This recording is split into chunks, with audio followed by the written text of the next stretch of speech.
Hello readers. Today I will summarize from the first to the last chapter of the True Dragon Mage series. A scream echoed as Jaemon Raymond was stopped by soldiers guarding the crowded city gate. The guard held up the man's name tag, looked at it, then glanced back at the face with a hint of hesitation.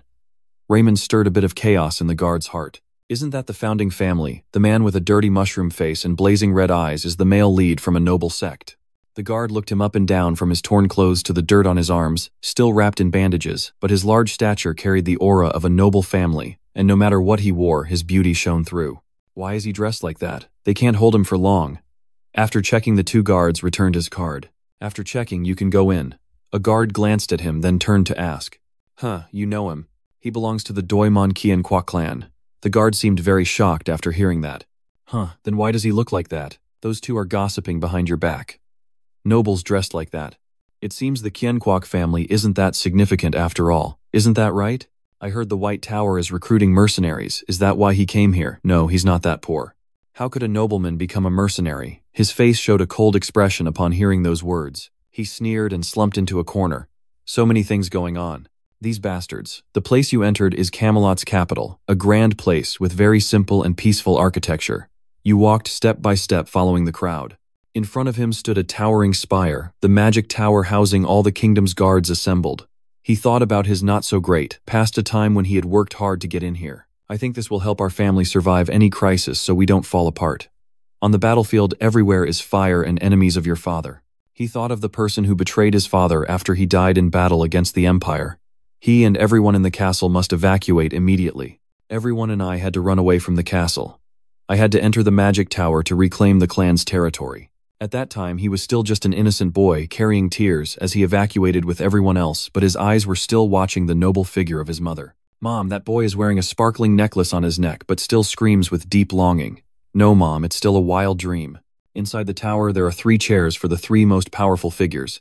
He stood before them and said I was expelled from the academy even before I registered to join the magic tower. A notification sound made his whole body tremble, gripping the exam paper tightly. The examiner spoke in a cold voice. You failed 3 subjects. This has never happened before at the academy. He insulted him severely. You may be good at theory, but you can't even reach the 2nd round of magic. Another person nearby also joined the conversation. I can't handle the mana constriction spell. Why didn't you choose a path other than a mage? Those words are like a knife cutting straight into my heart, narrowing my mana flow. Because I was born with a narrow and weak mana flow, I cannot absorb too much mana, nor can I release mana. That is the cruelest punishment a wizard can receive. He sits in a corner, reflecting on that dark past with a heavy heart. Anyway, by a strange twist of fate as a mercenary, I actually reached the 2nd magic circle. I stared at my hands, but I am still only a 3rd-class mage. At this moment, hurried footsteps ran out from inside the tower. The tower announcer hurriedly said, "Today's temporary job registration has ended. Please come back tomorrow." Those waiting outside the tower door were furious. We've been waiting all day. What can we do now? An Langyan listened quietly to their complaints and didn't ask for anything. They quickly left for another place. I heard the museum is hiring temporary mages. Want to give it a try? What are you saying? He was sleeping in a corner hearing those words. They were just looking for some first-level mages to clean up. Outside the tower, the glaring sunlight was accompanied by helpless words that only brought shame. In that corner, his lonely figure sat watching everything. His eyes showed a helpless smile. Then at this moment, Ratso reached into his pocket, seemingly wanting to take something out. It turned out to be a purse, but inside was only a shining gold coin, and he decided to go somewhere. So I will go. That place is the Louvrium Grand Museum. The museum guide leads everyone around. This is the largest museum in the kingdom. This is the main hall of the Louvrium Museum. The guide said while walking, "This week we have nobles visiting. It turns out you and your group are here to clean, so this place must be spotless." He stood silently beside listening to his work. The instructor was very careful in assigning tasks to him and everyone. Please be careful with the wind when using it to clean up if anyone damages anything. At this moment, his face and eyes changed unusually and his voice deepened. Get ready to face the consequences. He looked at the objects around him and thought to himself, this is all fake stuff, why keep it vat? So quietly followed the guide step by step. But suddenly something caught his attention. He walked to a room and looked up. This place looks so familiar. The place where you are standing is the mythical creature's room. Vat whispered the name of the room. Mythical creature. He stood hesitating in front of the door, not daring to enter. But right now, the pocket of his pants felt a bit strange. The item his mother gave him when he was a child suddenly started vibrating violently. He quickly took it out. Why is it suddenly vibrating? Looking at the item in his hand, it was a ring his mother gave him when he was a child. He watched it tremble in his hand. Mom's ring. At this moment, he felt the room was a bit strange, looked up once, then hesitated deeply without daring to enter, but his body moved on its own, his legs moved automatically. I stepped into the mystical creature room as if fate was pulling me along. The guide looked around, bewildered, searching for Joe's figure. Why is one person missing? Joe vola dui Monday. He was confused, looking for your shadow. At this moment, Vo-an has entered the room of mystical creatures and is standing before a giant skeleton. The ring in his hand is vibrating more and more strongly, then it vibrates even stronger. I feel a strange frequency. Does Mom want to say something to me? Mom, please speak. His eyelids close involuntarily. In the space inside the ring, he and his mother once entered this room when he was a child. At that time, he was just a smiling, mischievous boy. At that moment, the boy noticed something in the room and pulled his mother's hand, pointing in one direction. It was a small but very secret path. At that moment, he suddenly opened his eyes wide and followed it, remembering when he was a child entering a glass cabinet. In front of you is an ancient dragon heart. This is an ancient dragon heart, and the ring seems to have some connection with it. He slowly raised the ring to look at the dragon's heart, and a ring that looked like a dragon's eye. Vo slowly put the ring on his finger, feeling a bit confused inside. Why is Mom crying? I don't understand what's happening. Why did Mom bring me here? His arm dropped straight down. It stopped shaking. An ancient dragon heart, a giant skeleton. What connection do they have after all? He stood silently without saying a word, then laughed helplessly. It must have been just my imagination. His eyes darkened as he looked at the ring. At that moment, a strange phenomenon occurred, and the ring suddenly emitted dazzling lightning bolts. A voice spoke. Hearts and eyes met, opening another eye. You are qualified to become a new legend. I will give you another chance. That was when I realized the wheel of fate had broken, and the life I had been waiting for had begun. The system appeared. The Holy Dragon King's eye was checking the world information. The status window and the winner's quest of the gatekeeper are being activated. Vague calls. The gate is closed. Are you confused about what's happening? What is that sound? It sounds angry, but I recognize it. Whose voice is this? His eyelids slowly opened, revealing a familiar scene before his eyes. In the blink of an eye, he was back to being a student in class. The professor slammed the book on his head and then shakily stood up. Yes. He was extremely angry. I know you're smart, but how dare you sleep in my class? You're bold. He was confused and didn't understand what was happening, his face still a bit sleepy. Looking at the man in front of him, he was very bewildered. Professor Hubert. He glanced at a classmate, but he has already passed away. The classmate turned back to look at him. What's wrong with him? He glanced around the classroom. His classmates looked down and sneered at him. What's going on? Everything became blurry when he woke up. Vat-So raised both his arms and slapped his face, not understanding what was happening. His lips trembled and quivered. Seeing the scene around you, I have gradually accepted the truth. Have we gone back to the past? The sunlight is shining through the classroom windows. Inside the classroom, he is standing opposite his professor, his teacher. But you are still in a state of confusion. Have I traveled back to the past? Professor Hubert looked at him in silence, then put 2 fingers to his forehead in a strange gesture, but he was still punished to leave the classroom. Walking along the familiar path of time travel, he stood before a blurry figure of himself.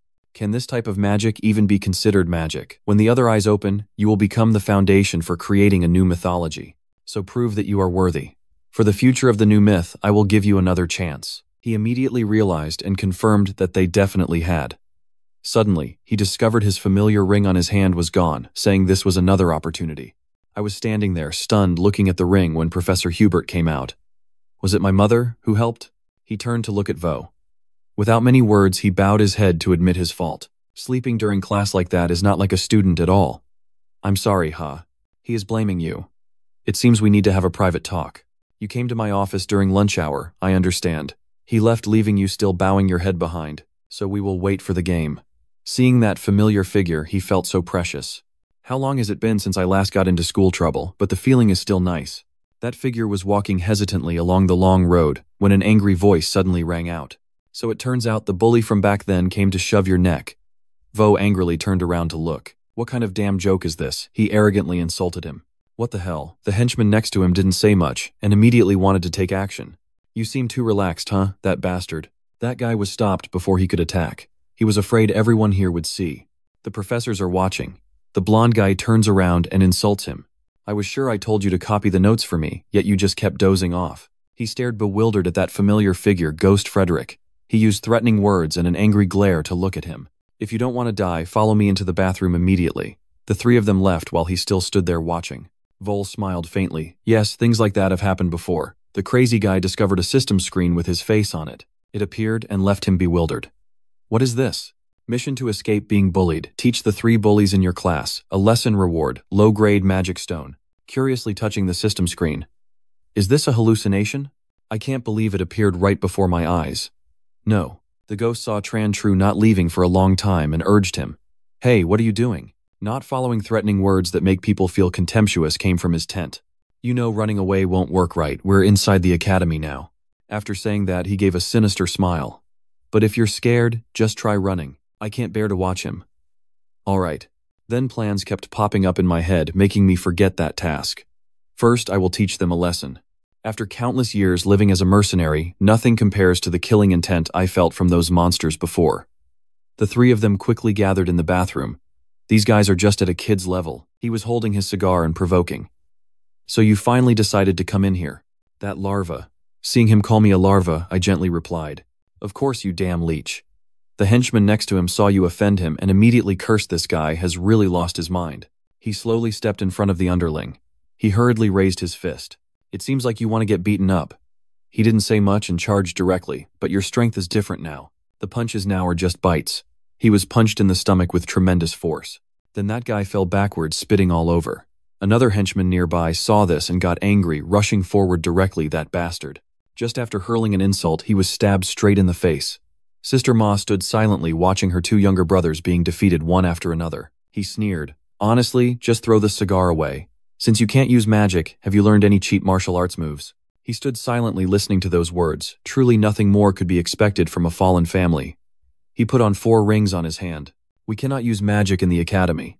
He wants to attack you with the strongest moves, but it seems you don't know that we can use small artifacts. No more words. The ghost girl rushed forward and clenched her hand tightly. Die, you brat. He didn't give him a chance to attack, and dodged to the side. The powerful strike was gently caught by him. He was stunned to see him suddenly become so strong, twisting his wrist directly behind his back.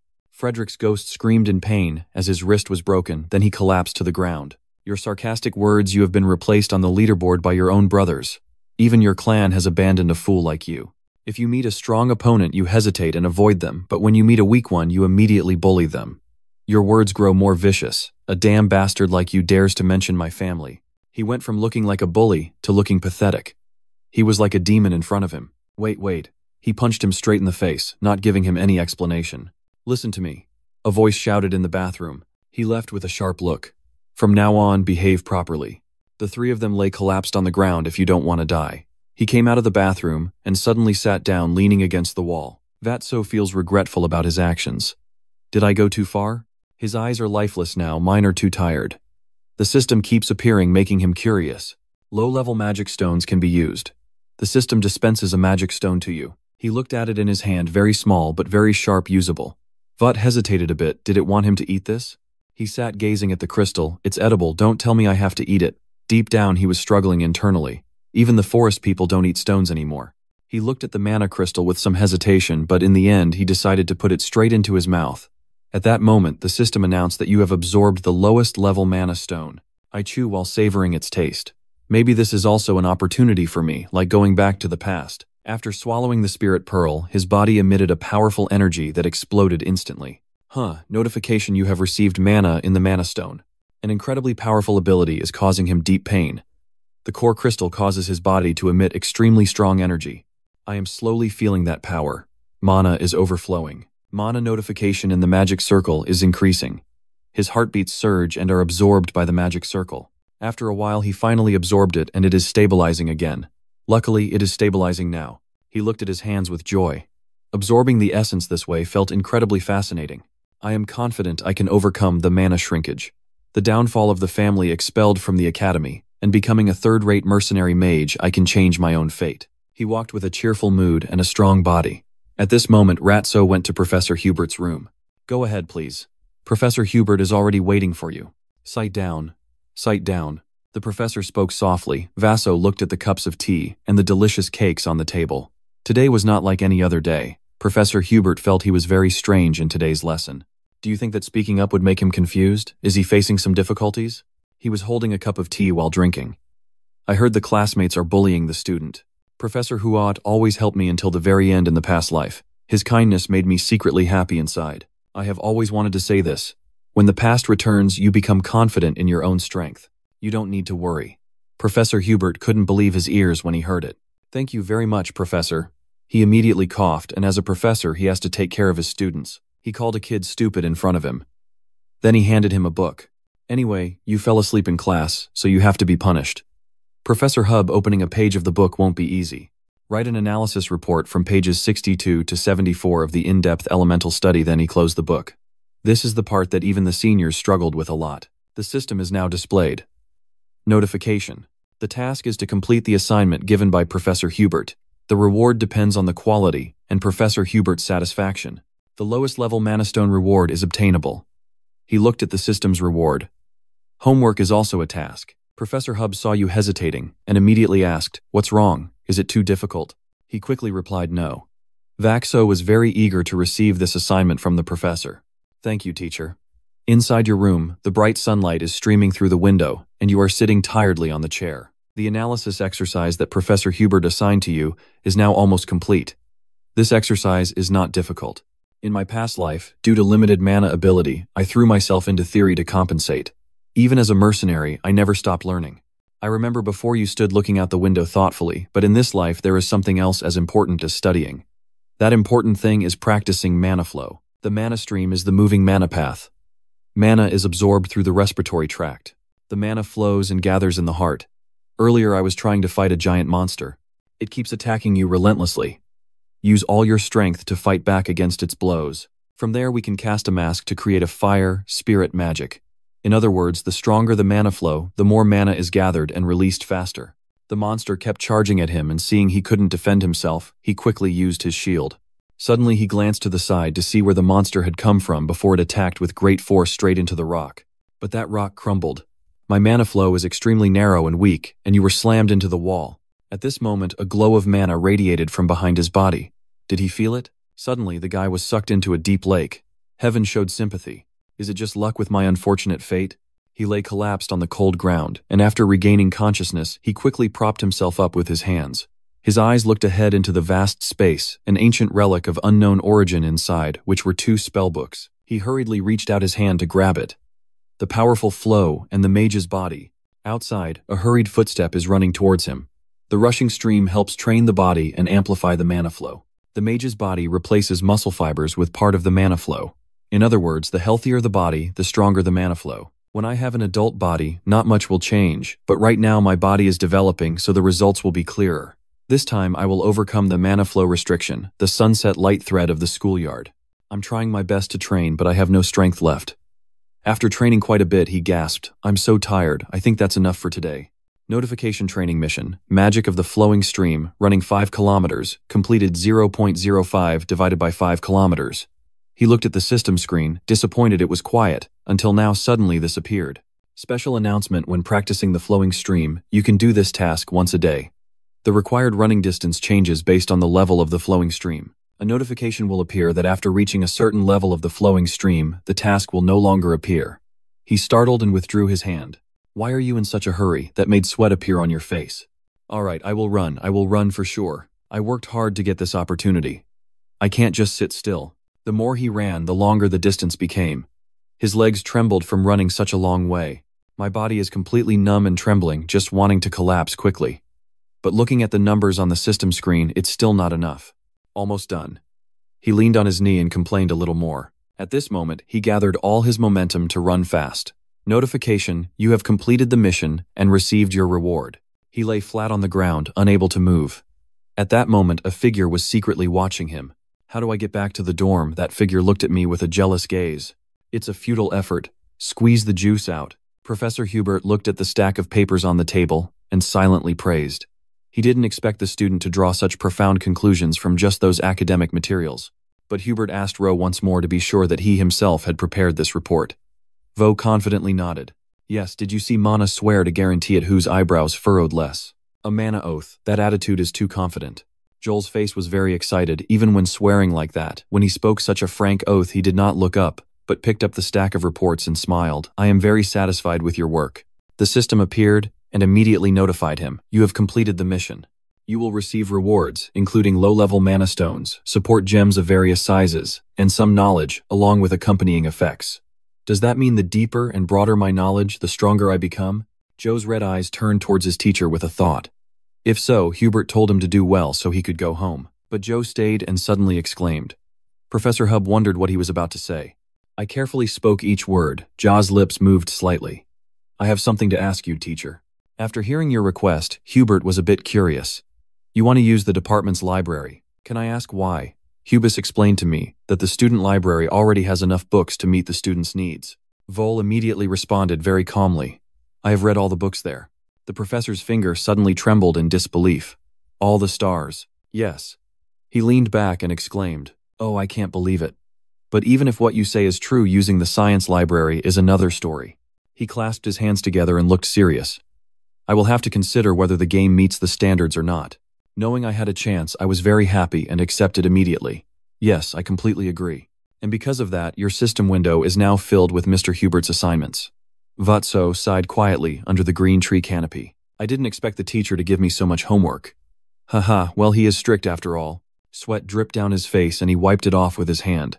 But the deeper one understands their theory, the stronger their magic becomes. He was determined to tell himself that he must acquire advanced knowledge in the science library at all costs. He opened the cap of a glass bottle, though it was a bit troublesome. He took a sip of the water he brought, but since the reward for completing the mission was a mana stone, he could kill 2 birds with 1 stone. Suddenly, a shadow appeared beside him and called his name irritably, squeezing taro juice. The name Anton appears along with his annoying accomplices. I heard you carry a cursed mana, but you seem like a training fanatic. My friend suffers because of you. Without any fear, she turned to ask them.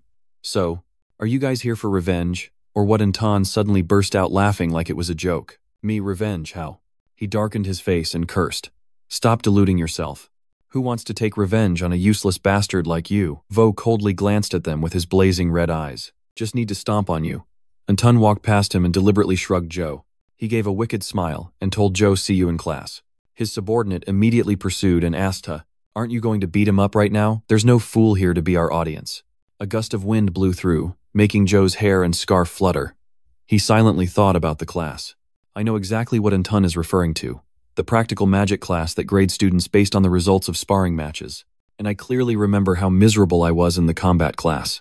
That's also where I was despised and bullied. Anton stood before him, surrounded by rays of light created by fire, wearing a sinister smile full of pride. I can't believe I was foolish enough to forget those memories, but the situation is different now. Vosum no longer worries about that. I am ready. The system appeared and informed him that the main task was to reach the second magic circle, expanding his understanding of the skills he possessed. Vel then studied the theory very diligently. You focus on your essay. There is also physical exercise. He sweats but doesn't stop staying up all night to finish a big stack of assignments for Professor Hubert. The system's reward notification bar was countless. That night, V stood in front of his desk, staring at the small stones he had placed on the table. The mana stones were already there. His hand reached out to grab them, but then hesitated. But Vo worried whether his mana flow was strong enough to control this mana stone. Joe's eyes widened, full of thought. Cold sweat dripped down his cheek. Then he closed his eyes to calm himself and reassure himself. I just need to believe in what I've practiced before.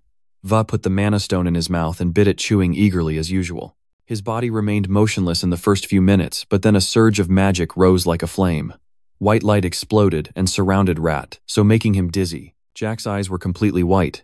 He felt the heat melting around him, his body as if it was on fire. His legs trembled slightly, the fire mana still surging intensely. He had to quickly create a flow. He held his face and focused all his energy to determine the flow of mana. Joe's arm touched his chest, gathering a core of power at the center of his body. He gritted his teeth and put all his strength into following the sequence, rotating it, and creating a new magic circle. Joe's heart beats in the flames. The mana circle has been formed. If he fails, his heart won't endure it. The magic circle is extremely intricate and growing larger. Take a deep breath and try to convince yourself, but you have already made up your mind. He breathes out and in steadily to gather the mana flowing into the core. Hold the core tightly so the magic won't be disturbed. We must get it at all costs. Suddenly, a column of mana shot straight out the window of Joe's room in the quiet midnight, giving him a completely new feeling that made him realize he could do it. The mana accumulated in his chest, flowed more steadily than mine, but now he was exhausted and gradually fading away. In my head, a thought kept circling for a second time. I collapsed to the floor and fainted while mana was still flowing around my heart. The system popped up a notification that you have completed the mission and will receive a reward. Your knowledge of the fire attribute has increased significantly. The power of fire magic has been enhanced accordingly. His knowledge of other attributes also appeared exactly the same. After a tiring night leveling up, the morning sunlight shines into Hubert's room. Wonderful, I didn't expect you to complete all the assignments I gave. Hubert sat at the desk and said sternly to him, "All right, this is the last question." Before speaking, he carefully considered. This question is even more basic than the previous ones, a question close to reality. Hubert immediately spoke up. Among the 4 structures that make up magic, which one is the most important? Joe's face showed surprise. He couldn't respond immediately. Professor Hub looked at him impatiently. "Ah, that's right. I was asking my student a question that I just recently found the answer to."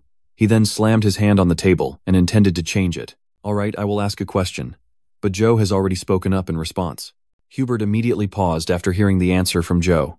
He was astonished and exclaimed in his mind, "How did that dog know the answer?" Facing his professor, he calmly gave the answer, which was very concise but hard to find. However, he blurted it out with a calm and composed expression. Hubert's arm on the table immediately clenched tightly. He raised his glass and asked, "Why do you think so?" Joe's eyes darkened a bit as he asked. He looked at his palm and replied, "Magic," as he drew a zodiac circle in his mind. Magic helps manifest something into the real world by using mana. The world classifies this process into 4 levels. First is synchronization, where we learn the laws of natural phenomena. Next is the spirit of images, where we visualize what we have learned in the mind and build formulas to develop visual images. Finally, there is deployment, where magic is realized through formulas. Understanding, building, and deploying can be learned through effort and practice. However, the spirit of the image is not something we can achieve through effort. Breaking your own limits to reach free imagination through courage is what determines the level of spirit. In a very simple mind, he imagines holding a flame in his hand. This is a flame. Then you close your eyes and start controlling it. If I see this flame as an arrow, the flame will instantly transform according to your will into a dual-element fire missile. The mana swirling above your head, if I imagine something else, instead it will become something completely different. In the shadow of Joe, there is the image of a withered branch. If my imagination is not limited, suddenly a water stain appears. The darkness shattered by the breaking of a strange creature. It left flames in its path, as if it could even create things that do not exist in this world. Imaginary and unreal things. Your words made Hubert silent. That's right. A small flame appeared on the palm like a shadow cast where the sun shines. He clenched his hand tightly, and the flame suddenly disappeared. Maybe it's so cold, everything starts from understanding the world. Full of confidence looking ahead, but ending up overturning the laws of the world. His thoughts were no longer naive as before, but instead deeply proficient in magic, which is the essence of magic. Hubert looked into his determined eyes and exclaimed, "This child is just as I thought." Professor Hubert smiled and said, "The student's library is too narrow a world for you." Thanks to your approval, the system immediately notified him that the task was completed. Vatsuo was allowed to enter the department library. Bookshelves several meters taller than him were placed all around. He observed the book while marveling at the vastness of this library. It's only the first floor, but it's already so spacious. The gentle sunlight shines on the glass door. Every space here is clean and tidy, truly different from the library for students. He picked out some books and placed them on the table. 3-dimensional ballistic magic, advanced herbal magic. Va happily opened the book and read them.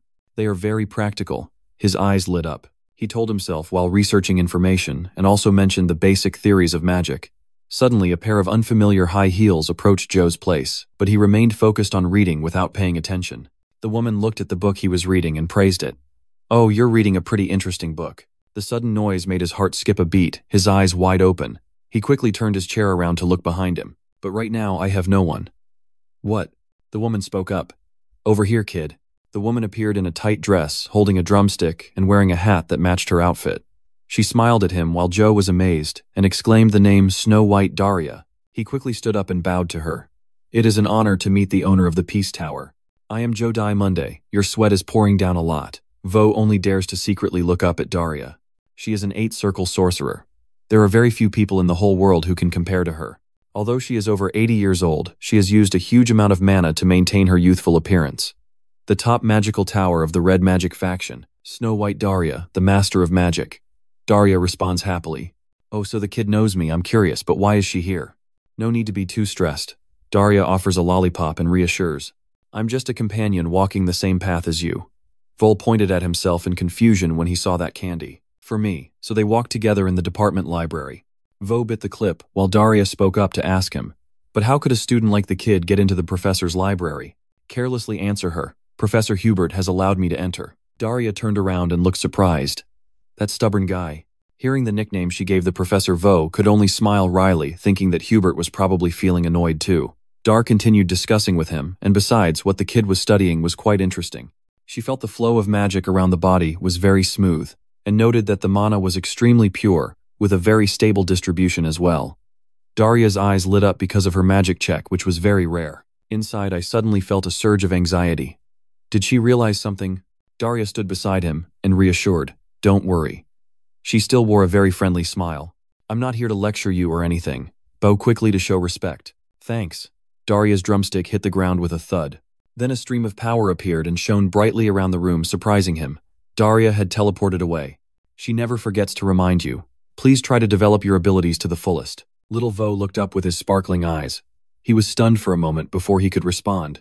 Yes, Master of Fire Demon Magic. He stayed in the library until the court session. He carefully closed the library door and still felt a bit excited unexpectedly meeting her here. Vatsa smiled. It was a sudden stroke of luck. Suddenly a voice interrupted his thoughts. Isn't that rat? So behind you are the bullies, along with Anton. Why did he come out of the professor's library? Who does he think he is? Anton sneered and said to his friend, well, he must have clung to the professor, but that won't change anything. He turned his back and kept walking, giving it his all. That provocative tone didn't change even though whatever you do is useless. Vatso did not argue with him, but only smiled quietly. The next day, during the practical magic class, all the students sat on the observation benches. The lecturer talked a lot about the rules here. The first person called will step onto the arena and choose a student as an opponent. Professors often choose the weakest student, so that the student can pick someone at the same level, and hear giggles all around. In my past life, I was always the first to be called. The other students talked very loudly. It will probably be Joe again this time. Of course. He has Manhwa artery stenosis. Some even shouted at him more harshly. Vol, please choose me. I need to raise my grades this semester. Hey, choose me. Don't choose that guy. Silence. The professor's shout echoed. Now we will choose a student. First, those people quietly laugh and wait for the name to be called out. But they froze and went blank when the name called out was not that. Anton Frederick. Anton immediately stepped down the stairs amidst the confusion of countless students. Anton, why did you go to the top? He walked past the professor, both sharing a mysterious smile. Anton whispered to him, thank you, professor. The professor squinted and replied that compared to the benefits from the Frederick Trade Guild, this was nothing. Vatso looked down and thought to himself, I knew it. Anton stepped onto the ring, he kicked to the side. Anton looked straight at the target he had aimed at before. What are you still sitting there for? Come down here. The name that Anton chose could only be one person. Giasso crossed his arms and looked at him coldly, leading the way. Professor Hub made himself a cup of tea and sat down saying, if you intended to come here, you should have told me beforehand. Snow White Daria turned toward the window and looked outside. Professor, then Daria turned her foot inward. It's okay. She sat down on the sofa and said, isn't it perfectly normal for teachers to visit their students? Her fingers tapped the teacup rhythmically.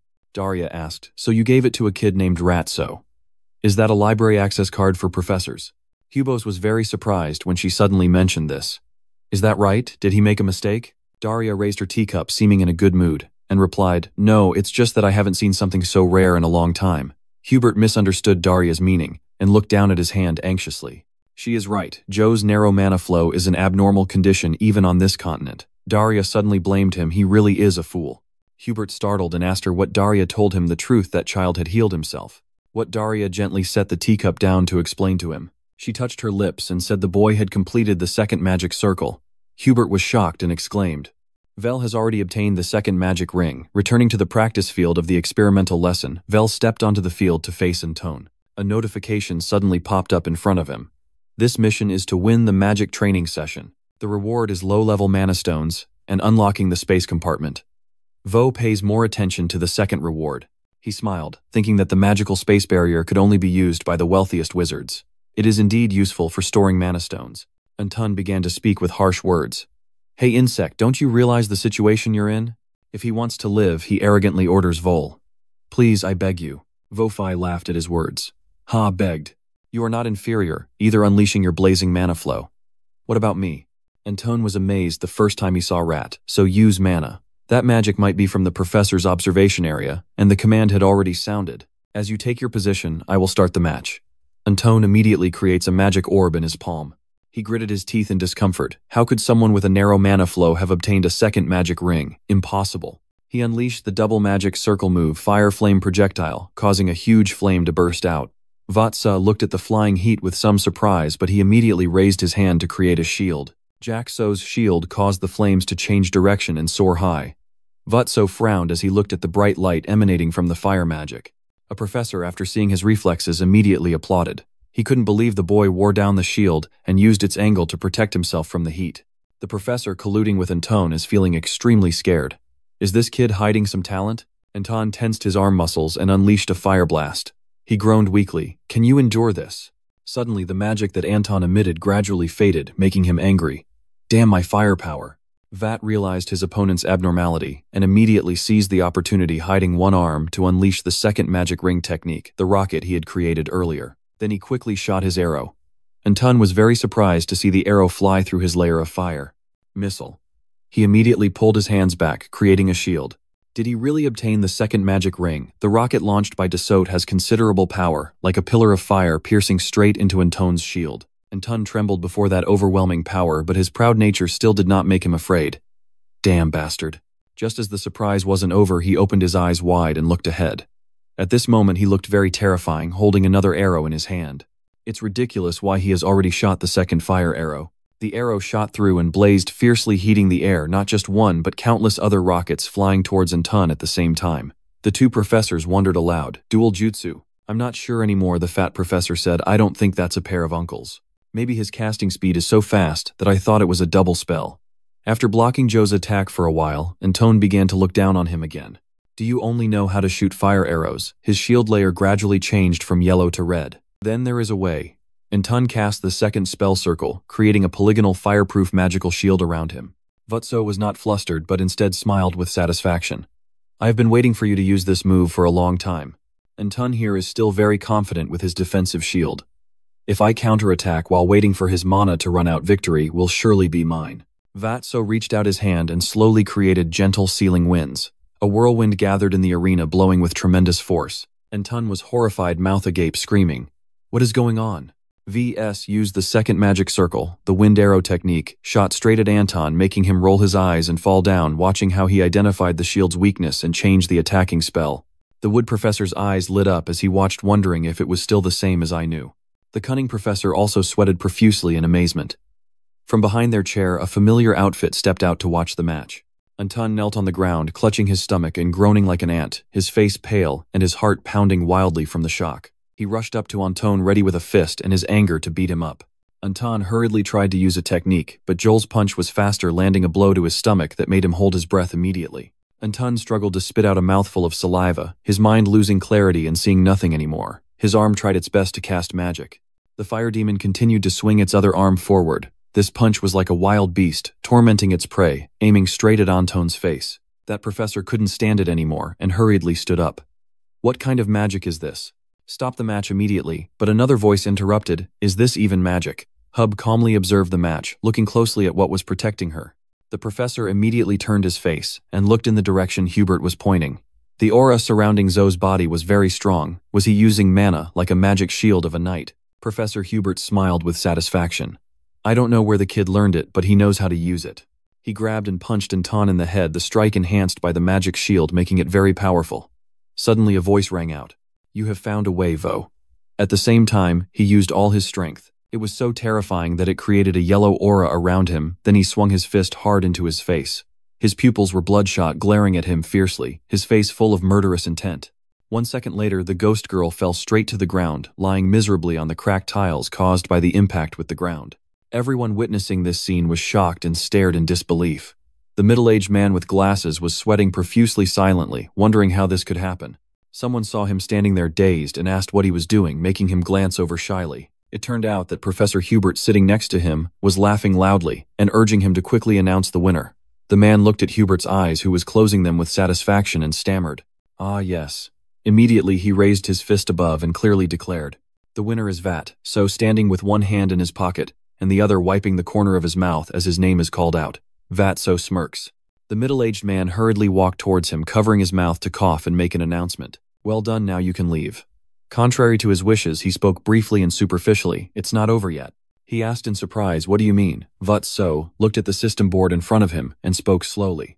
According to the professional rules, you start broadcasting it again to him. If the winner doesn't want to stop, they can call the next opponent. The others were so scared they broke out in a cold sweat. He stood in the arena, firmly raising a finger to point then a person. The system immediately announced the mission to win the magic duel, with a reward of at least 12 low-level mana crystals, with additional rewards for consecutive victories. His pupils turned bloodshot as he smirked challengingly. Come here. Not long after, Professor Hub held a cup of hot tea in his hand, looking out the window, and muttering 14 consecutive wins. He glanced down at the pile of papers on his desk, silently admiring him. He is also quite clever. The man pondered deeply, having only met once, but already recognizing Joe's mana potential. He looked at himself through the cup of tea, wondering, anyway, how could that thing grow so fast? Professor Hub recalled the times Ro fought fiercely, while silently calling out the name Brother Vo Day Monday. On Joe's side, the system is constantly refining. You have completed the mission. The space bag reward has been unlocked. From now on, rewards will be automatically transferred to the space bag. You have received the Mana Stone reward. Messages like that kept popping up. Finally, there was one that said you have received a reward with 3 huge question marks. This message surprised Ratso and made him feel confused, turning to look at it. Less than a second later, the space bag opened in front of him. Ratsao looked at the purple circle with some surprise. Is the reward inside the space bag? He slowly reaches his hand into the mysterious bag. Suddenly, he saw something strange that left him speechless. He took out a long, ancient map with a red number 10 marked on it. Voss hesitated. What kind of star map is this? The system quickly appears.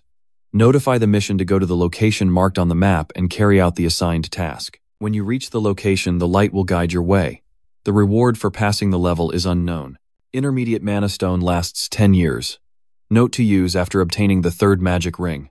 Looking at the last sentence thoughtfully, should it be used after obtaining the 3rd magic ring, Vatso recalled the circle full of strange symbols and that reddish-orange color, unable to help but ponder. In the 3rd magic circle before returning, I tried countless times but never reached that level. Can I do it this time? Also, you hold the map but still don't know which point to go to. Where is this place? Climbing the stairs to find a book in the library. If I can make use of the information in the library meant for the professors and finally take out a stack of books carrying a hope, maybe I will find some clues. V excitedly opened a book to read first the outskirts of Andy's kingdom, then flipping to the next page, the Empire's maritime border. Not finding what he wanted, his face fell. Surely it must be mentioned here, right? Records about overseas regions. In the library, rustling sounds kept echoing along with his voice. This book, this part too. Even after reading thousands of books, Dak So still held his face in despair. Oh no, there is no place that matches the position on that map. He helplessly went outside, rubbing his chin and cursing silently. Damn it, I wasted too much time searching for locations on the map. I suddenly thought of something now. I will focus on reaching the 3rd magic circle first. At the same time, I looked up to see everyone standing in 2 rows in front, whispering about me. Last time, look at this guy. He squinted and looked down, no longer being hated or bullied. Although a smile appeared on his lips, he was deeply sad inside and still alone. Suddenly someone called his name Vodai Monday. Hearing that, he immediately turned his head. Professor Hub stepped forward, placed a hand on his shoulder and leaned down to ask, "Let me talk to you for a moment." He was briefly surprised by the professor's request. So looked at him and called out once. He looked up at him, smiled brightly and replied enthusiastically, "Yes, sir." Outside, the sky is clear and blue, shining down on the lush green leaves. The professor's voice also rings out, summer vacation is coming soon. He poured a cup of hot, shiny morning tea and asked him, "Do you have any plans?" Vutso, sitting opposite, looked at him and straightforwardly replied as he handed the cup over, "Not yet." Professor Hubot sat down on the sofa, crossed his legs and said, "So do you want to do a research project with me?" He suddenly snorted. The professor pointed to the 2 books on the table. "Based on your contributions, your name as an author is right after mine. What do you think?" Vac bent down and picked up the book to read. Not long after, his eyes widened in surprise. Professor Hub found his reaction puzzling. "Vaso, what are you thinking about?" He quickly closed the book, stammering, "I'm sorry, teacher." He politely declined without hesitation. "Actually, I already have my own plans for this summer." "What do you mean? You just said you don't have it." He gave a book to the man, saying I would have to go to this place. Professor Huot looked down slowly, reading going on vacation there. He exclaimed in surprise, "What is man doing?" After a while, very quickly climbed onto a carriage. The old man also whipped the horse and left. He sat in the sedan chair looking out the window, inhaling the fresh air from nature. He summoned the space bag. The journey was quite far, so he needed to eat something to be sure. Yes. Vutso took a red thing and put it in his mouth. This will fill his stomach. The old man outside was hitting the horse while wiping sweat. It's really hot. Suddenly, a red aura emanated from his carriage, making him exclaim, "Strange." So it turns out the airflow is coming from very far away. He closed his eyes and made a firm decision in his heart. Before arriving at Mandiva, I will receive the third magic ring. Professor Hubert is still silent in his room. Actually, he raised his hand to his chin and thought. The boy also went to Mandiva, which is probably a good thing. He thought of a sunny beach with a blue cocktail glass on the table, then the image of a woman in a white shirt and shorts with platinum hair sunbathing next to a tray of pastries and a cocktail glass made him reflect. She is probably in Mandiva now. At Nd Mandiva Sea, a voice echoed through the clear blue sky and crystal clear water. My homeland has always been this beautiful. That person lying on the chair by the seaside looks very relaxed. A middle-aged woman with platinum hair gently swirls the glass in her hand, enjoying the scenery here. How long has it been since I last had a perfect vacation like this? She brought Lai Koktai close to her mouth and sighed wearily, saying she was tired of protecting the empire, giving lectures on magic research, and even tutoring my students. She recalled that year she was a powerful woman, standing before the students, making them fearfully look up. The counting echoed 963. Then she raised her palm to summon the energy swirling around her in a white outfit with red accents, gloves, and a red-brimmed hat, looking at the spiritual energy in her hand, and explaining that, for all, Mage's 3 numbers hold extremely significant meaning. The students looked surprised, recalling the card that overcame countless dangers, the number 9 representing the final point of the magical path one pursues in a lifetime. The second card, number 8, was from fighting monsters, with the number 6 symbolizing the completion of the 6th magic circle and the hardships one must endure to become a great mage. Next is the card of a person standing under an ancient tree. The number 3 marks the turning of the first page when humans begin their solitary journey on the path of magic. She gently placed the glass of water on the table and said she only just remembered being lonely, folding her arms across her chest. She wonders if that child is living well now. The person she remembers is none other than a young man with bloodshot eyes holding a rope. On the side, the old man stopped the carriage and spoke. "We have arrived, dear guests. I don't see the number anywhere. You're worried. Why haven't you gotten off the car yet?" Then you stammered, calling me. Sir, you can get off the car now." The old man suddenly shouted in fright. Dear customers, after a while, a hand grabbed the bread tightly. Holding the bread in one hand and the sausage in the other, he ate ravenously. He ate while wiping his mouth, looking at the delicious food in front of him, sighing inwardly, realizing he had used too much power to calm the raging maniac. He grabbed the notebook, took a sip of water, and recalled when he fainted. Luckily, the old driver came to help. He caught the man while shouting, "Sir, please wake up." He drank a glass of water in one gulp, but finally succeeded. Finished, he slammed the glass of water down on the table. Summoning his blazing red spiritual power, he smirked. The third magic circle, a sharp red circle with strange symbols, gradually appeared. He was quite surprised by his own power, not expecting to break his limits just a few months before returning. He reached out to grab 2 coins, telling himself that this was not enough to be satisfied. He lowered his head and made up his mind to go further. The system suddenly displays a notification. Mission 1, find the marked location on the map and receive the following tasks. When you get close to that area, there will be a light guiding your way. You grab the map in your hand, headache from thinking. Hey, I know I have to find the marked spots on the map, but this is my first time after all. Suddenly, a knife sound outside caught his attention. Pompeo Volcano Tour with the most professional guides, huge discounts only today. Legend says that the majestic Pompeo volcano was originally just a normal mountain. It became a volcano because one day a special creature came to live here. Looking at the scene before him, he pondered, could just one thing, staying here, change the nature of an entire region? He looked at the blazing red mountain shaped like a monster and guessed that there was only one creature in the world capable of that. That monster in his head is a fierce fire dragon, the fire dragon. At the same time, the tour guide is wearing a dragon-shaped hat and doing some tricks. Everyone around was very excited, clapping continuously while Raxo's face darkened. Well, I can split from the group here. Just as I was about to leave, the guide raised his hand to announce that we were about to move on. He silently jumped off the cliff while the guide was still talking. At the next location a few seconds later, that person became confused. Wait, where did one person go missing? Joe's legs are submerged in the clear blue sea. He looked thoughtfully at the giant waterfall ahead, willing to leave behind the reward and his potential growth after the mission. Standing before the waterfall holding the map in his hand, it was because of this. He smiled contentedly because it was related to the dragon. Suddenly a golden light flew up above the map. They kept flying up and clinging to each other instantly, forming a golden pearl before rushing forward, astonishing many. He watched the bright light dart across the water, wondering, could this be the guiding light? After a while it plunged straight into the water. Take a deep breath and sing it out. Ha, so it was inside the waterfall. He quickly swung his hand back, summoning a glowing circle. He shouted, "Wind arrow." Immediately, the weapon created from the circle pierced straight through the waterfall, clearing the way for him to seize the opportunity and fly inside. He was walking in the cave while rubbing his head.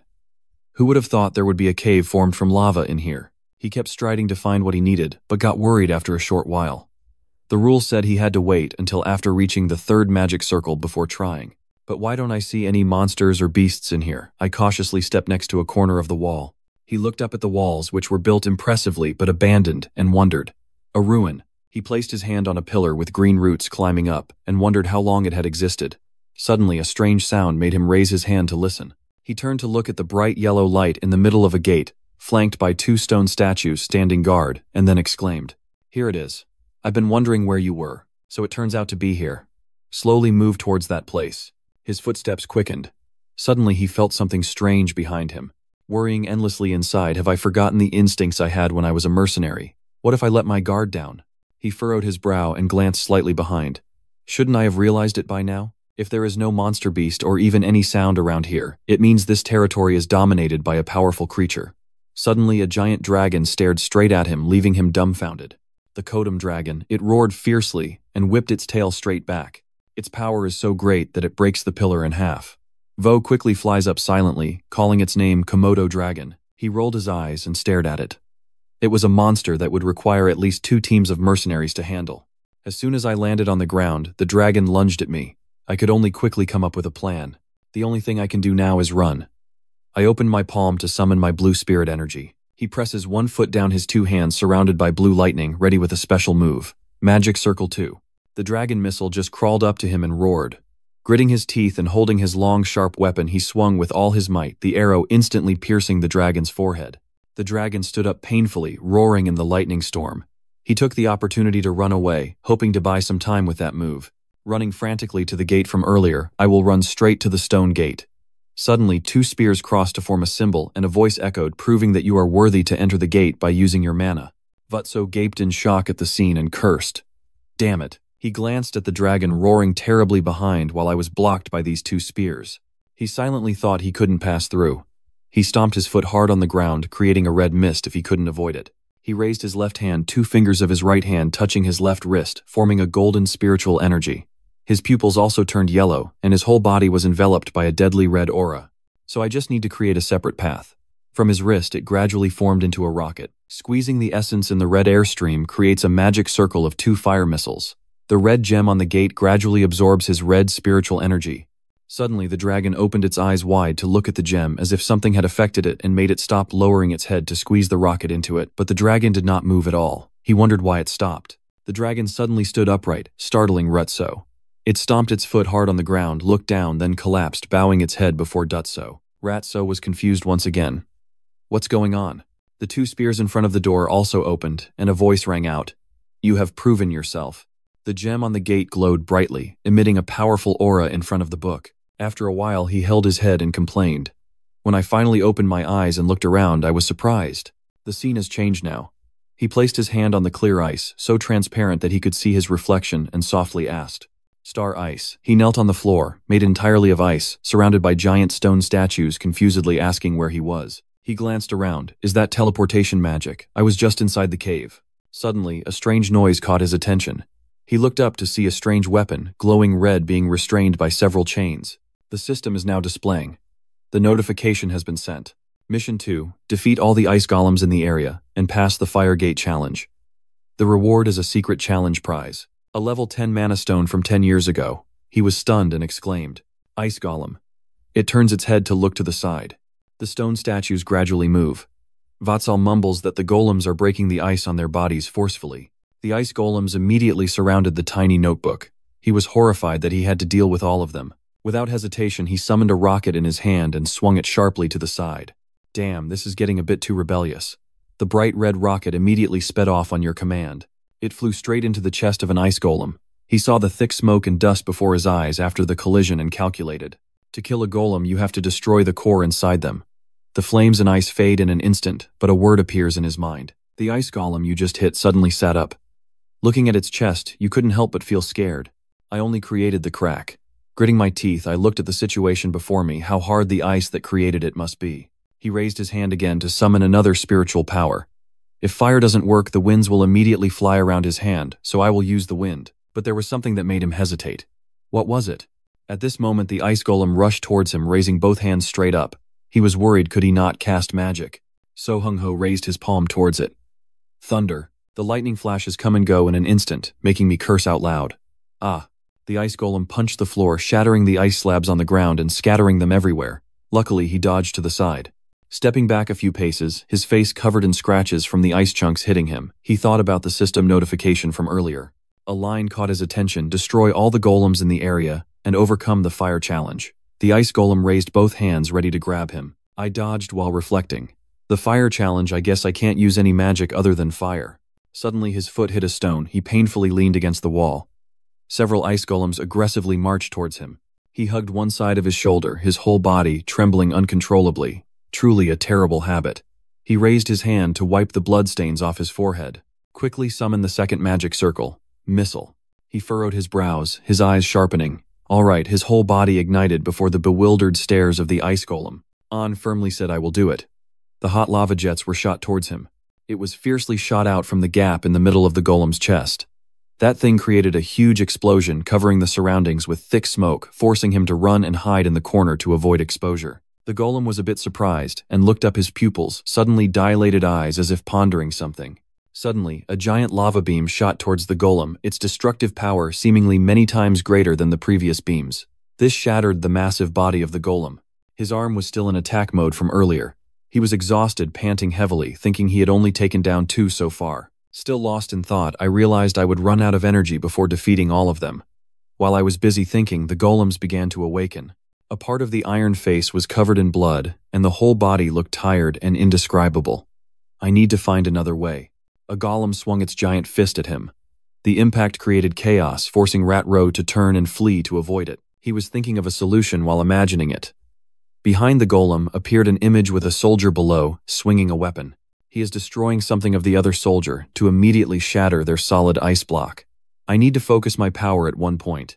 Suddenly, his eyes widened unusually. Perhaps he thought in the end the answer is still density. He acted while thinking, first running away to cast magic. He quickly moved to another position so fast that he left no trace. He ran behind the golems and then placed his 2 hands facing each other horizontally, starting with a missile. Between them was a spark shaped like a weapon. Along with the formula to amplify it, he quickly acted on his thoughts. The spark was enlarged and upgraded, and I will add the fireball simulation formula to it. The end of the spark just now started glowing red. Similar sparks appeared again. Vatso frowned and finally reached out his hand to control the sparks around, merging them all together. 5 weapons were formed by flames floating in the air. Around them are sparks swirling into circles. The current train of thought is somewhat intense, compressing the formula. He used both hands to push the 5 of them together, his eyes completely white. Now he was putting all his strength into his hands to help them merge. Suddenly, the golem's foot stepped forward, causing a shock on the ground. Then it swung its arm, preparing to punch straight ahead. Over here, I'm still struggling with those 5 weapons and yelling, "Damn it, please, please merge them." Suddenly, rays of light emanated from something. Perhaps his hope had come true. The golem's legs earlier seemed to no longer be steady. The other golems now look up to see a large hole appearing in its chest, causing its arms to start falling off. The golem's pieces shattered and fell everywhere. The little snake now firmly holds the newly merged spear in its hand. Your pupil turned yellow. It shone brightly, standing out among the other facial features. He held the spear forward, his eyes looking distant and indifferent. The system notification appeared. Your knowledge of the fire element has exceeded the limit. Your knowledge of the intermediate fire element has increased significantly. He turned his head slightly to glance at the spear, taller than himself, in his hand, then thought he could feel its power at least nearly equal to a level 5 magic ring. The tighter his hand gripped the spear, the more energy it consumed just to hold it, and he quickly shifted into a running stance. So I will fight first. You charged towards the golems with your spear in hand. His face became stiff, his expression looking very serious. He flew to attack those creatures in order. Each golem was pierced through the center of its chest by the blazing red flame of the blue spear, then it landed right among them. The other half has been defeated by him and is gradually shattering, while the other half stands tall, its fiery red eyes staring straight at him. He glanced his burning yellow eyes at the 4 on the left. A fiery orange light emitted the spear, flashed through a beautiful streak of fire, cutting the golem in half, breaking 2 golems at once. You thought there were 2 of them. Suddenly, a blue slash swept by forcing you to lean to one side to dodge. One of the two remaining golems began to attack. It fired a white energy beam from its chest onto the floor, causing cracks to appear. With a determined face, Vac raised his spear high, preparing his stance. If he could just take down this guy, he rushed forward to slash from the head of the golem. His body was split vertically. Then he returned to his position, panting heavily, and thinking now it's the last one. Suddenly, his eyes glanced to the side, perhaps he had discovered something. The last golem fired a beam of energy attacking him. What made you fall onto that pile of golem corpses? If I hadn't blocked that strike with my spear, I would have been killed instantly. He lowered his gaze to the spear, trembling in his hand. Now it was gradually disappearing. Now there is only a little energy left. Then he stood up and walked, holding the mirror to one side of his body, his eyes glowing red again, his face stern and serious. If that's true, his hand tightly grips the staff. Holding it behind him, he prepares to charge at the golem while shouting, "This is my final move." The golem's mouth opens wide, and even Nu-Oh seems to be retreating. He was attacking while thinking, please. All the effort so far seemed to be bet on the last strike. The determined gaze shouted inside, "Reach it." Than Thuong's golden flame quickly pierced through the golem. Then the spear disappeared, and he could only stand and watch hoping. The golem appeared faintly with white smoke and red flames. Vatso looked straight at him, a large hole pierced through his chest. The golem was finally defeated. He wore a tired face and said, "Bin, your eyes are white, and your whole face looks like it's falling apart." "I did it."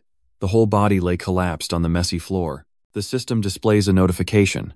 "You have completed the mission. Now you will receive a reward. You will get low-level Energy Stone 12 and the lowest level Energy Stone 13 as a reward. You will receive a reward. The challenge reward is the Horn of the Forgotten King." At this moment, a notification appears on the status bar. You have received a reward from above. The red object bound by chains keeps moving constantly. As soon as it falls, all the outer chains break. The red object wrapped in flames blazed fiercely, the fire seeming to want to consume everything. At this moment, the status bar displayed a notification. The Forest of the Forgotten King absorbed the essence of fire. Immediately, the burning forest emitted a blinding light that filled the entire space. The young man, his face still covered in bloody wounds, lay unconscious, as a status bar displayed the message that he was entering the Forgotten King's subconscious to receive a reward. After the system finished announcing, he slowly opened his eyes, exhausted, and bloodied his face, showing a hollow, bored expression. His arms were suspended in the air by glowing golden chains. He steadies himself to see where this place is. The status bar keeps showing up. You have received the reward. The Horn of the Forgotten King, the essence of fire, is entering the subconscious of the Forgotten King to claim the reward. He asked curiously, "The Forgotten King, isn't that the horn of the fire dragon?" His arm was tightly bound, but he continued, "But is that really the reward? I feel like I'm being tortured."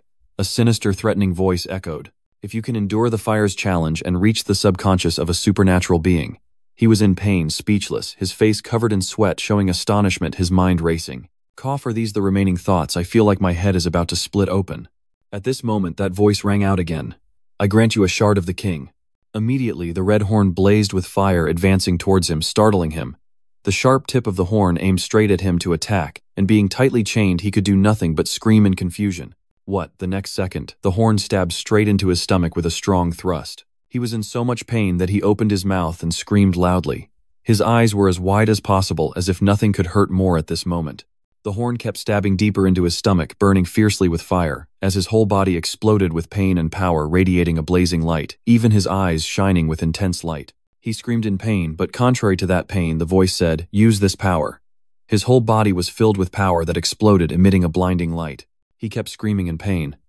The light surrounding him illuminated a vast space. Behind that light was the figure of a fierce dragon intently watching him. Beyond the pain, the sky had brightened, and the sea was gently rising and falling, filled with fresh air. He lay sprawled on the sand. When he woke up, he smelled the salt of the sea, and couldn't help but be a little surprised as he looked around. He stood up, wiped the dirt off his face, and wondered, "What? Where am I?" He looked into the distance at buildings with blue-green roofs that perfectly matched this place. "Are you paying attention to them, Mandiva?" He brushed his hair a bit, at a loss for words, wondering to himself, what happened there? The status bar continuously displays notifications. You have absorbed the Horn of the Forgotten King and reached the limit. The amount of mana exceeding the limit you can absorb is a potential. Intermediate understanding of the fire attribute has reached its limit and will become an advanced understanding of the fire attribute. He seriously read all the announcements, then tightly grasped the hand. A huge amount of red mana surrounded him. He looked at the red thing and wondered, "Is this my mana? I can almost see how close I am to the level 4 magic circle." He sighed with relief and said, compared to what I went through there, the reward is awesome. Suddenly a voice rang out, catching his attention. Nice to meet you here, kid. Vel, a middle-aged woman with platinum hair. He spoke as soon as he saw her. Mrs. Daria Snow White. Two people standing at the nearby water counter are talking. You speak first. I can feel a sudden burst of mana, so I came here to check. As I was speaking, she handed me a drink and discovered the kid here. He smiled happily and said, Thank you, ma'am. I didn't expect to see you here again. The tower owner. She used a sharp gaze to assess him. The boy almost reached the 4th-level magic circle in such a short time. She was both speculating and proving each of her deductions. Its mana is even purer. The boy is basically a genius. He put down the glass and asked, What brought you to Mandiva, lady of the tower? She looked towards the sea and the tall buildings and said, Not many people know, but this is our homeland. He was a bit surprised and asked, Where is your hometown? She replied, That's why every summer I come back here. But what brings the kid here? He looked at her and thought, I guess it's too soon to tell her the truth. He scratched his head once, then placed his hand on his chest and said, Clearly, I came here just to admire the world more. She heard that and replied, Oh, I see, but in her heart she wondered if she should test this kid's abilities. She brought the glass of water to him and said, So kid, do you mind helping me a little? He was confused upon hearing that. She snapped her fingers and sparks surrounded him, the flames engulfing his whole body, leaving him a bit surprised. Right after that, a symbol appeared on his cloak. He looked at it thinking it was the symbol of the Peace Tower. She picked up her glass and continued to enjoy it, smiling and saying to him, Don't worry, it's something you can do. Then Thayan's status displayed a notification. The mission is Darian Snow's test, helping her fight against the pirate slave ship at Mandiva Port, and pass her test with the reward being a mid-level mana stone. He was a bit surprised after watching it. A pirate. There are some people discussing on the ship right now, she said to him. I guess you've realized it too, but Andy strictly forbids slavery. At this time, there are people locked up inside the prison while soldiers guard outside. That's why we don't allow slave ships to dock at our port. On the ship, the traders are transporting goods, she continues, but unfortunately some ships have come close to the port to anchor. There are a few guys trying to drop anchor near Mandiva. The two of them are now sitting on a boat powered by mana. She explained everything clearly to him. Of course, I can do this myself. When discussing this, her face became a bit more serious, but the purpose of this plan is to rescue the victims and take the ship. It requires a detailed plan. If you can hear me, speak up, so we need to bait an attack. She praised him for that, saying the kid picks up things quite quickly. He was a bit silent, thinking about something. He looked towards the large ship not far from them, thinking, if the tower owner asked for help, hundreds of mages would rush over even barefoot. She was now using mana to cast a spell on the train ahead. He continued to think, considering how she had specially asked for his help. Then he looked towards that ship, certain that this was definitely a test. At this time, the two people's boat had come very close to the ship. She called out loudly, and then turned to advise him, saying seriously, But the path of a bodyguard will not always be smooth and glorious. He listened attentively to her teachings. She turned around, smiled, and said, This is just another fate of our mage. Saying that, she stepped 1 foot onto the boat's edge, then jumped onto the ship, turning to him and said, Now I will attract their attention. The girl will go rescue the person. After instructing, she quickly left to carry out the plan they had agreed on. He seriously considered her words about the path of a bodyguard. She flew high above the ship's deck, looked down, then smiled proudly, and said, All right, let's perform around here. Then her whole body radiated a powerful mana, her eyes glowing as she cast a spell. The next moment, the entire sky around the ship lit up brightly, and she stood in the air controlling the mana while shouting loudly at him, Go, kid. At that moment, a shout echoed through the ship, They're attacking. Everyone on the tugboat prepared their weapons to attack her. One person gave the order, Hurry up. The sailors took aim at her with their crossbows and attacked. A leader raised his sword high and shouted a loud command to fire. A large manosphere emitted a dazzling light atop the ship. Seeing everyone in such a commotion, she felt extremely pleased and couldn't help but smirk. The people on the ship were basically no match for her. Unable to attack, one of them cursed harshly. Damn it, they couldn't reach her. She was now a bit angry, red mana radiating from her hands. She said angrily, You bastards dare to hide in my territory. Then she raised her hand and blew the mana fire particles, spreading in the air and falling down. The small fires fell onto the ship with the wind, causing those men to panic. She added, Let's see if your abilities are as great as your courage. Sparks fell into the ship's hold and ignited right at the feet of those guys. They suddenly shouted something. Then they used their feet to stomp out the fire, but it was basically useless. The fire grew bigger as they shouted and stomped on the flames with all their might. What did you do? The flames spread up his leg as he tried to stomp them out. The fire spread wider and burned hotter, engulfing him. He screamed in pain. Why is it burning so fiercely? The flames created from her mana blazed more intensely. Snow White Daria. Right after the opening words, the flames grew bigger and bigger. Another sentence sounded. The dwarf lit the firewood. The entire ship was engulfed in a great sea of fire. At this moment, on the other side, a hand clings to the side of the ship and climbs up. Taking advantage of the chaos, he sneaks inside without anyone noticing. Suddenly, a loud voice shouted, grabbing his attention. "Move quickly." He looked towards the source of the voice. It was the flames continuously burning in the cabin.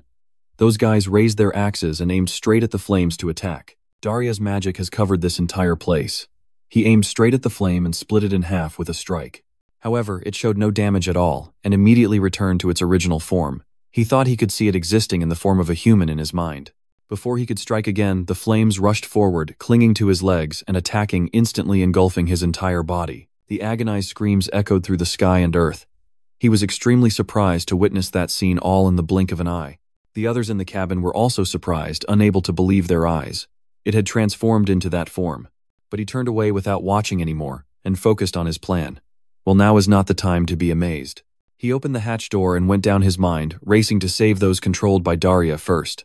The dungeon below probably still had no idea what was about to happen. The prison guard still sits there calmly talking. What is happening? Suddenly, the imprisoned man shouted, "The Navy is here, we are saved." The sound of a sword striking the prison bars rang out sharply as the guard outside raised his blade to threaten. "No matter what happens, you guys won't escape from here." The threat made those in the cell tremble, hugging themselves and not daring to say anything more. He lifted the sword onto his shoulder to threaten. Remember, right then, something rushed up behind him. A hand grabbed his throat from behind, startling him into no reaction. His face became terrifying. His sharp eyes only uttered one word: thunder. As soon as he finished speaking, his entire body was shocked by a blue electric current. When his body started smoking, he exhaled white smoke. His eyes rolled back and he could no longer speak. When you let go, that guy immediately collapsed. You sighed, and thought indeed no one else was left up there. A prisoner clutching the bars says, "Are you here to save us?" He hears the voice and turns his attention to the cell. He nodded slightly and said, But we have to wait until the pirates leave. It will be safer here now." She heard that and immediately knelt down, clasped her hands on her head, and bowed in gratitude. "Oh my God, you have heard my prayer." He looked down at the motionless man beside him, then looked around, wondering how many others were trapped in this tiny place. Suddenly, as if realizing something, he was startled and opened his eyes wide. His attention was caught by a boy sitting curled up in the cell. He was stunned that they'd even sold this child into slavery. He ground his teeth in anger until the angles of his face stood out and cursed, "Those bastards." The next second, a group of people rushed in, pointing at him and shouting, "Who is that?" The sudden voice shocked him, but then they noticed the corpse of a man lying beside it. Those guys were so surprised to recognize their teammates that they shouted, "What?" He quickly drew his sword and shouted at him, "Stop that bastard." As soon as he finished speaking, a group of men behind him rushed forward to attack him as if to take revenge. He unleashed mana to create a stream of blue light, his face full of anger, as he said, "I am the one who captured you." Then he recited the spell, the red lightning magic circle. Immediately, all of them were tightly bound by blue chains and jerked violently. They were all knocked out without exception. He slowly stepped forward. A dying man tried to say, "Are you a mage?" He was about to say more, but before he could finish, the commander shouted and struck him down. He stepped into a cell and gently pushed the door open. He stood in front of the iron bars and said, "This cell." Inside it was very dark, a voice echoed. "Are you the mage of the fire tower?" he said loudly, a glowing orb in his hand illuminating every corner of the space. He looked down at the person imprisoned in the room and realized it was an elf. He then stood up and said, "So you are the mage of the fire tower, huh?" I remembered there was a symbol on my shirt, then I realized it was because they saw this symbol. He immediately placed his hand on his chest and replied, "No, I'm not a member of the tower," but before he could finish, he was interrupted by him, saying, "Anyone will do." He stood in front of the iron bar, arrogantly ordering him to open this door. He felt a bit uncomfortable hearing that his facial expression changed. He thought he really wanted to open the door for them. That guy's voice really sounded annoying.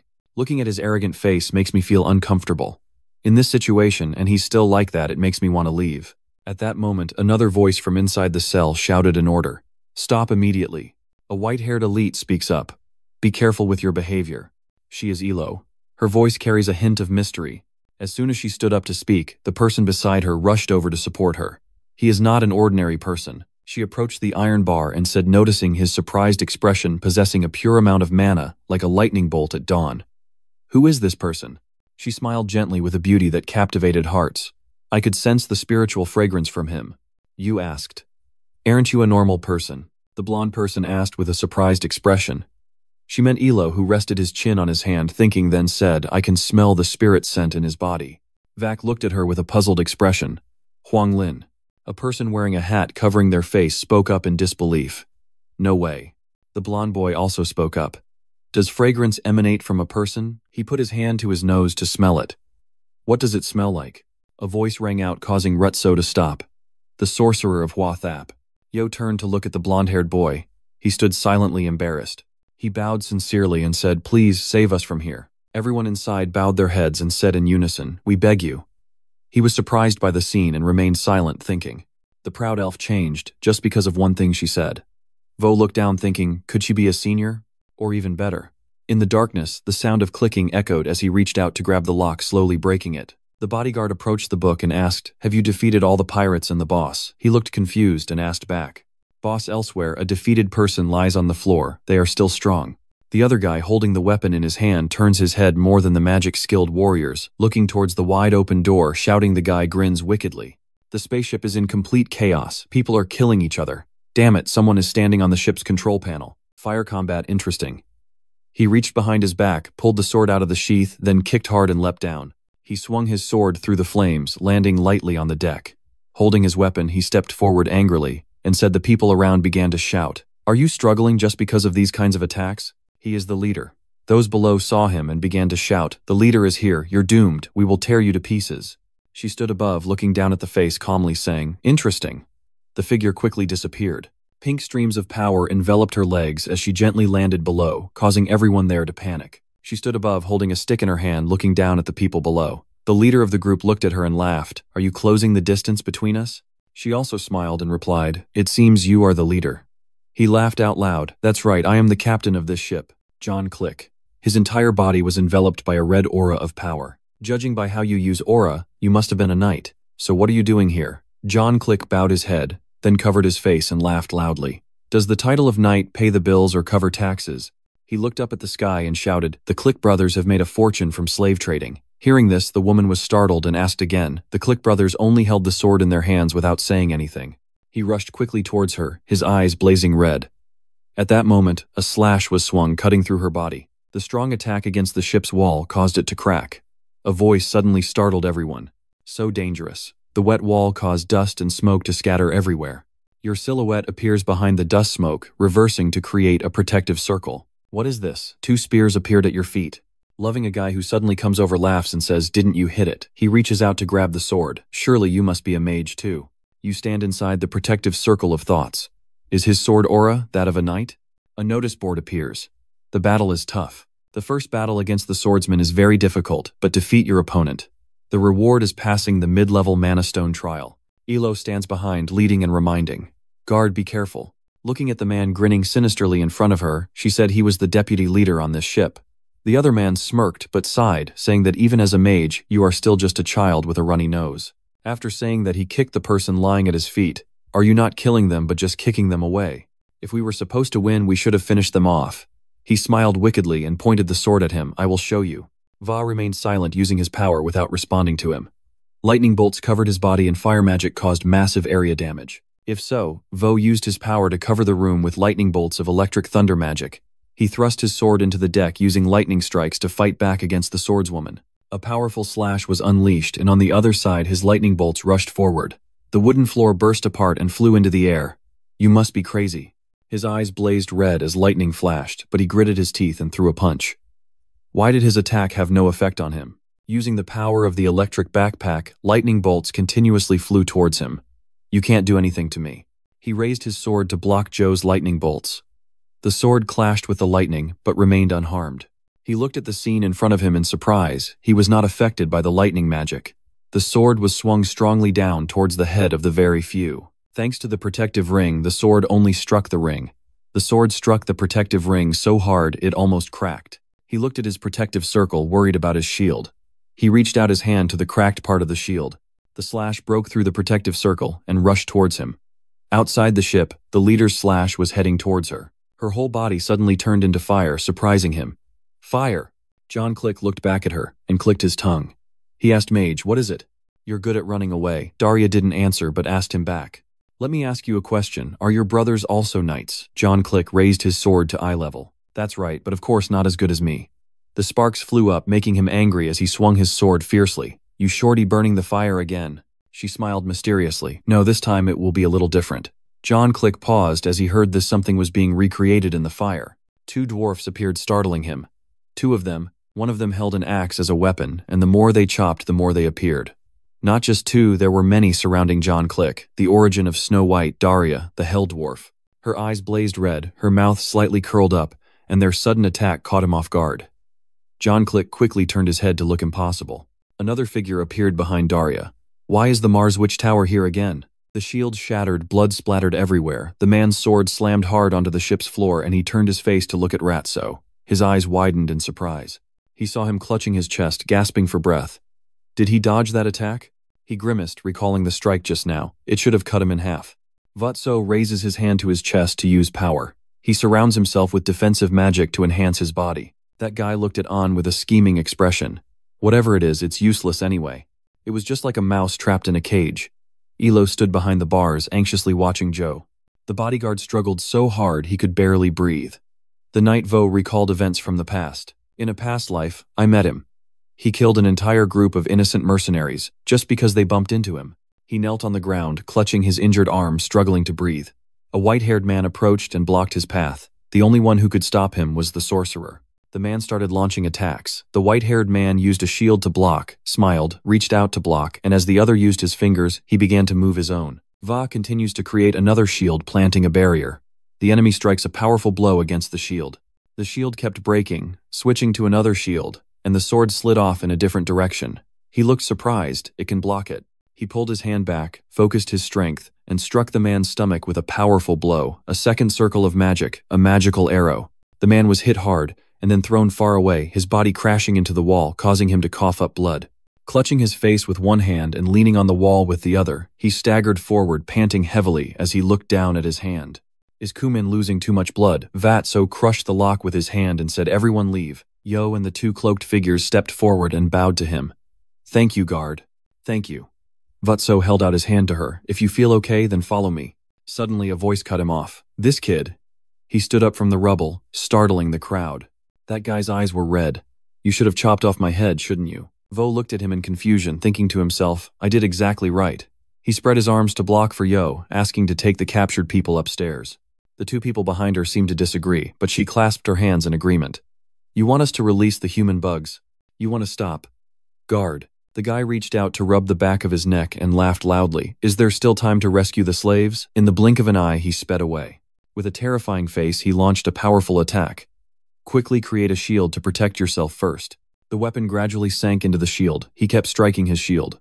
"I will not give it any chance to counterattack." That guy gave a sinister smile, his eyes glowing red in the darkness. The attacks kept coming, shield after shield after shield after shield after shield.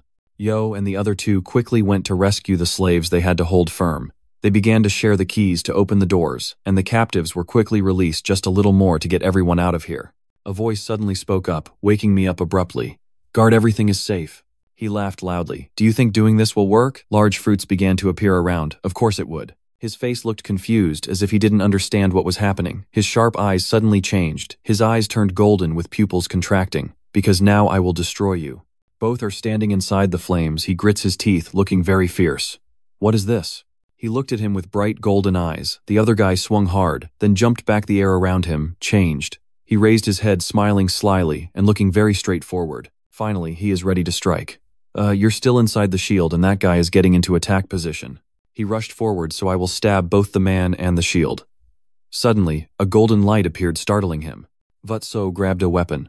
Nguyen let Somon, and he aimed it directly at the man's fiery spear. His eyes blazed red, the tip of the blade gleaming. A fire spear. The squeeze is ready to attack. No, this is completely different. The two weapons clashed with a flash, at least several levels stronger than the previous magic he cast. John Click was fighting the dwarves. Damn it, he's surrounded by dwarves. The more I kill, the more they come, but I can't kill them all. John Click is tired and breathing heavily. What the hell is my stupid older brother doing? Daria stood aside to control them. If he were here, I would have caught up with that witch already. The dwarves immediately rushed towards him. John Click swung a strike at them, just needing to hold on a little longer. Suddenly, a faint ray of light cracked open beneath his feet, and John Click looked down with a surprised expression. The cracked spot suddenly swelled up, making him unable to stand. A huge column of fire shot straight up from under the ship to the sky, and he was also hit by the previous blow. Cough. John Click couldn't believe what just happened and shouted loudly, "No way." Daria stood aside, bewildered, covering her mouth with her hand. "What's going on?" A sound made her turn her head back. "Inside the ship, the slaves are coming up. I was careless. The deck has a big hole. He's lying still underneath, having taken care of everything." His face is calm, clothes slightly torn and stained with some blood. A notification appears. "Notification, you have completed the mission and received a reward. You have received a mid-level mana stone. Shouts from below, ring out the leader has been defeated, surround them." The defense ship focuses. Daria looks up and raises the stick. "Ho ho, little flames are starting to appear around the dwarves. I should think carefully about this." She slammed the stick onto the deck. A barrage of fiery bullets was fired. They attacked the small boats around. The boat sped across the sea. Hands placed over the wound light immediately appeared. He propped himself up with his arm and sat up. "What happened?" "Don't move." "Benefactor. Yo. Put your hand on the glowing spot." "My mana hasn't recovered yet, so healing will be a bit slow," Daria said from the side, startling him. "Well done, you defeated 2 knights on your own." Vo couldn't believe it and turned to speak, but was interrupted by the lady. "I thought I was only fighting one guy. Actually, there are 2 of them. They are currently stuck to the pole. I owe you." Ilu spoke to him. "It's a big debt." Although she can't repay the favor immediately, she begins to introduce herself. "Ta Ilo, a child of the White Cedar tribe, swear on the honor of my ancestors. One day I will repay this favor to you." He placed his hand on his chest and smiled. "I am very straightforward. I am only fulfilling the duty of a bodyguard," Daria interjected in the conversation. "Miss Yo, don't forget about us. The people of Fire Tsao too." "Ho ho." A loud voice echoed. "Master, we have finished checking the condition of the prisoners. Very good." She turned to Ilo and said, "The subordinates are very capable. They have behaved completely differently than before." Vutso turned to call her Miss Ilo. "What did you mean when you were in the submarine?" Io looked at him and asked, "Are you asking about that?" Her next words made Daria startle and look over. "When did I mention Huang Lin?" The ship continued to speed across the sea. "That's right." Yo's hair fluttered lightly in the breeze. "Are you part dragon?" He thought for a moment. "The dragon clan is right. Actually, I carry the blood of the azure dragon, but it's just like a drop of water in the lake." She raised her hand slightly, but with just a bit of blood it was enough to attract the spirits. Yo bowed his head and continued speaking, which surprised him a little. "I can smell a strong spiritual aura from you. That's why I'm wondering if you are also a mixed dragon blood like me."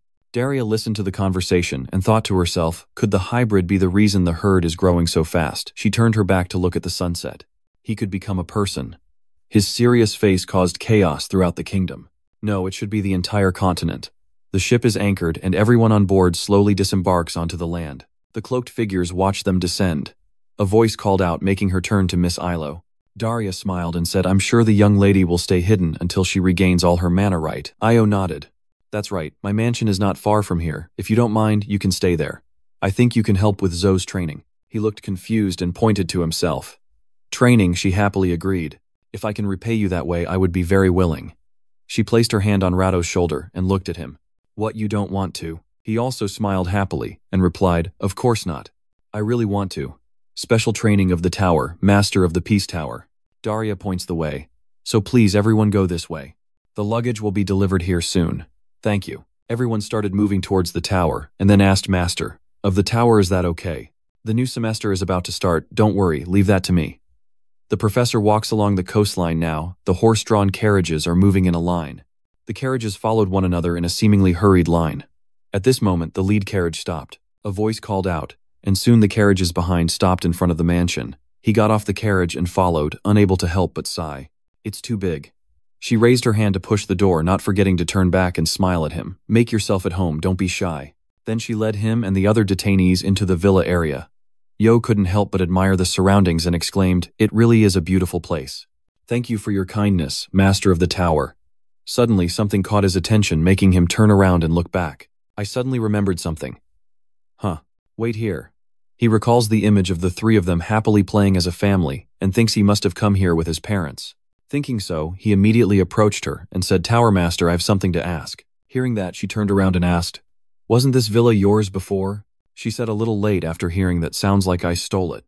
He knew his question was a bit off and awkwardly said, "Haha, I'm sorry." But then her answer surprised him. "You're right, its previous owner was some trading company. I only bought it a few years ago. So why do you feel even more certain about the images appearing in your mind?" "Just as I thought, this place is one of my family's properties." After saying that, she asked him, "Do you have any other questions?" Did you smile back? He looked towards the tall building and thought after the family collapsed he heard it was sold at a low price. He followed her into the grand hall, his mind racing, never expecting to return here. A week later, the door opened and a girl in a white dress walked in. She said, "Here I am, Ilo." She walked in happily saying, "I heard you calling me." She looked her up and down with sharp eyes and said, "So light it seems most of your mana has recovered." She stood there very modestly, smiling gently and said, "It's all thanks to you, Tower Master." She put down the cup of tea and said, "So about what we talked about earlier, can you help with the training log?" She heard that and simultaneously summoned the water spirit saying, "When you say training, you must mean the soul." She immediately replied, "That's right." Then she stood opposite her and asked, but very bluntly. The woman smiled happily and replied, "I told him to go do something else." Cut to another place at this moment. On the cliff, a terrible scream echoes through the sky and earth. He falls from a great height, then falls straight into the water, causing a splash that stirs up the whole area. Immediately after he surfaces from the water, gasping loudly. He ran his hand through his hair and looked up, saying, "Singing dimly, have I failed again?"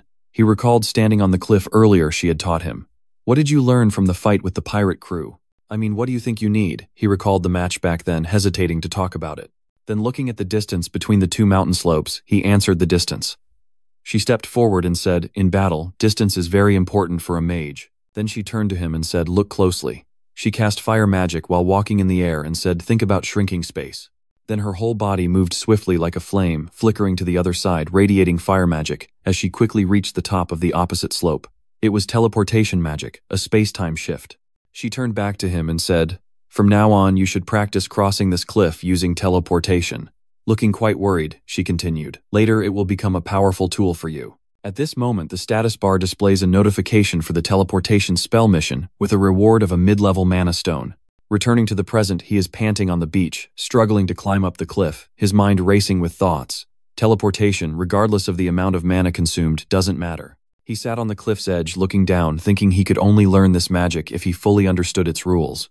His body was soaked through with water, but he did not lose heart. He continued stepping forward in the air, persistently trying again. And unsurprisingly, there was another deafening echo. He failed again. Then he tried to climb up again, panting and saying, "Is this magic training or physical exercise?" His body was soaked, his face tired, eyes closed tightly, saying, "Focus," thinking about closing the gap. Then he continued to stretch his leg out again, and this time he really created fire magic under his foot. Both of his legs were covered in fire magic. He intended to move further forward. He shouted just now when suddenly she appeared, calling him to lead the way, causing him to lose focus and crash headfirst. His whole body was covered by fire magic. He looked up and suddenly said, "Daria, you know you came at the wrong time and made me fall, which is a bit awkward." Then he suddenly shouted as he realized he was falling. It was already dark, and both of them were inside the cave. She gently placed her hand on her face and said, "From today you will learn about the soul contract." All three were standing warming themselves by the crackling fire. She said she would help him. She gently placed her hand on her chest and said, "I'm glad to be able to help you." He politely placed his hand on his chest and bowed his head in response. "Thank you, Miss Ilo." Then they both sat by the fire, and she taught him. "Please slowly close your eyes." She was very kind, teaching bit by bit and imagining something related to fire. Not far away, Mrs. Daria was quietly watching the two. She looked at him and said, "Morning sunlight, noon sun or campfire, anything is fine." He was also very serious and focused only on the fire in his mind. Very quickly, his entire body was engulfed in flames. She looked at him in amazement, truly incredible for a human to have such pure mana within. Then she slowly closed her eyes and said, "I will enter your subconscious and guide you." Saying that, she placed her hands on his shoulders and entered the subconscious. In the subconscious, she leads him by the hand to a place where the full moon shines, a place most people don't know. Anyone can enter the door of the soul, whether human, elf, or any other being. A natural green forest covered in mist, we are all born in nature. Or to a place of war and massacre with no life, the purpose of it all. When they meet there, the doors will open and a great fire will burst out. Mrs. Daria, standing outside watching, is somewhat astonished. She is not much better at this moment. What is this flow in his heart? This image shows a person stabbing through another person's body with a scream. Does she see this as hatred? Seeing that scene, she subconsciously couldn't bear it and held her head in painful sorrow. She struggled to look up ahead with tired eyes. At this moment, she was still holding my hand, and in the distance was a door with dazzling light shining out. What is this flow in my heart? She turned to look at him, biting his lip with tears streaming down, and she realized it was hatred. Outside, she still had her hands on his shoulders, his face showing clear discomfort. Suddenly, a dazzling light radiated from the two of them, filling a large space in the cave, and Mrs. Daria was astonished, her eyes wide open. Immediately after that, light shone even more intensely. It seemed to prevent anyone from getting close. She quickly tried to run back. That light was dazzling throughout the cave, making others squint. When he woke up, he was lying in the room and slowly opened his eyes, immediately seeing Mrs. Daria beside him. His face was still dazed when she asked, "Are you awake?" He tried to sit up, looked at her and said, "Tower Master." He put his hand on his head, groaned in pain, and asked her what's going on. He sat on the bed holding his head, saying, "I feel like my mana is exploding." At that moment, the door opened and Elo walked in. He saw her and said, "Miss Yo." Then his attention caught on her injured arm being bandaged and asked, "Your arm?" She gently replied, "Benefactor, I'm fine." He then seemed to think of something and asked self-reproachfully, "Is it because of me?" He covered his face and said, "I am truly very, very sorry." In the dark, he stood alone in the villa's courtyard looking up at the sky, seemingly full of thoughts. Mrs. Daria stood on high ground and could see him standing there alone. She called out to Miss Ilo. She turned back to look at her and said exactly what happened. She then recalled and told her, "It's terrible. His consciousness was very clear when we set foot on the path leading to the Gate of Souls. We couldn't continue because suddenly there was a very intense emotional surge." She heard this and put her hand on her chin, thinking, "How about the flow of emotions?" She replied, "Yes, it looks like a stream of hateful emotions." She gently bowed her head, her eyes slightly sad but more like a painful sadness. She thought of him with sorrow and said, "That sadness is so great that I wonder how he could hide it for so long." The next morning a voice called out. He turned and replied, "Yes, Master Tower." She arrived and said, "As she came today, we will start a new training session." He bowed his head obediently and said, "If you haven't finished speaking, you interrupted and ordered to clean up." He found it a bit confusing, looked up and nodded as if to confirm. She smiled and raised her hand, saying, "You should help the servant in the mansion for a week to clean every corner thoroughly." He was a bit surprised to hear that. Cleaning up the mansion, she continued, "Meanwhile, Miss Ilo and I will make a trip to the capital." She immediately bowed politely and said, "See you next week." He felt shy and greeted back, "Ah yes, take care both of you." She then added to him, "This is not a punishment," which made him a bit confused. He immediately agreed and said, "All right, I think I will clean up and practice the refraction technique for the remaining time." Mrs. New knew your intention and said, "You just know that, but this week I forbid you from using magic." He was so surprised that he opened his eyes wide and exclaimed, "Huh." Finally, after the two left, he picked up the broom, looked down the mansion hallway, and decided to clean. He enthusiastically grabbed the broom and said, "Then right now I'm very excited to clean," while shouting, "I'll exercise while cleaning. I just can't use magic." Suddenly, my foot slipped before I could react, causing me to lean back and drop the broom from my hand. Right after that, he fell to the floor next to a vase that was shattered. A maid of the mansion standing behind him said, "Who cleans the floor at that speed?" Hearing that, he immediately turned around to see who it was. The maid continued, "That vase is very precious to Mrs. Daria. I remember before leaving, Mrs. Daria told me about the cleaning. You just need to follow the head maid." At this moment, the head maid and the other servants were also there, taking orders from her. The head maid was a fairly mature, middle-aged woman. She wears glasses, her face very stern. "Back to the present, you broke Mrs. Daria's vase, and the head maid is talking to you." At that moment, he suddenly realized and quickly said, "I'm sorry." She quickly put on gloves and said, "I know you are not allowed to use magic for a week." Then he immediately handed him a handkerchief and said, "From now on, clean according to my instructions." After that, he started cleaning with the head maid, following closely to supervise. When you were cleaning, she reminded you to support the bottom of the vase with your hand. Then, when you were sweeping, she stood by and gave instructions. "Don't you think the back of that door needs to be cleaned too?" He quickly apologized. His face showed a bit of fear, and she continued, "But it seems like you didn't notice the stain on the floor. Countless times you've been scolded by the head maid for cleaning over and over again." Finally done with work, he tiredly found a place to sit down with a thud, panting, his whole body exhausted. Sitting there, he couldn't help but be horrified by what had just happened, his eyes full of fatigue, his face covered in sweat. He thought again about the image of the head maid spinning in his mind, constantly saying, "You are very clumsy, the window carpet." He couldn't help but panic, his face covered in sweat, saying, "Is this a kind of mental training?" At this moment, a familiar voice sounded. "You are very clumsy. Have you eaten yet?" She immediately looked at him and said, "Follow me." He felt a bit embarrassed and awkward, saying, "Haha, I'll eat later." When she heard you say that, her face momentarily became terrifying. She turned to look at you and ordered, "Follow me." In the end, you still compromise and agree, hesitant to see her response. "All right." At this moment, the kitchen was bustling with noise, everyone chatting loudly. He quickly found a spot for himself and settled there. Only then did he notice that many people were actually working here. Someone asked, "What's your name?" He turned to respond to the old man's greeting. "Ah, I am Rat, so Demonde." The old man was a bit surprised and froze, asking him to confirm. In closure, he looked at the old man's reaction and felt a bit suspicious. "Does he know me?" But the old man's next words surprised him. "You're so handsome with black hair and red eyes." A maid sitting opposite clapped and agreed. That's right, you look so cool. A guy with a rugged look patted his shoulders from behind and said with a laugh, you look pretty fit, let me have some muscle. The sudden action made him turn around in surprise and say yes. Then the guy patted his back hard and laughed. I'm just kidding. The atmosphere in the dining room grew even livelier, everyone laughing happily. On the outside, he still smiled and forced a laugh, but inside he was crying. Ko tried to reassure himself to endure just 1 week. Surely this was training, definitely training. At this moment, the male lead was carrying freshly cut logs with others walking, and thinking that if he could use the mage's body, he could finish immediately. On this side, everyone quickly settled back into their seats. Here, take this, everyone did very well. Immediately after their group raised their glasses and clinked them together.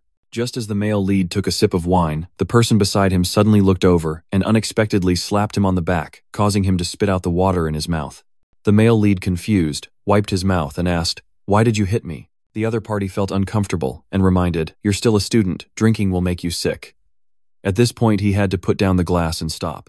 Oh my god, I forgot that I'm still a student, I thought I was still a mercenary. The others saw this and laughed, it's okay, it's okay. Then he poured more into your cup, you have to learn to drink slowly too.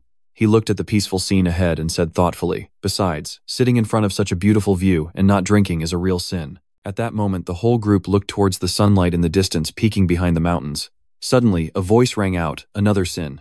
The group of people immediately turned around in surprise. The one who came was the maid. Her voice was serious as she said that drinking beer without snacks is no fun. In her hand, she was holding a basket of items. Those around were happy. All right, congratulations to the new member. Amidst this joyful scene, she looked towards the male lead, her eyes seemingly filled with lingering thoughts. At this moment, the male lead is with them, smiling as if completely relaxed and being himself. Then the scene shifts to the male lead cleaning up the yard. Then he went out to eat and drink with his teammates.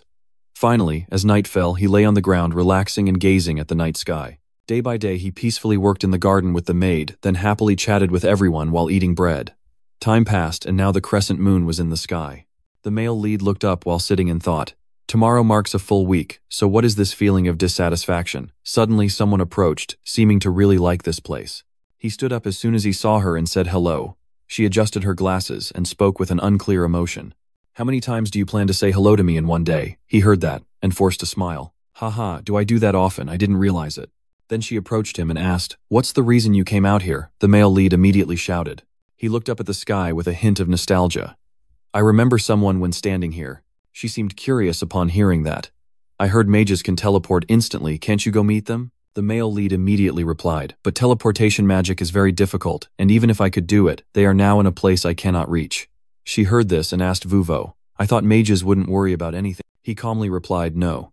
Seemingly to hide her feelings, she turned away, crossed her arms and said, tomorrow is your last cleaning day, so do it well. The male lead politely replied with a yes. At this moment, she seemed to have something on her mind, and turned to say to him, I don't know much about magic, but I think you're a good person. The male lead. He was stunned and stared at her with wide eyes. She seemed unaccustomed to complimenting others quickly, adding, even if you don't become a good mage, you can still be a good servant under my command. The male lead laughed dryly. All right, I'll remember clearly. Then time immediately moved to the next day. At this moment elsewhere, a grand carriage appeared at the large, luxurious golden gate. You're back, Tower Master. At this moment, Tower Master Darien is wearing white clothes with a touch of red. She immediately asked, are you not feeling well? He also spoke up. How are you, male lead? He quickly replied, I'm very well. She looked at him and smiled. Come with me for a bit. Then they went inside the tower. You've worked hard this time. I didn't see it that way and replied no. Commander Daria went ahead, leaving him with his back turned, searching for medicine to restore Ilo's mana. It took quite some time as Elf's mana is very special. Then she planted the stick in the ground, stopped, and said we had to check something in the storage cellar. Nam just heard that and exclaimed, she's really busy. Suddenly the Tower Master turned to him and said that this place once belonged to the Vaemon clan. The male lead fell silent, his expression looking sad. She continued, Wilo said that in your heart there is a very strong knot, and that's why you can't reach the soul. Her voice hesitated, asking, that knot, do you feel offended? At this moment his hand clenched, tightly trembling. But she did not stop and continued to ask, or is it anger? If it's not just sadness, then what his eyes now showed a mix of confusion and anger. It all reminded me of the first time I met her. At that time he was still in the library researching magical studies. You fought alone. At that time your eyes were full of determination but also loneliness. Back then, you were the only one in the library studying magic diligently. Looking back now, you were just a lonely family head trying to rebuild your clan. Speaking of which, she didn't beat around the bush and continued. Then take this place. The male lead was startled and stepped back. What does she mean by that? She didn't show any attitude and continued speaking. I'm not giving you a free pass. Become the Fire Tower battle mage and the strongest warrior to protect this country. The passionate words left him stunned. Next, the Tower Master didn't stop and continued, make a lot of money and buy this place back from me. He just stood there, dazed, listening to her story. The Tower Master smirked. Do you understand? The young man. The male lead was stunned when he heard the 3 words, young man. She smiled confidently, and kindly don't struggle alone. Then it got dark, and the 3 of them gathered around the crackling firewood. Last time I approached the Door of Souls, I did not awaken your subconscious. I only guided the way with my mana. This time, let's go to the door together. He said anxiously, what if I get hurt again? Huh, that's right. She gave a thumbs up and smiled. I brought a lot of medicine, don't worry, you're still hesitant. I didn't mean it like that. She ignored that and continued speaking. Then close your eyes, think of the half like last time, and I will awaken you in your mind. He gradually closed his eyes, feeling the fire within his subconscious. When he opened them, he saw her asking, do you see me? The male lead looked at his hand and felt, so this is my pure mana. He then went forward, recalling that everything went smoothly the last time he came here. The 2 of them continued forward, her steps faltering slightly as she spoke, but they stopped before a cliff. The torrent was still here below the cliff, a stream of rushing water constantly splashing, and in the distance the torrent led to a door that kept glowing, making it very difficult to reach the source at the Door of Souls. The male lead did not hesitate and went forward. Y quickly grabbed his hand, and as he approached he was immediately pushed back. He immediately fell to the ground, she complained. Just looking is already dangerous. At this moment his head was filled with non-stop thoughts. Graduated from the academy, chosen to enter the tower, restore the family, and avenge his father. He stared wide-eyed in shock, unable to help but hold his face while sitting on the ground. I'm sorry, I can't make this disappear. Y rubbed his shoulder, not knowing what to say. Suddenly a voice rang out. So how is the male lead? Hearing that, he looked up. Daria was outside, and the maid appeared, saying he is a good person. 2 women stood side by side chatting, and the Tower Master immediately spoke up. You won't leave him alone, will you? The maid immediately replied, that's right. Inside, the male lead couldn't help but be silent and stunned. He recalled the conversation with Professor Huhat. He placed his hand on his shoulder and said, come with me for a moment. Then he remembered the happy times with the people here. All right, congratulations to the new member. Then there was the conversation between him and the maid on Friday. I don't remember much about magic, but I think you're a good person. Finally, Daria's trusting smile said, don't struggle alone, come here as you have been destined. That's right. The male lead now had hot tears streaming down as he looked up with determination. I can jump over it. He told himself to think about shrinking time and space. The male lead immediately moved forward. Worried about what was behind, he told himself not to get any closer and that he would be fine. The male lead bit his lip and rushed forward. Even if he fell, his leg reached out to the cliff, he was not alone. Seeing this, Y immediately froze. Right after that, she saw his figure disappear like a spear shot through the floodwaters. Teleportation. At this moment, the words flash step kept repeating in Yo's mind. She stared in shock at the scene ahead. As soon as he touched the other side of the door, a voice called out benefactor. At this moment, your figure seemed to be continuously blazing, standing in front of the glowing door. You did it. Immediately after the system announced, you have completed the mission and received a common grade mana stone as a reward. The protagonist stared thoughtfully at the glowing door ahead. I've crossed it already, so what should I do now? The crowd behind him kept surging forward. At that moment, the voice continued to echo. Please step through the door of light before you. The voice startled him. This voice is unexpectedly Ilyo. She smiled and said, you didn't expect it, did you?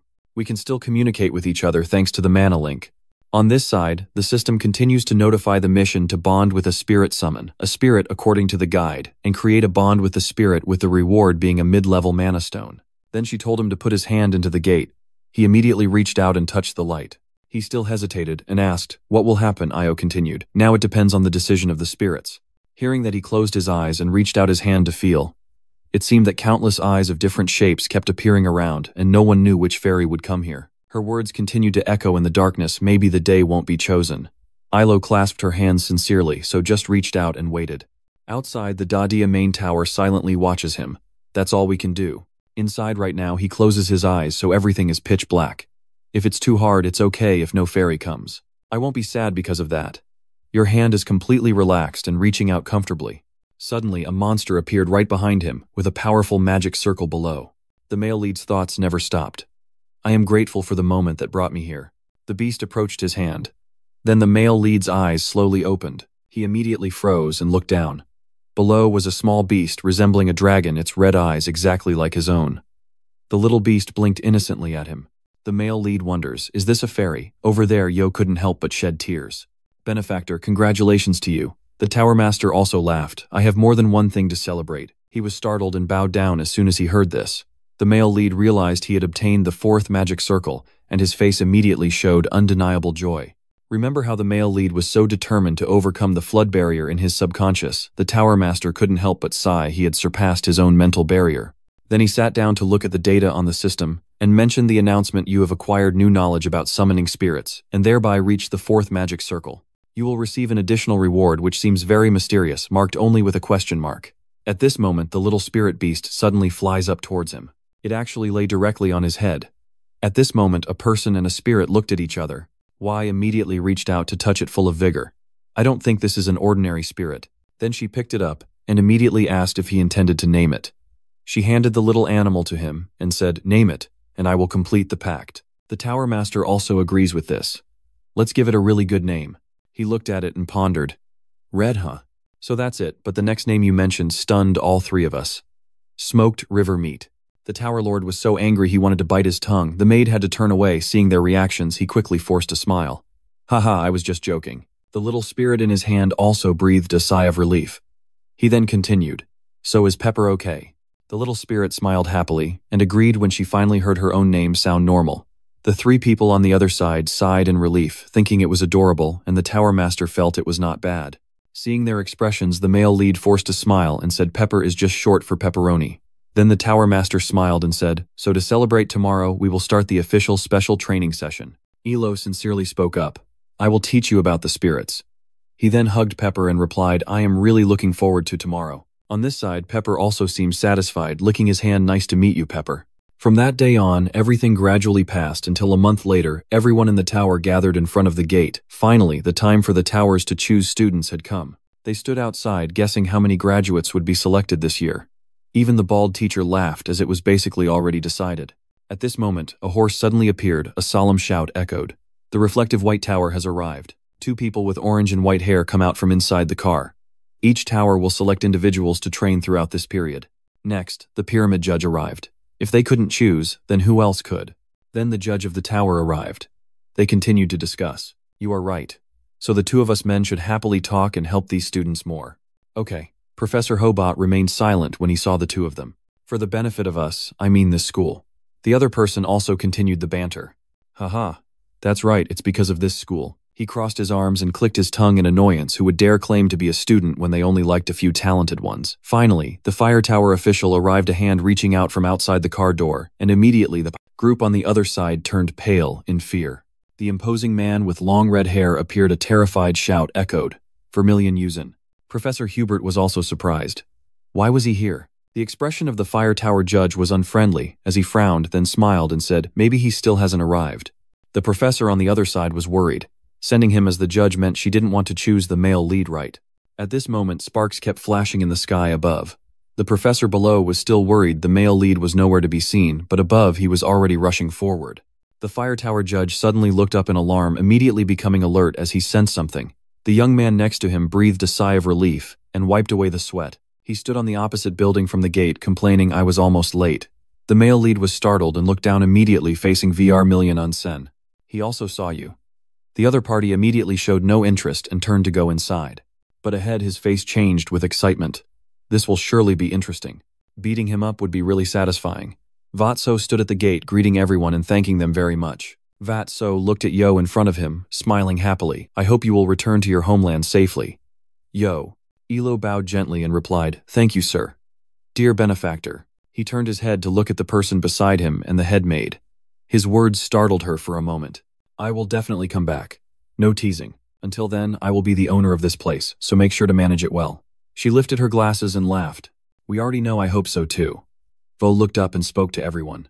Although it was a short time, I really thank everyone very much. Dania crossed her arms in front of her chest and asked him, Kid, don't you need a car? Vac rubbed his shoulder while nodding. Yes, I didn't want to be late, so I ran much faster. She put one hand in her pocket and suddenly suggested, Then on the way back, I have a request to ask of you. The young man, she handed him a neatly sealed letter with a red stamp on the back. "Can you deliver this letter to Hubert?" The boy quickly replied. "Yes, I will definitely deliver it." Before he finished speaking, she interrupted him. "Okay, thanks, kid." This action of hers made him feel a bit confused. Not long after, he was already in Professor Hubert's room. The two people sit opposite each other on the SFE. Hubert holds the letter in his hand and begins to speak. Luckily, the student arrived just in time. He read the letter with some confusion, but this selection process to help the student would be quite difficult. Professor Huo placed the letter on the table with a thud, saying he had to quickly finish a few things that had just come up. Vatso smiled and said, "It's okay, Professor." He clenched his fist, his tone serious. "All I can say to you is that Hubert remembers the tall, strong man with long hair and gives a warning. Don't underestimate Unin's brother." He slowly stood up, then approached and placed a hand on his shoulder. "You have to be the strongest, not just try your best. If it's a game, then you can do it." He glanced at Mr. Tran, and "All right, don't worry." The system now displays the message. The tower selection mission requires showing overwhelming difference in rank and gaining recognition from the selection committee. Current recognition from the selection committee is 0/10th. The reward is a medium-grade stone.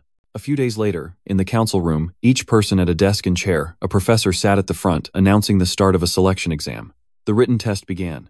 Visa was focused on writing while thinking the writing test was not too difficult, because he had failed this test many times in his past life. His eyes drooped. Vo paused for a few seconds if there was anything to worry about. "I remember the letter Mrs. Danya asked me to give to Hubert, the teacher's letter." I recalled the number of times Professor Hubert went on business trips after receiving that letter.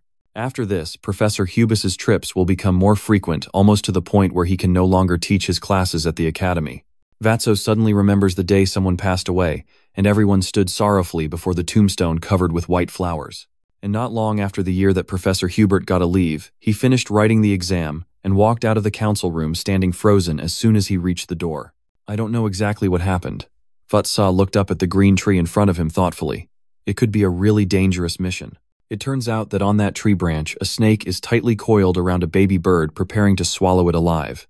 In his heart, he probably feels the same as that little bird, a high-level mage in the Peace Tower. Not long after, he stood on the podium to receive the highest score in the written exam.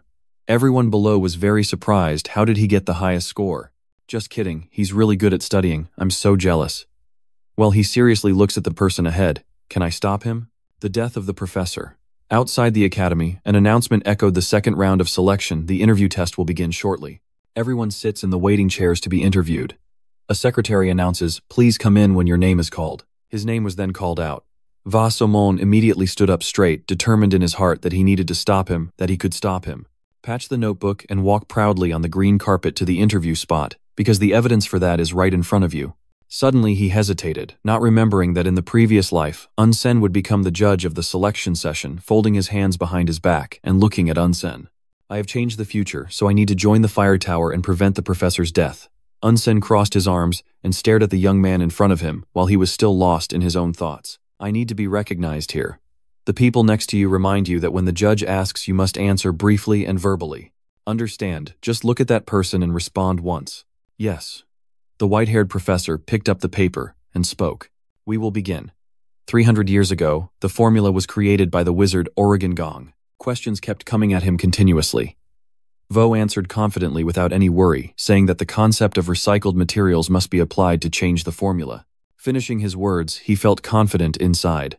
The interview questions were even easier than the written exam questions. The white-haired professor continued to ask more questions while he kept thinking. However, there is another task in the second round of the exam. Suddenly, a dazzling beam of light shines intensely in front of him. Vo still stood firmly in one place, enduring the mana radiating from the selection judges. Vo recalled how he used to cough and bend over from this amount of mana in his previous life. "In my past life, I always failed at this stage. But now the mana flying straight into your face is making your hair messy too. I'm confident this time is different." Suddenly, I spoke very openly. "If you change the ingredient ratio in the medicine, you can get 3 times the effect." The person sitting next to Unin laughed and said, "That kid is pretty awesome. His expression doesn't even change despite being in a mana storm." Clenched his teeth and gave a mysterious smile. "Is that all?" As soon as the words ended, a purple energy burst out from Unin's area.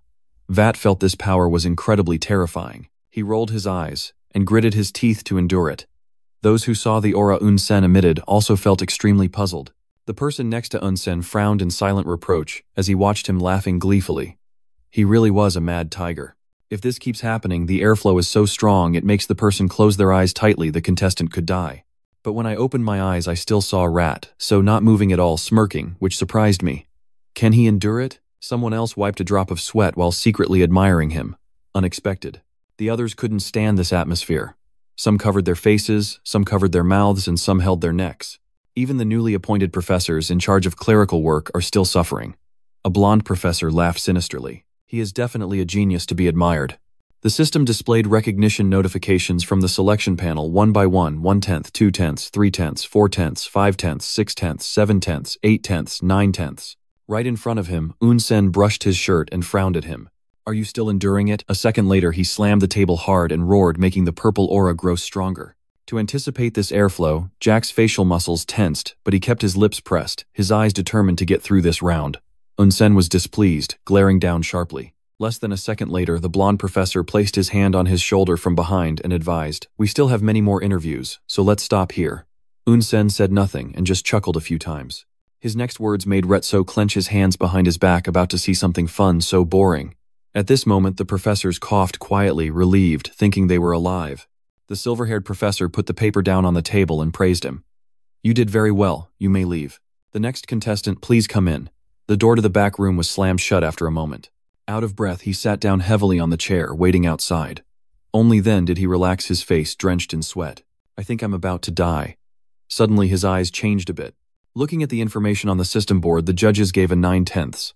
He tilted his head with a forced smile, then sighed, realizing that what he said still wasn't enough. He's not easy to please. In a dark room with a bit of light filtering through the window crack, his name was called out again, echoing through the door frame. The professors were leaving, discussing that he was the contestant the fire tower master had been watching. He is a student that everyone wants to take in. What a pity. The white-haired professor at the back laughed and said, "Unen, the youngest priest, are you really conducting military training?" Unsen turned his face, revealing scars, and growled. "What did you say, who is the youngest?" The white-haired professor was frightened by this momentum and immediately waved his hand. "No, I didn't mean that." Unsen didn't bother to say anything and just turned away, leaving the others both worried and speechless. Right there in the treacherous mountains, a fierce battle was raging. Everyone chased after a young man together, shouting loudly to stop the newcomer. They quickly discovered a hole in the golden barrier with no cracks on the barrier itself. At that moment, Unen was just a naive teenager who was mercilessly trampled by others. Then he swung his sword down right in front of Unen. Then no one knew what happened, only hearing desperate cries in the dark night. Under the full moon in the silent night, Unen was now a grown teenager. After the battle, he looked down at the bodies lying on the ground with contempt, the weaklings. Unsen covered in wounds, tears continuously streaming down. He pressed his lips tightly, thinking that if they collapsed and returned to the present, he would frown worriedly, and everyone would be doomed. Outside the academy, a loud, clear shout was heard. Now it's time to start the third round of the exam. A professor stood on the podium and spoke to the students. This test is a treasure hunt. That person holds a blue stone and makes a request. In the dense forest on the hill, the contestants must find the blue mana. The students look up attentively. Based on the amount of mana stones the contestants collect and bring back, their scores will be determined. Vo listened carefully to the situation around and thought to himself, it seems they want the contestants to steal mana stones from each other. The professor quickly gathered everyone. All right, contestants, line up. Vola remained silent, looking at the system board as if deep in thought. He thought of Unsen sitting and drinking tea. If I can get through this third stage, I sigh and wonder if Unen will acknowledge me. A horn began to sound, signaling the contestants to run together towards the forest edge. Vatso ran while calculating. First, he ran as fast as he could, giving it his all.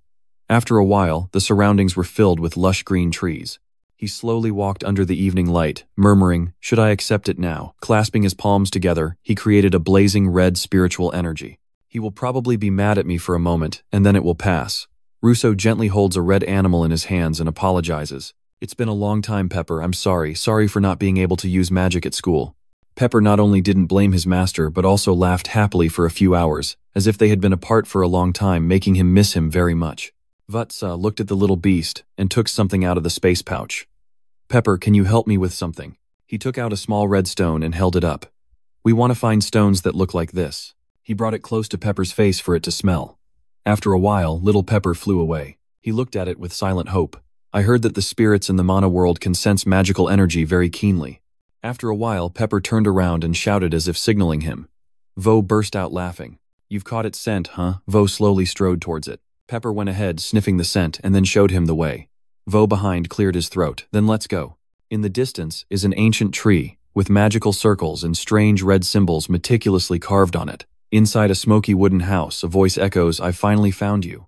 A man in a black cloak grabbed the collar of the middle-aged man opposite him and demanded, "Where is the wizard you made the deal with?" The middle-aged man was so scared, he broke out in a cold sweat and hesitated before answering. I don't know, I only sold him some ingredients needed for alchemy. I only know that much." The cloaked man growled, "What about the formula for that alchemy?"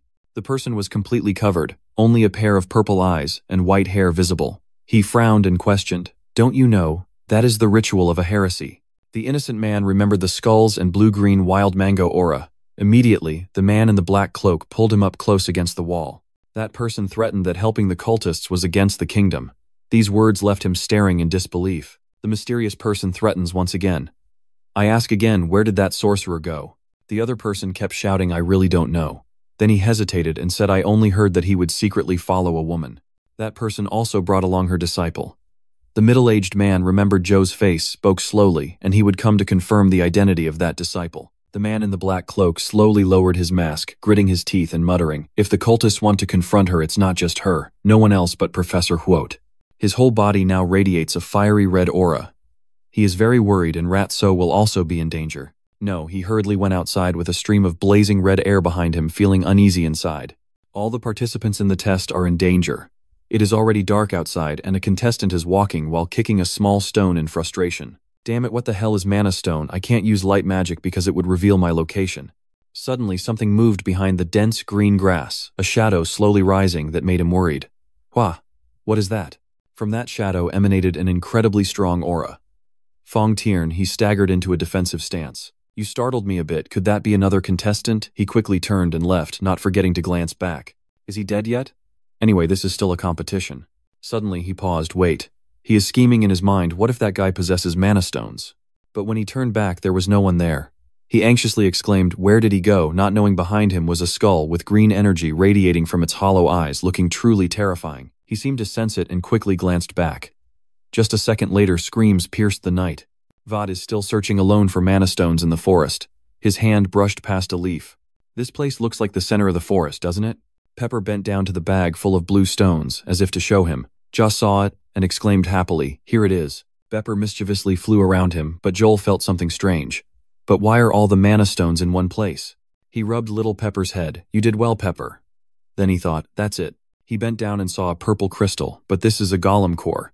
When he held the purple crystal in his hand, he saw it was cracked and destroyed. Without guessing, it seems that before the golem could be summoned, it was already destroyed. So who was it? Suddenly Pepper reacted violently, causing him to turn around. Sharp spikes immediately emerged from the ground, quickly rushing towards Dak. So, he was horrified by the scene, only able to stare wide-eyed without any other reaction. Vo and Pepper quickly flew to the side to avoid the attack. His entire body is enveloped by a red spiritual energy. He strikes the ground with an earth magic pillow. Looking up at the sky, he saw bright circular spots, shining rays of light down. He was surprised. Was it a light magic system? The round dots immediately attacked him, but he was very agile and easily dodged. A terrible explosion happened in front of him, making him think that the opponent was not alone. Suddenly, blue arrows flew towards him from behind. Luckily, Pepper saw it and blew a blazing flame towards the arrow. Vo laughed loudly in praise. "Well done, Pepper," and he also smiled proudly after the recent battle. Voss summoned rockets on his wrist, firing missiles straight at the bright white dots, causing a massive explosion upon impact. Thick dust swirled all around as he raised his hand to brush it off a few times, staring intently ahead. Viso looked at the three people on both sides and asked, "Who are you?" And as he looked at the person approaching him, he continued, "They are honorable students chosen by the tower." The other orange-haired person crossed his arms and looked at him angrily. Vohian boldly questioned when seeing the third person clearly, but using such a cowardly and dirty trick, someone swung their hand and shouted, "Shut up. Why would a lowlife like you hang around the guy who discovered the first mana stone?" That guy muttered to himself, "Surely only our group knows the location of the mana stone. This is too unreasonable." Then he rolled his eyes and saw little Pepper rushing over. He is surprised. "A fairy." "Yeah." The blue-haired guy suddenly realized it was a fairy. "Now I understand why he found the mana stone so quickly." The orange-haired man stared at him, Vatsomo surprised that someone would hide such advanced skills on their own. Vatsomo placed one hand on his hip and rubbed his head, forcing a smile. Finding it quickly is nothing special. His next sentence left the blue-haired guy stunned. "You speak as if I'm sure I won't find that many.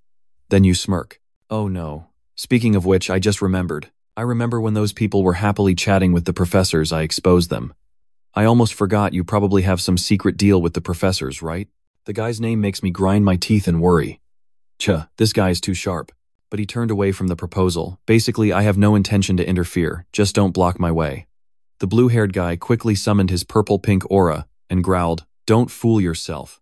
Not sure how, but the mosquito flew behind him and whispered, "If you're good, try it and you'll regret it." The blue-haired guy was shocked, and the orange-haired guy was also stunned. How did he teleport? Suddenly, Little Pepper flew over to him and growled a few times, surprising him. Pepper looked up ahead with a very serious expression. Suddenly, realizing there was movement from the forest, he placed his hand on the messy-haired guy's shoulder and called out. That guy asked in panic. He turned to look at the cracked purple crystal on the ground and asked the professors who helped them. Did those guys say they would destroy the Hotch Golem? The blue-haired guy sweated profusely and answered bluntly, "Not at all." The two people approached from afar and spoke up. "We also find this case very strange." Futso frowned, gritting his teeth, holding a rocket launcher in his hand. His eyes sharpened. "Something is coming." The crows suddenly flew up into the sky. Loud noises came from the dark forest. Black-eyed zombies were advancing together. The terrifying vampire exclaimed zombies. The group couldn't help but feel scared. Why are there zombies in the inspection area? No way. What? The blue-haired guy lowered his face and stammered. "Yes, we have to run quickly." The guy tried to run away, but was stopped by the other two. He was drenched in sweat, his face drained of blood. Their group was immediately surrounded by a horde of zombies, and one person panicked, saying there was no way out. Suddenly, a ring of fire burst into flames around them. The blue-haired guy looked at it in surprise. A firewall. This spell belongs to the fourth magic circle. He quickly turned away and gave orders. From now on, each person will aim in a different direction and deal with the zombie rushing through the wall of fire in that direction. Okay. The three others fell silent for a moment without any movement.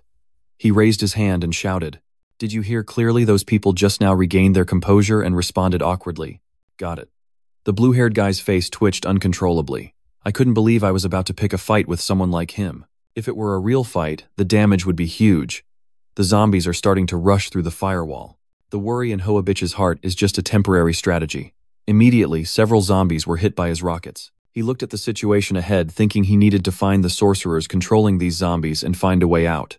A zombie with 761 strength was rushing through the wall of fire. In an instant, it was attacked by a circle that blew off half its face. Ratsan frowned at it, a zombie. Silently judging the heretics who hunt forbidden magic and the blasphemous entities they summon, Vat recalls how the Tower Master once subdued those heretics. You put a big question mark yourself. So are these guys remnants from that incident? What are they up to by coming here? Suddenly he opened his eyes wide as if realizing something. They were firing rockets at them while muttering. Could it be that they are hunting me? The zombies screamed in pain from the rockets. Vo regained his composure to speculate. No, right now I need to focus on fighting first. The magic they are using is a type of curse. As you predicted, behind them were two heretics dressed in black, controlling their green spiritual energy. One created earthquake shields, analyzing the situation. A characteristic of it is very low mana consumption, so the longer the battle drags on, the more disadvantageous it is for me. Breaking off his thoughts, he turned around and shouted orders. Everyone use mana wisely. He devised a way to reduce firepower and aimed at their weak points. Some grit their teeth and endure, others complain, saying it's easy to talk. The orange-haired guy, seeing the lasers attacking the zombies, immediately reassured them. But anyway, the judges will arrive here soon if we hold out until then. Den Tok Zan gritted his teeth and replied the judges will not come. Someone is surprised. What? What are you talking about? Holding a rocket launcher in hand, I agree. He is right. Vatsos remembers the people in the interview. He mutters, it can't be the judges. He frowned and spoke a truth. Even the magic tower of the capital couldn't detect this evil energy. The blue-haired man who had just frozen the zombie was suspicious. Perhaps they used some kind of trap to erase all traces of mana. I lowered my head, thinking about the ancient tree, the circle, and the special red symbols from earlier. A trap. The blue-haired guy was trembling and stammering. So we have to fight all these enemies ourselves. The blue-haired guy summoned an ice weapon in his hand, shrank it, then shot 3 crystals at the zombies, increasing their sharpness. The blue-haired guy screamed in fear. Damn it, what's the point of fighting if you use such sophisticated methods? The zombies here were also stopped by the orange-haired guy using a light system. He glanced at him, thinking, what? Even this guy follows it, a heretic outside the circle murmured. They are quick, they have already started saving Manda. One of them grinned.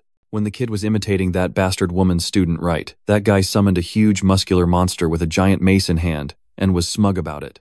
However, what if they encounter a situation where they can no longer save mana? On this side, everyone continues to attack the zombies relentlessly. Suddenly, the giant monster rushed through the wall of fire towards the orange-haired guy, roaring fiercely and dropping several pieces of saliva. They stared at it in disbelief, all shouting in unison. A starfish. The blue-haired guy knelt down, summoning the ice abyss towards the creature. The orange-haired guy also summoned a light system to attack it. That person clasped their hands together and shot out a beam of crystal light that trapped the creature.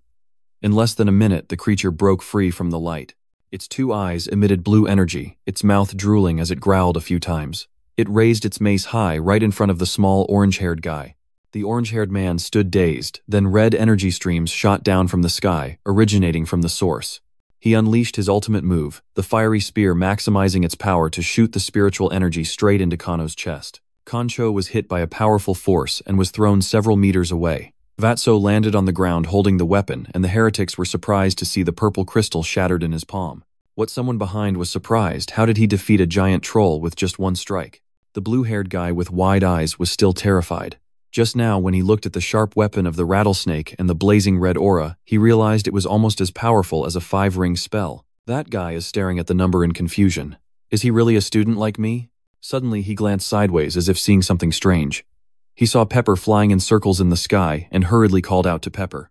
The two professors looked up to see a red circle in the sky, hesitating.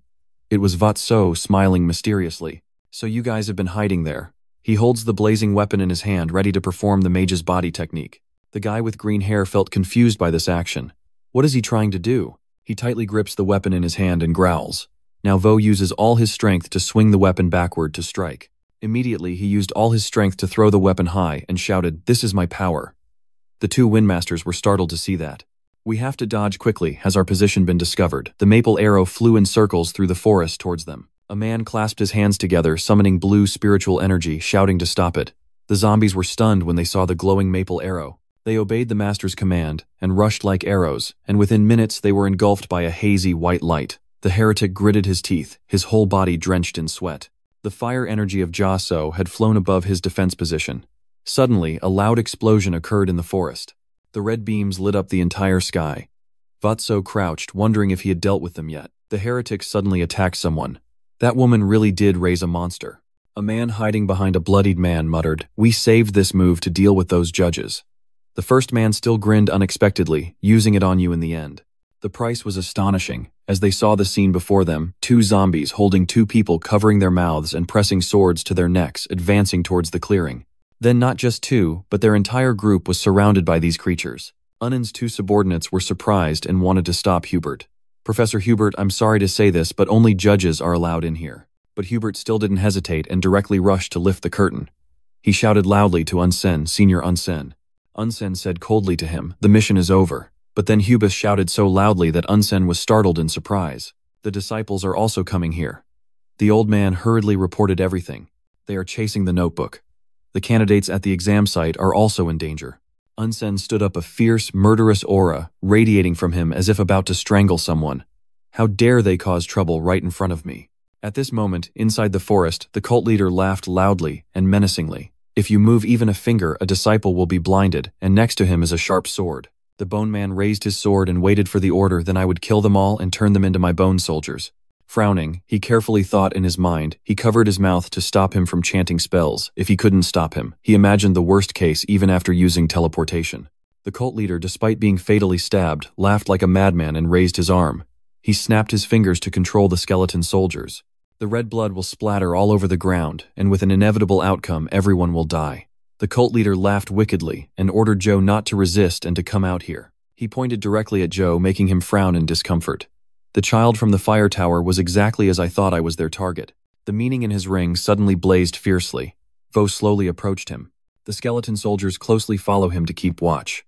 The cult leader holds the small flame in his hand and becomes increasingly arrogant. "Impressive. I can't believe you sacrificed your life to save your friend." Vo immediately froze upon hearing his sarcasm. He said coldly, "You well then. You saw the bully just now looking away to avoid eye contact. If you are weak, they will call you weak." Next, the guy used ice magic, sweating profusely and not daring to look up. As for the strong ones, they will fear the person. Everyone, blinded and drowned in fear, heard Joe's hateful words: contempt, disgust, envy. These guys are just jealous of those stronger than them. The cult leader also stopped laughing and silently stared at him. Vo calmly faced him and said, "Maybe you just don't understand. Those who had bullied him were shocked by what he said next. I do this because the duty of a bodyguard is to protect everyone. The cult leader covered his face and shook his head vigorously. In a world where the strong hunt the weak, what? The mission is justice. He mocked you for being a pimp, which made me laugh. Those are just loud words from weaklings. He sighed and reminded him to look at the one hiding behind the bone soldiers, not daring to stand up and do everything himself. His words made the cult leader purse his lips in bitterness, and his murderous intent grew even stronger. The skeleton soldier behind him then grabbed both of his hands. It must be because you want it that way. They wrapped cloth around Ratso's mouth so he couldn't scream that I would kill you myself. The cult leader glared and created a weapon from the bones of the kid from Hoa Tower. The bone spear was made and held tightly in his hand. He laughed perversely, saying he couldn't hear your challenge, but I have no other choice. He approached him and raised the spear, which was imbued with strange, dark magic. In this critical moment, the priest remains calm and thinks of a way. There is a magic that does not require spoken incantations and can be performed by will alone. While you were training, the system told you about the reward. An extra reward. She gave him a silver ring that surprised him. A ring, and it was a magical artifact. The cloud ring can transform into a thundercloud when needed. Its power will be unleashed and grow along with the user's development. Electric clouds appeared in the sky, emitting powerful lightning that lit up the entire area. That cult leader had no idea and kept babbling. Your death will mark the start of our revenge. A lightning strike hit, followed by a very clear, loud sound. The cult leader turned around in surprise. Jaxo's hair had turned blue like lightning. The sky, he bit down hard on the gag, his whole body blazing with flashes of lightning, crushing them with thunderhooves. The lightning struck again, blinding the vision, while the skeleton soldiers stood motionless. Vatso unleashed a thunder-summoning move, striking down with an incredibly massive amount. The nearby students were blinded and couldn't look in that direction. The cult leader was stunned and burned, black, unable to react. The glowing orb in his hand also shattered and fell into pieces. The cult leader's body stood motionless amidst the thick smoke and lingering electric sparks. The skeletal soldiers around also fell and were neutralized. So still stands firm after that strike. His body is surrounded by incredibly powerful lightning. Suddenly, someone approached and opened the door for him, which surprised him greatly. The ice magic user helped him while showing off. I can't believe you actually thought of using a magical artifact in that situation. You're really good. He unzipped his mouth and smiled in response. Thank you. But the student seemed remorseful, saying we should be the ones thanking you. Then you quickly turned and said, we must call the judge here immediately. The free students went to help the blinded person. It seems everyone needs treatment. The bully whispered to the other, don't forget to tell the judge what I did to you, line up. He calmly replied, the judges will arrive here soon. The ice system student was surprised. What? How did they find out about this? Sat proudly showed him because my friend would lead them there. Outside the forest, Pepper happily lit a fire on the carved tree mark. It kept flying to another branch and set the tree trunk on fire. Like those flames, the path leading to their place was clearly illuminated. The student from the ice system smiled and admired him silently. How many steps ahead had he thought? After finishing the conversation with that student, Vo looked down at his magical item. The lightning surrounding the ring had not yet dissipated. Van uses more mana than I thought. At this moment, the cult leader's body suddenly moves and emits a dark aura. He muttered under his breath as he gathered the skeletons towards him. Offering for what I do. His eyes rolled back in a terrifying way. Magic then flowed into my life, my lifespan, and even my death. Vut and the other guy turned around in surprise, but it was too late. Hundreds of skeletons rose from the ground and merged into the cult leader's body. He summoned a giant skeleton army. It stuck out its slimy tongue and roared to threaten them. The massive body of the giant skeleton warrior roared with piercing sounds. Vot hurriedly shielded his eyes from its overwhelming pressure. This level far surpasses the 5th grade. The student hurriedly turned to the others and said, everyone run into the forest. The bully leader pushed the blackboard and ran away. As soon as he heard the warning, I had to escape at all costs. But he suddenly stopped when he saw something very eye-catching. The sparkling crystal bags were left alone on the ground. That student was about to leave but saw Joe take out his weapon. What are you doing? Why aren't you running? Vo didn't turn back, but he calmly responded. He was aiming at it.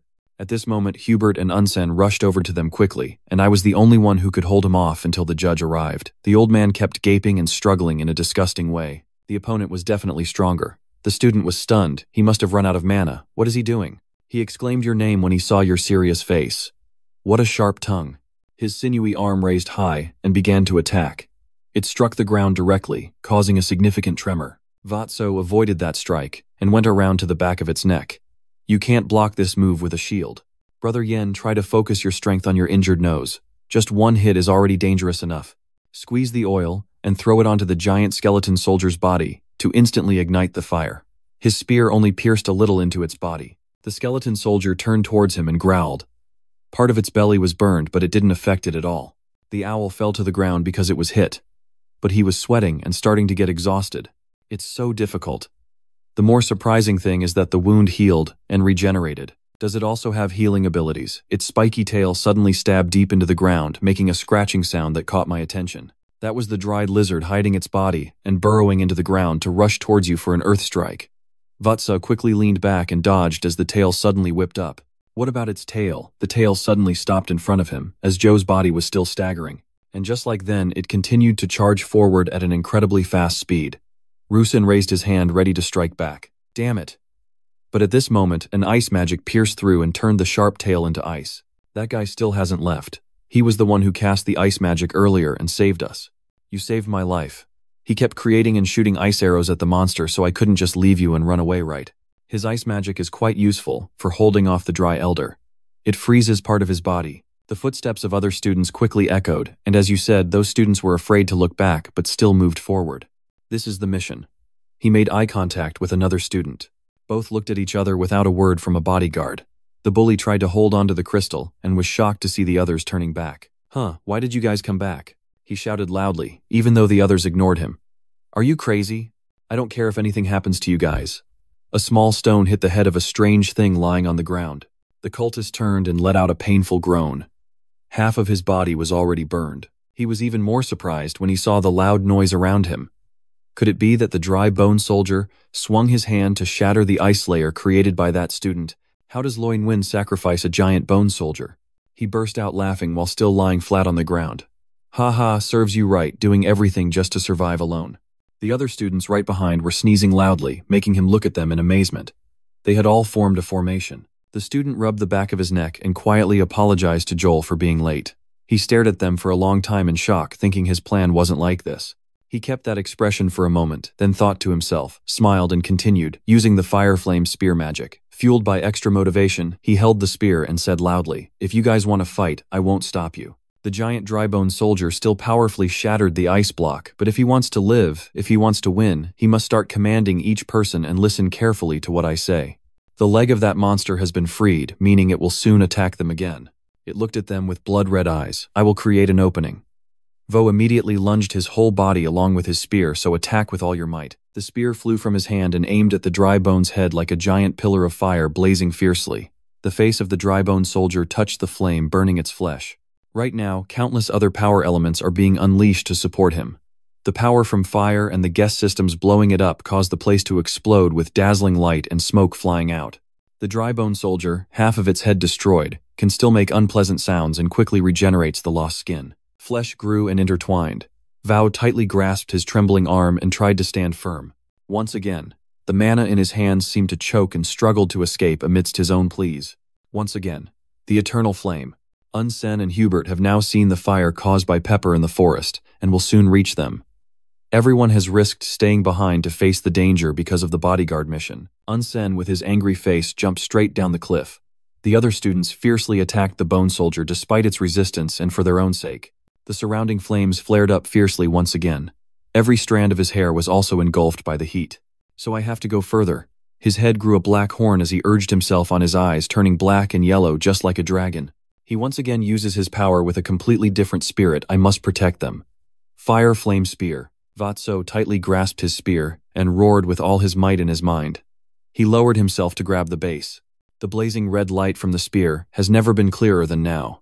Narrowing his eyes, the amber color in his eyes flared up. He forcefully launched his school spirit like an arrow. The other students also gave their all to support him by shouting loudly to attack. The spear is surrounded by scattered elements and charges forward with immense force. The giant soldier does not evade but faces it head-on. This time, the strike pierced through its body, shattering the bones inside. Unnen had now reached the place where the students were. The winds surrounding him have not yet fully receded. Before him, the ancient dry-bone soldier swings its arms to attack, while the students continue to launch small-scale attacks against it. A giant scorpion Unsen angrily blames them. What are those weaklings trying to do? They should be running away. Looking back at Unsen's past, Vimilan Unsen believed that the scene before him, white and shattered like glass fragile, was the weakness. If one person fell, all would collapse. But from his firm thoughts, a small spark flickered through a crack in the wall. Then it spread wider and stronger with the voice of Johua Dirm Trungthung. The wide attack from the students and Jakso made the land around the bone soldier brightly lit. Unsen stood up to look at it. His face was full of surprise. But that day, Unsen realized that the giant skeleton soldier leaned back after the spear pierced through its head. The ones struggling below were gasping for breath, and because they were weak if one person stood up, the others, though blinded, would also stand firm without injury, and together they would rise. Continuous explosions echoed, turning the battle into chaos from the students' critical moves. In the end, the bone soldier could no longer regenerate amidst the desolate smoke, sitting silently before gradually falling down. The cult leader's name was revealed from his massive body. His eyes lit up as he continued to struggle, using his mutant powers to endure. Not yet, he collects the scattered bones and flesh to restore that skeletal person. It's not over yet. Unen immediately reacts by turning towards him. He focused his strength into his arm, causing the heat in the air to rise significantly. Overheating. Unsen's hand glowed brightly, invisible pressure radiating fiercely. The cult leader caught in the bone soldier's body opened his eyes wide and looked at him. Unen rushed forward and punched him with a bone-shattering blow to make the evil disappear. The other students were either too stunned or too slow to react to his power. Unen only punched once, but the forest behind the cult leader was blown away, along with a patch of land leaving a very clear trace of being blown away. At this moment, Unen calmed down and looked towards where a hoarse voice was heard. If you were really going to the island, your vision would have darkened. You should have arrived sooner. An arm also using fire magic caught the notebook while he was unconscious. Professor Hub appeared and praised him for doing well. Unsen also secretly smiled in agreement with that. The system then popped up a notification that the judge's approval rating had reached 10/10, earning a mid-level mana stone reward. After a long while, Joe's eyesight cleared. He saw the ceiling and an elaborate lamp. "Are you awake?" Vo groggily opened his eyes a little, looking tired and confused. He immediately sat up and asked the professor, "Are the other contestants okay?" Thanks to the game, they were safe and sound. Professor Huot pushed up his glasses and continued speaking. "That's so lucky. Everyone says that. If there hadn't been a game there, they all would have died." Va shrugged happily and replied, and Hubert smiled and asked him, "But aren't you curious about the outcome of the competition?" Thanks to his reminder, I suddenly realized. Oh right, the selection contest. Professor Hubbs recounted to him the process of the judges meeting together. Actually, there were many issues. He recalls the scene of the zombies rushing out of the fire. Since the heretics attacked the exam area, the mission has become meaningless. Actually, the bully was the only one who submitted the crystal to the judges. In this situation, cooperation is even more important than competition. The judges were all disappointed in him and coldly rejected him. Therefore, all the selection judges came to a conclusion. The bully's face darkened in shock upon hearing that. "In this competition, you deserve to receive the highest score." Hubert's next words truly surprised Rat so much, it was the game of catch. His face flushed, his eyes sparkling as he looked at the professor with happiness. Scored the highest in the Star Tower selection, he quickly bowed his head. "Thank you, teacher, I can finally graduate from the academy." Daria later led an investigation team and took part in this. As for the heretics, an investigation was launched to find the mastermind behind everything. She looked very angry as she slammed her drumstick hard on the ground. "Soon I will find the root cause of all the problems," Vac told Hubat. "Actually, there is still another heretic. You are very shocked, isn't there only one?" While the dry bones distracted the students, the last member of this heretic group slipped through a gate. He gave a smug smile and muttered, "I will make you pay for this humiliation." The rookie at Hoa Tower. Unsen then opened the door and stepped inside. "It seems I lost track of him." "You're here already." Senior Unsen looked at Ja So and said to him, "Let me see how you are." Hubert immediately spoke up to ask for him. I had to rest for a while, but Joe spoke for himself. The professor smiled brightly and assured me that I was fine. Then Unsen called Vo to an open field to face each other. Unsen spoke first to start their conversation. "Fighting heretics must be really boring." Vu still carefully listens to what he says without responding, because he has to fight those weaklings. Unsen held my hand tightly and shared a bit about his perspective. "I think weakness is also a weakness, and that thought of mine has never changed." Without hesitation, he replied, "I agree with you," but he looked up and stared straight at Unen, the weak who exists. His fighting stance at that moment was truly like a bodyguard, making the strong stronger to protect them. He clearly remembers the efforts of other students as well, and those who were weak because the strong protected them will also strive to improve themselves. His hair fluttered in the wind, while Joe's gaze remained unwavering. "So no one is left behind, and we will move forward together." Unsen listened to his words without changing expression, then smiled and told him the answer was not bad. Unsen threw the mysterious white bag to Rat. "Open it." He opened the bag and immediately saw the familiar symbol of the fire mage robe. Unsen knew his mood well, so she added, "Don't be so quick to celebrate." Vo looked at him in confusion. "If you want to join the fire tower, you still have to pass one more test. But the recruitment exam is already over." Unen's eyebrows raised mysteriously. It could be considered an ancient traditional style. Unsen drew a circle below his feet, the light clearly shining on the ground. He stood inside that small circle and said, "Try to make me leave this circle. You can use any magic you like." He confidently declared the rules. "If you can make me move out of the circle, you win." And he also reminded him that if he failed, he would have to pay a corresponding price. He reached behind his back and secretly opened a space to take the medium-grade stone. "Don't regret it later." He immediately put it into his mouth and absorbed it all. The power around his body began to spread. So smiled happily. "You yourself said I could use it." This battle made Retso extremely excited. His hair and clothes fluttered in the wild flow. "I want all kinds of magic." Suddenly, a terrible earthquake shakes the entire mansion. Everything kept shaking. Professor Hubert immediately felt that something bad was about to happen. His face was full of panic. Outside, Unsen was frantically casting magic. Around him are lightning-like rays continuously flashing all around. He spins a circle, creating a soft pink glow at his feet. His face was a bit dirty, but it couldn't hide the joy in his eyes. He smiled slightly. He couldn't stop thinking that he was covered by armor, no less than 5th-level magic. He raised his fist, surrounded by bright blue lightning. His face showed fatigue, and sweat, his eyes firmly fixed on the person before him. Yet he was still pushed back. Suddenly, a loud scream echoed. "Dad's money." The middle-aged man hurried over, shouting as he walked. "What are you doing?" The voice echoed, making him turn around to look. The professor immediately shouted angrily, "I didn't expect you to push and corner it this much while its body hasn't fully recovered yet." He awkwardly put his hand on his chin and said, "This is a long-standing tradition of our fire tower." But at this moment, the professor said something so unexpected that he was stunned. This is more like the behavior of some immature kids. When he heard that, he obviously couldn't stand it and shouted, "What do you mean, you little brat? I did that to teach him discipline before living with others." The professor is no pushover and argued back. If he still needs you to teach him discipline, then perhaps the pillars of the academy have all decayed. Then he turned to him, placed a hand on his shoulder, sighed, and said, "I apologize on his behalf." He forced a smile in response. "Haha, I'm fine." At this moment, his expression suddenly darkened, and he said, But since I created this chi training method, you are the first to surpass it." He recalled the intense battle scene earlier, when he used techniques with a very determined and sharp gaze, saying, "It was you who wielded the primal magic artifact. Your moves surprised me greatly. The attacks generated immense damage." He continued, "And more than that, you not only resisted the attack, but also looked straight into those eyes. I didn't expect you could summon a spirit, and that spirit attacked me on your behalf." He turned to the boy and said, "Honestly, I'm very surprised." He looked at the palm of his hand, and the professor, also quite surprised, asked, "You can summon spirits?" At that moment, he happily summoned the little red dragon spirit and said, "Yes, its name is Pepper." But when the two looked at the little spirit, their expressions turned very ugly. But before long, both of them said in unison, "That's cute." At this moment, he was standing on the podium giving a speech, and finally, I was very nervous. He held his speech, stood solemnly with a very happy and determined face, and said, "I hope you all will be guided by the light of man." Everyone down below looked up at him with great admiration and applauded to congratulate him.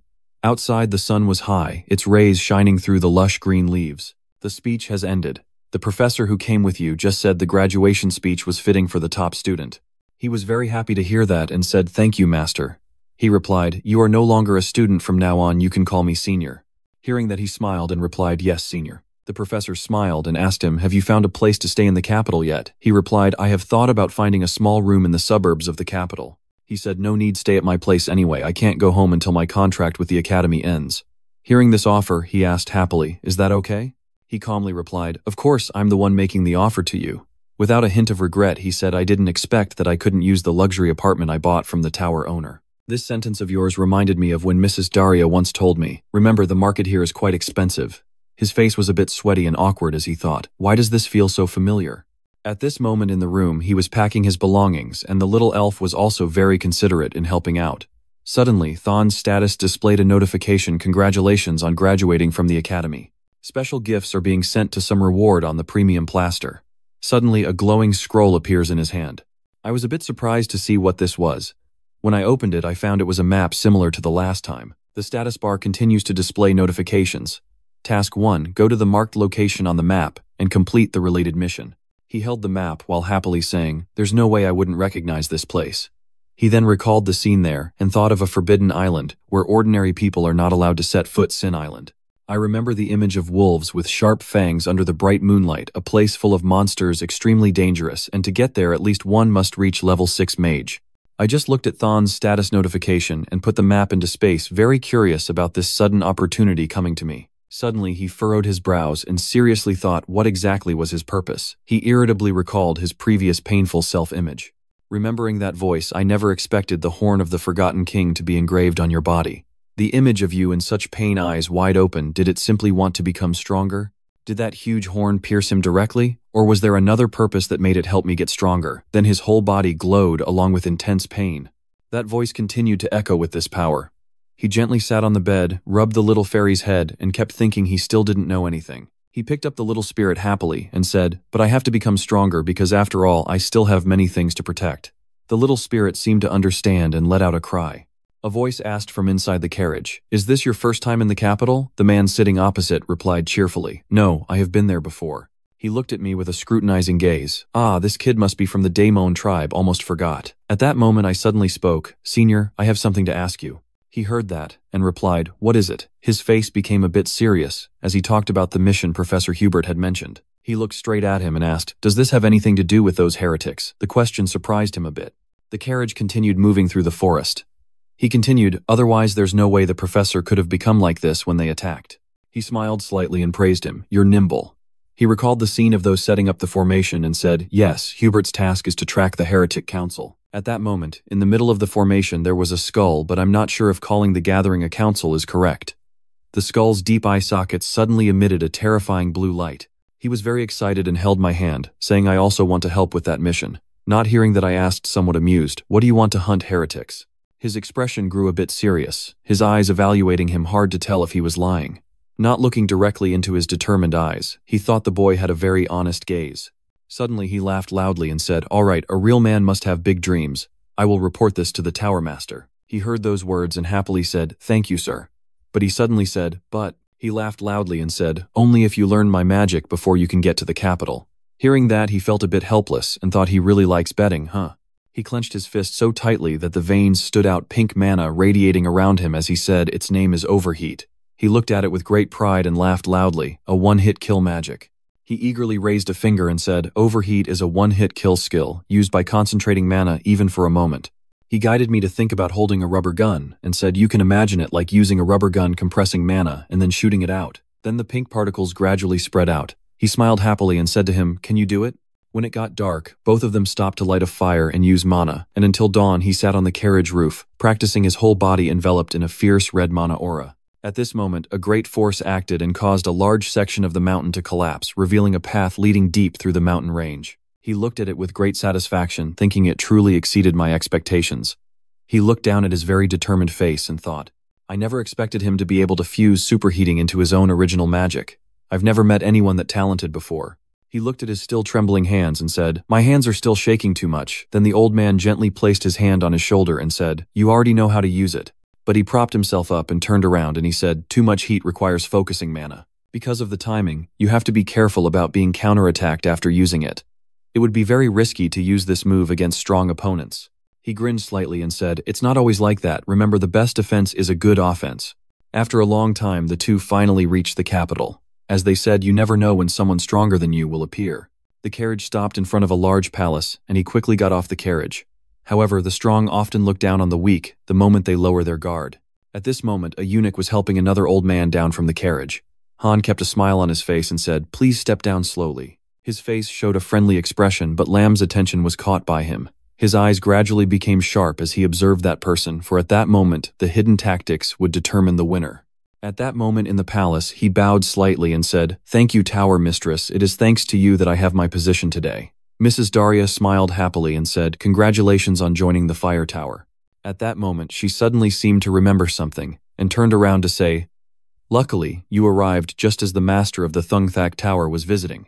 A younger man wearing glasses standing beside him is the mage of the Alanpet Trade Tower, and the old man is the tower master of the Hemingway Melville Trade Tower. He slightly raised his eyes and said, "I've been wondering why you chose today to meet me." Then he looked at him, sighed softly and said, "So it's to show off the student you took in your twilight years." He heard this, and only gave a forced smile, while she responded very happily of course. She proudly said that although the boy was young, he was a hero who defeated a heretic, and honestly she looked at him with opposing eyes. "What is there for you to complain about when I am boasting about my students? Hearing you say that really annoys me." At this moment he slightly raised his sharp eyes to assess. Brother Kai looked at the person in front of him, and thought that Alan Pett would receive the title of the youngest level 6 mage in a few years, an extraordinary genius. I remember the image of him reaching out to help me. In a past life he helped me a lot. I never expected we could meet again like this. Suddenly he spoke up. "That thing between you and me is nothing to brag about." He kept talking, making her hand on the chair stiffen a bit. If she were objective, she would see that Alan's skills were better. Unsen sat to one side, resting his chin on his hands, sighing as he thought they were at it again. Mrs. Daria, hearing him say that, sneered a little and said, "Oh, did you forget that this student of mine is younger?" He smiled back. "I already considered that before judging." The two argued like opposite extremes, and considering that he was very smart. She laughed loudly and said, "He's not to be underestimated." He laughed loudly and said, "Why don't you teach each other well? Then challenge me. Are you afraid to lose?" While the two were still arguing, a hand placed on his shoulder. He smiled gently and said, "Our tower master is not usually like this, but every time he meets you he shows this childish side." Hearing his student say that, he got a bit angry and shouted back, "What?" He bent down slightly and gently said to him, "Mage, you must be reminiscing about your youth." Hearing this he became even angrier and said, "What nonsense is this scoundrel talking about?" He still kept a smile on his lips, leaned close to the ear and said, "Tower Master, you still have to visit the palace today, right?" He only stopped responding after hearing him say that. That's true." Then he turned to him and said, "I apologize for being a bit rude." He reached out his hand and smiled at him. "The first time we met, Junior, you were very polite," and smiled back. "It's okay, no problem." But then suddenly he spoke up. "But..." His face showed a slight smile as he said, "I'm a little disappointed." His face still tried to keep a friendly expression as he said, "I want to show my magic to you too." Unsen nearby was quite surprised and turned to look at this kid. He stood to one side hearing you say that, then laughed loudly and said, "How bold." A moment later he looked at you with his mana-filled blue pupils and said, "I wonder if right after that the entire room was filled with water and wrapped around you." He said he didn't know where that confidence came from. He was submerged in his water, but his face showed no discomfort. "Is this the mana of the main tower of the trade tower? It feels like I'm sinking in the sea." He saw your expression and actions and smiled, thinking he never expected to be amazed at this age. Then he suddenly stood up and said with a smile, "Fire Tower Master." He looked at her and said, "Which pole are we talking about?" She was also very interested in his proposal and tilted her head saying, "The fish pole." He set a condition of 5 years, then looked at him and said, "In 5 years, if you are my student." Then he turned to him and said, "Catch up to the level of my student." He confidently said, "I will give you one of my mythical relics." She found it very interesting and said, "Oh," quietly. "I was a bit surprised when you set the condition as a mythical achievement. Then I immediately associated it with an achievement from the mythical era. But the artifact has existed since the forgotten age of mythology. From what I've heard, even the weakest achievements contain mana close to the 7th circle." Suddenly she said 3 years, making him startled and surprised. They said, "What again?" She confidently raised 3 fingers clearly and said, "If my students cannot catch up with your students in 3 years, I will give you my legendary achievements." The old man laughed loudly when he heard her speak so confidently and said, "You can still take back your words now." She smiled proudly at him and said, "You just prepare your achievements." Then he turned away, saying, "Let's go, this friendly greeting is enough." Aelin turned around, slightly bowed, and said, "Then we will take our leave here, Lord of the Fire Tower." Even as he left, he couldn't help but laugh loudly. When both were going down, he suddenly asked, "Is it okay to bet on the day the mythical achievement is released?" Then he immediately responded without hesitation, "Of course not." His answer surprised him greatly, and he said, "What?" Then he smiled, turned around, and told him to try his best to perform.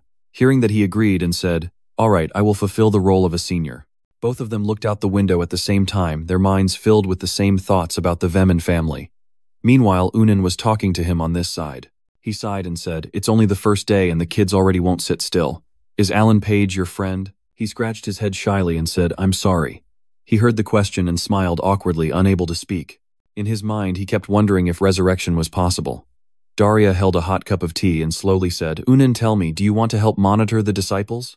Standing beside her, watching her sip the tea, I quickly replied, "Yes, ma'am." Daria summoned a purple aura in her palm. Just in time, the spy just informed me. The information she passed on surprised him for a moment. They had discovered traces of the cult that attacked the academy. She pointed to a densely populated area, located in the neutral city of Sudra. Daria imagined him wearing a cloak and a headband covering one eye, trying to escape alone. Frowning in thought, Sudra, a paradise for criminals, he has chosen a good place to hide. Dania crossed her legs in a figure 4, holding a cup of tea as she continued, because he had faced the criminal before making it easier for him to track him than others. Suddenly, she furrowed her brows, showing concern. You know that guy must have already set a trap. Dania asked a question that made him pause for a few seconds. Do you still want to take the risk? Suddenly, his hand clenched into a fist. He placed his hand on his chest, bowed his head in loyalty. I will fulfill my duty as the protector of this kingdom. She breathed a sigh of relief. All right then, you set off tomorrow. Dania also reminded me to prepare a teleportation gate, for you don't forget to bring your equipment. Standing upright with hands clasped behind his back, he thought silently. Luckily, she allowed it. This is the first step to prevent Professor Hubert's death. The next morning was a fresh, early morning with blue clouds drifting slowly across the sky. The carriage gradually rolled along the long road. Vutso sat inside, holding 2 glass bottles containing purple liquid in his hands. Unexpectedly, they gave me 2 high-grade elixirs right away. In a past life, they were too expensive. I didn't even have money to see them. He looked out the window and smiled brightly. She allowed me to take on the mission, but she must still be worried because I'm just a rookie. Suddenly, something strange in the surroundings made me open my eyes wide. Looking at the magnificent white building before him like a palace, he muttered, "This is it then," ordered. "Let me get down for a moment." As he entered the Freud Museum just before the fantasy room, he exclaimed, forgetting something. Looking at the treasure in his heart, he whispered to the strange stone, "It's been a long time since we last met." My finger gently grazes the piece of khaki pants. I keep wondering why the miracle happened to me. And then I found the answer. I clenched my fist, tightly determined to grow and protect even more people. The rock was immediately illuminated by a beam of light, as if agreeing with him. The system displayed a mission notification to protect the heart. The heart of the Dragon King is kept at the Andy Museum in the capital city. Secret reward. Next is another mission, Dragon Transformation. Awaken the power of the dragon with your own will. The reward is a level 13 medium mana stone. Pretending to be surprised, I realized they were generous enough to assign tasks too. In my mind, I calculated that first was the heart of the Dragon King, meaning I had to perform in a way worthy of the royal gifts given. It's difficult, but not impossible. Then he got confused again, but what does it mean to turn into a dragon? Vatso stood in front of the system board, placed his hand on his chin, shook his head in thought, and the system immediately displayed the explanation of dragon transformation. Suddenly, a red mist rose from beneath him. Vatso raised both hands in surprise. This is him gritting his teeth to feel it. I have never felt like this before. In times of crisis, I can sense the strengthening of magic. His eyes now have their whites turned black, and his iris is golden like a dragon's eyes. Looking at himself in the mirror, can he hardly recognize himself? After a while, Ratso sat in the room with a hot teapot on the table, Pepper playing around unaware that Ratso was full of thoughts. It seems this power erupted during the fire training. The system quickly notified that you have absorbed the maximum horn of the Forgotten King, also known as fire mana. Exceeding the absorption limit will be stored as potential. Pepper rubbed his head happily, lying down laughing joyfully. He sighed again, wishing he could control those feelings at will, and remembered the rocket and his strange gaze that could release more power by combining fire and dragon elements.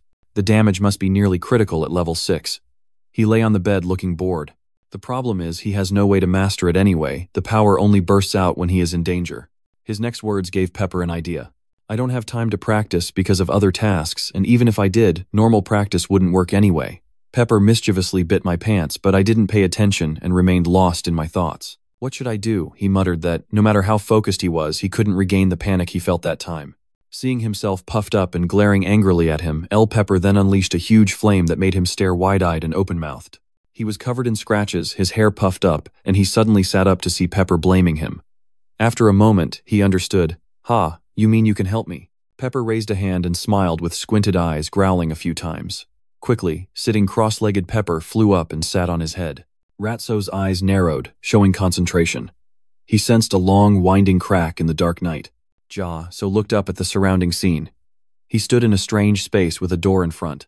Rut hesitated. This is the spirit realm where I first met Pepper. Seeing the red streaks, he affirmed, "Yes, time flows differently here than outside. Maybe this is the ideal place to practice magic, but I have no one to spar with." Suddenly, strange sounds came from behind, making him turn around to look.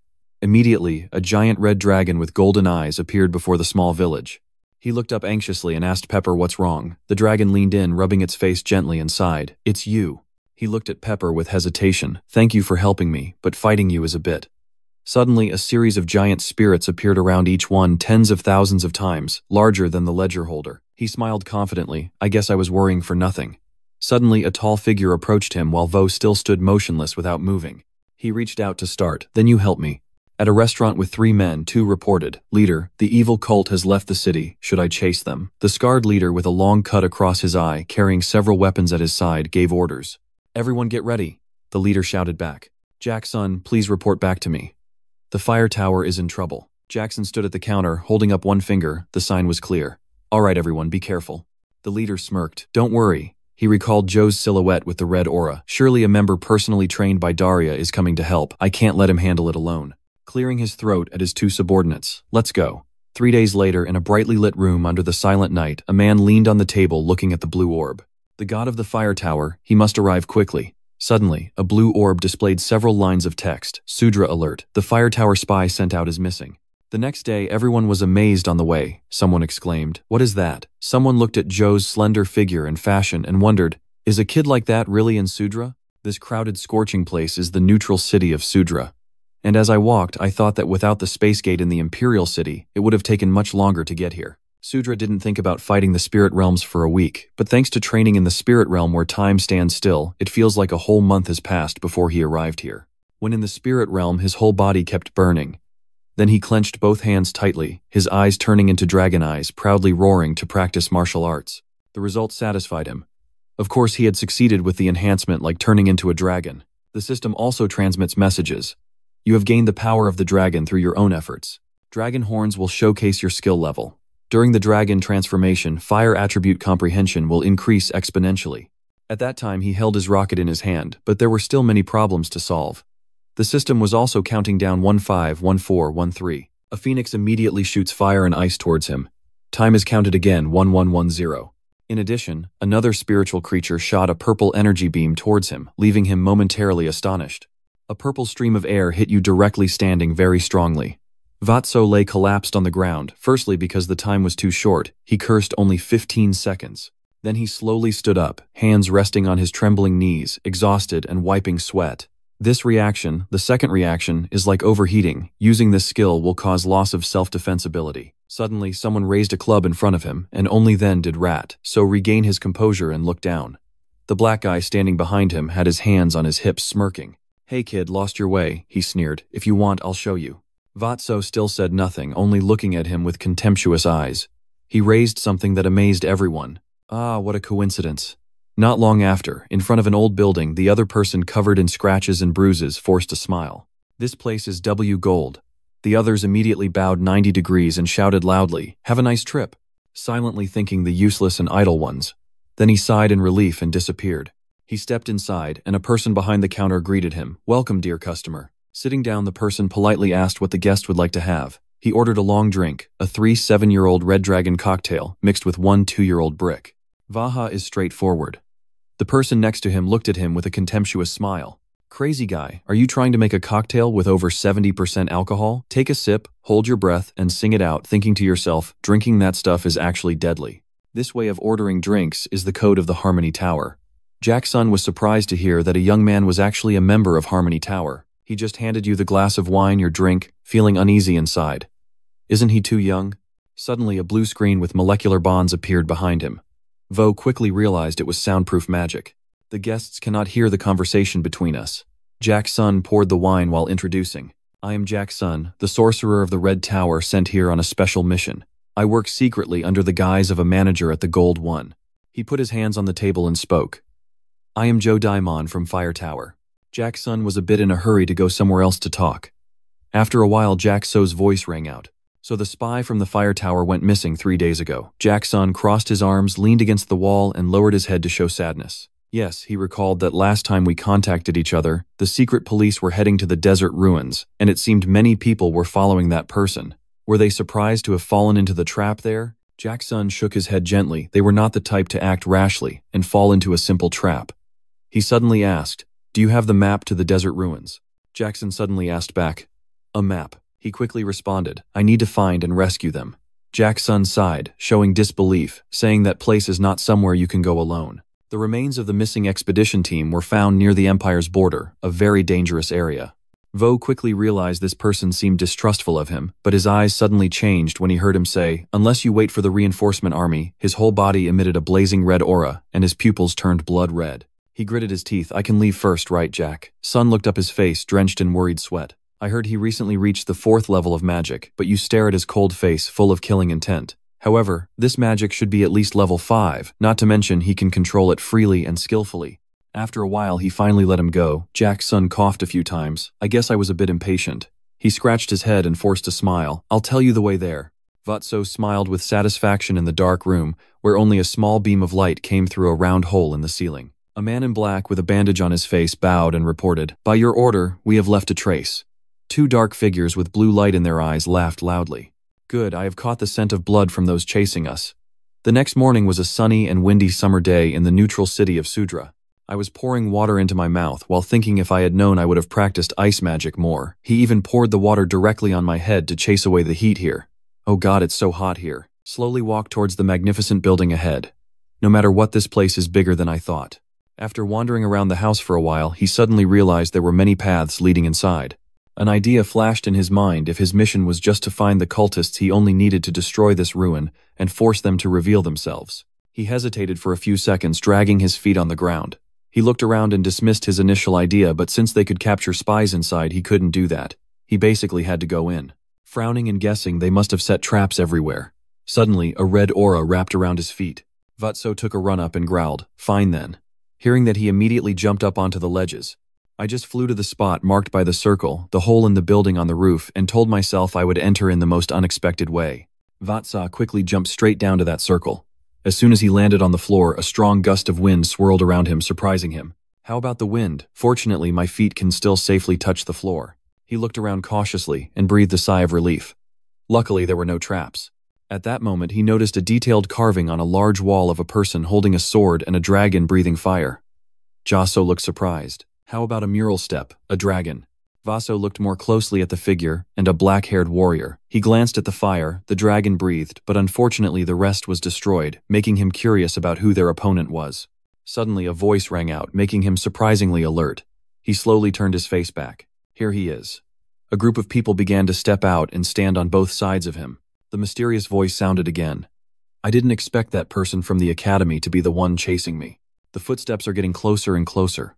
That arrogant guy spoke up. "Because you came here yourself, I no longer have to search for you."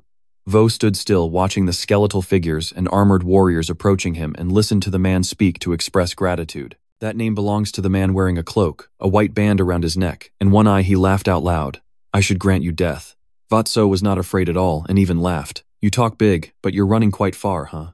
His words caused a blue aura to burst from his pale pupils. That arrogant brat. With a shout of "Die!" the mindless soldiers surged forward.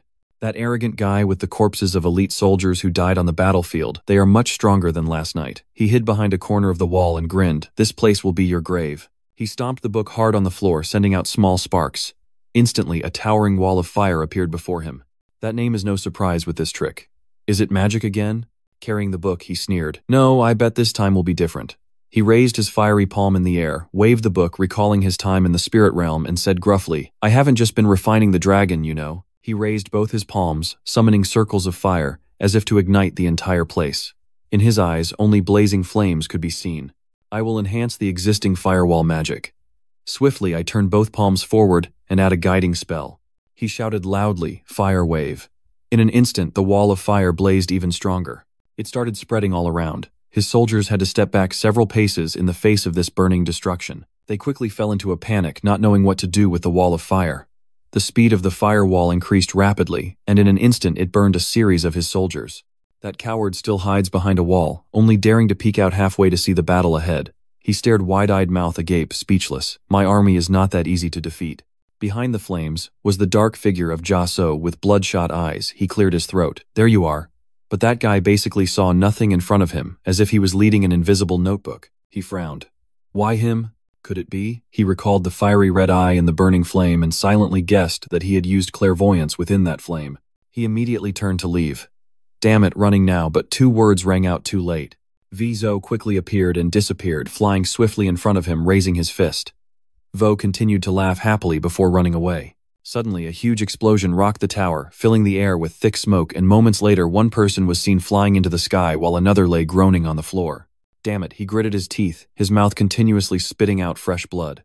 Is that all I can do? Stepped forward proudly towards him. I stood in front of him and suggested surrendering so that both of us could get out of trouble. How about it? That name laughed savagely. Close by. I can't do that to surprise you. He trembled but still tried to stand up, hands on his knees, voice full of sorrow. This soul no longer belongs to me, as if that wasn't enough. I even betrayed my own family. At that moment, the white bandages were thrown off, revealing part of his disfigured face. He screamed, I have abandoned everything that belonged to me. A voice rang out, and something strange appeared above the black hole. In an instant, two men jumped down, unleashing the purple flame technique, demon claws, nightmare tails, and as they turned their heads, they showed a glimpse of astonishment. 2 seconds later, there was a huge crash on the floor, and once again the place was engulfed in thick white smoke, obscuring all visibility. The two assassins stood there, watching the thug struggle on the ground, looking very pleased, the tailing guy. Savy turned and clicked her tongue in contempt at him. Are you the bait? The opponent is also that brat. Tesk, really pathetic. The girl sneered at him and said, that dead rat look suits you perfectly. The cult leader regained his spirit and spoke, surprising the two assassins. It was him. His icy face twisted as he shouted. He's our target, a disciple of the master of the Harmony Tower. That Xavier darkened his face, clearly agitated when mentioning Hoathap, while the girl clenched her teeth bitterly. You mean that bastard, Daria? The smoke gradually dissipated, and the barrier of the rattle also appeared. He snapped his fingers to lower the barrier, his voice ringing out with hatred. Dirty bastards like you. Val was really angry. He clenched his teeth, threatening them. It is best not to mention my master's name. The system quickly updates the situation for the mission to fight the cultists, capturing at least one of the 3 cultists or killing them all. Savy saw him standing there and exclaimed. Savy crossed her arms and replied, it would be better if you died early. The baby laughs like crazy. Really. But that bastard's disciple won't die easily. She bluntly expressed her twisted desires, making Sao clench his lips in disgust. I will kill you, make a puppet out of your body, and then make it dance in front of the fire tower. Ha ha. Savy took out weapons that looked just like his 2 ropes and blocked the entrance. Got it. Countless skeletons covered the entrance of the relic. And the other path is also in a similar state with a dense pile of bones. B creates darts and floats in the air. It's getting more and more exciting. Instead of hiding and summoning assassins, Vatso calmly faces the assassins and they launch a full-scale attack. Both of those guys radiated a fierce, murderous aura of the evil sect. They were completely different from the opponents I had faced before. The girl at the back was extremely impatient and shouted, aren't you going up? If not, we would have gone up first, but you spoke up very suddenly. Let me ask you a question. He looked at them seriously and asked, what did you do with the scouts who came before me? Both assassins froze and looked like they didn't understand what he was saying. The little assassin then went crazy and used the demon claw spell attack on him. Don't trick me to buy time. Ruzin lightly slid to the side to dodge those claws. Don't these guys know about the scouts? Severe immediately swung his nightmare tail skill, whipping the rope towards him. Ruzin just stood watching that tail whip down and kept pondering the issue in his mind. He rushed forward, missing the strike and hitting the dust instead. Or maybe they are pretending not to know. He looked up at them, his eyes flashing a red light. Damn, no matter what, I will find out. B keeps aiming magic at you. You bastard, are you trying to run? He also returned to the match. Joe's arm flared with the familiar red flame. He took out his powerful flame spear and struck the opponent. He swung the spear and shattered the magical darts created by that girl. She opened her eyes wide in amazement. Did he block that attack? It's love. The wind guy behind is shouting loudly. The spear crushed that giant skeleton monster. The girl got even crazier and laughed out loud. This is getting more and more interesting. She raised her hands to the sky and clasped them together as if summoning something. From the ground rose 2 huge arms, the move of the demon claws. Then the 2 arms intertwined and clenched tightly under B's command, beginning to transform. Its shape gradually deformed, bending and straightening out, forming a long pole carried by the claws of the Demon King. She licked her lips excitedly and said, guess which one is sharper? Vought looked at her without surprise, but sparks still flew around him. Savy tried hard to stop her comrades. Bet don't act on your own. But she was full of contempt, and rushed at him with her weapon, afraid that a kid like him would be humiliating. Vat was also ready to face her, gripping the spear shaft tightly. The 2 weapons, each imbued with different magical elements, clashed and shone brightly, as Joe's spear powerfully thrust forward, piercing through the demonic claw axe and gaining the upper hand. The flame flashed across B's face, leaving her stunned and frozen in place. One of her arms was briefly scorched. Light from the ceiling lamp adds to the heat inside the relic. B screams in pain and fear. My hand. Meanwhile, Xavier swung his whip. He coldly slashed off the upper part of B and took her life on the spot. Red blood splattered towards the bystanders, making them stare in shock. Savy pulled the rope back and cursed silently, telling this idiot not to act on his own. Then he shifted direction sharply, simultaneously controlling the whip strands more skillfully. Disciple of fire magic, I am your enemy, but I must admit you. The cords wrapped around him. The dark magic burns with a very distinctive blue flame. The wind around Dak so grew stronger, but he calmly looked at him. So from this moment, Savy's body was surrounded by a whirlwind, and he declared to him, I will do my best to tear you apart. Savy was surrounded by his nightmare tail whirlwind technique, the terrifying wind spreading throughout the main hall. He began using those strands to tightly encircle. No matter how skilled you are, the bow doesn't matter. Can you block an attack from this angle? Savy was confident in his move, unaware of the flames igniting from the ropes behind him. When the sparks caught his eye and made him turn, it was already too late. Vo was waiting with a fist. Savy was amazed, flashing quickly, while Jiaho grabbed one wrist, with the other hand clenching his fist tightly to make the flame burn even more fiercely. He launched a combined magical attack to the enemy's stomach, overheating the mage's body.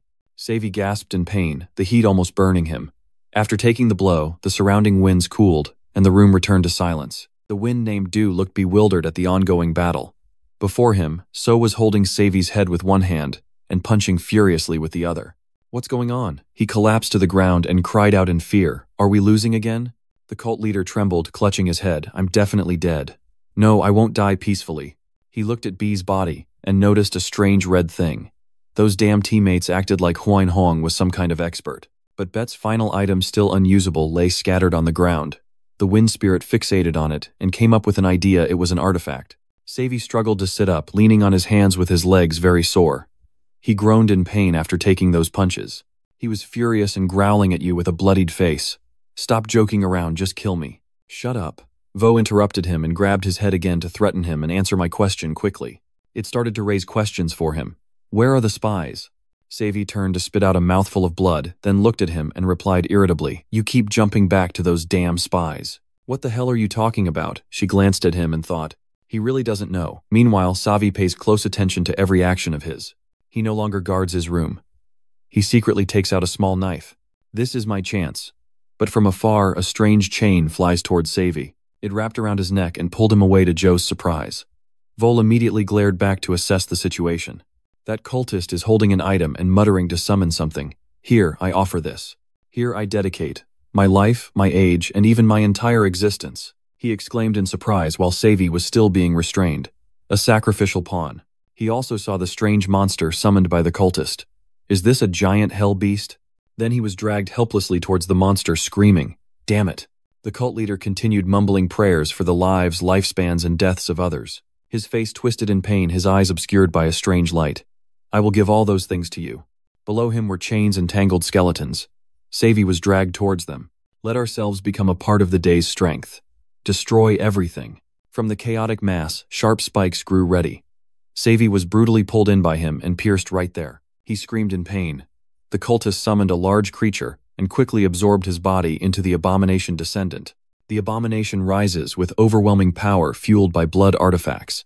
It opens its mouth and lets out a loud roar. Vo was pushed back strongly by that mana flow. Why does it have so much mana? At this moment, the system immediately assigned him a new mission, the battle against the cults. The mission has changed to eliminate the abomination. The hellish monster that was just summoned looks up at the sky. Then he bent down again, glancing at the things below with his ugly face. He looked at his hand with sharp claws and began to speak. What? The abomination opened its mouth and drooled. How dare you turn me into this mess? He waved his hand, turning his nails into purple flames with the stray blue mana of the dark cult. He used the demon's claw technique to create things that looked exactly like bees. Damn it, I'll tear you apart right here. Vutso shouted at him and also noticed the similarity. I remember when B also angrily unleashed a demon claw towards me. Was that the magic of the girl from earlier? The demon claws rushed down at him with a completely different speed and strength. Vutso darkened his face, looked up, and still did not move. Suddenly, a pink explosion occurred, shattering the rocks and the entire relic site. The earth collapsed and dust rose thickly from within. From that chaos, the flame of the fire serpent shot up high and escaped. He used the fiery spear to pull himself out. That damn bastard was lucky to escape just in time. He landed on the ground and silently mocked that abomination.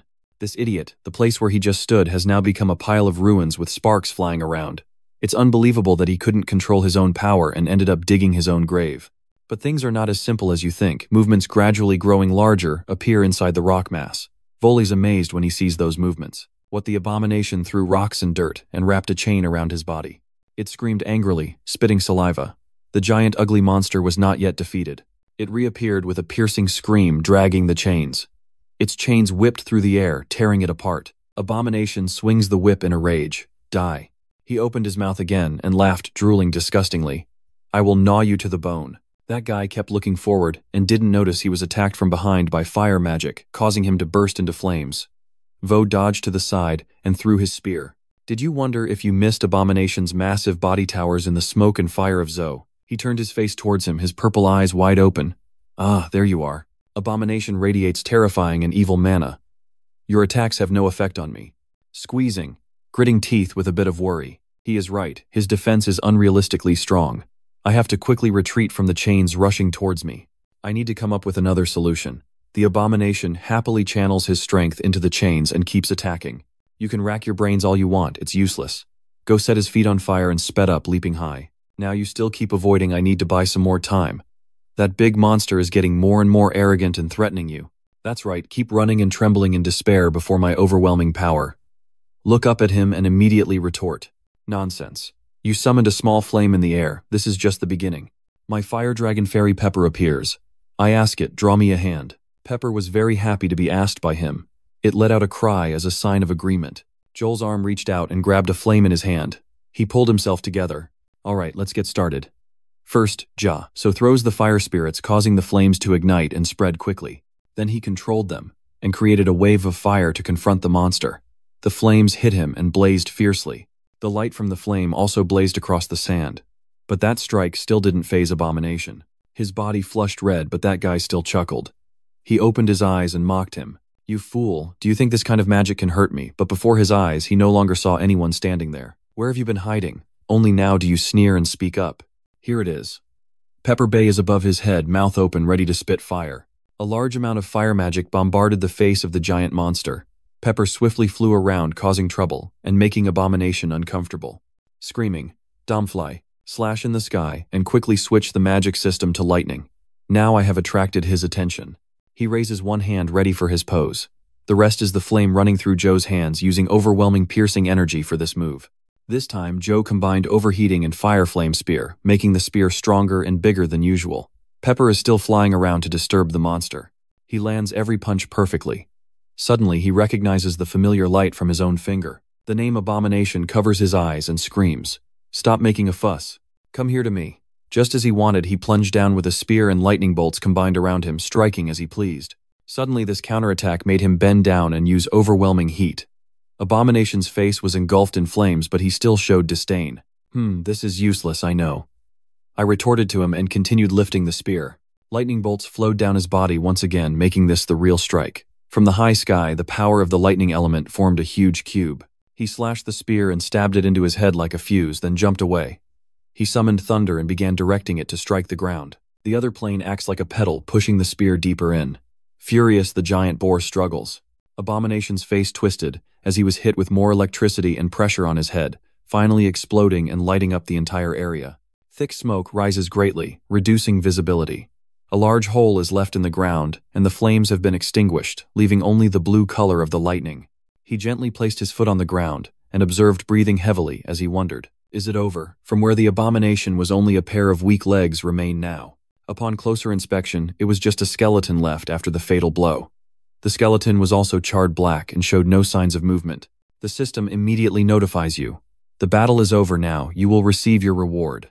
He let out a sigh of relief and sat down heavily after the intense battle. Pepper appeared beside him and happily nuzzled into his pocket. Well done, Pepper. The skull of that skeleton suddenly fell off from the neck bone. It fell to the ground, bounced a few times out of the hole, and kept rolling. Vatso was surprised to see a skull suddenly appear beside him. A haunting voice echoed. Ron, it seems Dardaria raised an extraordinary child in her final years. Who would have thought this guy was a disciple? Russell and Pepper were both shocked to hear that head mumbling. Is the skull talking? That other head holds many remnants of evil power. I wonder if this child will be more interesting than his father. When the guy mentioned his father, Joe's eyes widened in surprise. He excitedly grabbed the skull and shouted, Who are you? Cracks began to appear on the skull. it replied. Sooner or later you will find out. And also how your father lived in his final years. Then it shattered right in So's hands. A dense aura of dark energy radiated. His last words were provocative, and his appearance was quite terrifying. The wind brought dark clouds and rain, each drop pattering onto the sand. Joe's body was soaked, but he still gritted his teeth in anger. I tried to ask the other person's name, but there was no answer. Tell me, who exactly are you? Your terrible name. The loud scream echoes to the sky. Who are you? The skull laughed wickedly. Heh, sooner or later you will find out, along with what your father's last years looked like. The next words made his dark, stern face even darker. He looked quite fierce. As soon as it finished speaking, it vanished, creating a wisp of blue smoke. The sky was gray and rain kept falling. He bowed his head and clenched his teeth, tears streaming down his cheeks. Pepper rubbed against him and cried out to comfort him. The scene fades away, a lonely figure sitting in the middle of an empty space. The rain grows heavier, but he still sits there quietly. A pipe seen from afar is blurred by raindrops. Unsen lowers it and says, "The battle is over." He spoke up, ordering the people behind him. "Send the report." The 2nd Legion 12th Desert Imperial Army. A man holding a piece of paper in one hand, the other continuously fanning himself. He is Marquis Monet, the Legion commander. A battle between a man who is probably a wizard named Andy and a cultist. The victory belongs to the sorcerer. Judging by his power, his level must be higher than 5. Man slammed his hand on the table and shouted loudly, "It has to be above level 5. Then he called out loudly, startling the other person. "Hey strategist, yes Corps Commander." Monbi clenched the paper tightly in his hand. "How come you didn't know a powerful mage was near me?" The strategist bowed his head on the table. "I'm sorry, but there were no reports of any high-level mages from Andes region." The man sitting nearby spoke up to help. Maybe that's a new mage. There's a rumor that the Fire Tower has a new young member." The strategist also tried to smile and said, "If that's the case, he probably just graduated. No need to investigate.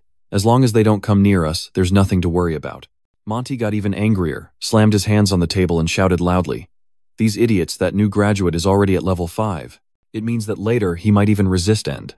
The atmosphere around began to quiet down. He rubbed his hand tiredly and sighed, "Damn it, I really don't want to." Monet's gaze sharpened, but there was no other way than to call its name. The clear blue sky and sunlight shone warmly. He sat in the middle of the desert, picked up the bottle and drank water.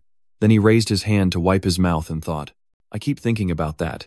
Do you remember that skull? Did that cultist really kill your father?" But then Jiak Ro shook his head. "Wait, I have to focus on the mission first. I have to find the scouts." He glanced in another direction, especially when a flash of light appeared from a distant rock. "I have someone tailing me. The 4 others are still watching closely. They must be scouts of the Empire." He stood up and brushed off his clothes. Since they hadn't attacked him, their mission was probably just surveillance.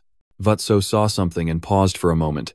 He saw a figure in the distance and wondered, "Is someone there?" Suddenly, that person's spot lit up.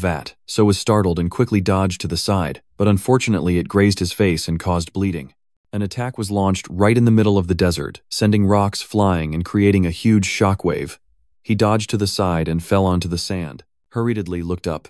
A system notification appeared. "Alert, a major event mission. You have encountered an opponent of a level you have never seen before. Escape from this opponent without injury. The reward is a level 5 mana shard, but the escape condition is impossible." He looked at the figure before him, that man. He held the sword in his hand and slowly stepped forward. "Is the tall man holding the sword Spansum?" He tilted his head and smiled at him. "I aimed right at your neck. A red light is radiating all around the body. So the report you gave to the higher-ups was correct." He was so angry he gritted his teeth. The Empire's assassin, the disciple of the Swordmaster, cry. But the most fitting word to describe Spansum is that his face immediately changed to look very terrifying. "Slashing you will be so much fun. Watch him calmly. The name of the crazy killer is Spansum." Spansum lowers the sword. "Oh, so you know my name." The sword in his hand was immediately covered by 2 colors, red and black. So lucky. He stared at Spansum, his face showing clear, murderous intent, his eyes blazing red. "Now you can accept the ultimate pain you are about to endure." Vutsa looked at the man tilting his head and thought to himself, the mad killer Spansum's sword was covered in a color like blood. I clearly remember that blood-red aura. Just because I accidentally touched his shoulder on the street, he ruthlessly tortured and killed a group of mercenaries, and I was almost killed too. At this moment in the sky, a figure rushed from afar, startling Spansum. He launched an attack and a pillar of ice was placed between them, forcing him to retreat. His blue eyes, like cold diamonds, glanced at Spansum. Seeing this, he smiled, looking even more terrifying. 2 powerful streams of energy collided. At that moment, the scene was chaotic and Spansum was frozen. Even a pig who has taken a step into the ranks of mages would find it very difficult to defeat him. Spansum, though frozen, still looks very arrogant. In short, he is an incredibly powerful enemy. Returning to the present, a voice rang out and he swung his hand forcefully. Then let's begin. Fi Huyet quickly extended his hand forward, then started creating 5 shields in front of him. Spansum's blood spear quickly rushed to him, shattering the shield into many small pieces. Seeing that scene, Vatso was so surprised that he opened his eyes wide. He quickly bent down and dodged to the side to avoid the strike. The last strike hit the sand behind, sending it flying high and forming a big cloud. Vut gritted his teeth and sat up. How could he be strong enough to break through 5 layers of shields? Although he dodged the attack, he still couldn't avoid getting hurt. How could I have defeated him then? Spansum frowned and spoke up. Are there many layers of shields stacked on top of each other? He closed his eyes and danced with the sword in his hand. Well handled. But the magic concentration to create the shield was too low. Spansum, with a dark face, continued to swing his sword, delivering a powerful strike. He listened to what he said, and seemed to understand something, sneering. Concentration, huh? Vatdo saw the attack quickly coming towards him, then he reached back and created a spear made of fire, immediately launching it to counter the previous strike. Spansungum looked surprised. He stared for a moment, then burst out laughing and asked, "Ho ho, what is this? Your injured nose is surrounded by orange flames. You hide a lot of interesting things, don't you?" Vatso twirled the spear in his hand. "Thanks for the compliment." I launched the attack and shouted loudly. "How can you defend against this?" The flame quickly rushed towards him. Spansum looks calm and thoughtful. Is it still intact after being thrown? Then he quickly counterattacked. The blood waves from both sides collided swiftly. Spanzungum laughed out loud with delight. That's true. Fighting a sorcerer. Vut has run behind him now. It's really interesting. He squeezed the spear tightly in his hand, then quickly struck forward. Immediately, Spanzum disappeared, surprising Ro. He turned his back, a dark aura emanating from his body. You also know how to run like a rat. He was startled and quickly glanced back, right after which a lot of blood splattered everywhere. Spanzungum held the sword in his hand, his face full of delight. How long has it been since I've felt this happy? Hovering in the air, his legs were engulfed in flames. He gently sat down, his body covered in wounds. Injured already, he looked at him excitedly and laughed loudly. All right, I will wait for you. Sovo immediately reached out to create a fireball. He had enhanced his body into an aura right. He bit his lip in pain as sweat continuously dripped down. His mage body could not compare to his. I can't believe the wound I caused is still bleeding. Spanzum tilted his head and smiled brightly. Are the others in the fire tower just as stubborn? Are those the conditions to join your fire tower? As soon as he finished speaking, Vatso startled and looked up at him. Sitting on the sandy ground, he asked Spanzungum, "What do you mean?" His eyes reddened again, a smile nearly reaching his ears. He began to recount the old story. The guy I met a few days ago was just as stubborn. Vatso staggered to his feet. A reconnaissance team had gone missing. His face was full of anger as he asked him, "So you killed them?" Spanzum shrugged, then tilted his head with a secret smile, agreeing with Joe's question. He clenched his fist tightly to locate the detective team. I just thought about the earlier announcement. You have encountered an opponent of an unprecedented level. Escape from this opponent without injury. The reward for completion is a 5th level mana stone. Escape conditions apply.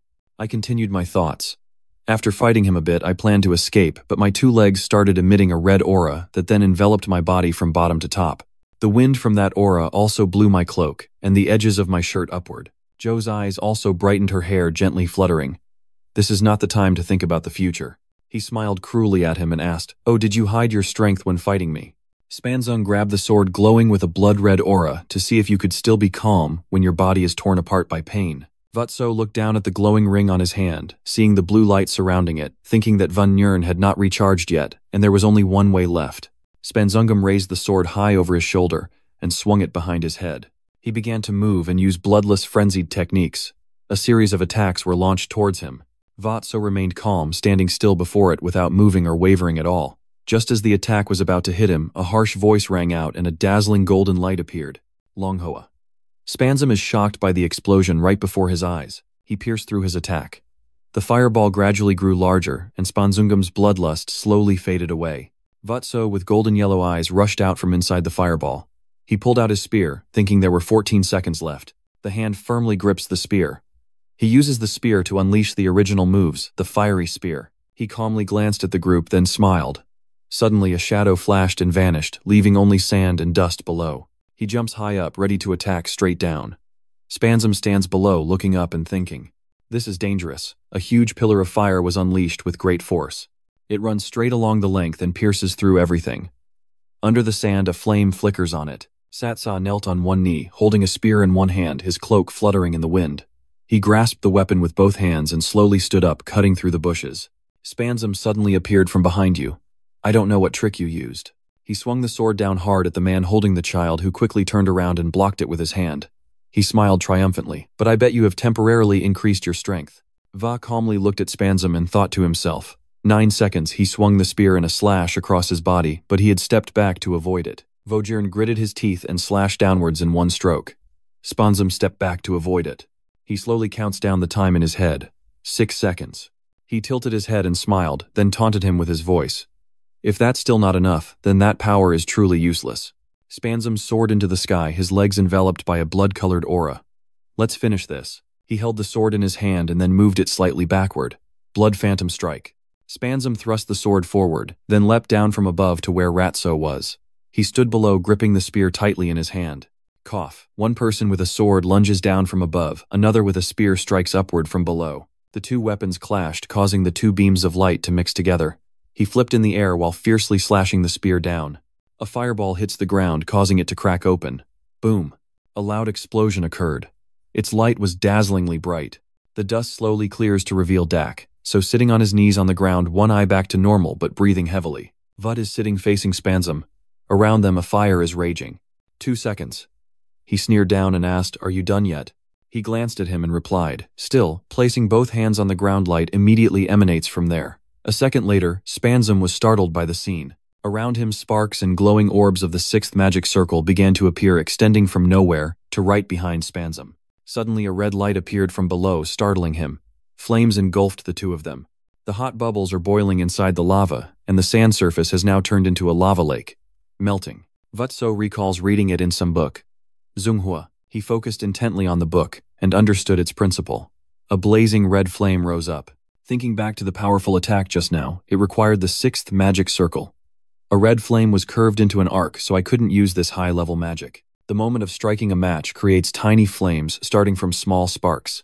The molten metal quickly heats up and begins to boil vigorously. This magic will cover the entire area in lava. A red wing continuously flaps strongly in the air. He grabbed the collar of the notebook holder and pulled him up high. "Thanks, Pepper." He became angry, his face dripping with sweat. He slowly set his foot on the ground. Pepper also stepped back. The surrounding space was filled with flying dust and sand everywhere. A figure is slowly approaching the place where the notebook is kept. He quickly turns his face to look frowning. Spansum, missing an arm and covered in wounds, sat slumped on the ground, coughing violently. A fist swung close to his head but stopped. He coldly looked down at Spansum and asked any objections. Sweat poured down his face, his lips trembling as he opened his mouth. He raised his head high, closed one eye. "How funny. They pushed you to the battlefield under the name of protecting the homeland, but they never told you how to escape this situation. Below Spansum's feet are rows of bleeding wounds. You must kill one person after another. Blood splatters all over the screen. The path the guards must take is truly soaked in blood." Vatso Ngim silently listened to him continue. "Now I welcome you to walk that path." Spansum looked at him and sneered, then he bowed his head to the ground. The sky is darkening, the wind gently blowing Joe's cloak. In front of him lies Spanzoon lifeless in a pool of blood. A system notification appears. It informs you that you have completed the mission and met the required level. You will receive 8 intermediate mana stones. Inside a room, a shield is being created. A cloaked figure, sitting inside the shield, spoke up. Rumor has it that Spanzoom, a knight of the Empire, is operating secretly in the desert. The next sentence shocked him. The disappearance of the detectives must be related to him. Sura tightly held the bottle in his hand, thinking to himself, "Damn it, if this is true, then the disciple of the fire tower is also in danger." As he was thinking, the door was flung open. No matter how good he is, if he fights Spanzoom, The sound of footsteps echoed inside the room. The person walked over and firmly placed the sword on the table. The man just now looked at the sword with curiosity. He looked at the sword on the table and panicked. "Isn't this Spanzoom's sword?" The voice made Sudra a bit surprised. "You can call me Red Rake or Brick." He pulled down his cloak and smiled softly. "Please give me a glass of water." He relaxed and smiled back at him. "Okay. You can drink whatever you want." Inside the room, as dark as ink, he looked at the glowing orb and whispered something. A line of text appears on the SRA orb, reporting the fire tower spy. The warrior on the wireless mission has killed the heretics and Spanzoom. People have been spreading rumors. Camelot, the capital of Andy Vaimon, the last heir of the John family, has fallen into decline. Rumors have spread far and wide that he defeated Abomination, the magical beast of the heretics, and also took down Spanzum, the Empire's knight. Although he only recently joined the Fire Tower, this rumor is hard to believe. It received a lot of mixed reactions. Stepping out of the gate, his eyes were full of surprise. He looked at the three people standing in front of him and called out loudly, "Master." Daria stepped forward and patted Ratsos's head. "Kid, thank you for surviving and coming back." Someone feels relieved. A large hand rests on the head with a stream of blue power in the center. Melv happily placed his hand on top of his head. "Oh man, this betting lion is tough." Aelin smiled and said to him, "This junior is even better than I thought. Someone is getting competitive." On the snowy mountains, the death of Spanzungum, a man polishing his sword in hand. "Is that all you want to tell me?" Some people feel anger and hatred. The great swordsmen of the Cry Hill Empire. The three of them trembled and bowed their heads low. "Yes, sir." Although everyone has different emotions, he raised the sword to eye level. Blood debt must be paid with blood. A disciple trades their life for another disciple's, but they all share one thing in common. Their deer eyes reveal full of rage. He struck the ground hard in front of him, the sword embedded firmly in the earth, then split it in two, and dragged it into a long line. Everything the horizontal attack passed through shattered to pieces. The slanting door left a strong impression on them. The angry deer roared loudly. "Daria Snow White, I will repay this debt at any cost." At night, the carriage speeds along the deserted road. "So you mean," Daria, sitting inside the carriage, asked, "are the cultists involved in your father's death?" Without bowing, he calmly replied, "Yes, that's right." Her gaze became stranger. Many records were lost during the war, making it very difficult to find out exactly what happened then. To be more precise, finding the culprit won't be easy. He bent down lower. "I know that very well." Daria held Joe's hand to comfort him, but they can be sure of one thing, her kind face looking at him. "If we continue to follow the trail of the cult, we might uncover the truth." "You think so too, don't you?" Daria's words soothed Joe's mood, making him happier. "Fire Tower and I will always be by your side to help you." "Thank you." The coachman stopped the carriage and turned inward, saying, "We've arrived." The carriage door opened, "So I hope today you can set aside your worries and doubts." She held his hand as they entered a magnificent castle and expanded her knowledge. The Council of the Magic Tower had many carriages and people entering inside. A magical guild consisting of the owners of more than 20 magic towers exists in Ion. 2 months ago, thanks to the achievement of defeating Spanzum, I was able to attend this place as my master's assistant. Although I am just a newcomer to the tower, if you two see me, please say hello. "Oh, so this is the talented disciple. It's an honor to meet you." He also smiled happily and replied, "Haha. Thank you. Long time no see." "Senior." While everyone was happily chatting, someone approached. "See you next time." Mr. Heen confidently walked straight to Rat. "So, it really has been a long time, hasn't it, Master of the Golden Tower?" Daria reached out to introduce him. "This is Niccolo Machiavelli, the organizer of today's Magic Tower Council." He hurriedly placed his hand on his chest and bowed 90 degrees. "Hello, sir." Niccolo laughed loudly, and then placed his hand on my shoulder, pulling me hard. "Haha, no need to be so formal. You defeated that brat's disciple." He looked up at the man in confusion and thought, "The damn kid." She spoke up to explain. "I'm Cry Hill, the great swordsman of the Empire. The Spanzum you killed was his disciple." He raised his hand to his face, his eyes becoming excited. Well, when I heard that news, I felt so relieved. Standing still looking at Niccolo, thinking to myself, his eyes.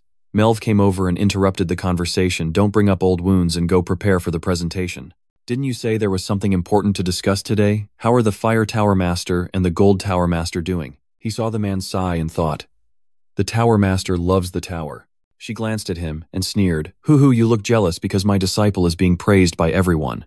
Mel retorted without backing down. Do you think I'm as petty as you?" Nicholas said, scratching his head as he saw the two of them staring at each other with deadly eyes. "Haha, so I'll go prepare the house. You hurry and leave there." The leader of the Pyramid Tower, "They are at it again." Melv spoke up, suggesting to Daria, "Since we're talking about this, you haven't forgotten the relic bet from the era of the gods between us, have you?" "Of course not." Aelin stepped forward and squeezed his shoulder. "Here you go, my dear Aelin." He smiled with a not very friendly face. "Let's go to our seats, Master." As soon as he finished speaking, Alan pulled Melv away. "Hey kid, I was still talking. This brat let me go and see." Vutso saw the scene and laughed out loud happily. Inside the dark room, there is only a faint glimmer of light. "Let's begin this Magic Tower Council meeting." The grains of sand in the tray began to rise. The main issue for this meeting is the ruins being excavated at Kiovan Mountain. Then it immediately turned into a miniature area. At a glance, it seems this ruin has existed since the mythological era, and there is no sign that the items inside have been taken. Niccolo smiled happily and said out loud, In other words, the possibility that a relic is still intact inside is very high. Vo also spoke up, a relic from the mythical era. Daria smiled and said, we can find a relic that will shake the present. He clenched both hands on the corner of the table and continued, so we need your help to firmly hold the ruins. The voice echoed. Alan just smiled brightly. Lord Alan Pig of the Commerce Tower then turned towards you along with the Fire Tower's gatekeeper. I want to entrust this matter to you both. Everyone around also voiced their agreement. That's a good idea. That's right, he has proven his ability. Daria let out a confident sigh. Of course, didn't you see who he was, a disciple of? Suddenly a voice sounded, making her turn around immediately. I object. Two people stepped in from outside the door. Jiran, the Red Tower sorcerer, stands beside Li, the Red Tower master. Nicolo looks at them and thinks to himself, the Red Tower master. He cautiously asked May, I ask why. He glanced over and then spoke. Alex Demonvo hesitated slightly at the name in surprise. Lewin tilted his head gently and said, it's because he lost. Everyone started making noise. If Dad loses, how can he blame me? That's right, the War of the Empire was a long time ago. Even so, he glanced at them. That defeat cost the kingdom its finest warriors when he left the battle without permission. The atmosphere fell silent, no one dared to speak. Daria shouted angrily, that was just speculation, there were no records at that time. Luen stepped forward a little, she was mistaken. He put both hands in his jacket pockets, with an indifferent face. I was already there. The word startled Gyatso and Daria immediately. The one smirking I saw with my own eyes, him running away.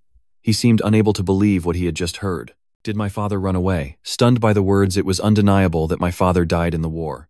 But look at Blen, why is this man still babbling? The Daemon family has an obligation to repay the Empire's debt. He waved his hand, but how would a young empire feel? If we trust and assign this task to the Daemon family, and if the defense is handled as it is now, the Zeechthop will not provide any support.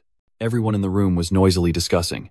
Ratso is a potential disciple assigned to the Red Tower with a bit of. Nicolo stood above looking down. He had convinced the crowd with just a few words. His eyes carried a hint of worry, like the expectations of the Red Tower's master. Not thinking about his backstage, this is obvious. Grand Duke BMK, he is known as the King's uncle, and also the most powerful man on the continent, the Grand Duke. His hair fluttered in the wind by the bottle. Nicolo held the table firmly against him, meaning against the Duke's faction. But the only person here who can confront you is Melv, turning to look at B and speaking. Truly. Daria was also very angry and said, kid, don't interfere, I'll handle it. It's between those two. A voice rang out, making Daria turn around to look. I want to ask the owner of the chain tower a few things. The person suddenly turned to look towards the voice and angrily shouted, are you taking responsibility for what you just said? He turned to Joel and asked, take responsibility. He stepped up a notch and replied, I mean taking responsibility for insulting the Vemon family.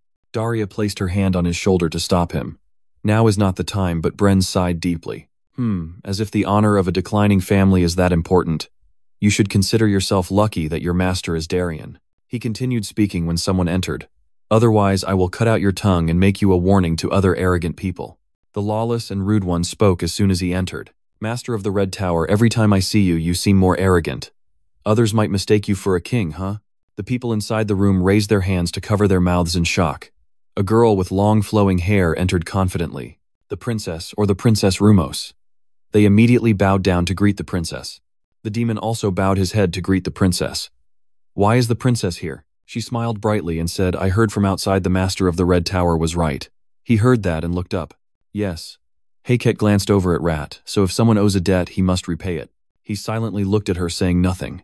Daria quickly spoke up. However, princess, you should give people a chance to repay their debts, shouldn't you?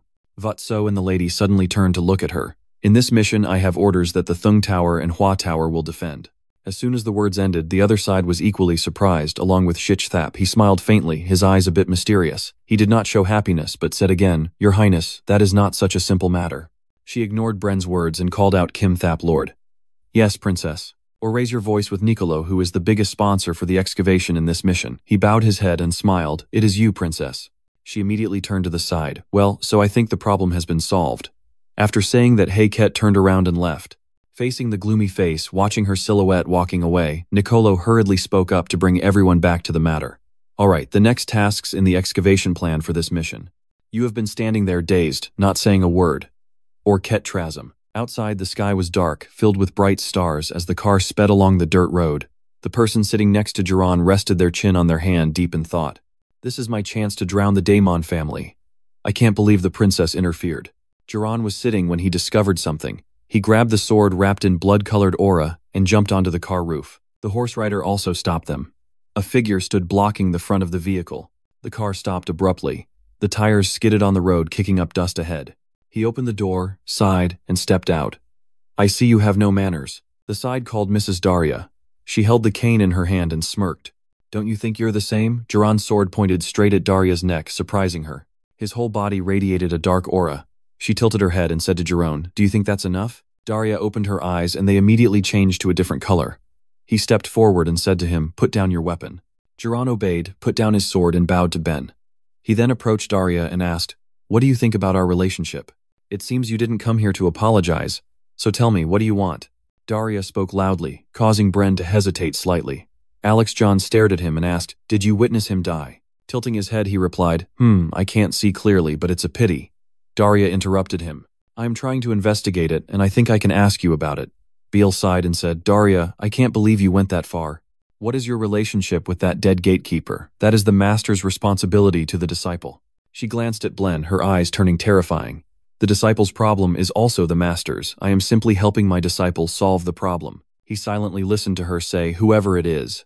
Daria struck the cane hard on the ground, and she disappeared, leaving only a pink light and the other two there.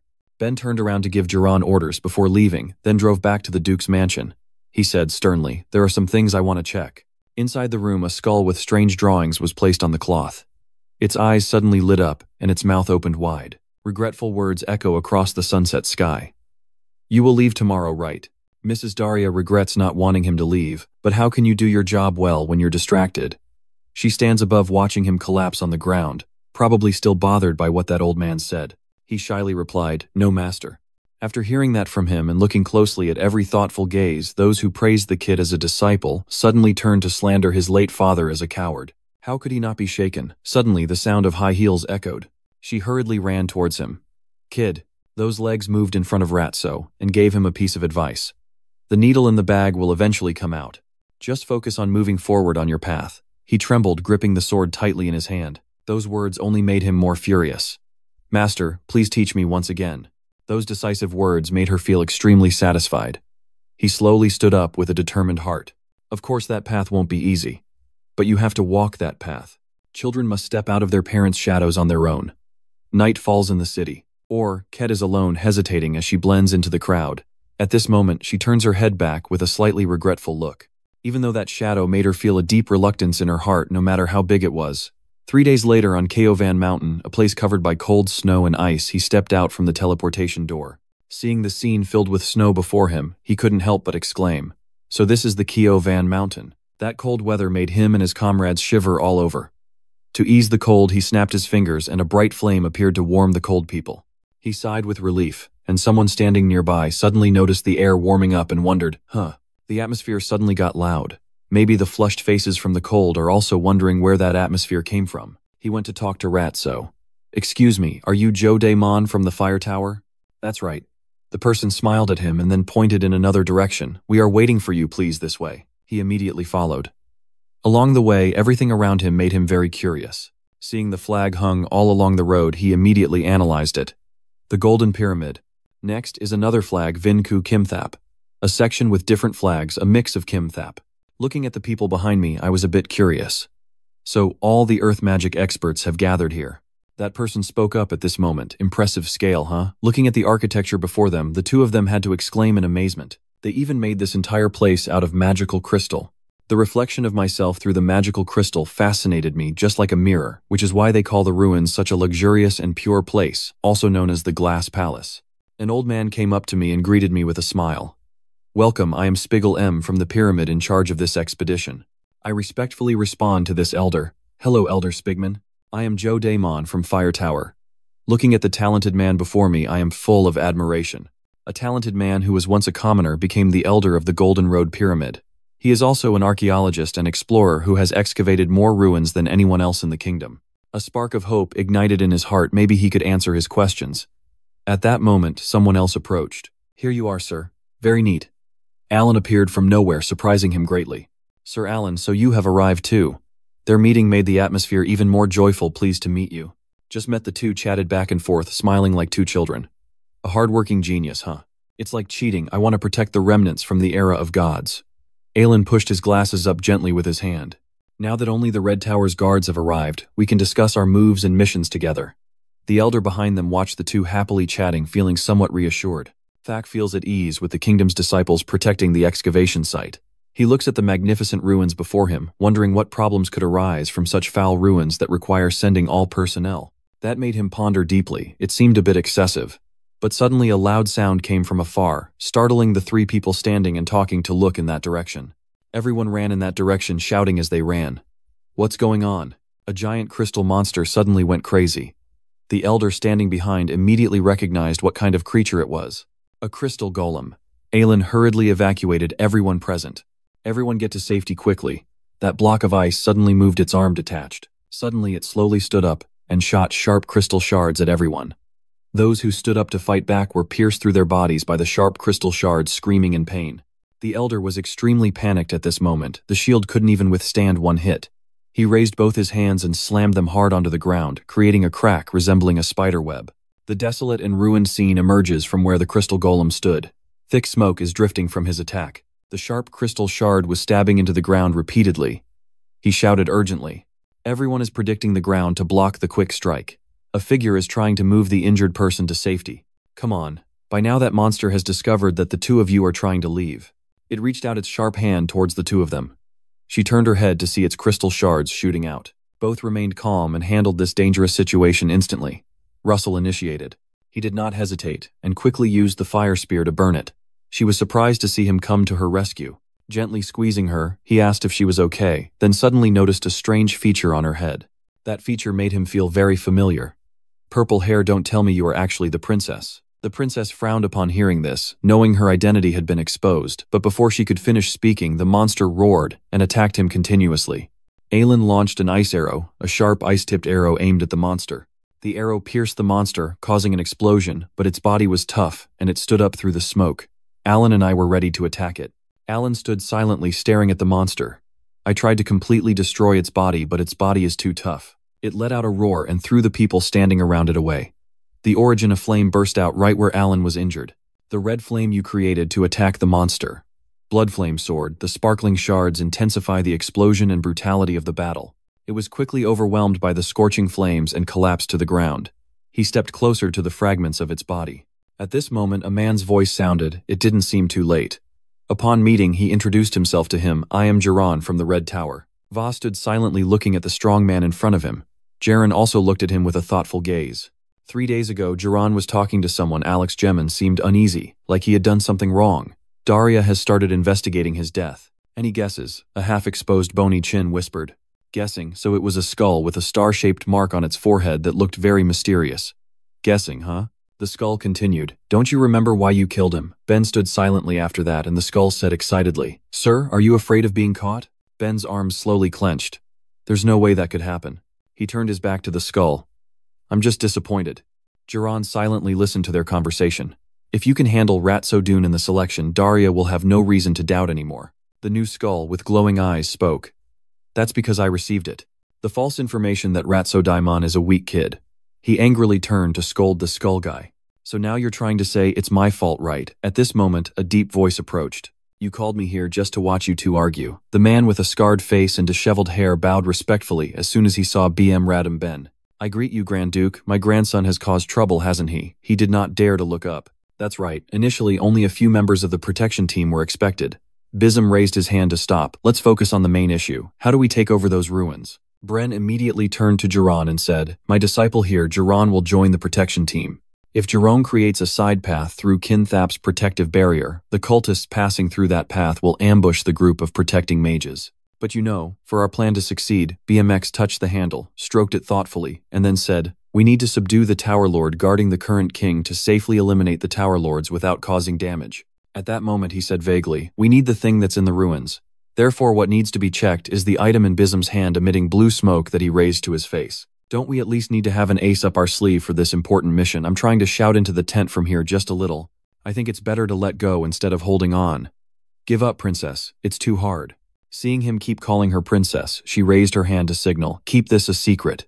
I'm afraid my identity will be exposed right here. Our presence here is top secret information. It must be kept confidential, and no one can know about it, said Ket while brushing his hair back. You just need to pretend you don't see me and ignore this. Of course, it might be very hard for people to understand. She said to pull back her hair, revealing a sharp and beautiful face. You really like the ruins and artifacts there, don't you? He smiled and said with disappointment, if I were you, I would be very disappointed not to witness those ruins and artifacts myself. His smile was as radiant as the morning Sunday. If you are determined to go there, you have nothing to worry about as long as I am here if you need anything. She looked at him with cold eyes. It's not okay. Neither the king nor the nobles would let me go alone to places like this. So you need to keep it a secret for me, and you as a knight don't feel worried about me. A princess here. You already knew the true power of the princess in that dangerous situation. In just a brief moment, I witnessed the princess's strength. You laughed out loud.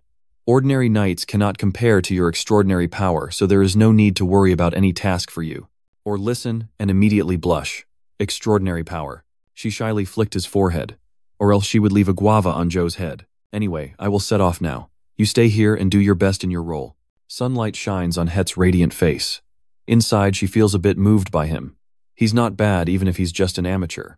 At this moment, he suddenly clapped his hands together. He should have demanded, pretending not to see the dragon's heart. The elder here struggled to resist while shouting. Everyone continued to work together. He went to Alan's side and hurriedly said sorry for being late. At this moment, Joe's eyes seemed to discover something. Those in front tried to stop it, but failed, and magic didn't work either. What the hell is going on? The space is collapsing.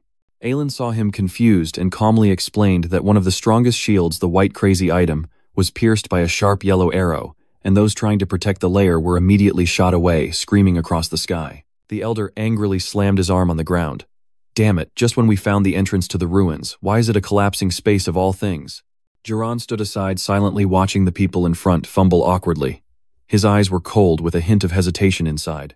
I should send the report to the Grand Duke. In the village, a very surprising sound echoed. What, is there a way to destroy those shields? Alan proposed a method to the elder. With the relic from the era of the gods that the Commerce Tower possesses, we can concentrate power and pierce through it. The elder doesn't believe this method can be used, but I doubt they would lend it. That's why I plan to take action. After Alan finished speaking, the elder grabbed his arm and happily said, if you can solve it, I promise to represent the pyramid in repaying you. Yes, I will do my best. Alan bowed his head to the elders and Jerome. Although I don't want to, I rely on you. He smiled and replied, don't worry, no need, everything will be fine. Jerome watched the two happily, his mind full of thoughts. With Alan Pai having only one mage left to fight here, at this moment he turned to Jerome and said, Mr. Jerome, I want to discuss swapping shifts with you for tonight. Jerome gave a sly smile. I will go ahead. After saying that, he immediately turned away and left. I'm tired, so I'll go ahead. He doubted Jerome's smile, it was too even. In the silent space covered by a shield, two people are sitting warming each other in the freezing cold. Suddenly Ilo hears a sound, stands up in surprise, and discovers an army in front of her. Who is that? Stopping this place is under the management of Kim Tower. Those people quickly attacked the person inside Kim Tower without many words. The person inside was seriously injured. It turns out that was Jerome's scheme while guarding the tower. A yellow source of power emanates from Jerome's hand. Jerome speaks up, indicating a change in the plan. Seeing the scenes ahead, Jerome analyzed the collapsing space, appearing to protect the relics and the soldiers. He quickly rushed into the protective membrane layers to retrieve the relic that could destroy it. A masked man sends the smell of burnt meat. How fragrant. Alan Pet arrived at the tower. Jerome stood coldly beside him, directing, to threaten, we just need to take Spigel M as a hostage. The mask nodded, but felt that being called a kidnapper was not very good. What about the name Disciple of the Fire Tower? Kill him. Jerome's eyes were as cold as a killer's. I will not forgive any mistakes this time, Jerome said with an expressionless face, standing straight and looking ahead. A soldier with a robotic voice said, standing around complaining too much. Jerome heard the soldier say that his face darkened as he looked at him with bright yellow eyes. At this moment, the man in the black mask gently touched the iron soldier, easing the tense atmosphere between the two. We are on the same side. Don't do that. The iron soldier with glowing red eyes speaks. This is the beloved illegitimate child. After hearing that, Jerome became even more furious with Lord Blin. He cannot be harmed. Unable to endure that humiliation, Jerome immediately attacked him. Jerome's attack exudes ferocity and determination, surrounded by a red smoke enveloping his body. What did you just say? Am I not allowed to joke here at all? Speak softly. Be a little more generous. A magic circle was created right in the middle of the ruins. The arms reaching up from within the circle looked as eerie as these guys. In the formation, some big guys with bright red eyes emerged. Jay turned to Jerome and said, even though it will never happen if things go wrong, don't forget what the great formula gave you. The side stepped forward and spoke softly to Jerome. Remember, you warned him after this mission ends. You will live like a ghost until the day the Grand Duke sat on the throne. Jerome, keep your head down and listen. Not a single survivor must return from the campaign. But if something goes wrong, Jerome wants to ask for your permission to use what the Grand Duke gave him. His eyes gradually grew solemn and silent, speaking no words. In the stillness of the late night, his deep voice resonated. You want, he gently placed his hand on Jerome's shoulder. Do I admit it? At this moment he burst out laughing. I simply believe that you will not fail no matter what. Suddenly a loud explosion occurred. Jerome stood in front of it coldly looking at him. Standing before the fire he did not step back. Sure as you wish. The flame gradually spread to his feet. I will become a ghost. Jaren, don't coldly watch the flames and smoke surrounding me. A ghost spreads fear and despair. A voice echoes from inside the hut in the silent night. What Spiegel was happy, but his face showed a bit of worry. You want to know about a dragon with many horns? He asked curiously. Why all of a sudden Rutso stood silently listening to this elder speak. He explained, I saw a painting at the mission site. Its strange appearance caught my attention. The elder's eyebrows furrowed. Actually, I can't give you the exact answer either. Hearing that, his mood sank. Is that so? But suddenly he told me to open my eyes wide. But I thought of the Holy Dragon King, Vought. So couldn't help but be curious about this. Holy Dragon King, does such a creature really exist? He rubbed the stake with his hand while saying, because there aren't many historical records about it, I don't know many clues either, but I heard it was raised to deal with some evil force. At this moment, Pepper suddenly appeared and gently bit his hair. He looked up at it in confusion. Pepper, the elder, is a bit scared. You can still summon spirits. Suddenly Pepper jumped down from his head and ran towards the tent door growling. Gao, suddenly at this moment a creature crashed into the tent screen. It turns out these creatures were summoned by the Jiran group. The two were extremely surprised by the scene before them. Its entire body carried a plump, slimy substance that seemed like it could explode at any moment. Sure enough, as soon as it rushed into the tent, it exploded immediately, bringing a large flame. A scream echoed through the bursting flames, signaling an ambush. On this side, Jiran and his ironclad soldiers had gathered. Everyone stood up together to resist those attacks. The enemies quickly united to suppress them. Sharp rocks flew towards the iron soldier, but he was unfazed and even fought back. What? How come he wasn't hurt at all after taking that hit? He raised his mighty magical hammer and swung the giant hammer towards everyone, creating a powerful force like a shockwave that sent everyone flying away. The man in the black mask stands in the middle of the flames watching the show. Everyone flies out at once to attack him. Powerful techniques to counter the earth arrow. He sighed and then responded. What a hassle. A ring of blue fire acted like a shield countering everyone's attacks. His move made everyone stare. At that moment, someone turned around and shouted, "What is happening?" Suddenly, countless screams echo in the sky, accompanied by the smell of blood. The man in the black mask calmly walked towards everyone. He looked up at the sky, wondering where old Spigman was. On the side of the ruin's shield, everyone is desperately using the earthen wall to protect it. He held the protective membrane while asking the elder, "Are you okay?" Spigman's anger reached its limit as these lunatics dared to attack the excavation site. He looked down to see pieces of zombie corpses on the ground. I could tell right away who was behind that result. Only they used zombies as weapons. He saw me deep in thought, then turned and asked in confusion, could it be the evil cult elders? Suddenly I felt very guilty, and said to him, "I'm sorry, I have to protect someone important." After saying that, he took off in one go, leaving you in such a dangerous place. See you outside the ruins. He looked confused and puzzled. Is there anyone more important than me? On his side, they are desperately attacking a zombie about to explode. She slashes at it with purple flames. One strike, then two strikes in a row. But those zombies kept coming. Where did these things suddenly come from? She guides the injured to the safe exit. Safe, now go this way. Everyone saw a glimmer of hope and quickly ran towards her, but as they ran, the three of them hesitated a little. She was confused about the actions of the three people. Why was that iron soldier with the giant hammer standing in front of them? Or now gather all your courage and rush towards him. This full-force strike will defeat us.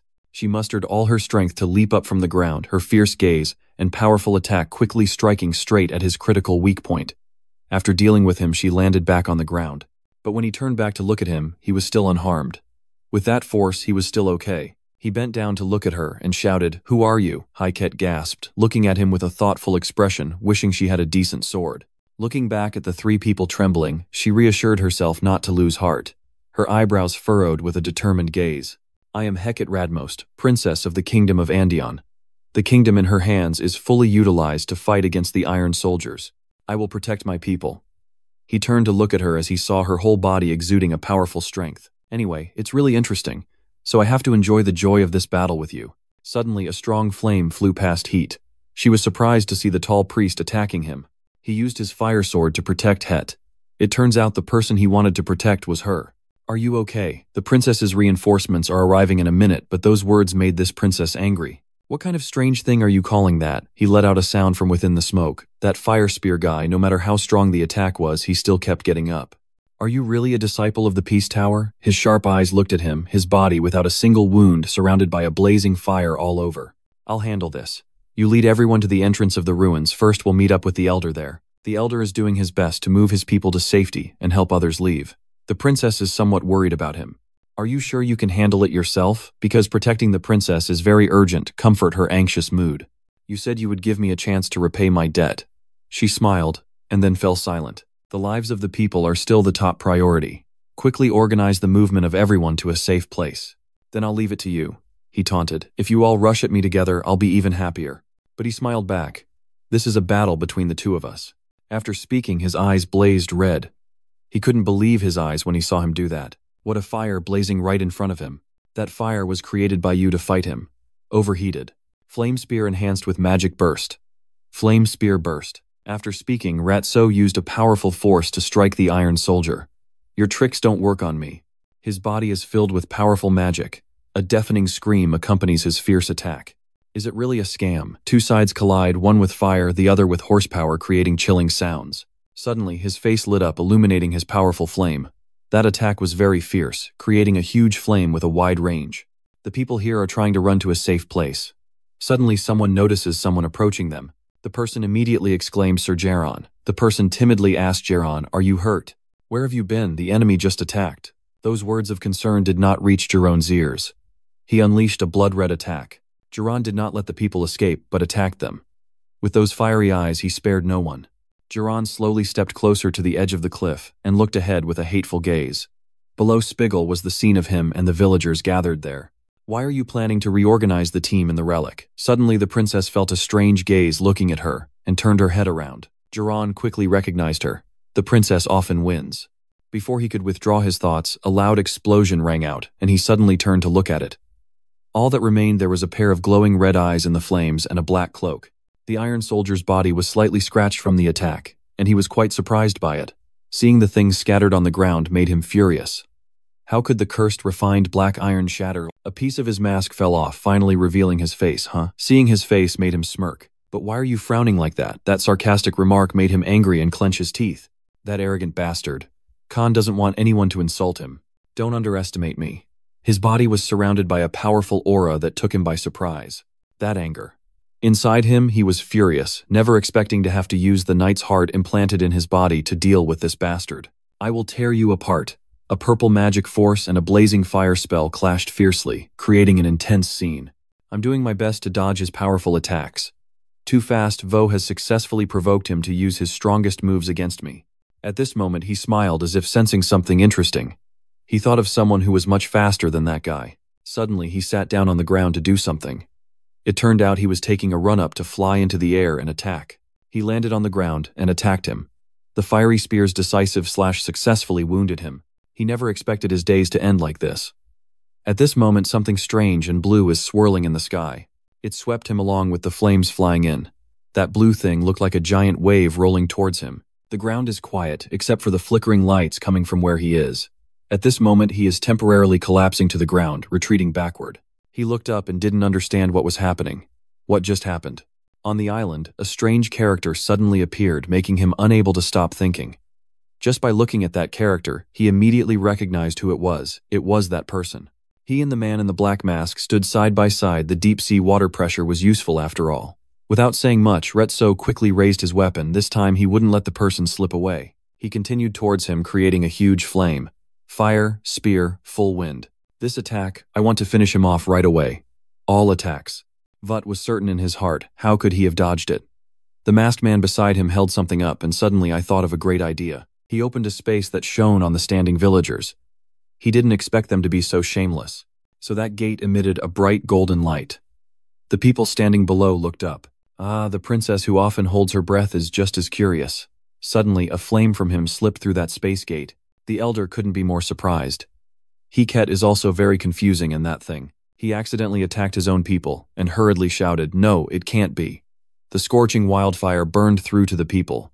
This cannot be happening. It carries an immense firepower that can incinerate any creature.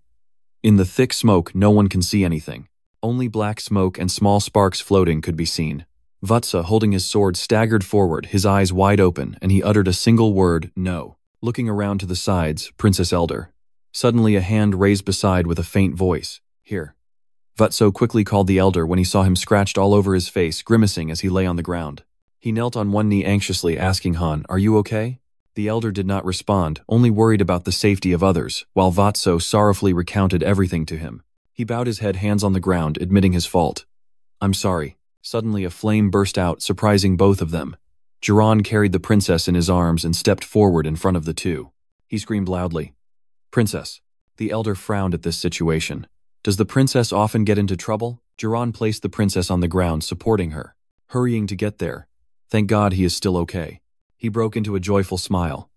Lord Jiran thanked him for rescuing the princess. Jiran held the princess with one arm, smiling with his eyes closed, but a bright red arrow suddenly pierced his side. Only then did Ratso slowly look down. Before he could recover, he was stabbed hard again. Gyatso could only stare in shock. Immediately, he bowed his head and spat out a mouthful of fresh blood.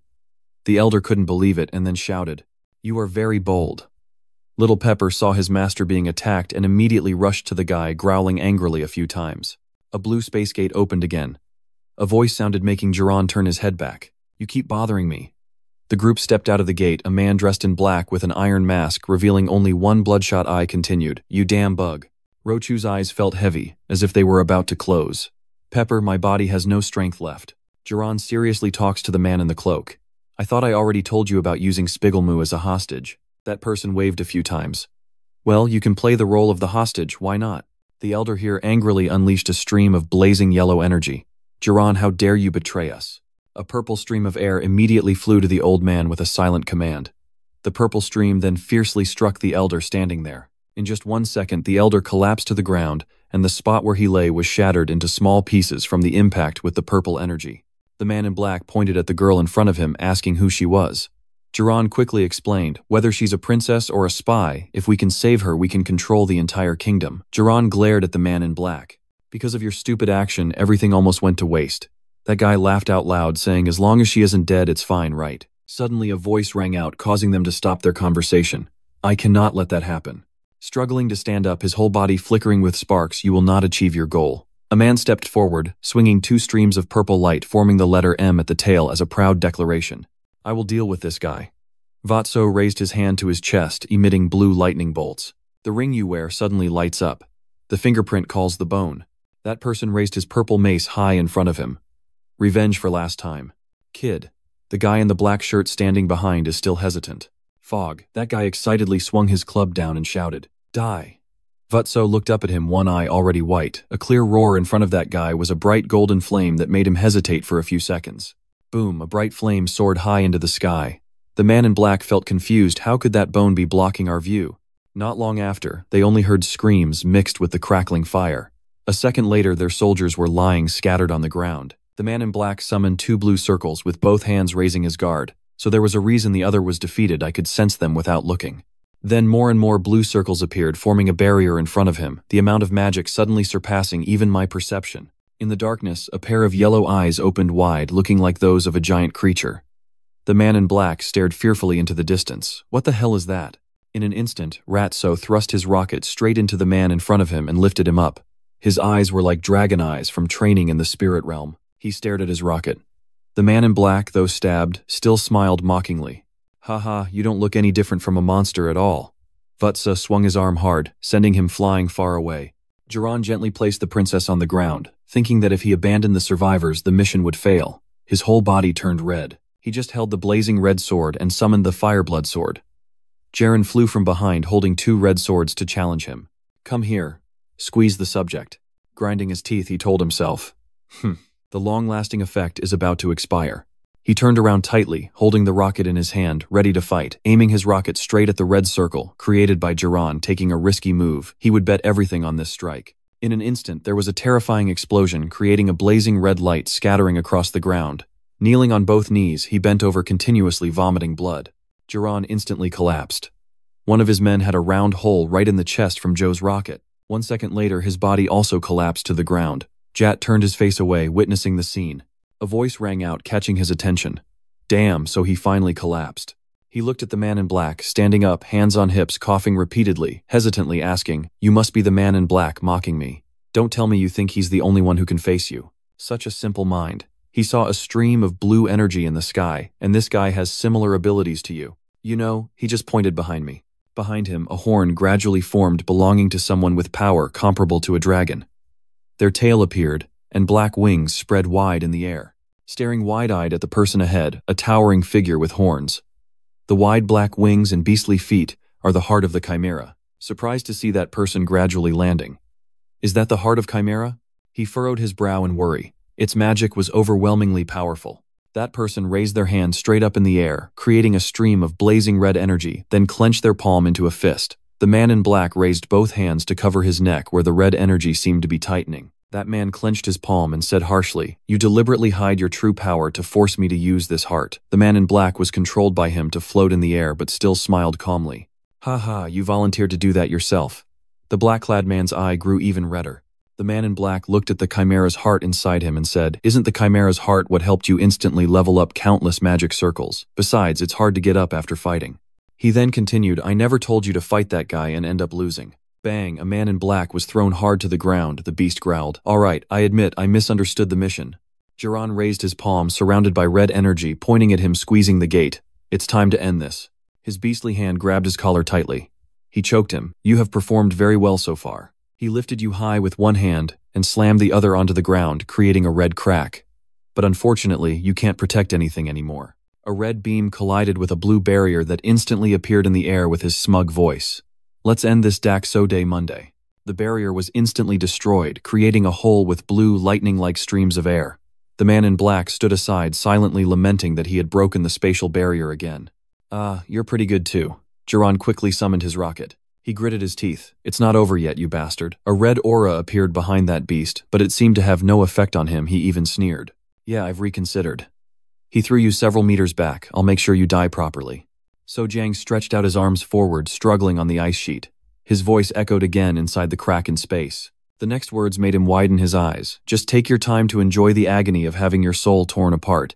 He laughed with satisfaction. "Carry the shame of the incompetent to the end of infinite time." Cut to a room. Vat. So screams nonstop. A woman approaches worriedly and asks, "Are you awake?" Vat raises both hands, panting heavily, eyes half closed, looking around. The woman continued, "You are in Camelot's hospital." He sat on the hospital bed, looking surprised. "Hospital? So what about the battle at the ruins?" The woman seemed a bit confused. What exactly do you want to say?" Suddenly, he placed his hands on the shoulders of the woman in front of him and shouted, "Princess! Princess, is everyone okay?" Seeing the awkward situation, a young man with orange blonde hair stepped in. "Patient, please calm down." The person continued speaking, making him dazed. While cleaning at the Lubrium Museum, he suddenly had a seizure and was taken to the hospital. He stared wide-eyed. What, he shouted loudly. Pepper. Pepper. The two of them each grabbed one side of him to hold him back while he was still panicking. "Pepper, where are you?" Suddenly, realizing I've gone back to the time before regression, I remember being trapped in the ice. Something must have happened. Suddenly, a golden circle flew across the room. Someone from behind threw those rings to blind him. The purple-haired doctor shook a golden ring in his hand and said, "You're noisy enough, you're the patient. Please calm down so we can take you back to the hospital bed." After a while, he finally sat still to listen to the doctor's story. According to the nurse, he fainted at the museum and experienced severe hallucinations upon waking. He looked at the person in front of him and said firmly, "I've never had hallucinations before." The doctor exclaimed, "Oh, I see now." The doctor walked slowly to the window and said, "I sympathize with what you have shared." Then he asked, "Have you ever heard of the dream-eating tree?" That person explained it uses the most beautiful illusions as traps, then lets humans starve under the tree and uses their bodies as nutrients. Fatsuo muttered, "What does that have to do with me?" He turned back to explain. That day, pollen from the dream fruit tree displayed in the museum leaked into the air. Besides you, there were many others. Pause for a moment, then the doctor continued, also experiencing the same hallucination. "Are you surprised?" She said she was bending down, writing a few words on the paper while speaking. The main point is that the funeral home will cover all hospital fees for the patient. Vatrung silently thought it was all just an illusion as the doctor handed him a piece of paper. This is a medical report. You can ask the museum manager for compensation. The person stepped forward and shook his shoulder. This is the moment you should wake up. I'm still confused. Was it all just a dream?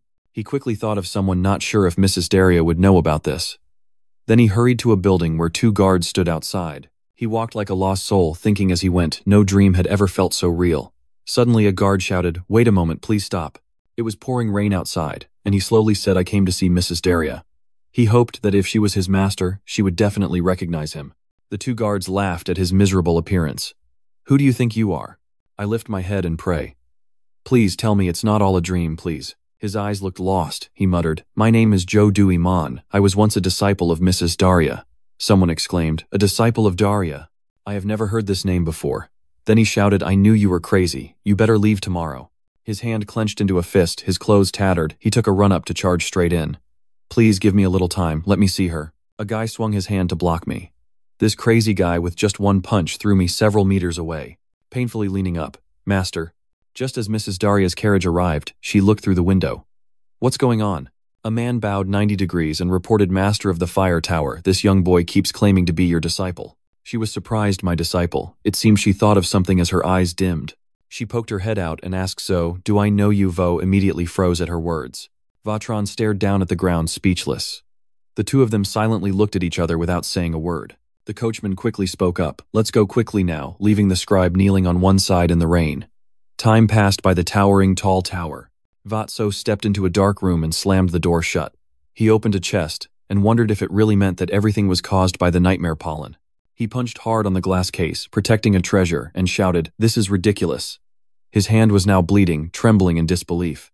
"If this is really a dream, wake me up before I get to this point, because there's no way this is real."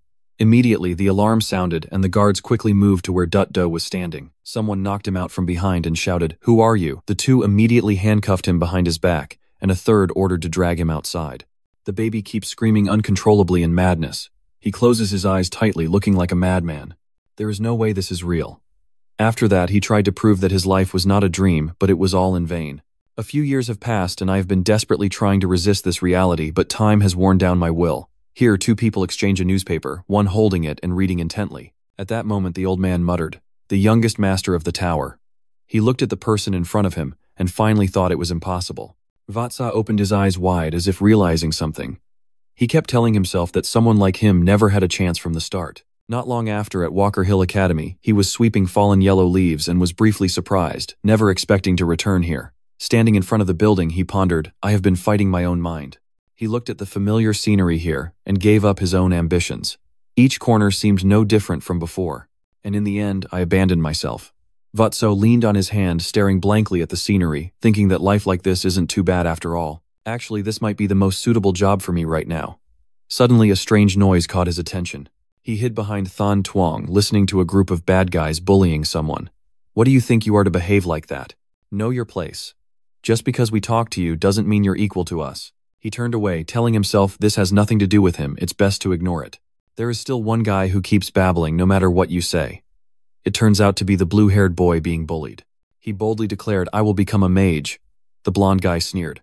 "Why is this bastard disabled?" His next words surprised Rat. "So, he has a disease that narrows the mana transport vessels in his body, yet he's so talkative," he said, while raising his hand for 2 henchmen to grab the blue-haired boy on both sides. "Furthermore, remember the crime your family committed." He burst out laughing, pointing a fingertip full of golden flames at the boy. "I will leave you a mark that you will never forget." The blue-haired boy stared wide-eyed at the flame, then shut his eyes tight, unable to resist and only able to endure in despair. The loud sounds suddenly echoed, and the boy then dared to open his eyes and look. He was surprised to see those guys lying flat on the ground, and a quick glance revealed the figure of Rat So behind that wall. He was sweeping leaves while grumbling, "Why is this place so dirty?" Your wide eyes stared intently at his back. Afternoon came very quickly. Vatrod held a loaf of bread while feeling fed up.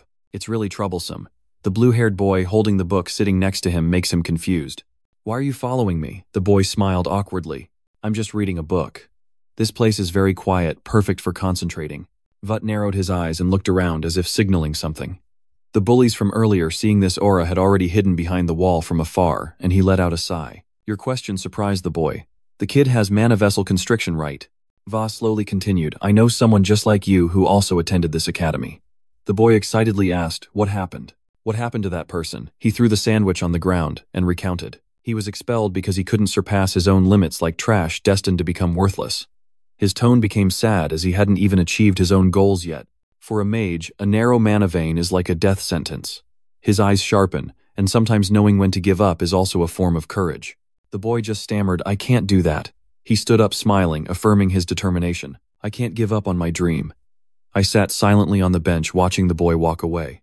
Suddenly a voice called out, making him glance over. Hey, you there. The bald man with a chubby face waved his hand to call. Come here.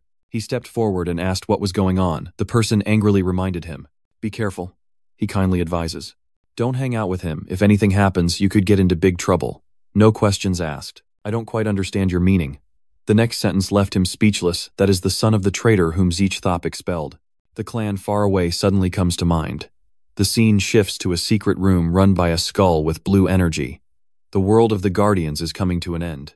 The leader continued heading towards Walker Hill Academy. A man in a black cloak sneered upon hearing that. That skull from the middle of the forehead showed some purple symbols commanding them and announcing our return. In the vast space, sparkling lights like magic particles were being emitted. A youthful sound along with hands trying to practice magic echoed. Just a little bit more. The student was trying to train to become a wizard, when suddenly a man's voice echoed, Why don't you give up on becoming a wizard? He looked back in confusion to see who that person was approaching the student with a neglected appearance. What reason do you have to keep going? You spoke innocently. That's because you made a promise. Your next words made me ponder about my mother.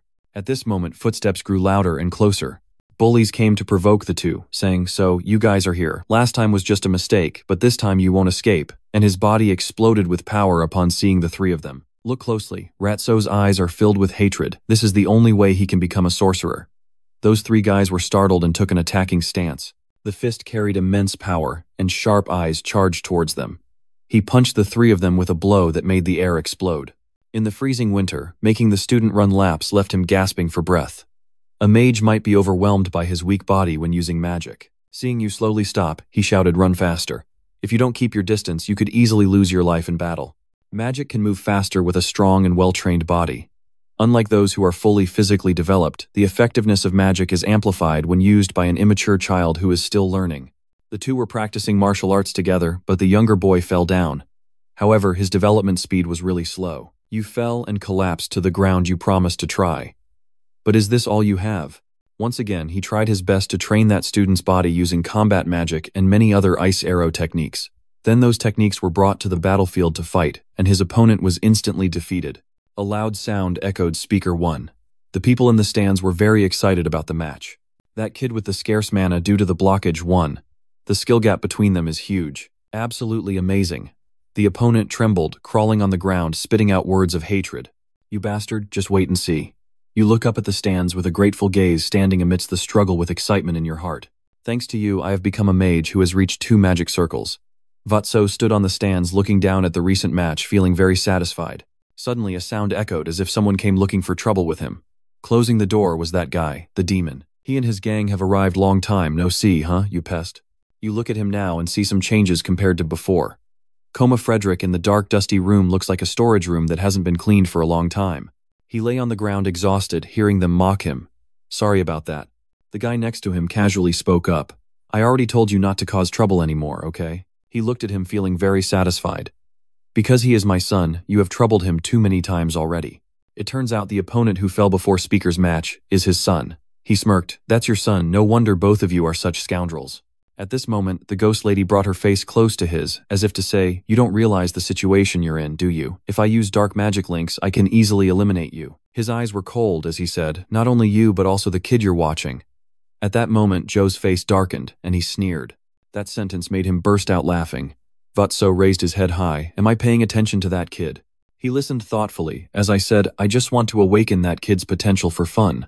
Before that, I opened the computer screen and read the contents inside. A very straightforward threat, this is an order. Leave the academy immediately if you don't want to die. Vo coldly left that familiar room. The speaker in the quiet late night, the leaves rustled softly. He packed his luggage and left in the middle of the night. The speaker asked him in confusion, Where are you going? His feet were walking, but suddenly stopped. I will leave this place. Why? Why did you leave? The reproachful words made him feel deeply guilty. He gripped the suitcase handle tightly and ran off quickly without saying more, but Speaker was even faster and stopped him. "Can't you hear? Stop it now." Suddenly you discover something. The Speaker looks up at his dirty face. What could a kid like you possibly expect from someone like me? I tried to hold back from saying something poisonous. Do you think I'm your tutor or what? He left coldly with that light touch on the shoulder, but did not forget to leave a sentence that broke hearts. Stop deluding yourself. The Speaker's mood immediately plummeted when he left, leaving behind such heartbreaking words. He couldn't stop crying. At this moment, the demon was sitting cross-legged on top. That's why I desire money and power. Everything becomes easy when you are rich. Suddenly, a strong shock occurs, causing him to fall forward. Outside, people are blocking his carriage. What's happening? The ghost peeks out. How dare you block Frederick's way? Those people didn't say much, and immediately launched a powerful attack. He ran away confusedly towards one side of the forest. Crackling sounds rang out, along with a light, like a flickering flame burning. Indeed, that place was about to burn down to a pile of desolate dust. He looked at the scene before him in stunned silence. The Academy. The mysterious person who burned down the Academy now vaguely appears. Today's attack, that mysterious figure, sat on a pile of radiant green magic, also declared the return of our cult. Go away. The massive attacks strike, engraving fear and despair deeply. They attack anyone in the Academy wherever they go, making them taste the smell of blood. They are approaching someone, and a powerful strike quickly flies out from him. Bungtiern turned away with a sinister face and a mysterious smile. Spear also joined the fight with everyone at this time. There is still a mouse alive. He is holding onto a pillar to peek inside and see the situation. Suddenly, someone discovered me. I've been found out. That guy is trying to torture Speaker. You are really interesting. Why didn't he run? He asked you a silly question. Aren't you afraid of dying? The Speaker sneered. I have delayed long enough for others to escape. That's enough. As he stepped to the side to feel the atmosphere around, he could sense a terrifying magical power. Seeing his loved ones lying on the ground, he couldn't help but feel sorrow in his heart. Even the professors couldn't handle him. After becoming a bodyguard, I will definitely become stronger to protect even more people. Whenever opportunity arises, I appear. But when I wake up, I'm just a weak person. What can I do? He looks around for a place to escape, has to run away. That's right, no need to sacrifice yourself at all. The person arresting Spear had a very provocative expression. You weak bastard, you should know your place. You spoke coldly. More than anyone I know, I cannot win. His whole body was trembling, hiding to the side, but protecting the people. He looked very much like his old self, fulfilling the duty of a guardian. That sentence made Jat stop in his tracks, standing still for a moment. That guy didn't say much and immediately attacked Speaker. That innocence will get someone killed. A metallic scent of blood spread through the air. Someone's small, sharp knife came close and stabbed him in the stomach. So he realized and came to save Spear. At this moment, his hands gathered all their strength to attack directly at Dak, so causing him to be thrown far away. He pulled the sword out of his own body. Damn bugs, how dare you? At this moment, he summoned something. Third level ice demon arrow, a sharp ice spear flying towards him. You bravely stood up after that injury. Now you hold a sharp weapon from behind. He suddenly rushed forward to attack him. He didn't have time to react, and was immediately struck down to the ground. The battle is over, Rat, so supports himself with one hand on the ground and the other on his knee, panting heavily. He quickly runs over to check on Brother Vo. Spear can't help but worry about his body. Are you okay? I couldn't stop the bleeding. I tried my best to endure the pain to chase you away. Hurry up, the others are almost here. Your eyes are now filled with tears, but I can't go alone. He gently placed his hand on your shoulder. His comforting words were both touching and full of sympathy. Are you trying to make me such a useless teacher that even my own disciples can't protect me? The Speaker was delighted when he said that. Disciple, you must survive and get out of here, he said with a faint smile and became a bodyguard. Promise me one more thing, okay? The Speaker tightly held his wrist. I promise I will become a bodyguard. Master, he left, leaving Speaker to chase after him. You were always like that, each hesitant step you took on pools of blood. You were like a lost dream of mine, like the courage I abandoned. He quickly stepped up to the face of the mysterious guy. That's why I hate you. Stop it. Spear was on the verge of tears, and that's also why I like you. That guy is like a demon. Using second-level magic on you is a waste too, you trash. Your dry lips curled up. Thanks to you, I can live. He stood alone, facing 3 or 4 enemies surrounding him.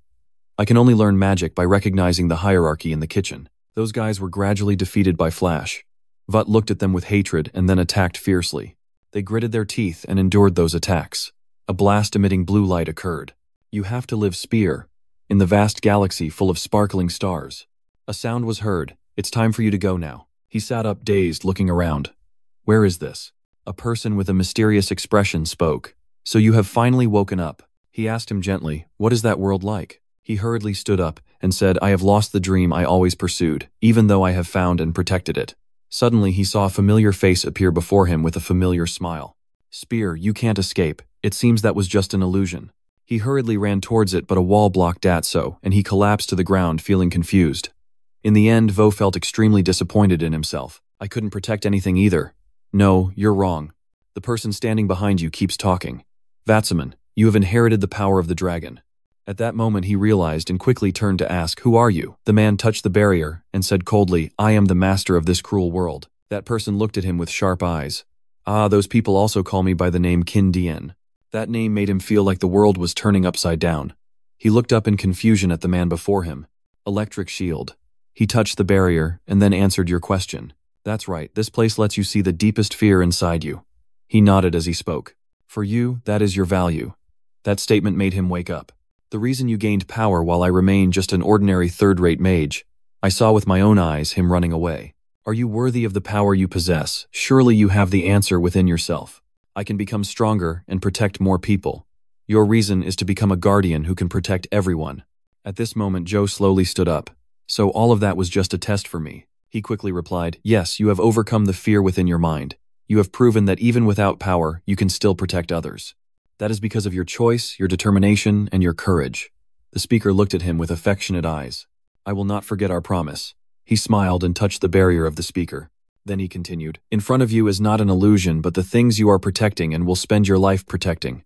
Finally, I have fulfilled my vow. You are my successor. The electric mirror slowly removed his mask. It's your time. A dazzling light shone as he removed his mask and walked out with the dazzling light. Then the system appeared notifying the acceptance of the blood dragon to rebuild the body. You received the first golden mask. The person with cold golden eyes said impressive. Aelin is slowly taking weak steps towards the other side. At this moment, seeing him approaching in a pitiful state, he immediately speaks up. Your name is Aelin Pet Right. The god apologizes to the princess. Alan kneels down deeply, feeling very remorseful. He spoke up when he saw him approaching. I heard you are a genius. You understood the battle situation as soon as you joined and acted very reasonably, even with very little information. Who would have guessed you used that artifact as bait to save the princess? The image of that person falling has cracked, but those efforts were of no help. He reached out his hand. If it's done, then I'll clean up the excess like this. The lower wing flies in front of Alan. At this moment, she created a fireball emitting a powerful magical force. First, it was that magical shield. A giant foreign object appeared before everyone. The elder suddenly shouted, that is a relic from the era of the gods. Or should we grit our teeth and just watch that image, unable to do anything? At this moment, he waved his hand and said, after finding that item, I will not give it to humanity. I will give it to this world myself.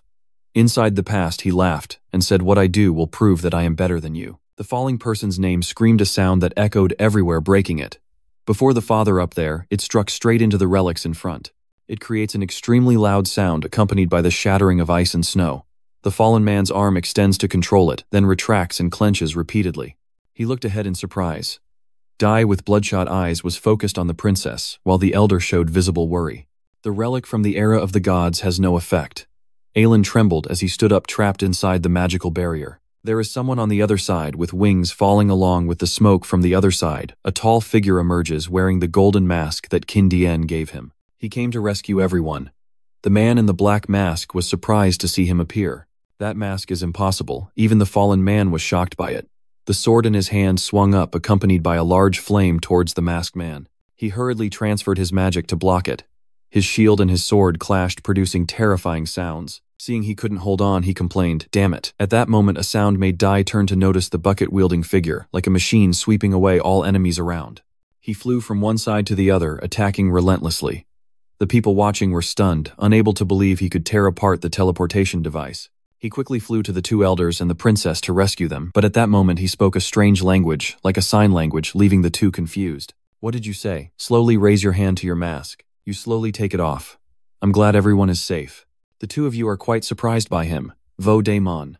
Why are you here? Alan felt relieved as soon as he saw you arrive. Princess, I didn't think this battle would be easy before, but now that he's here. She hurriedly reached out to stroke his cheek, speaking anxiously, unable to believe he was still alive. But suddenly Daxo raised his hand and grabbed Het's hand. The person lying next to them suddenly flew up. Seeing the situation, he immediately pushed everyone back. "We will talk later." The angry man looked at him. "That annoying guy really irritates me. He turned into a demon when he saw you appear. Your return here won't solve anything. I will kill you and take back that artifact." A light emanated from the snowy mountains, accompanied by a massive explosion that sent everything flying upwards. Two swords clashed, creating a terrifying explosion. He shouted, "This mask belongs to me, the one behind everything right." After hearing that, he became even more furious and covered his mouth. Suddenly, he flew out of the attack and appeared right behind him. "Stop and admit it." Joe's gaze became sharp, revealing that you are just a shadow of the other side. The flock flies up into the sky, surrounded by blazing flames of hatred. The snowy mountain is filled with explosions, big and small. Jiran is still full of strength to fight you. He holds his sword tightly in his hand. The truth is simple. I am Jiran, Dawn of Destruction. He angrily rushed towards him, not his shadow. That sword slash went straight down towards the notebook. The brilliant sunset was filled with smoke and dust particles. I still stood firm in one spot, silently watching him. The ground there looked like it had been completely dug up. If he had that mask, Jiran would clearly show his ambition and become my shadow. He shouted loudly, "Power is the truth." He slowly reached out his arm through the space and heard him say, "You know that well." The mask was put on the face. Power is not the most important thing. The system alarm sounded, announcing, "The mask supports thinking and creates the sign of dragon blood. The second dragon transformation is ready. Do you want to use the mask?" He didn't hesitate and immediately agreed. "Of course I will use it." Joe's body immediately transforms into a dragon for the second time. Courage above all. He stepped forward with his own feet. "Courage," Jiran shouted in anger. It was the nonsense of someone who had never fallen into darkness. After listening, I was a bit pensive. "No, you are not wrong." A dazzling light shines from behind Joe's head. "I have also once wandered into the darkness." His eyes burned like a phoenix, but the difference was Vo shouting in his face. "I always aim for the light of the piercing magic damage. A matrix appears right behind you." Jiran flew up into the sky, not believing what he had heard. "Nonsense. He immediately wants to attack you." "Then prove it." A blazing red light, accompanied by the sound of his hatred, proves the light you pursue. His jaws clenched tightly, using all his strength to attack him. Another explosion echoed in the sky. After the explosion, there was a cloud of smoke and a blurry image of him. Jiran suddenly looked in one direction and was startled. One of his arms was severed, causing him to growl in pain. The arm lay in a corner, and I even had Chamella's heart. Jiran watched his feet slowly step closer to him. "So why?" Jiran looks at that face of his. "I still can't reach him." Why gently grabbed the voice. "Give up, Jiran." He was angry and still wanted to lunge at him. "Shut up." A burst of power made him grow countless arms. "I cannot lose." Right now his body can't take it, and he's coughing up blood. Long transformation status notification in 10 seconds. He was not surprised to receive the notification. "Me too, I cannot lose. Your spear emits an incredibly strong force." It glowed into the air, making his appearance stand out beneath it. Jiran's large body was now blinded by greed. "Die." You still keep your eyes closed under his sharp nails. A power was activated, blazing fire. He thrust the spear sword straight into him, causing the surrounding air to glow. Jaren Voi's lifeless eyes unexpectedly defeated, accompanied by a huge explosion echoing through the mountains, casting a sunset shadow. Part of the mountain range shattered like a crescent. He stood in the smoke, deep in thought, the smoke clearing to reveal a body covered in dirt, now coughing up black blood seemingly beyond endurance. Jiran lay on the ground, still not up. His body was too weak to stand, but he was still very defiant. Still not head.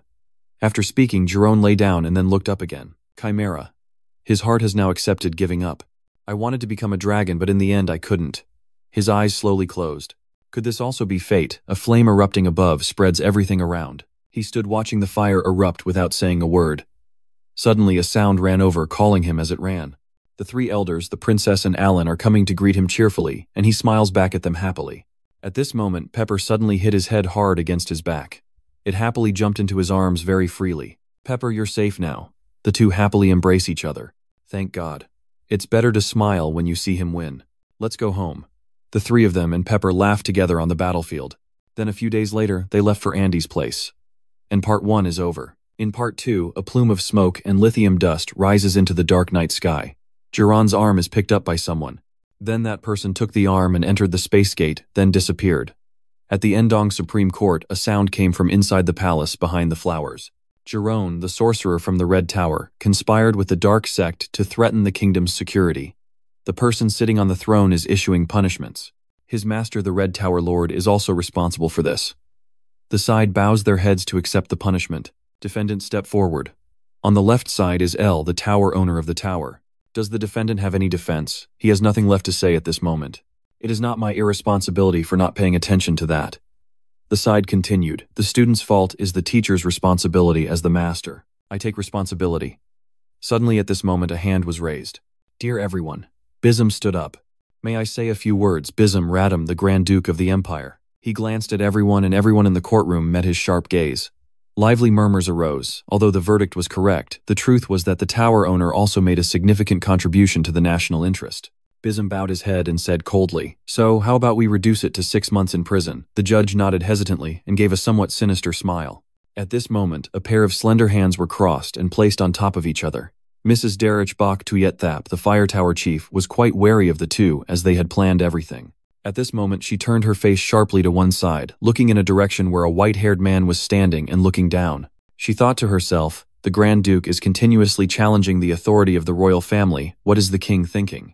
Spigman walked while smiling, and said to him, "Beauty comes from the clothes that outfit suits you well." At this moment, a long dress slowly approached everyone. So everyone is here. The three of them bowed simultaneously. Bow to the princess. She walked in wearing a purple dress. I admired her beauty.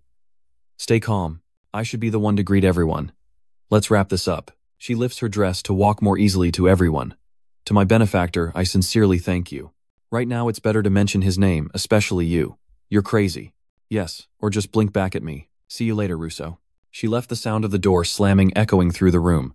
He stood between the two, bewildered. Rasso. Suddenly close your eyes and focus. He seized the opportunity. This was the moment that etched the Daimon family into everyone's memory. He and Alan, along with the elder, were kneeling before the king. Today's meeting is to honor the knights for their contributions. After recognizing their achievements, we will reward each individual's contributions. When the king gently approached, placing the tip of his sword on Elder Spigeman's shoulder, the wizard from the Golden Tower, to counter the threat of evil to the kingdom's safety, he rewarded the elder with 200 gold coins, 2 demon enhancement pills. Yes, your majesty. Then continue to Alan. Alan Pet, the second son of Count Pet, and a sorcerer of the Commerce Tower, bravely revived the Dark Path, aiming for the relic. The king bestowed a title upon you. You were granted the Morgenrot banner and the title of Baron. At your command, your majesty. And finally the king looked at him with a pensive expression and raised his head.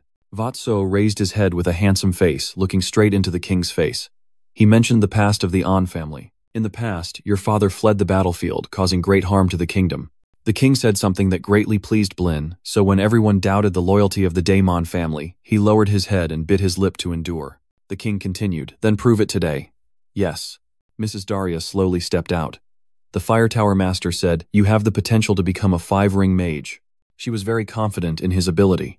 The deeper into the darkness, the brighter the light. After hearing this, I feel a bit restless. With this achievement, no one can doubt you anymore. She looked at him as he was about to kneel to receive the reward. So the king's intention was to make So Daimon a hero in front of everyone. He took the cloak, stood confidently, and weakened the Grand Duke's faction by casting a magic circle. At this moment his eyes blazed, and the magic circle revealed a person's elemental nature. But for those who know nothing about magic, this spell shows the best scene. The 5 rings of Alan's many pairs of eyebrows are growing really fast. Nicolo admires his ability on one side. Wonderful. The king immediately spoke. I think your father is a withered flower. He praised your abilities. Who would have thought he was hiding such a beautiful seed? Your compliment is very kind, my king. At this moment he shouted for everyone to hear. Listen, knights, regarding the special case of the Dumont family, I grant him the title of Count, along with the 3rd-class military merit medal. A great reward belongs to you. I allow you to collect taxes from 10000 households near the city. As you command, your majesty.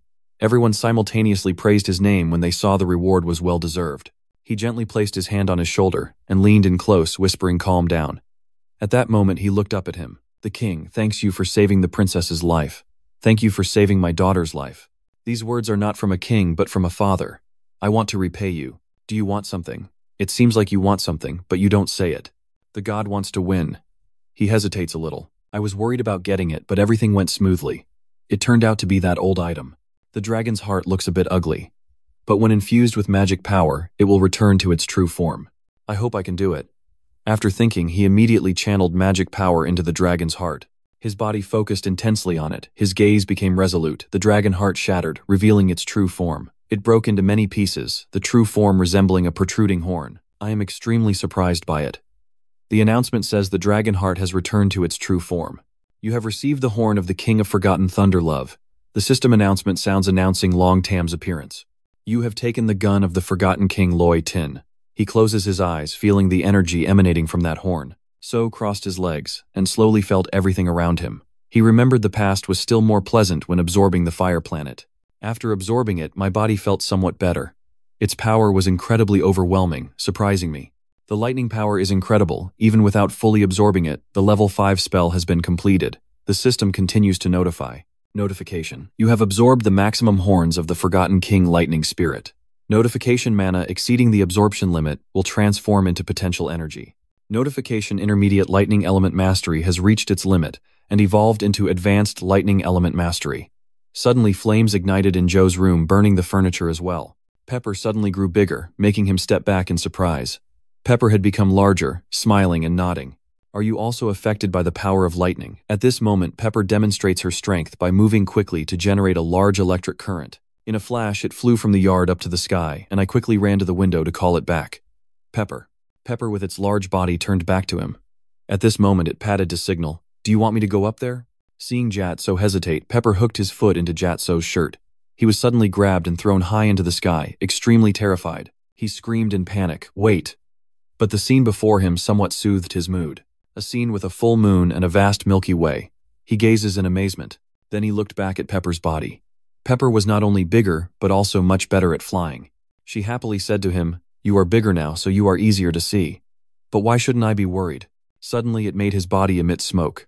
A flame surrounded him tightly. Suddenly I grew a pair of wings like a fiery phoenix, feeling extremely joyful and amazed.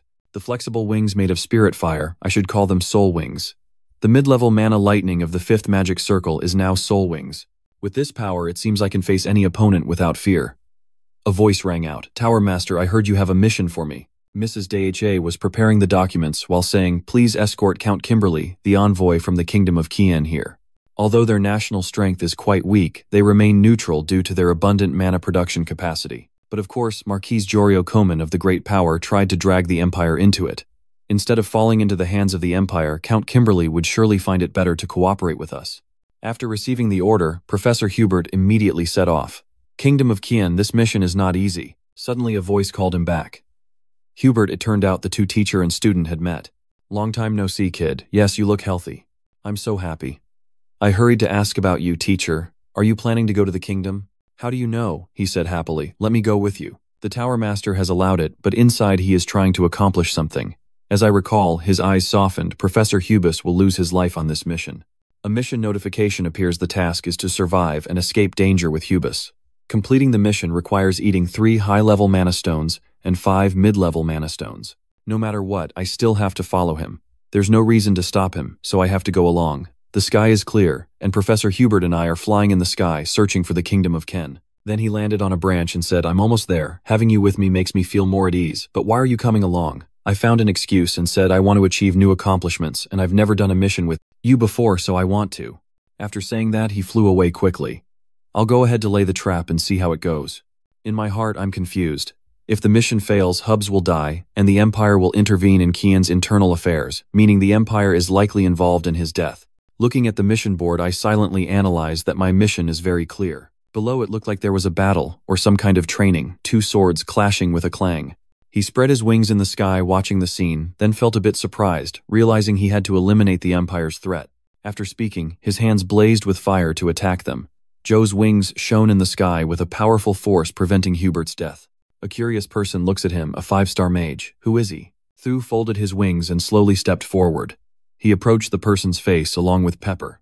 At this moment he spoke up to greet, "Are you Count Kimberly? I am Joe Daimon, the mage of the Fire Tower. I came to escort you." He looked visibly pleased. "So you are Joe. Thank you." As soon as I left the castle, someone was already following me. Suddenly, I discovered something strange. Leaving the Count on the car, Vutsa hoped the Lord would wait a moment. The closer he got, the more the red light appeared, and he could sense that his realm was at least on par with Spanzum, if not higher. At this moment, a man came out panting. Surely the Count hasn't gone far. They immediately took up positions to protect the Count, saying, "We must buy more time." Understood. At this moment, someone flashed a sinister smile and attacked them all, each move displaying exceptional skill. He smiled, then flew up and slashed straight at me. I recognized him at once, it was him. Suddenly, a loud explosion echoed from somewhere as the person stepped towards the smoke ahead. Each leaf rustled in the air, and the scene was desolate. He couldn't help but feel bitter. The one who killed Hubat, the sword master of the Empire of Ancient Hue. Under the blue sky and white clouds, a white figure swiftly passed through the forest canopy. He and Professor Hubert went by carriage to a place. At that moment he placed one hand on his chest. I'm glad to see you are safe. I am Hubert, the sorcerer of peace magic. He immediately greeted the professor. I am Kimberly. It is thanks to him that I survived. Seeing the soldier lying face down on the ground, Professor Hubert remained silent. At that moment he analyzed the soldier and realized it was caused by the Imperial Army. Imperial soldiers Vutdo looked at that soldier judgingly. It seemed they had no intention to hide their identity, meaning they thought it unnecessary. Kimberly was startled upon hearing it, or maybe the situation was too urgent for them to care. After speaking, he glanced to the side right. Looking at the girl wearing the scarf, he asked sarcastically, Your Highness, in the luxurious carriage, the door was pushed open, and that beautiful girl let go of her scarf. You really are as outstanding as the rumors say. Let me officially introduce myself as Princess Camilla of the Kingdom of Ken. Two figures quickly carried two people flying up into the sky. Marquis Comanche was focusing his strength by having his son marry the princess. He lies on Professor Hubert's back, deeply resentful of the Empire's support. No one knows how ruthless he will be. Professor Hubis quickly replied, We have already cut them in half. Why are you in such a hurry? Ever since he left the castle, we've been chasing the card. Surely there's a guild behind them. You flew behind the little princess. I went quite far, and there's no sign of being pursued. But inside me, a strange feeling still arises. What is this suspicious feeling? Suddenly there was a surprise attack on 4 people. All of them ducked down as the powerful magic swept past them. He and the princess landed on the ground, watching the magic power gradually spreading around. It's like a fire about to burn down an entire forest. Professor Huot softly turned to the Count and said, Run, quickly, leave this matter to us, he's coming. A pair of silent feet approached the notebook, and the man, while the Marquis and the princess quickly left. Professor Huo looked at that face, feeling somewhat familiar. That name was indeed as predicted, the one who killed Professor Hubert, a monster disguised as a man, the great swordsman of the Empire. He spoke coldly, black hair, red eyes, he was a bit shy. Marrow Hill, he sized you up from head to toe, you must be very skilled. An announcement sounded notifying the mission and Hubis to survive and escape danger. Completing the high-level Mana Stone task rewards 3 stones, and the mid-level Mana Stone task rewards 5 stones. His eyes were sharp, radiating killing intent with just a glance. This is crazy. I will make you pay for taking my electronic life. He didn't say much, and directly charged to attack Kamasi's sword. Quickly spreading his hands the earthquake. Joe's eyes looked at him with a hateful glare. Next, Jatso raised one finger, then the spell was complete. A barrier was immediately created, causing everything around to glow. Shield. He was suddenly blocked by a gift of land and stepped back. But very quickly that protective shield was defeated by Marrow. Fragments of earth and rock flew around his face. He looked at him with a hateful gaze. At this moment, Joe clenched his hand tightly, emitting a magical white light. He was suddenly attacked by you. Vovo was not afraid of the opponent in front and flew behind the smoke. Professor Hubat was also surprised by the explosion scene ahead. He was retreating in the battle, leaving a long trail on the ground. He immediately mocked you. You only learned a few tricks from that bastard. Marrow's body is full of great power. Your clothes are all dirty now. Did he use aura as a shield? Suddenly he slammed his sword into the ground, creating a loud sound. Marrow immediately grabbed the object in his hand. Let me show you something interesting. Professor Hubert was suddenly attacked by him and got injured. Hubert looked at the sharp sword. He was extremely excited. The sword was made from dragon bone, darkened with the blood of countless mages. He wields each sword stroke perfectly to fight a sorcerer like you. The Wind Master, unconscious, avoids each of his whip strikes while the sorcerer floats above him in his arms. Not bad, looking at the scorched ground, they are fire altar stones. He shouted, challenging to face it. A powerful attack from him flew towards you. This type of stone explodes with devastating force when struck hard enough to distract him. Put the professor down, thanks Pepper. He was furious to see that scene. You want to buy time for your teammates because you know you can't beat me. He just listened to that taunt silently without saying anything. At this moment, Daxo turned to speak. Professor Hubert, when I go out to hide you, quickly run away and then regroup with the princess and the count. I will buy you some time. Professor Hubert tried to say, I can't just leave the game and run away. He smiled and replied, Trust me, I will definitely come back. He doesn't have the patience to listen to you too. Are you done talking? At this moment, a powerful energy emanated from Joe's hand, a blue light covering the sky, thunder chain. After saying that he hid it from Professor Hubert, run. Jatso's skilled fingers use it. The Firestone altar will give Hubert time to escape. He gritted his teeth enduring the attack, but I can't underestimate him. Van Non, fierce and violent, can immediately transform into a second-level dragon. I will give it my all. His weapons continuously fly towards him. The second spell, a full attack, exploded across the sky, and this attack. The three people were inside the protective shield watching the fiery scene. Everything around in the battle was smoking and burning out. He sat down on the ground. What is happening? It seems it does, he said angrily. You're finished. Morrow, furious after losing an eye patch, said, Don't think I'll let you die easily. Damn it, can he really take that hit? At this moment, the sword in his hand trembled violently. An unpleasant voice echoed. What the hell is that damn sword? His voice carried a tone of reproach. How dare you harm the Dragon King with the Bone Dragon? That is the voice I heard before Tam Long. How ridiculous. Could it be the Holy Dragon King? The Holy Dragon King spoke. I will grant you power. But only for a limited time. The Holy Dragon King's eyes shone like crystal as he continued. The power to punish the filthy people who dare to insult the name of the Dragon King. He shouted, Holy Dragon King, I have something to ask you. The Dragon King replied, Find the Dragon Clan, they will help you connect with me. You will become the master and hope of the remaining dragons in this world. His eyes glowed lifelessly, his hair fluttered, and an immense power erupted within him. At this moment Rat So clenched his hand tightly. I don't understand what Long Vuong means, but he wants to destroy him right now, so this power must be used, and I have to try this power right now. His face fell off, he covered his eyes and screamed in shock. A great force suddenly attacked him. Go Lian immediately clutched his stomach and collapsed. One of his arms was severed. He quickly took advantage of the opportunity to strike him once more. Overheated and severely injured, a mysterious power appeared on his severed arm. Marrow quickly regained his strength, his face full of killing intent as he looked at him. You have underestimated me too much. He gripped your sword tightly, thinking he had lost an arm. Only you would have the advantage. His words became more insulting, and that fierce look was exactly like your father's. People from their sect are all like this. Seeing him insult my father, I was extremely angry. He knows my father had to continue saying I always wanted to gouge those eyes out. Unfortunately, others intervened. He is speaking, so where did he suddenly appear behind you? Foolish. Why do you think the Empire is behind your father's death? He spun around as white light swirled around them both. He held his heavy sword with one hand. That didn't stop him from attacking you. At that moment, Rat So quickly stepped back his toes, lightly touching the ground, as a large flock of his birds flew past his waist. That attack made him extremely uncomfortable. His arm looked like a sinister demon's arm. He couldn't even dodge that move. This match is boring. His clenched hand radiates a strong masculine aura. He rushed in to deliver a finishing blow, but Macro's strength was too great. Everything was clear as day. Seeing him about to attack fiercely, he quickly used a shield to protect himself. A powerful move like a lightning strike hit his body. He looked at him trembling on the ground. A mediocre talent like you, still confident enough to fight me. Vatso was struck down by that attack, trembling on the ground, looking pitiful. He stood above, mocking, saying that without paying a price at this age you would never awaken and gain strength. After speaking, he raised his powerful sword against a brat like you. Marrow struck a strong blow down his body once again, still too early. But suddenly he flew to one side. Vo regained his strength to weave through the tree trunks to avoid the man's attack. Deep down, he couldn't deny his fear. Looking into his sharp eyes, he kept assessing. He was an unusually strong opponent. Marrow ran quickly forward. Joe's dragon body tried to block his attack. A green light shone during the battle. I guess that attack was created by him. He stood silently for a moment. No other way left. Will I lose? No. He refuses to accept defeat. He must not give up. A purple light is summoned from his arm. Ansang quickly pinned him down. Gravity, I'll show you. He is trying his best to endure that heavy gravity attack. He squeezes out his fiery fingertips. My power as a mage. That flame quickly flew over, intercepting his attack. It created a big explosion along with those erupting whirlpools. He lay on one side, watching those whirlpools glowing in front of him. At this moment, Joe's body was exhausted. He was panting suddenly. His eyes widened, blankly staring ahead. A face like a demon appeared from the flames.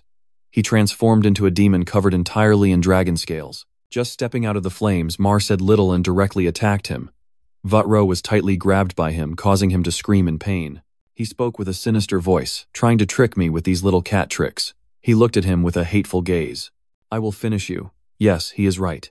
In the face of danger, his power erupted. Van and Han summoned lightning, cutting through the encirclement with a blue light.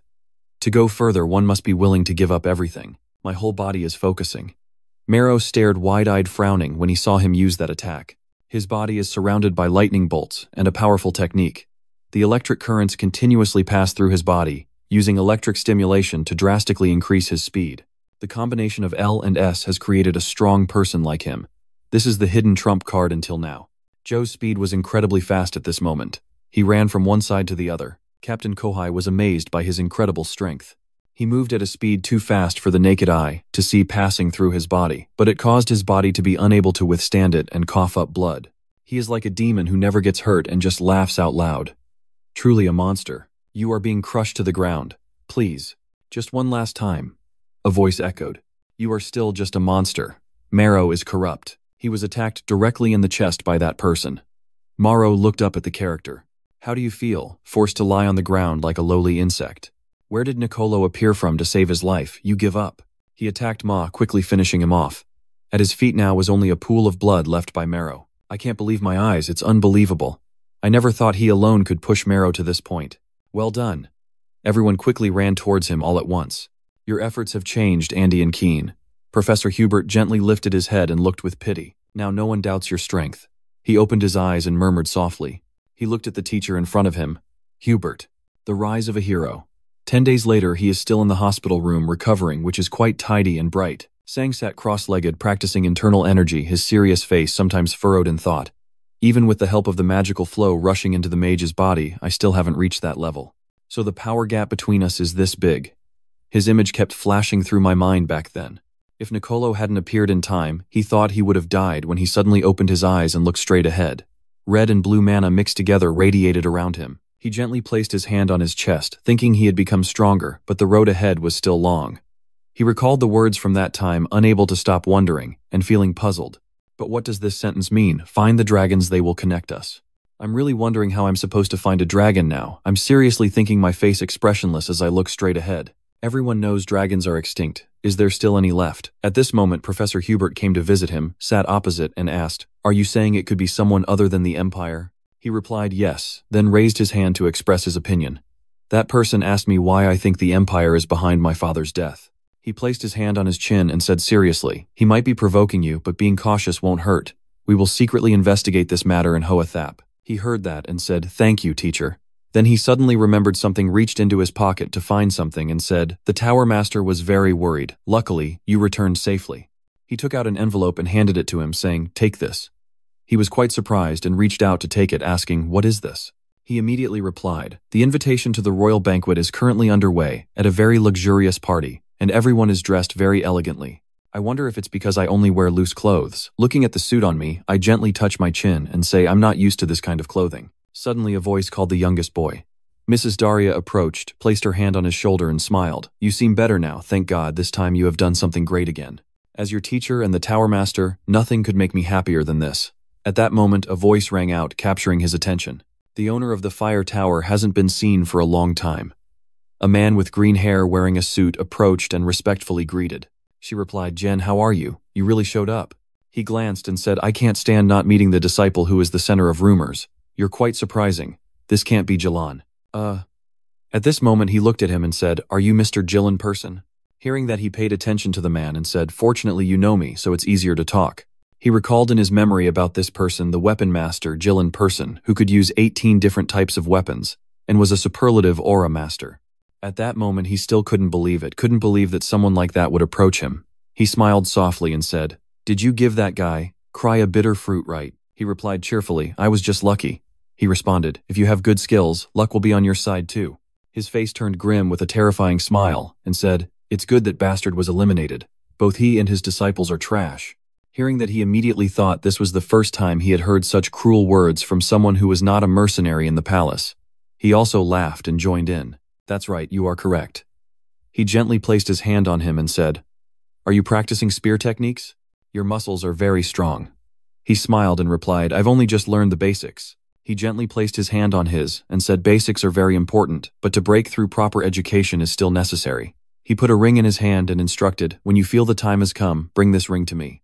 He held the ring tightly and looked up at the man, asking, May I ask why you are being so kind to me? The man replied, What do you mean? Just consider that we are helping a promising young sprout grow. Mrs. Daria stood aside, smiled and sighed, thinking to herself, He really is a fearsome warrior dressed like a nobleman. Anh kiên định đáp, Chắc chắn tôi sẽ đến gặp ngài. Lúc này một tiếng hô lớn thu hút sự chú ý của cả ba. The brilliant sunlight, the ruler of Andy's land. A loud cheer, His Majesty the Emperor, followed by two pink-haired individuals with serious expressions entering. Leading was a middle-aged man, the Emperor of the Empire, followed by a woman named Het, the princess. Both entered and everyone bowed respectfully. He walked past where you were standing and immediately noticed you there. She smiled softly, looking very beautiful with a slightly flushed face. At that moment, he unconsciously looked up to pay attention to the person in front. Both of them were bowing before the emperor. He immediately praised Hubert's team and complimented both of them in front of everyone present. You have made great contributions to the alliance with Keen and our recent victory. He continued to say that Mr. Hubert was awarded 500 gold coins and 100 horses. I grant you the right to tax 1000 households in the southern region, and Professor Andy immediately bowed respectfully and said, I thank your highness for your decree. Next is the reward for the day 3,000 gold coins. He continued that 3 cities in the western Indian region will be rewarded. Along with that, you were also granted the title of Count. This reward surprised him a little. Then a servant came to give him the reward. He continued, here are the documents related to the names and locations of the 3 cities you will govern. He accepted and said, I thank your highness for your guidance. Deep in his heart, he thought that in the end he was extremely happy. A new territory, I have taken another step on the path to rebuilding the family. Then the emperor raised his glass and said, the ceremony is over, let's continue the feast. He raised his glass and said, it's time for everyone to fully enjoy this great victory. Everyone in the banquet hall then raised their glasses to celebrate and danced with their partners immersed in the joyful atmosphere of victory. Hiket sat on the chair above, watching everyone dance silently without saying a word. The maid beside her cheerfully spoke up as if trying to find a topic to keep her company. What is the princess thinking? She heard that pointed over there and said, over there. She just looked at the guys surrounded by girls and said, the Marquis of Damon is quite famous, huh? He needs to learn how to say no when he's uncomfortable. What should we do? The maid heard this and slightly bowed, saying, how about you dance a dance that day? She didn't refuse and said, let's wait and see first. She gently analyzed that when dealing with a younger guy, one shouldn't be too pushy. Isn't patience and waiting the responsibility of the older generation? The lady in waiting, a bit puzzled, asked, Your Highness, where did you learn that? At that moment he suddenly slipped away from the crowd, bowed slightly and said, excuse me. Then it seemed he was approaching her, and the attendant said, is the Count heading this way? Suddenly a hand reached out to her and said, Your Highness, I bow slightly and offer my hand. If you don't mind, could you dance with me? She happily placed her hand in his and said, See, I already told you. At this moment, the two were dancing together as if there was something they wanted to say. She suddenly spoke first. You are very straightforward. Do you have something you want to ask me? He heard her say that and blushed a little, saying, The other day, you said you would keep an eye on me. May I ask why you said that? She looked straight into his eyes and said, That is because your talent far surpasses your age. And the second reason. Suddenly as she spoke, she reached out and touched his face, making him blush even more. She calmly said, Your face him. A foolish and confusing voice. Then she looked straight into his eyes and said, You have a handsome face like a lord that people really like. I feel very shy when you praise me like that and stammer. Sir, praising me like that every day is a bit too much. She gently placed her hand on his waist, pulled him back and said, I don't know if you realize this. He looked at her with some surprise, but she calmly continued, Women don't say things like that to men they don't like. Her face blushed, slightly smiling brightly as she said, And I am not one of those who expect the other to reciprocate immediately. I only hope that you will return my feelings. After hearing those words, he now sits alone by the water, his face shy and serious in thought. He already knows what kind of person he is, but he didn't expect him to say something so flowery to him. He seriously analyzes the only blood relative of the king, the woman closest to the throne. He gently looks down at her thoughtful eyes. Considering his family background, accepting his feelings would be the best way. But I am a bit lost, looking towards the palace, still unsure about my own feelings for him. Suddenly someone approached him. He looked up and said, Ah, Aelin. He smiled shyly and greeted, Please forgive me for interrupting. He heard that and said, It's nothing, I'm just thinking a little. He replied, That's good, then I came here to discuss a proposal with you. The Count is very straightforward. He asked again, a bit confused. A proposal. His eyes immediately narrowed as he spoke. Vous bets. He looked down at him seriously and said, I hope it ends soon. He immediately startled at his words. Inside the room. At this moment Mrs. Daria knew what was going on and said, I was wondering why that old man took all these letters. Let's end this bet. He recalled that Alan turned back with a smile and told him, Inform the Tower Masters. He thought he had expected this, but it happened sooner than he thought.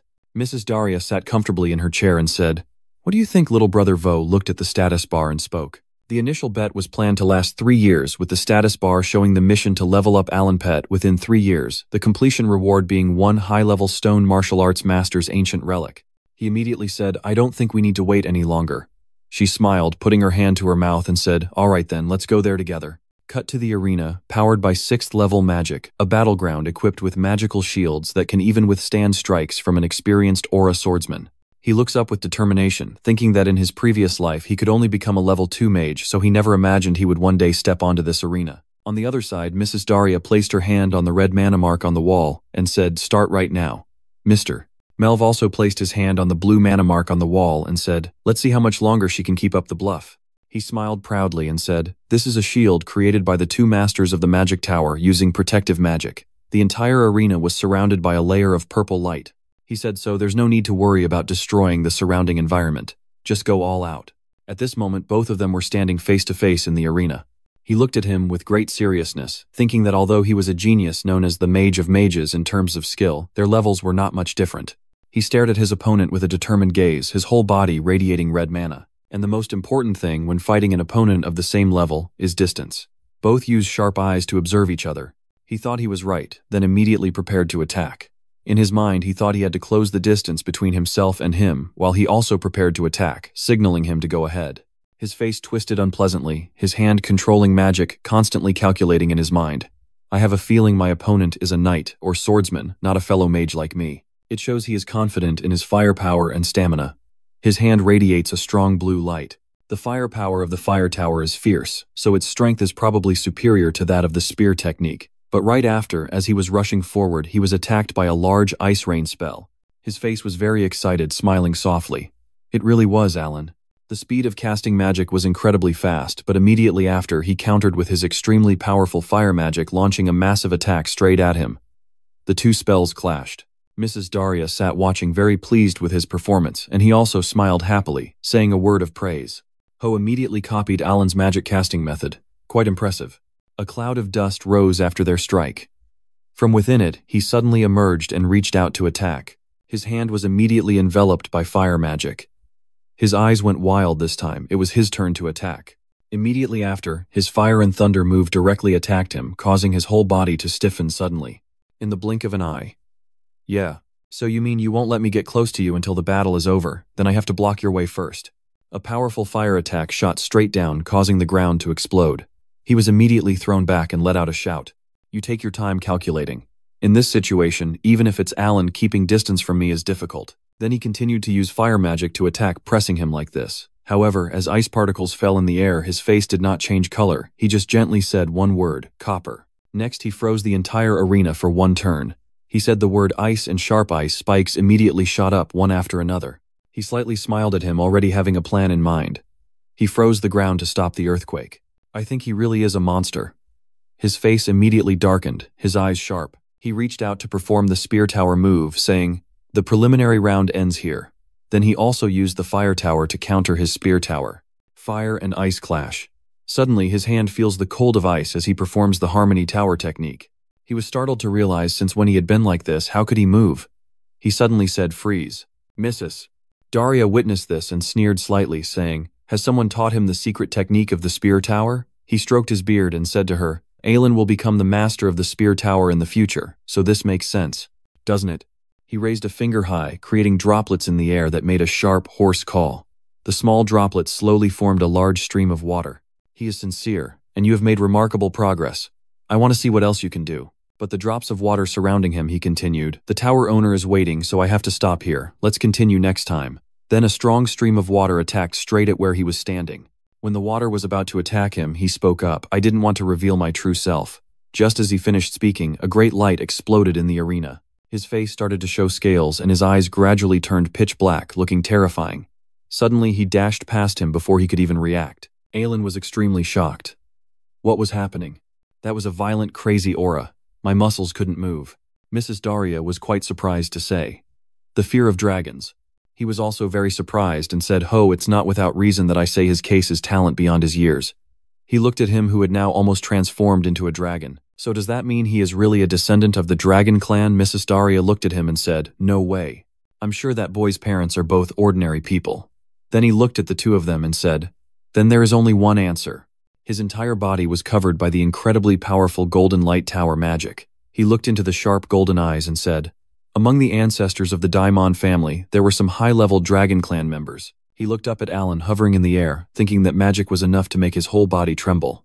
Alan used all his strength to reach out and operate the injury tower, pulling out the glasses. "You're not the only one hiding power. Looking at that magic, he could quickly recognize it as a domain spell.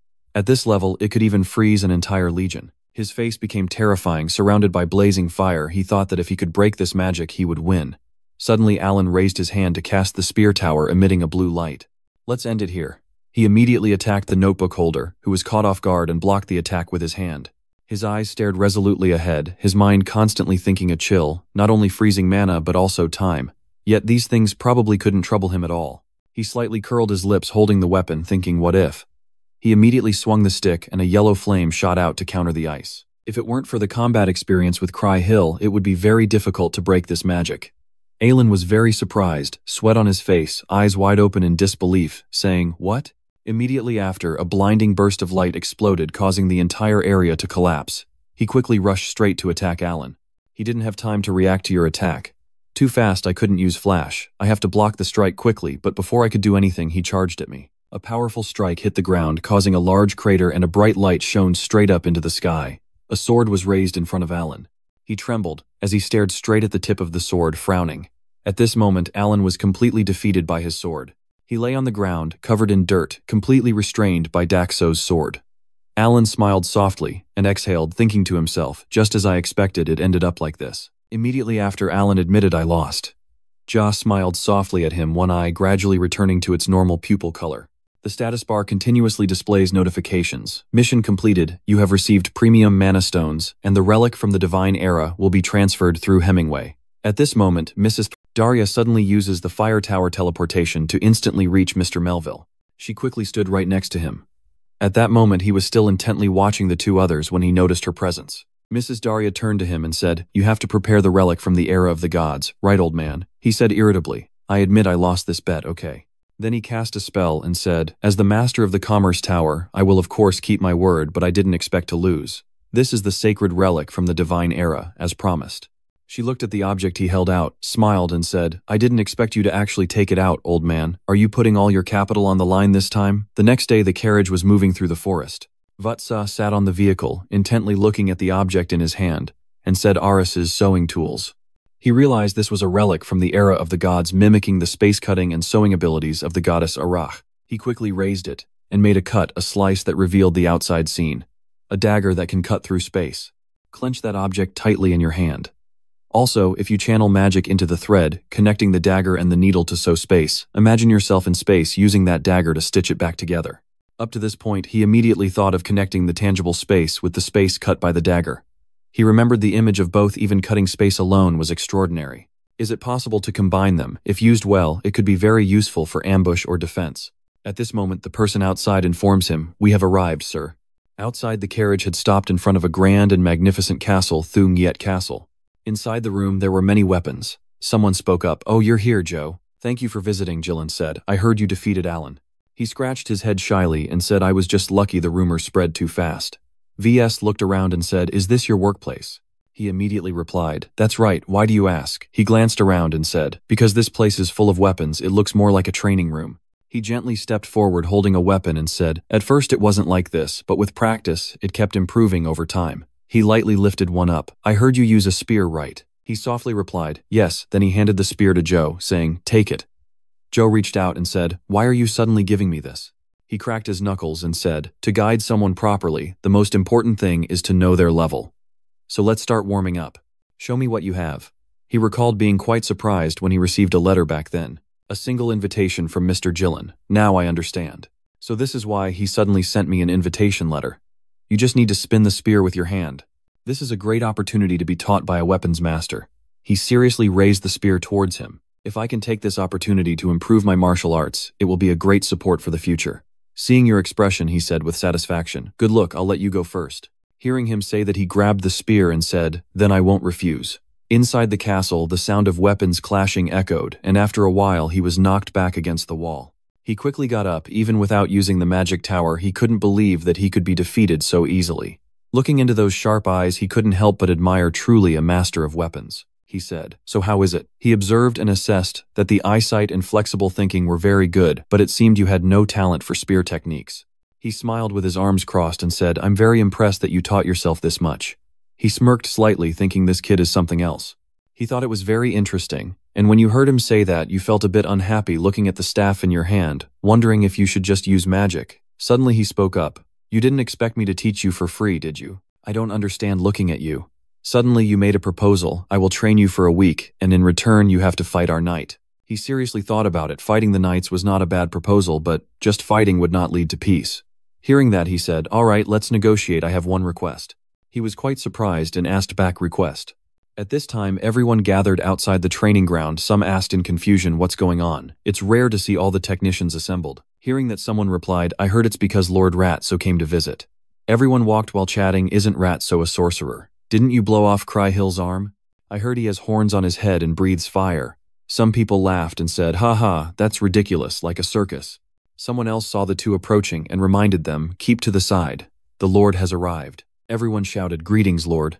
He then said, now that we're all gathered, from today on you will have to fight 2 matches with this guy leading the charge. As he spoke, he waved his hand. Everyone was extremely amazed to hear that.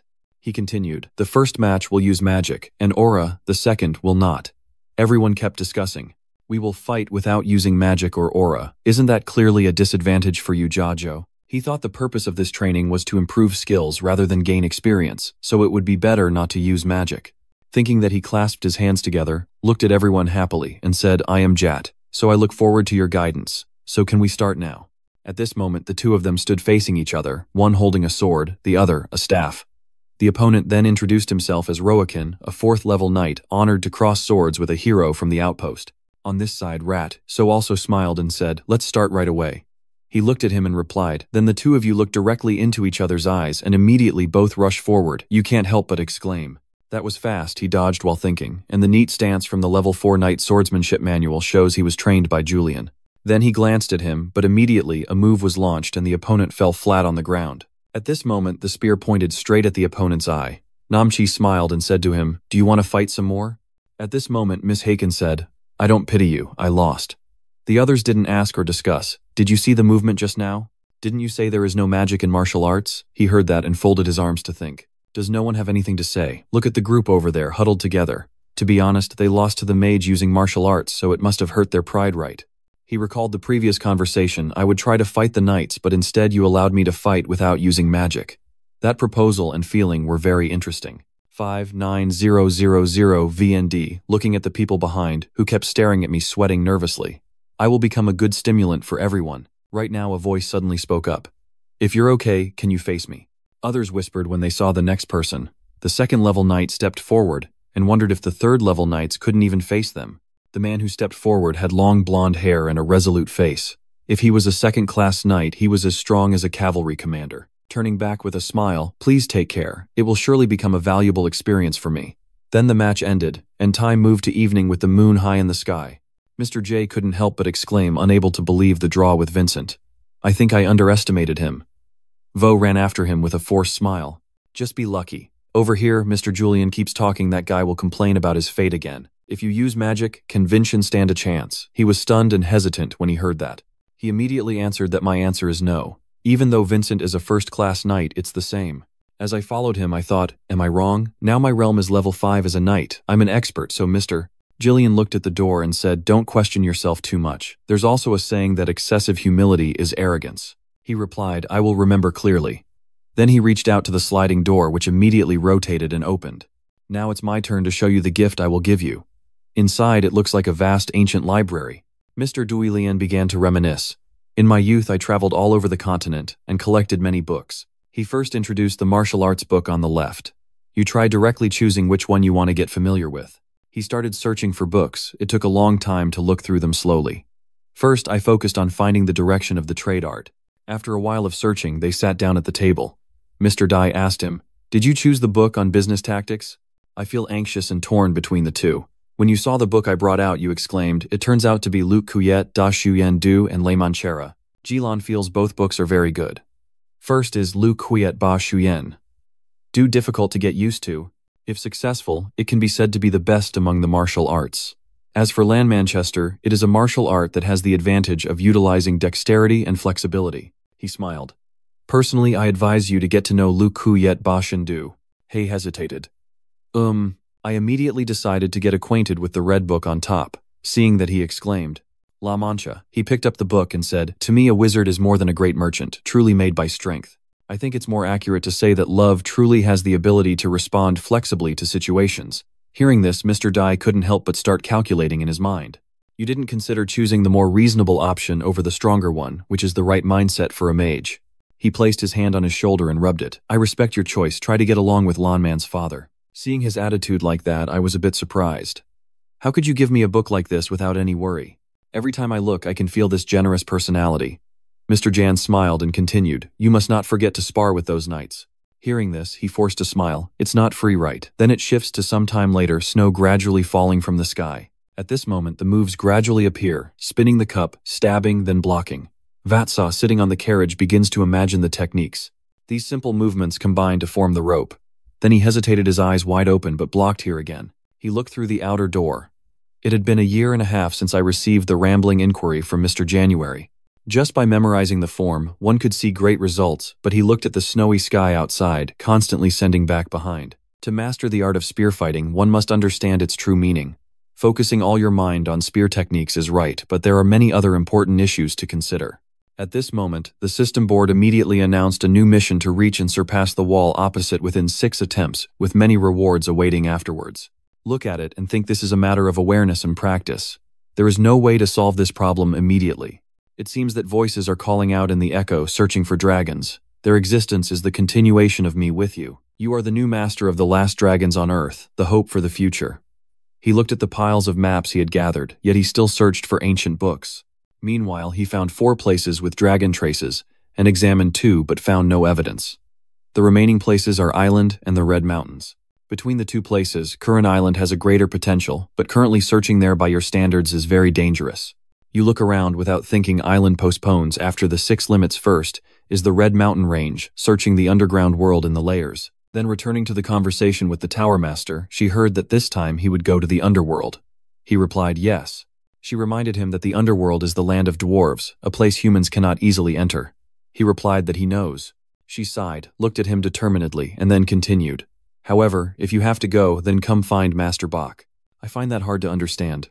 "What about Patriarch Bach?" She continued, "Yes, if that child is a hybrid of the goblin tribe, then I don't know if there will be any way." So he went to the Tower of the White Tower Lord, a place covered in ice and snow. He looked up thoughtfully. The last dwarf of the goblin tribe, what the master said makes sense. At that moment, someone suddenly appeared, and he immediately turned to look. But the Tower Master over there was standing looking out, and couldn't help but remember. "That's right, I forgot to ask Jack. So have the 2 of you met yet?" At that moment, Unan suddenly appeared, grabbed Rat by the neck and said, "Little brother, long time no see." Then they went inside. It turned out the eldest brother had also proposed researching the underground world. He folded his arms and said, "I thought the research place would be boring because it's not popular, but with the youngest here, it probably won't be boring." He turned to ask him, "Has the eldest brother ever met Bok Thok Chu?" He replied, "Of course I've met him." Hearing that, So couldn't help but be curious. He crossed his arms awkwardly. How should I explain this? As he walked, he spoke looking both like a cute teenager and unique at the same time. Hearing that my head was filled with question marks, Unsen didn't know how to explain, so he said we would understand when we meet. Then they went inside. Everything here was decorated with bright golden borders. They followed the servant's instructions and entered through the door. "What is this?"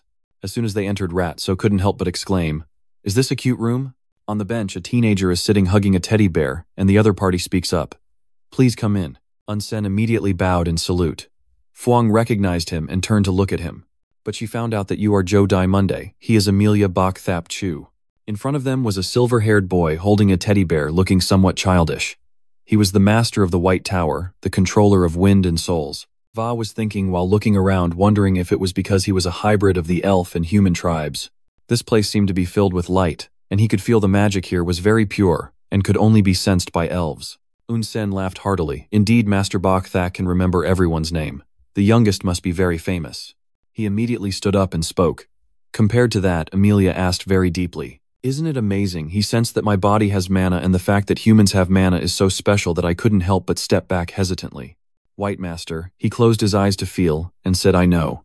Amelia smiled. "So you have made a pact with a soul." Hearing that, Sovuive replied, "Yes, that's right. Until now, no one knows." Then he spun a circle with the teddy bear in his hand. "Do you want me to call the spirit you made a contract with?" I can't help but wonder. "May I ask why not?" She immediately replied, The underworld you intend to enter is a place you cannot access by normal means. Luckily, finding a hidden space gate or obtaining a map recording the space gate requires artifacts to locate the space gate. Upon hearing this, he spoke up. We don't have those 3 things, so you mean we need the power of the soul? Emilia praised that. It seems you have understood. Right after that, Pepper appeared in midair. Seeing that, Emilia immediately hugged the little beast tightly and said, "So cute, it's a mutated individual in the intermediate soul. What is it?" Pepper was still confused. Then it gradually got dark, rising higher elsewhere. Bism approached the plant he was growing. He pulled out the scissors again. I think someone else besides Hypnos knows how to behave. What's going on at this hour? At this moment, a figure with a skull glowing blue appeared. Karen, he said, because of the deal, your dealer is busy, so I have to come instead. Right after that, something flew out of the skull. Bism said, let's make a deal. Has it already been 5 years? At this moment, something like an apple appeared in his hand strangely. This apple was purple. Father John said, it's time for you to use it. As soon as he absorbed the apple, the streams of energy began to swirl around. He smiled, thinking if he could continue this good thing, he might achieve immortality. Unfortunately, the side effects prevent that. Bism asked again, do you know that Daria's disciple has gone to the Red Mountain Pass? He replied, it's about someone who will be burned to death. How could I not know? I know what you are worried about. The Red Canyon is adjacent to the Amazon rainforest. Bism turned his neck to start and said, will that child cause trouble? Isn't today supposed to be a day of worry? I am also worried about Brain's situation. Karen spoke up too. The place where this is being done is the core of the forest, far from the mountain ravine. If you don't pay attention to find it, don't worry, because it is absolutely impossible to find. He continued, if it's already opened, then I don't know what happens next. Bism found it confusing and asked, what do you mean? He replied, it's nothing serious. I think we should stop here for now, because besides the great work, there are many others waiting for me, and there was a thought he silently pondered in his heart. Those who worship shallow heretical themes. Bism nodded. If I can climb to the throne, I will be first. Then he suddenly froze. By now the bonsai tree was completely bare, not a single leaf left, so no matter what, everything had to be done quickly. On this side, they are still moving forward. Luckily, thanks to you, they easily found the underground world. Switch to the previous conversation with Emilia. If it's Pepper, then follow the trail of the earth spirit dwarf. You might find a way through the underworld. He smiled, stroking the little beast in his arms. It's not me, but rather thanks to Pepper. Unsen looked outside at the carriage door. Oh, it seems we have arrived. Before them is a city nestled closely among the mountains. This is the Red Mountain. You can also see outside. Even from afar, I can feel the mysterious power flowing through the stone. Smiling wryly, I wonder if a place like this could hold traces of dragons. Unsen went back inside and continued, I think we shouldn't waste time in the city, but should go straight to the mountain gorge, don't you think? He agreed too. I think so too. Then they found an empty lot. All its lands, just like its name, are red. Let's begin. He immediately released the small beast in his hand to let it fly up. Pepper found the direction where the dwarf went. It immediately activated its ability, emitting a brilliant light. Then, as fast as a bolt, it dashed forward. Unen looked on in amazement. At such a height, I wonder if it is possible to sense the traces of souls and have them enter the earth. His voice sounded confident. Surely it can be done. At this moment, Unen was also startled. They noticed a flock of one-horned eagles appearing in the sky. Are they really planning to attack Pepper? He quickly activates his ability. I will deal with those guys. But he immediately stopped him. Don't do it. Unsen looked confused when he heard that. Don't do anything. Who's there? Right now, Pepper is continuously flying forward. As for Pepper, they are high-level flying monsters that are also hunting. Right after that, Pepper attacked the eagles, diving towards him from above. He smiled, probably wanting to handle it directly. Then right after that, a fireball gradually formed in Pepper's mouth. It directly sprayed towards the charging eagle. After a while, it smiled happily and frolicked in the air, just feeling hot. Then Pepper suddenly noticed something in another direction. Immediately, it started shouting loudly. He smiled. After all, it was still looking for traces of the dwarf. They followed its direction and gradually moved forward, probably higher than 300 caves. Unsen assessed the surroundings and continued. Even after investigation and research, over time it is probably impossible to enter the underground world, meaning it cannot be completely destroyed. Right after that, in front of Pepper, he pointed to a pitch-black cave which seemed to be the place. At this moment, Unsen took out a glowing blue orb from his hand. He immediately dropped the orb into the cave, then moved forward. They stood at the cave entrance and rushed inside, following the direction of the light. It's not a normal cave, nor does it have the typical dampness of a cave, as no stalactites are seen. Looking deeper into the cave than he estimated, it seems the cave was artificially made. He peered inside, rubbed his chin thoughtfully, considering that if this artificial cave was made to hide the entrance, there might also be a trap inside. Then he smiled and patted his head. Why are you so serious? If there were traps, you wouldn't go in, right? Hearing that, Dak so smiled and looked up at him determinedly, saying, There's no such thing. I wonder how well the dwarves have prepared. The sound of shaking echoed throughout the land as people ran forward anxiously. Damn it, how many traps did they set up anyway? The guy behind also spoke up. This makes 15 already, those damn guys. I was walking while thinking intensely. I thought traps like these could be easily dealt with using magic, but recalling the situation, they had installed mana control devices in all the caves, so there was no choice but to accept it. Then he suddenly stopped, seeing a stream of energy appear before his eyes. Is this the mana energy? He immediately paused, slightly dazed, but definitely sensing mana. The observer above asked confusedly, Why isn't the youngest running? He kept thinking mana control devices were placed in all the caves. If only this place didn't have one, he imagined there was a burning source of power under his feet, and there was only one reason for that. Immediately after, his sword strikes came down directly, causing the earthen wall beside him to break open, revealing another door. The judge was startled. Oh, this one, he smiled confidently, just like what we are looking for. Before them appeared a gate continuously emitting blue light, leading to the underworld. Then he recalled that moment when he sensed Mana's energy. No matter how advanced the dwarf's technology was, it certainly couldn't traverse space without magical power. So in the place where the gate was not equipped with a mana control device, what happened before his eyes confirmed his thoughts. Seeing this, the Judge Yunin patted his shoulder and praised with a smile, Well done, this is a gate made by dwarves, fully worthy of being recorded in the report. Right after that, they stepped through the door and stopped to look down below, where underground houses were clustered together beneath a ceiling of blue crystals, revealing the underground world. He immediately went downstairs to explore around. He thought it would be small since the city was built underground, but it looked as big as Andy's capital when a voice suddenly rang out.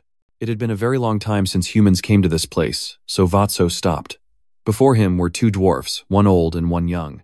Old Mage said that it was not easy for humans to find the gate. The young man also spoke up, asking if they had the clan's map. If not, then who is the sole covenant maker? The old man continued, I think anyway, they are our guests here. Both of them smiled warmly. The chubby young man also replied cheerfully, If you plan to enter the city, follow us, and we will guide you. Old man Mage chuckled. Just as expected, the underworld is really interesting. Meanwhile, the person here was stunned and happily surprised to see the two people below were dwarfs. Then they took him away. The chubby guy started introducing, Look at the light attached to the ceiling. The old man continued, That was installed 100 years ago and still shines like a star. He took out a blue armor and continued, This armor, the rustic boy, also took out a bottle of wine and continued, This wine is made from underground spring water. Vatso looked at the two of them, who kept excitedly introducing, and was a bit at a loss for words. They don't seem to be guiding, but rather proud. Suddenly a hand placed on his shoulder. The youngest Sen came over to remind me that although we all arrived together, our research purposes are different, right? I am studying how dwarves train their muscles. He also answered calmly. First of all, it was like that, and then he immediately ran away.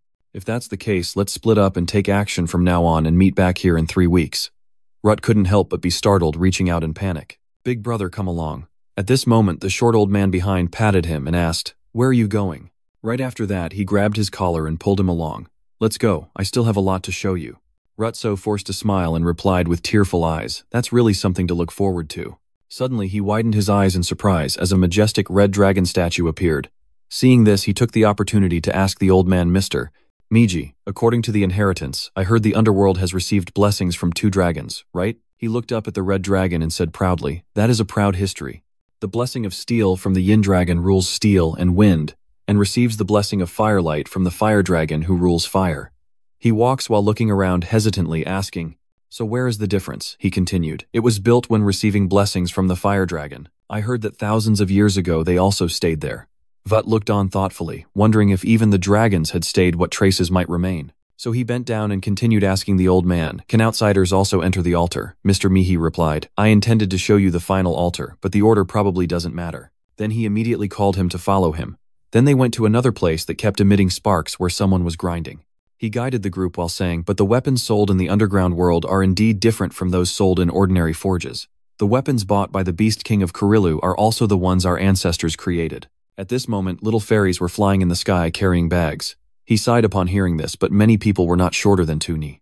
First, they looked at the bird-headed people, mostly goblin tribes, living in the Amazon forest. Then the little fairy, they came here to request equipment or make trades. Suddenly, a voice called out to the benefactor, and he startled, turning around. The person who had arrived was ILO, accompanied by 2 young men behind him, all watching him warily. She smiled warmly. I'm really happy to meet my benefactor here again. Suddenly a young man approached it. Turned out he was the one who had helped the girl. The person approaching is an old man. He introduces himself, I am the elder of the White Ash Tree clan. The two quickly shook hands. He also introduced himself as a very close disciple of the Hell Tower. Elder Andy Scar stared intently at the young man before him. Ah, I heard that you helped Elo. I was very curious about what kind of person you are in his eyes. His whole body was enveloped in a layer of fiery energy that kept blazing as if facing a volcano. It was surprising that a human could have such pure mana. Then she led, so back and asked, but what business does Lord Yo have here? She heard this and smiled awkwardly. We came to buy weapons. But he still felt suspicious. A lover of peace buying weapons, he asked, is there something going on at the Post Tribe? Hearing that her mood sank, it's because the monsters of the Amazon forest have become violent. Vo was startled, recalling the scene there. Elo was sadly blaming herself, thinking that if her child's blood had been purified, none of this would have happened. The elder immediately stepped forward to comfort. It's not your fault, so don't worry too much. Vatso, on this side, then fell silent. Lord Yo said that the blood of the blue dragon is flowing in you, right? At that time she said, yes, actually, I am the descendant of the blue dragon. He immediately turned to ask Yo, Sir Yo, I wonder if the White Ash clan still passes down anything related to dragons. She looked at him and replied, I'm sorry, benefactor, I don't know anything else except that I inherited the blood of the dragon. He nodded understanding. Then Elo asked him, will the benefactor stay in the underworld for long? If Nu has records at the postal clan, I want to pass them on to you. At this time, the surroundings were also quieter, and in the distance stood a red dragon statue. Vat smiled happily. Thank you very much for your concern. I will probably stay here for about 3 weeks. Then they said their goodbyes. I was led by Mr. Mage to the altar of the Fireheart. I looked up at the large statue and it seemed nothing special. Or maybe we should also observe Enlong's altar. Mr. M folded his arms proudly. The altar of Enlong and the altar of Hoa Long are naturally symmetrical in shape. Volian wonders if the only difference is the level of color. He silently speculated that this stone statue was the last thing we would observe. Mr. Mage also went outside and told him I will wait at the entrance and should be the one to look around. He immediately replied, yes, then led me over to touch the step. Is there nothing special about this place either? Suddenly, a glowing blue energy appeared in his hand, gradually forming a magic circle that continuously emitted a brilliant blue aura. Is the stone statue sensing something? At that moment, the statue's eyes suddenly emitted light. A voice echoed as if from the void. I have waited a very long time. Fortunately, before my remaining lifespan ended, you came to me. Immediately, a brilliant spiritual light began to emanate continuously from the statue. The sound continues to echo. Follow the path and come to me. The light grew brighter and brighter. That voice said this was the beginning of all dragons. Vutso raised his head, his whole body surrounded by a radiant aura. You are only our master. He looked at the magical shape on the back of his hand and felt it, his voice weak and breathless, as if about to break. His feet also emitted a stream of spiritual power swirling around. He immediately chanted the Excel H spell. Instantly he dashed forward like an arrow. He quickly ran toward the voice, urging him just like a dying voice. He rushed straight through the door, unmistakable. But his speed kept increasing as he soared into the sky. We have to hurry. Vatsa kept looking at the direction on his palm while walking. Kim is pointing shorter and shorter. He immediately touched down on a nearby piece of land. Right after that, it used it as a springboard to leap up. It was leading him closer to the dragon. He kept rushing towards the light ahead, then suddenly looked down and saw what was calling him. Found it. Right after that, he led the buffalo down to the ground and walked to the front of a house. No way the dragon house is that small. Is it something to hide the passage? The door immediately opened. At this moment, he smiled as he looked at the event ahead. Indeed, looking inside, he felt this place was deeper and very different from its appearance. Just as you predicted, you gradually moved forward where a gate with strange patterns appeared. Vatsa muttered as he walked, is this the first entrance? Suddenly a voice echoed from the void. Have you arrived? He immediately froze the one who would become the master of all dragons. At this moment, the door slowly opened by itself, continuously emitting brilliant light. As soon as the door opened, a white dragon lying on the ground appeared before him. Unlong sinister welcome. Its voice still echoes. I really want to talk more with you, but there isn't much time left. He approached it and asked, is there not much time left? The dragon's eyes seemed to narrow, as if the stone would turn to dust over time. My body and soul are weak, so it is time to rest forever. Hearing this, he couldn't help but feel sad inside. Are you able to stay so calm even though you're about to die? Is it because your race lives for 1,000 years? Sylvester's words continued the power received from the previous master. At this moment, a blue object resembling a horn appeared. It gradually flew towards the clothesline, and then landed on his palm. I will return it to the new owner. Immediately after the system announced that Unlong inherited the power from Sinister, the horn of the Dragon King. I was amazed to receive this. Is the forest powered by wind and fire in the thunder? But he felt confused. Why is it not the horn of a forgotten king, but the horn of the dragon god king? Or is it because you have already talked to Long Thunvung? At this moment, Unlong Sylvester suddenly looked up and laughed kindly. Young master, are you thinking of delaying the inheritance of power? Is your answer still no? His hand clenched tightly. Surely the power of the forest has so far enhanced understanding and increased magical energy. Compared to gaining strength, instantly reaching the 6th magic circle, and then using it will probably be more effective. At this moment, the dragon seemed to have a surrounding power, and said, facing such great power, can you remain so calm? This master is truly worth waiting 1,000 years for. Young master, just follow all your wishes.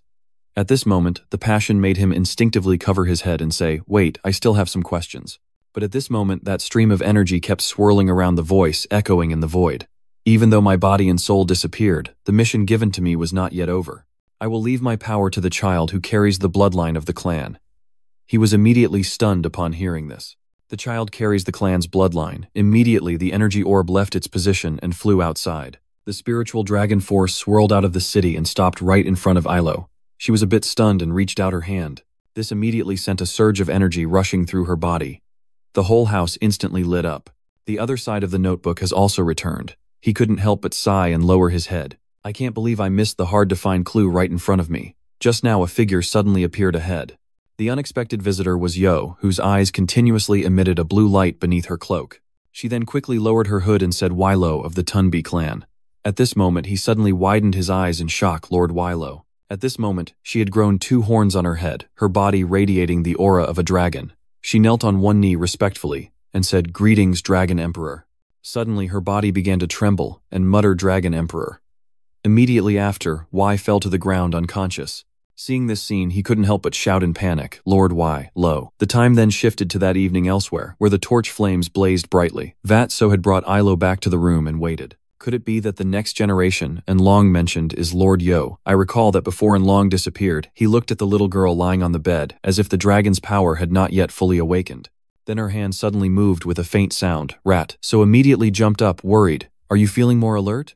Seeing you, she immediately sat up in panic, blushing benefactor. Seeing her like this, you must feel lucky too. He no longer calls me the Dragon Emperor, so he must have regained consciousness. Suddenly a system board appeared before him, the 2nd generation Dragon Emperor. The goblin in front has begun to awaken into a 2nd generation dragon, but still cannot recognize her own mission. The moment the goblin realizes her mission, she must decide for herself. You looked at the system but found it confusing. What is this? Ilo next to him was bewildered. He continued to worry and think. I wonder if you feel happy. If he wakes up, he must obey me, the Dragon Emperor. Suddenly she spoke. But why am I at my benefactor's place? He immediately answered briefly. Because you collapsed at the door, I hurried to take you to my place. He feels sure he still hasn't told her everything, hearing that she smiles with relief. Fortunately, the benefactor noticed me. She unconsciously reached up to scratch her head. I've never been like this, touching this new forest, she muttered. Is it because of this forest? Ilo looked sad and continued speaking. Before I lost consciousness, it seemed like a silver light flew towards me. It seems the dragon's essence flowing in me has awakened as a silver light. Then she stood up and said to him, the person with me will worry, so I'll go ahead. She placed her hand on her chest and said, then see you again, benefactor. Her words were sincere, hoping that the path ahead for the benefactor would be filled with the blessings of the forest. At this moment, light from the blessing continuously radiated around him. When the time moved to the next day and he found traces of the dragon, he thought it would take as long as 20 days. I have more free time than expected. In the year 9000, I reflect. Last time your chance was aboard with images of 2 dwarfs, you have to investigate that. At this moment, flames burst out, and the sound of weapons clashing echoes through the cracks. Vatsa cheerfully asked Little One, what are you doing at the forge? I have something I want to show you both, so I came looking for you. The dwarf guessed, you probably want to get an appraisal. He smiled and said, something like that, can you two take a look at this for me? At this moment, he took out a red crystal. These 2 short people were amazed. Mr. Meme smiled. Is it pure magical power like that? He then said. Compared to this, which contains mana, it seems the mana has condensed into the shape of a stone. From what I heard, it must be the dragon's heart. Vatso was startled upon hearing that. Is this the heart of Long Trung? The guy next to him held up the stone and said, but it's a bit strange. The purity level of magic power in the heart of a low-ranking Long Trung is very high, while the high-ranking ones are limited. He smiled. If possible, could you try entrusting it to us until you return? The man beside him also said, we will absolutely not use it carelessly. He thought to himself, I could roughly guess, but I wouldn't refuse. Gyatso replied. Then I'll rely on you too. The two dwarfs were delighted and cheered. That's an excellent choice. We must try it from the Long Clan's encyclopedia right away. Watching them, he also found it funny. They looked like mages excited about winning research funding. Then he went to another place. A voice sounded. It turned out that the day was the person Mige had mentioned. Welcome to the Great Library. He also introduced himself as Ratso. Then he went in and searched, discovering that the basement library was very unique. The librarian walked ahead and said knowledge must be preserved deep within the great earth like this. He took out a card and said, at first it wasn't allowed, but since Ma suggested it, I allowed entry to the third basement level. This is the access card. Speaking of Ma, even among the dwarfs with many statues, they are still called the best. At most, out of a few thousand people, only one will receive that title. He unexpectedly remembered that those two people held such positions, he said with a bit of surprise. Thank you very much. Then he went inside. This place has the soft light of crystal. Although the library was created underground, it is quite spacious. Vatso sat down at the table, seeming very different from the reasoning in the world above. Then he opened the books again and looked intently. There were 19 days left until returning to the Salt Tower. Just try to get past the wall of the 6th magic circle inside. But after a while his mood sank. This was not easy to overcome. At this moment he was meditating with his eyes closed, and finally time passed. So walked while pondering was overcoming, the wall still too difficult. As soon as he entered, he met two dwarfs, small people. Have you arrived? He replied. Yes, today is the day I leave, so I came to retrieve something I entrusted to you two and to say goodbye. The two were startled by this. What's new that the chubby guy immediately ran over? Can you stay here a few more days? There's a hot spring nearby. He looked at them and forced a smile. It seemed they still couldn't find any magic stones. The old man here lamented, we are truly sorry for not being able to find something so special yet. The guy next to him was also confused, but of course that doesn't mean there were no results at all. He held up the magic stone and continued. According to what we have found out, they began to explain here that this magic stone is not a naturally occurring object, but an artificial one created by someone with a clear purpose. Holding the magic stone in his hand, he wondered, why do you two think that way? They replied, the false gold reaction produces something similar. He took out a book and opened a page, saying, please read and listen carefully. According to the basic content of that book, we have a hypothesis. This seems to be a kind of magnum opus that has been partially removed, diluted, and then created. He looked at the data tables and shapes in the book. At this moment, he focused on the image of the magnum opus magic circle, which means masterpiece in alchemy. He spins the magic stone in his hand. Surely the two of them have judged that this magic stone is valuable at the level of a talented stone. Mr. Mige went in front of his daughter-in-law and continued speaking.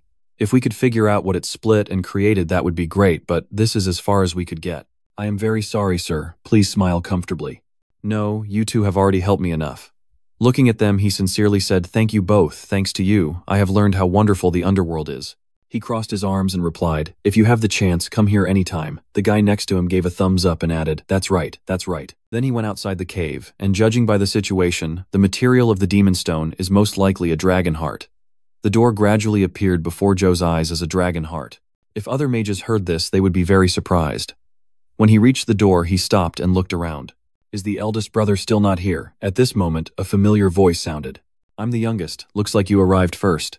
He then turned and said, is the eldest here already? Immediately, Unen appeared with a completely different look, muscles bulging like iron, so strong it was startling. Big brother, he bragged and said, have you been waiting long? He stared hesitantly at Unen's shiny skin. Compared to that, the substance the eldest brother applied to his body was the answer. It is said that this oil is the secret to the muscles of dwarfs. When I return, I will reformulate this oil to be suitable for humans. Unsen smiled proudly. I will also make it for you, so please wait. Seeing that he could only smile awkwardly. As he passed through the door, he asked, seeing the gloomy expression, is your research not going well? He then turned to him and continued, not at all, on the contrary, I have achieved my goal. He heard that and exclaimed, if that's the case, then the frustration I feel right now is just one thing. He directly expressed that the wall of the 6th round is what he feels inside. He couldn't help but pause. He rubbed his neck and sighed, seeing the realm before him, but unable to surpass it, feeling a bit frustrated. Unsen here can't help but ponder. There's a saying that if there are 100 mages, there are also 100 enlightenments. Enlightenment is such a sensitive matter. Because even well-intentioned advice can become poison, the unwritten rule is not to help carelessly. But theoretical advice is probably fine. He immediately called the youngest brother. Unsen suddenly presented a situation. Have I ever said I can lift 1,500 pounds? This is the first time I've heard that. I don't understand why he suddenly asked that. Unsen continued. I wasn't able to lift that weight from the start either. He also had to work hard, training his arm muscles when swinging the rope, then continuously endure the pressure of the waterfall. Next, he kept lifting heavy weights. If you try hard enough, someday you can do it too. At that moment, his words seemed to open up in Ja's mind. I think it's like the enlightenment of magic. If you keep working hard every day, it will suddenly come to you at some moment. I was stunned looking at him. Did he suddenly come at some moment? Looking at Unen's figure ahead, that's right, let's not be too hasty. I have fully grown more than a month ago. Just as I was confused, he spoke up, "Oh, the sun is getting cold." At this moment, the sunset continuously shines on the horizon, and whenever you see it, you can feel it, but the Red Canyon sunset is truly a magnificent sight. He looked at the light growing colder on the other side where the boundary between sky and earth in the sunset light had collapsed. Retso himself recalls the moments spent inside the things learned and experienced then, and the wall built up seems to say there is a greater enlightenment beyond it. At this moment, I feel a source of spiritual energy within my body here. It seems that Dutdo has entered another place. Divine enlightenment, is this inside my own heart? The things I have seen and learned over time are expressed with refinement. He looked again towards the direction of the sunset, and that thing. It seemed like a fire was continuously blazing before his eyes. The image of a fiery red sunset. His hand slowly reaches out. If he polished it further, his eyes gradually lit up his hand, raised high, his gaze full of determination, instantly feeling the energy source in his body, his whole body blazing a sphere of energy in his hand, when suddenly another hand grabbed his hand. Unsen reproached, "Are you trying to burn the mountain gap?" He noticed that Ratso was losing control, so he immediately used hypnosis to put him to sleep. Right after that, he caught him. Although I have talked about enlightenment this and that I didn't expect it to come so suddenly. Unsen smiled, this will surely stir up the academic world. At this moment, a layer of magic continuously radiating light appeared around him, marking the birth of the youngest sixth circle mage. Moving to another place in the Hell Tower, it was daytime with sunlight shining down on the castle. Vat is sitting on the chair looking at his hand in silence. He recalls how he lost control and reached out, then smiles as he clenches his palm. Finally, I have reached the sixth magic circle. I began to summon my magic circles, feeling the magic flowing through my veins differently from the fifth circle, reminding me of the system that had appeared. If the golden mask was received a second time as a reward for reaching the sixth magic round, he touched the mask in his hand. It was white, different from the one that could support attack calculations. This one was an immunity artifact, specialized in curse prevention. Quickly retract it, it will be useful against the dark magic of the cult followers. At this moment, the Daja Tower Master happily went inside. "You're back, little brother. How's the underworld?" As soon as she saw you, she realized you had overcome the wall. He immediately stood up with a forced smile. Studying outside is very useful. The Daya clan leader quickly approached him, having only mastered the fifth magic circle for half a year. It turns out I have underestimated this child's talent. I thought it would take at least a few years, but they are truly brilliant. She quickly approached, took his hand and smiled proudly as she spoke. "You truly are my disciple," he replied enthusiastically. "I promise to work even harder from now on, Master." At this moment, Master Dadi was thinking with great satisfaction. If my husband finds out about this, he will be furious. Then she said, "Now, really smile, with your whole body radiating red energy. Let's see the ability of our talented youngest." Then they left the tower to find an open field. The night wind swirling here like this reminds me of the days when I explored the ruins. Back then, even a giant was too much to handle. She smiled. "You mean it was like that last time, but this time it will be easier to deal with." The tower master had a lollipop in his mouth, smiling smugly. "If so, should we increase the difficulty to match the level?" Right after that, the flame suddenly flared up and attacked him. Unable to help but sigh, "I didn't mean that." At this moment, he was surrounded by flames. He looked up confused. An enormous number estimated to be around a few hundred. Her voice continued to calmly resonate. "Youngest child, it's too early for surprises." Immediately after, the flames flared up again. Ori Aladiti transformed, raising the magic staff in his hand, and then a giant stone figure appeared covered in blazing flames. He is the giant king of firewood, his huge hand reaching up to strike forward. Vutso slightly stepped back, saying, "If it's like this, don't waste time, and get straight to the main part." His hand quickly gathered another fireball. Seeing this, the opposing tower exclaimed, and by now he had also gathered a large fireball, ready to meet his master's demand. Seeing the great fire, the tower master laughed excitedly, realizing it was the great magic army. On this side, he also smiled, facing her. "Master, this is my enlightenment." Immediately after, his hand directly shot a large flame forward. Two streams of energy, like two great beasts, rushed toward each other. Then the flames touched, creating a huge explosion. Moments later, the flames gradually died down, and the land around the battlefield was severely damaged. He looked at the land beneath him that had collapsed, and couldn't help but sigh. The destructive power is too strong. If this were a real battle, even our troops would probably be wiped out. We have to be careful.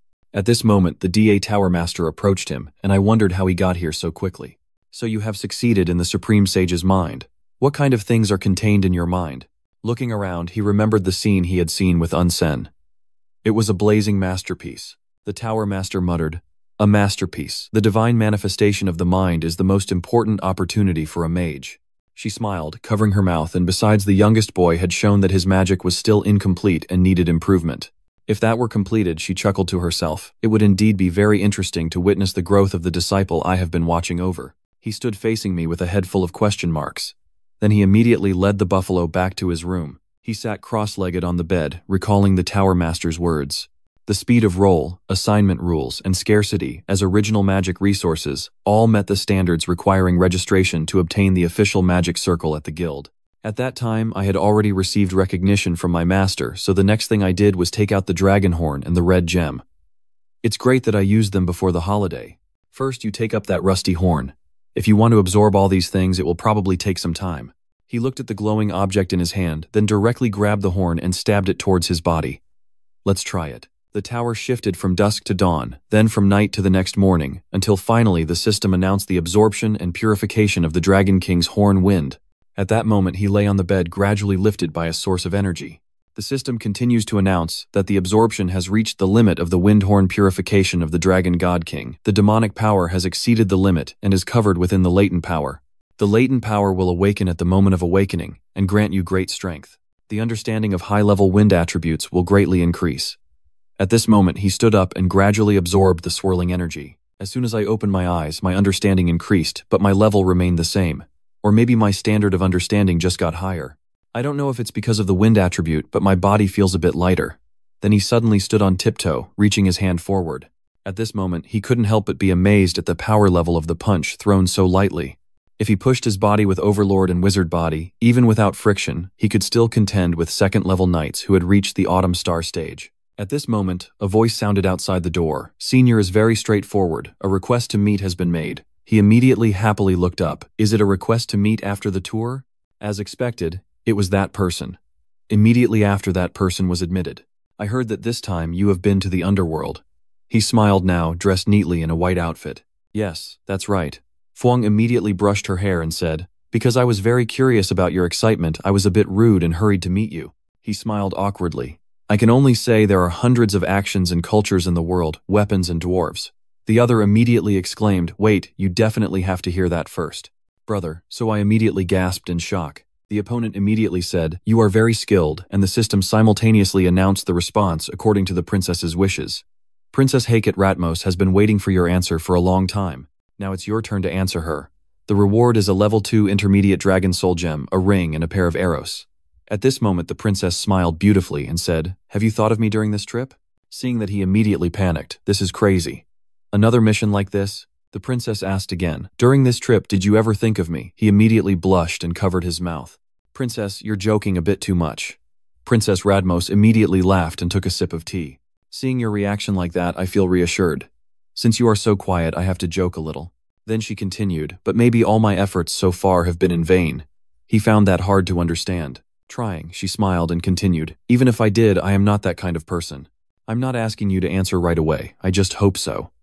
Hearing this, he unconsciously recalled. Come to think of it, he kept coming to me after the last martial arts event.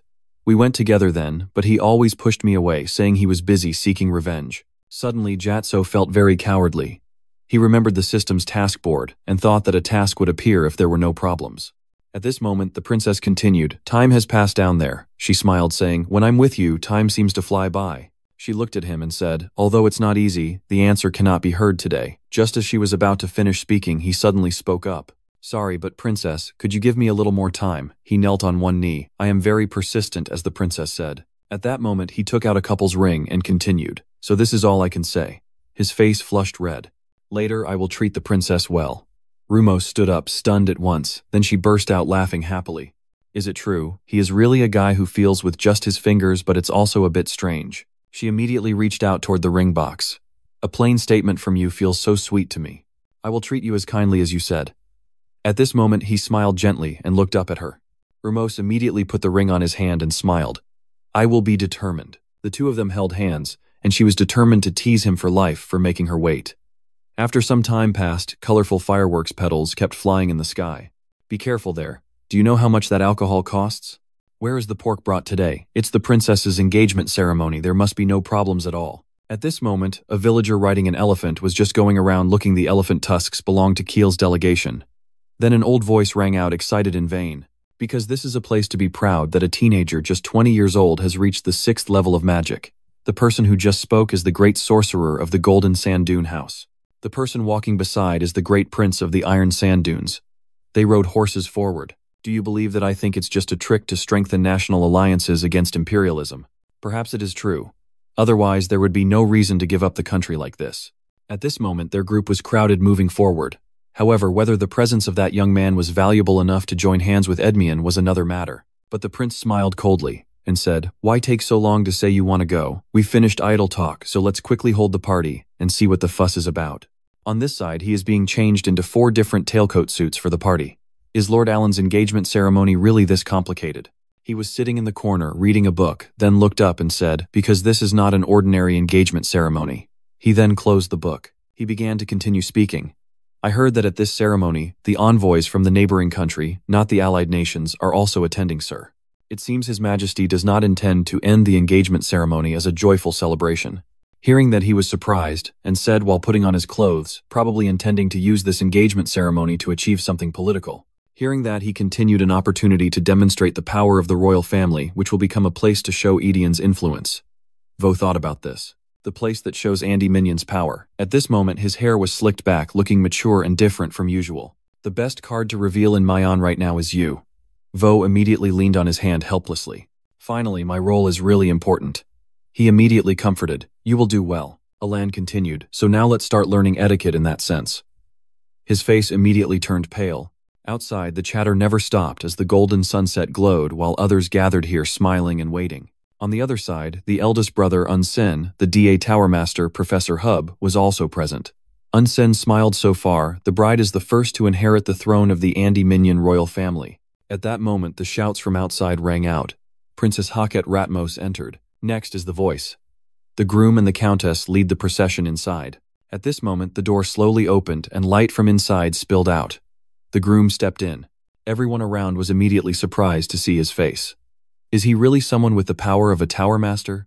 No matter how you look at it, he doesn't seem to have such impressive magical power. He walked confidently, not caring about the gossip around him. The prince on the other side spoke up again. Just try to confirm it. What good does talking behind someone's back do? The name next to it looks confusing. Confirm. How he immediately reached out his hand like this. Suddenly, thousands of black snakes rushed up to where Jiatso was standing. The princess from afar saw this and immediately screamed in fear. Rutso smiled at her. Princess, don't worry. His smile was full of confidence and silent determination. I was worried and didn't know what to do, but he had already set up the plan just in time. Then he ignited his flames, directly burning the snakes. Those around him were immediately surprised by his powerful presence. Circle projection spell. Uno doi tres chasse. Is it really the 6th magic circle? At this moment he smiled and pointed a finger to the sky. The whiter the festival, the more beautiful it is, right? Immediately after, a brilliant light shot up into the sky, leaving the prince who had been watching stunned. Wow. At this moment, the flames shooting into the sky turn into brilliant fireworks, concealing the magic to a degree beyond any rumor. He smiled and reached out to Princess Animos. Let's go. The scene shifts to another forest where Huang that Etmien and the disciples of the Hat will be burned alive at the engagement party. At this moment, a figure with a covered face stands in the distance. In fact, the Tower Master is considered a member of the royal family. At this moment, a monster rushes at the person with the covered face. The mysterious person immediately asked, "What was that sound just now?" He quickly turned around and said, "It's nothing serious, just some rats daring to bare their teeth. Anyway, congratulations on you, someone like him becoming a member of the royal family, so it should be very solid." Bism Sao said gloomily, "I never considered them family because they are just filthy usurpers who snatched my position." He remembers the father of Princess Anne Ramos. But how far has the excavation in the Great Forest progressed? The opponent replied, "To be honest, I think it will take several more years. However, there is no guarantee that any intact stones will be retrieved from the rocks." "Are you sure about the feature?" the masked person immediately said. "This is my Na stone for sealing."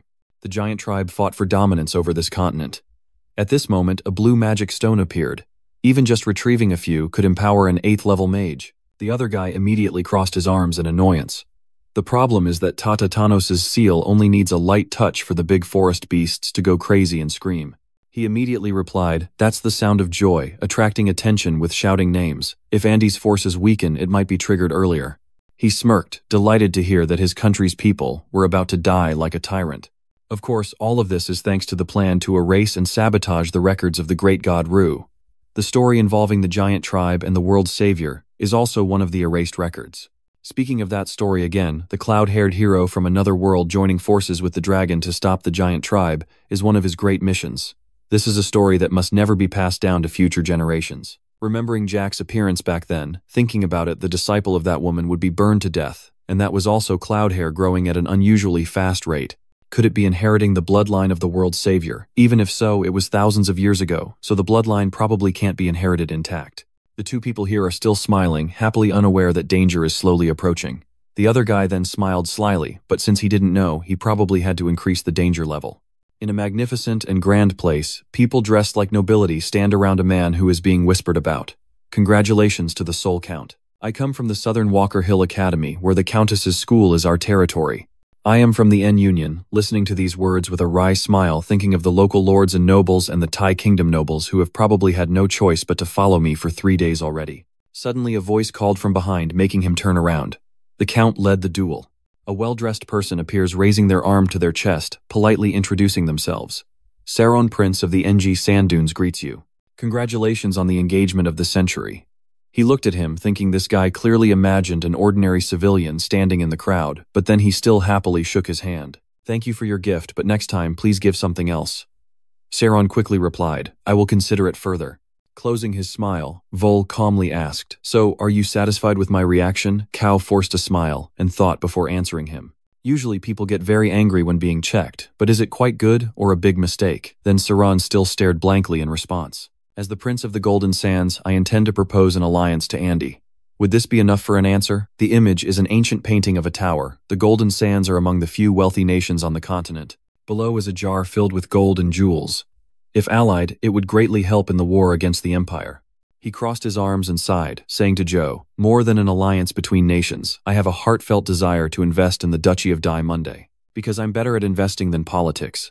So you must definitely reach the 8th level of magic. Ron kept talking despite his face, now looking extremely awkward. What kind of prince is he looking no different from a merchant?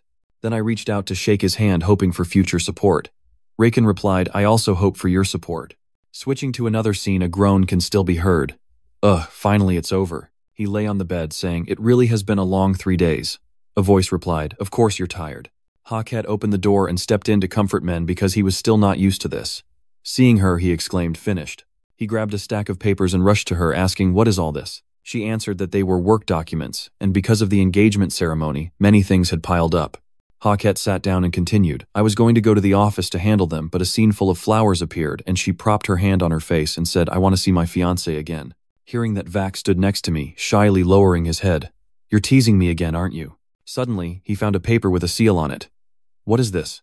Hackett turned around smiling and said, that belongs to you. Opening it, she saw the words, Research Registration for Tourism inside. She saw you read up to that point, and explained slowly. Because she saw you wanted to travel everywhere, but kept hesitating as if it were impossible, so I registered on your behalf. Hawkett saw, so had not answered yet, so he asked again, Have I worked in vain? He then smiled brightly and replied, No. He stepped forward and embraced her gratefully. Thank you for caring about me. Her cheeks flushed slightly as she spoke. Being happy like this is natural, but this flavor is beyond my imagination. Raising her hand to slightly tousle her hair, she continued, Anyway, the engagement ceremony is over, so the fatigue is only just catching up now. Then he pulled my face close to his. I think we should turn off the lights. Dongtu moved slightly, her cheeks blushing again after hearing her words. Hakit asked, What do you think? It's strange, both of them got into bed. She placed him beneath her. The silhouettes of two people kissing on the shipwreck are reflected on the wall. I think the same as you. A voice from the National Alliance N spoke up. Oh, really kept doing it because there was nothing else. Cut to the freelancer's office. A person standing with hands on the table angrily says, Don't just say there's none. Isn't this the biggest office around here? If you can't find it here, then where else can you look? Suddenly a figure covered in black cloth pushed the door open and overheard your conversation. If it's a 3rd level mage, there are a few, but you know you have to reach the 4th level to be able to repel the pirate ship. The other person's voice echoed. Are you looking for the fourth circle mage? The blonde-haired, blue-eyed person asked back confused. That's right, but who are you? You see the person handing over a paper and stammering, introducing himself as Ridman Lewis, 39 years old, a freelancer, not affiliated with any faction. Suddenly, a line of text caught the blue-eyed blonde's eye, making him shout. Fourth circle mage. Ridman pulled his hat down and said officially greeting. He smiled happily and introduced himself. My name is Ridman Louis. I am looking for a trustee to island. Standing behind is Ratsos. The cool blue sky stretches wide. A bird is flying lazily. The boat below creates gentle waves that softly caress the clear water, showing that peace still remains. The blue flag has the image of a white bird fluttering in the wind. Ridman stands on the ship's deck deep in thought. Before arriving at Island Guri, I hope there won't be any trouble. Suddenly a voice called out from behind. Hey Ridhan C. One hand holding a glass of wine, the other hand grabbing Aiden's collar and walking out. Don't stand there alone worrying anymore. Come have a drink with me. You have a worried look as you remind them. Drinking while on guard duty is a bit. The man here still smiled broadly and replied, It's okay, it's okay. I never told you to drink until you were drunk. People here are still worried. Please keep it down. The image of the beer glass bubbling and splashing everywhere. You think this is just alcohol. This is magically summoned cold beer. In the end, you still reluctantly raised the beer glass to your lips. Yes, I will drink. Drink up now. It's Richmond's turn. They also spoke up and used magic to make the beer float in front of him. Rand then spoke up to tempt him. The cold beer is delicious. He reached out and grabbed the handle of the glass. Seeing that they immediately laughed loudly and praised him. Ha, that's how a real man should be. Ridman drank while looking at the two of them thinking. I didn't expect to meet that man here. He is a prominent figure in academia who successfully improved the efficiency of resurrection potions by over 20% thanks to support from the evil Duke in his previous life. But the results could only be transferred within the Empire. But I kept thinking this time I would bring Andy Ridman a bright smile and say to you, Aiden, let's raise a glass together. Oh yes, you speak up and ask. But I can feel the flow of magic from the bracelet, so is it an artifact? His eyes changed color slightly. Raise your beer glasses, his voice a bit confused, replied. Oh, this. That's right, it helps clear the mind. He smiled brightly and continued, surely everyone has quenched their thirst. Today, let's also have a bet. The whole body trembled slightly suddenly. A frightened voice rang out. It was a pirate. The pirates appeared. Ramon's eyes now looked very much like a razor. Pirate ships are converging on their ship from multiple directions. 5 ships are approaching. The blonde-haired, blue-eyed person ran out of the ship shouting. The magic collectors gathered immediately. Their extremely cunning smiles brought those drug dealers in, so what could be done? He threw the beer glass in his hand down and sneered. You fools, you drink it without even knowing it's drugged alcohol. Seeing the people lying on the ground, he shouted Aiden Redan, his face full of panic. The blonde-haired, blue-eyed boy spoke suspiciously. Are you really siding with the pirates? The others sneered in response. That's why you must verify your identity carefully. I won't say much more. If you don't want to die, head straight towards the pirate ship now. Suddenly, the ring on Ridman's hand emitted a strange blue light. Then I will spare his life. While he was still bragging, the sky turned dark and lightning flashed. It struck giant lightning bolts onto the water, causing pirate ships to capsize on the sea surface. Just as someone started to curse, they suddenly turned around in shock. Who is the crazy guy? Ridman has stood up now. Oh, sorry. Around your hand are all lightning bolts. Surprised you? They asked with mouths agape. How could you do that, magic? He shrugged, smiling. Let's see Ridman's hands perform magic to turn the enemy's formation around. His voice rang out again. Ah, artifact. So you used artifact. Dong Tuan glanced down widely, then thought that pretending to be the 4th spell was quite powerful magic. First, we probably need to come up with an excuse, Atif. You speak up. All right, that's right. So when he heard that, he screamed in horror, terrified by Atif's power. It seems their fear has reached its peak when he said, This is also the power of the artifact, the man stammered. Forgive me. A piercing scream rang out. He groaned like a dog and fell down as his blackened body smoked. The blonde-haired, blue-eyed man exclaimed in disbelief. Are they pirates, then suspect? How did Ridman know that I already knew by looking at the artifact he was wearing? Ridman calmly drank while answering, and then explained that an artifact is something that can detect the magical energy of the wearer. Perhaps it was used to signal the location to nearby hiding pirates. You were very scared and asked the great pirate again. Then imagine the scene earlier when the pirates were attacking. The anchors flew towards the ship, the sky was gray, and the ship was surrounded like a tasty prey. The blonde-haired, blue-eyed man pondered with a darkened expression. Even if Ridman is a 4th-level mage, there are too many pirates. Now we have to pay the toll. Suddenly Ridman spoke up. The great leader continued, I will be away for a while, so I ask you to take care of things. The opponent was surprised and asked with an open mouth, "Yes, where are you going?"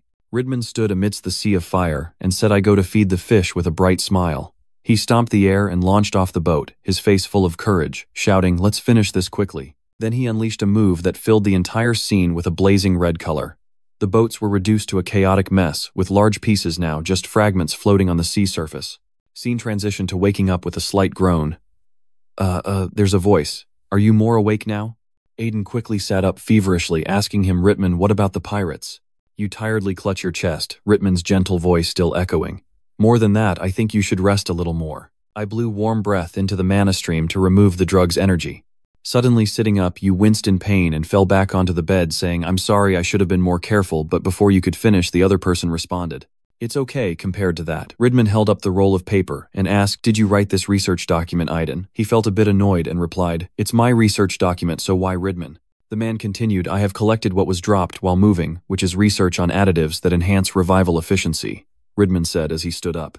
Speaking of this, he had a bit of admiration. "That's very interesting." Hearing that, Aiden asked, "Do you really think so?" With bright eyes and a happy expression, he quickly replied, "Of course, that's why I said so, and I want to help a bit with your research." Aiden, while reaching out towards the bed, replied, "If you say you want to help, I really appreciate it." But Aiden said in a bored and awkward tone, "You have seen it already, so you know, but to ensure the documents are proper, it's not hundreds but thousands of revival vials, so it's a research expense." Suddenly, the man interrupted and said, "Matter-of-factly, you don't need to worry about money," Ridman said as he handed over the wooden card with engraved letters. If Thap could see this, they might receive support for everything needed in the research. Then I thought if they were a servant, they would immediately recognize the value of this research.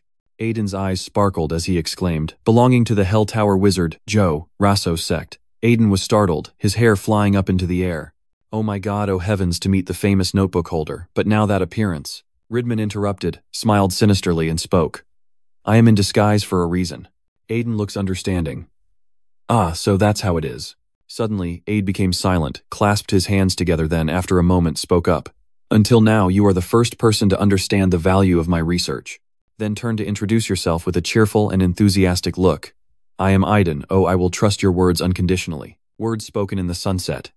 Around has returned to a clear blue. Ridman stood at the front of the train, holding a piece of paper, and looking towards a distant island ahead. He thought it was Curran Island, but then glanced down at the paper and wondered, why is it like this? It turns out the paper is a map with a red guideline, and the destination marked as a treasure island.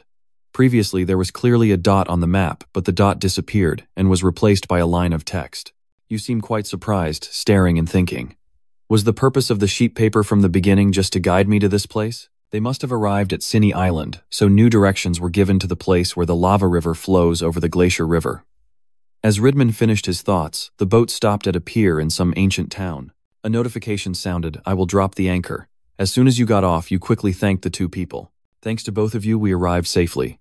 On behalf of my superiors, I thank you both." Aiden was a bit confused and raised his hands to deny it. "It wasn't me who did it, it was Ridman." He glanced over with a smile, thinking it was really ridiculous. Suddenly a bag of gold was brought along with some words. "This is the repayment as I promised. I have given more than the contract." Ridman took it and extended his other hand to shake the blonde-haired, blue-eyed person's hand. "Thank you. Good luck on every journey. Your face looks a bit sad and thoughtful. It's a pity I want to stay by your side to learn more from them." But suddenly someone called your name. You jumped up in surprise and quickly turned to ask him, "Sir Datro." At this moment, Ridman had returned to his true form. The man covered his head with a black shirt and turned away. "See you next time at the Salt Tower." Aiden quickly replied, "Yes." You walk along the village path surrounded only by beasts with human-like appearances. In the land of beastmen, it is truly rare to see humans. It seems the beastmen are talking about him, but he ignores it and thinks to himself should he go further inside to meet the fierce beastmen. Suddenly something yellow ran across the roof, catching his attention. That is an elf. It looks like a monkey dressed as a human." He looked and sighed, moving really fast. Then he turned away, wondering if the monkey above had noticed him. The golden bell rang, and to get information from other lands, there was no place like the tavern. Ridman was greeted by the server as he entered. "Please come in." "Did you come alone?" He stepped forward, placed a coin on the table, and generously ordered a drink. "Give me a glass of beer so cold it forms a thin layer of ice." The waitress stared in disbelief and asked again, "Isn't that too much for a glass of beer?" He smiled and replied, "The remaining amount is equal to the price you pay for answering my question." She immediately became happy upon hearing that. "What are you wondering about?" The waiter placed a large glass of beer on the table and asked if there was a river of fire flowing on this island. She was a bit surprised but still replied, "A river of fire. If it's lava, there are a few places nearby." He raised his beer with a curious look and asked, "Are there many places?" An overview of the island appears, along with Miss D's explanation. Current Island was formed from a volcanic eruption. Of course, it hasn't erupted for hundreds of years now, so there's no need to worry. He continued speaking. So that's how it is. What about the place where the river of fire flows over the ice river? The waiter was stunned upon hearing this, then bowed slightly and replied sincerely, "I am sorry, I do not understand what you are saying." So quickly waved his hand to indicate it was okay. Then he sighed and stepped out of the shop, thinking he would probably have to run back and forth a lot. Vatso looked at the vast scene ahead and proposed a plan, first focusing on the main point. The scene shifts to a forest where he wandered alone. Vatso looked ahead, hand raised to his chin, pondering. Suddenly, from behind came a hairy foot and a voice saying, "Miss, do you need guidance?" This made me curious and I turned around. It turned out to be the monkey from earlier. It grinned, showing its cute buck teeth. He held up 2 fingers and said, "1 hour for 2 silver coins, you definitely won't regret it." Ratso's eyes showed a bit of anger. Aren't these guys acting way too obviously? Suddenly there were fiery red eyes staring at him from all around. Sunlight filtering through the tree canopy creates a very poetic forest scene. The monkeys call echoes. Among the people living on the coast, no race is as widely connected as our Yuan tribe. It walks ahead of you still babbling. Isn't that saying we know this whole area best? I reluctantly admit it. Oh, very reliable. But where are you planning to take me? The monkey suddenly paused. It turned around, clenched its hands and smiled brightly, saying, "Hee, that depends on your wish." He replied, "That's really strange. I have no memory of telling you the destination." The monkey's feet trembled slightly. He glanced up and said, 2 silver coins seem like too many guides." Red eyes appeared all around. He was a bit surprised and wondered, "Oh, since when did you know?" The image appeared from the beginning when the monkey heard it, so he stammered a bit. So why its teeth clenched together? Because I need a servant." The expression has changed 360 degrees from before. The monkey looks very fierce. "I was going to spare your life if you gave me what you have, but I've changed my mind." Then it shouted an order to strip off and leave. From above, countless other monkeys flew towards him. Vatso quickly formed magic with his hand. "Do you think I followed into the trap without knowing anything?" The monkey's eyes bulged in late regret as he cried out, "Magical abyss." Everything stopped. He interrupted with a sentence, "It will hurt a little." Then the blue sparks exploded loudly. The things that had rushed at him were now lying scattered on the ground. In the middle of them, that monkey was extremely frightened, unable to believe it. Completely annihilate them. Joe's words made him turn around. "You must all be very tired, right?" At this moment, he still had that magic in his hand. He continued, "I am a bit curious." He raised his magic-filled hand towards the monkey, his face full of murderous intent, as he asked, "Will you obediently answer me correctly?" This made it scared and groan a few times. Oh dear, returning to the peaceful scene earlier, a question arises. "Is this where the lava flows?" Vat so calmly explained. "That's right, it is exactly the place where the fiery river flows over the glacial water." The monkey and his gang knelt before him and replied, "I'm sorry, but I've never heard of such a place." He held out his hand and asked, "You said you knew Kirin best, so were you lying?" He kept shaking his head and replied, "That can't be true. There really isn't a place like that in the suburbs of the island." The scene shifts to the treetops again, and the guiding voice continues, "If there are none in the outskirts of the island, it means there will be some inside the island." Suddenly the monkey lowered his head and confessed, "Actually, I don't really know what's inside the island." He turned around, hands on hips, looking at the forest and said, "If that's the case, I guess I have to go inside the island." He quickly replied, "Yes, really," then led the group back towards the monkey with curiosity. "If that's the case, is it not allowed?" She looked up at him. "I know you are very strong, but the image of 3 beastmen appearing is extremely terrifying. The people inside are not ordinary. They are very aggressive, and will attack immediately if they know outsiders have set foot." As night fell, he sat by the fire reflecting. Clearly I heard that, but suddenly a voice rang out. Is he the one from another region stirring up the island? 3 beastmen in the form of buffaloes are coming from afar, looking smaller than I thought. If you see them, you might think, isn't this too fast? The image of 3 buffaloes with white eyes, muscular bodies, standing together a fierce confrontation. Is this the instinct of beastmen who only pursue strength? With a slightly tense expression, he asked, "Did you come to test your strength against me?" The 3 replied, "So you do know why we came. Is it a serious mistake? Because this is our instinct." Chow, wearing a gold necklace, eagerly stepped forward, clapping his hands together and shouting, "All right, if you're ready, let's go." I feel happy about that too. Let's get started. One hand is still spinning the move. Chow, wearing a gold bracelet, quickly rushes towards him. "Is your personality really that energetic? Let's see if your abilities match it." His hand was casting green light clusters, thinking that using release magic couldn't stop the attack because it caused the magic to condense to the maximum. Then he pushed that hand towards him. The shockwave surged forward. At this moment, the guy with the gold ring was still very pleased. Not bad, but when it comes to strength, I am not weaker than anyone in Dukyu. He raised both hands to block the shockwave as if the magic was only this much, then the strength of the guy wearing the gold ring was pushed back, and he threw his head back and shouted. Ugh, Joe's move sent him flying far away, then he hit something. The other two guys were both very shocked. Defeating the leader in just one shot, you're really strong, human mage. Then he approached the two of them. This time you fight me, he refused. No, I'll go first. Haha. It seems the guy with the gold necklace has stood up, his voice ringing out. It's too noisy, you two step outside. His eyes are blazing red, he's not an opponent you can handle. Seeing that I whispered to myself, is he not affected at all? Clearly my force was strong enough to break bones.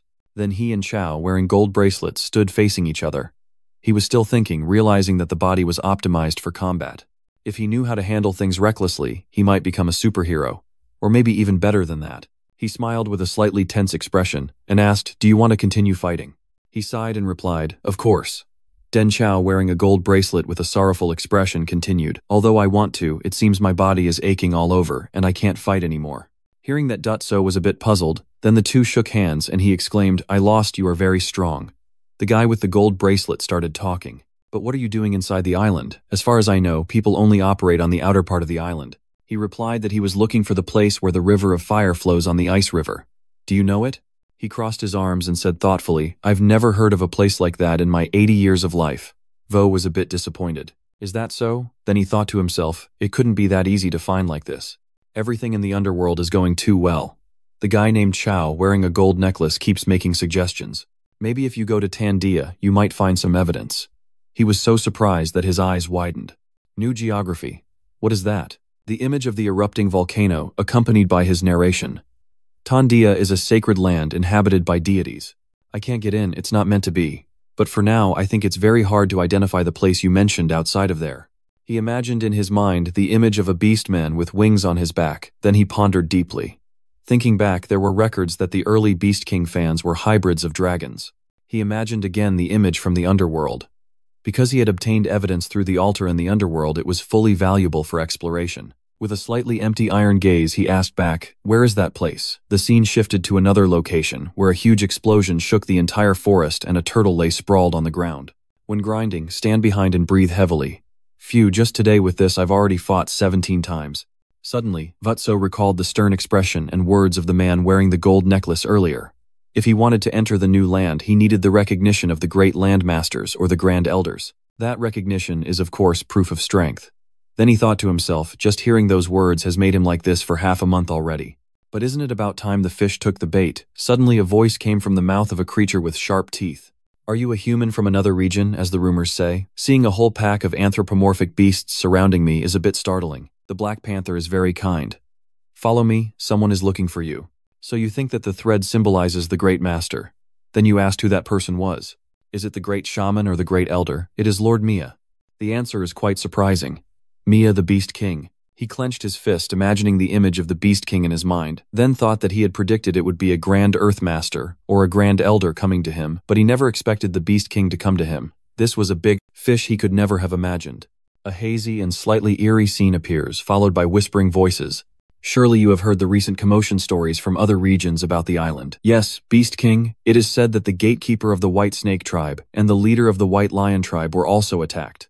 A white-haired man smiled, revealing sharp teeth, and said, even those close to becoming Grand Field Masters are attacked. I want to meet and see who they really are. The name of the Golden Jaguar upon hearing that looked up. The Jaguar tribe, we will drag that name to kneel before you. The Beast King spoke up to stop it. No need for that, just take it easy. He was a bit startled to hear that. You mean that kid?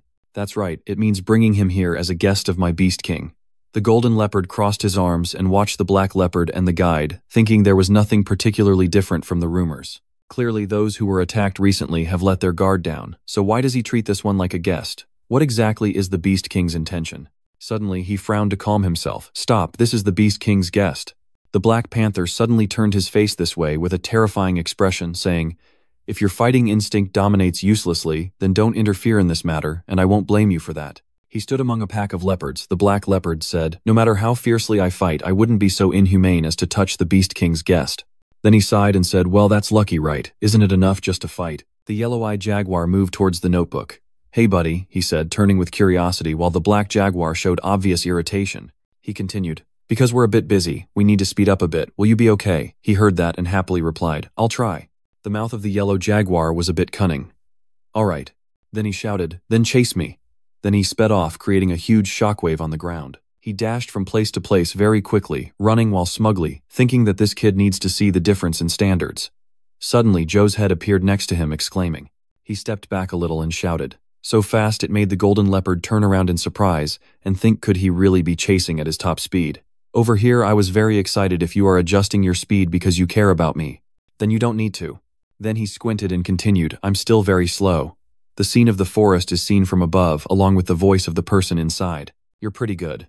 You're human, but you can still keep up with me like that."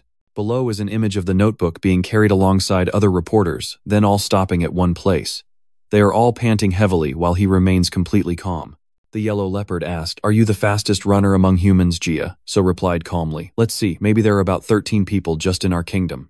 He smiled brightly and continued, "If we count by continent about 100 people, he's completely overwhelmed. Can't believe there are so many." Suddenly, his eyes turned serious. "Does a large city like this exist in the forest?" The aerial view shows houses mostly made of plants, yet they are incredibly beautiful and awe-inspiring, truly the capital of beastmen. A voice speaks up saying this is the residence of the Beast King, and everyone approaches a structure that looks like a tent, but is very large. Vatso looked extremely astonished. Continuing this line of thought, those with at least 4th level magic power, are they the great mages of Du? It turns out what he saw were oddly shaped people with glowing red eyes. His cheeks sweated a little, his face lost some of its usual calm, as he thought the density of speculation was astonishing, feeling just like walking inside a swamp. Suddenly, blazing red fire spirals formed around him, and Vatso smiled triumphantly, thinking he had indeed surpassed the 6th magic circle, while the boar on this side was extremely surprised to see the scene and exclaimed, "Oh my god," his foot moved slightly in excitement, making a sound. Then he spoke up. He is dispelling the headache, but how is the master of Knot Box spitting it out? Suddenly something appeared, causing everyone to panic. "You bastards, I told you not to cause a commotion." The Beast King appeared, and she laughed loudly. "Nice to meet you. You human kid, I am the Beast King." Mui was a bit surprised, staring at her, and thinking she really is the Beast King. The realm is truly amazing, not inferior, even compared to the master. But unexpectedly, the Beast King is female. Mew was a bit angry when she saw him not respond and shouted, "What are you looking at? Fold your arms across your chest, bow your head slightly, and say respectfully, I am the sorcerer of the Hell Tower and the Count of Andy region. Greetings to the King of the Beastmen. I am ignorant of the Beastmen's customs, please understand." Mew turned her head to the side and smiled, saying, "Okay, no need to be so formal." Hearing that, I felt less tense, realizing that he liked it. She sat upstairs looking down at the group and spoke up.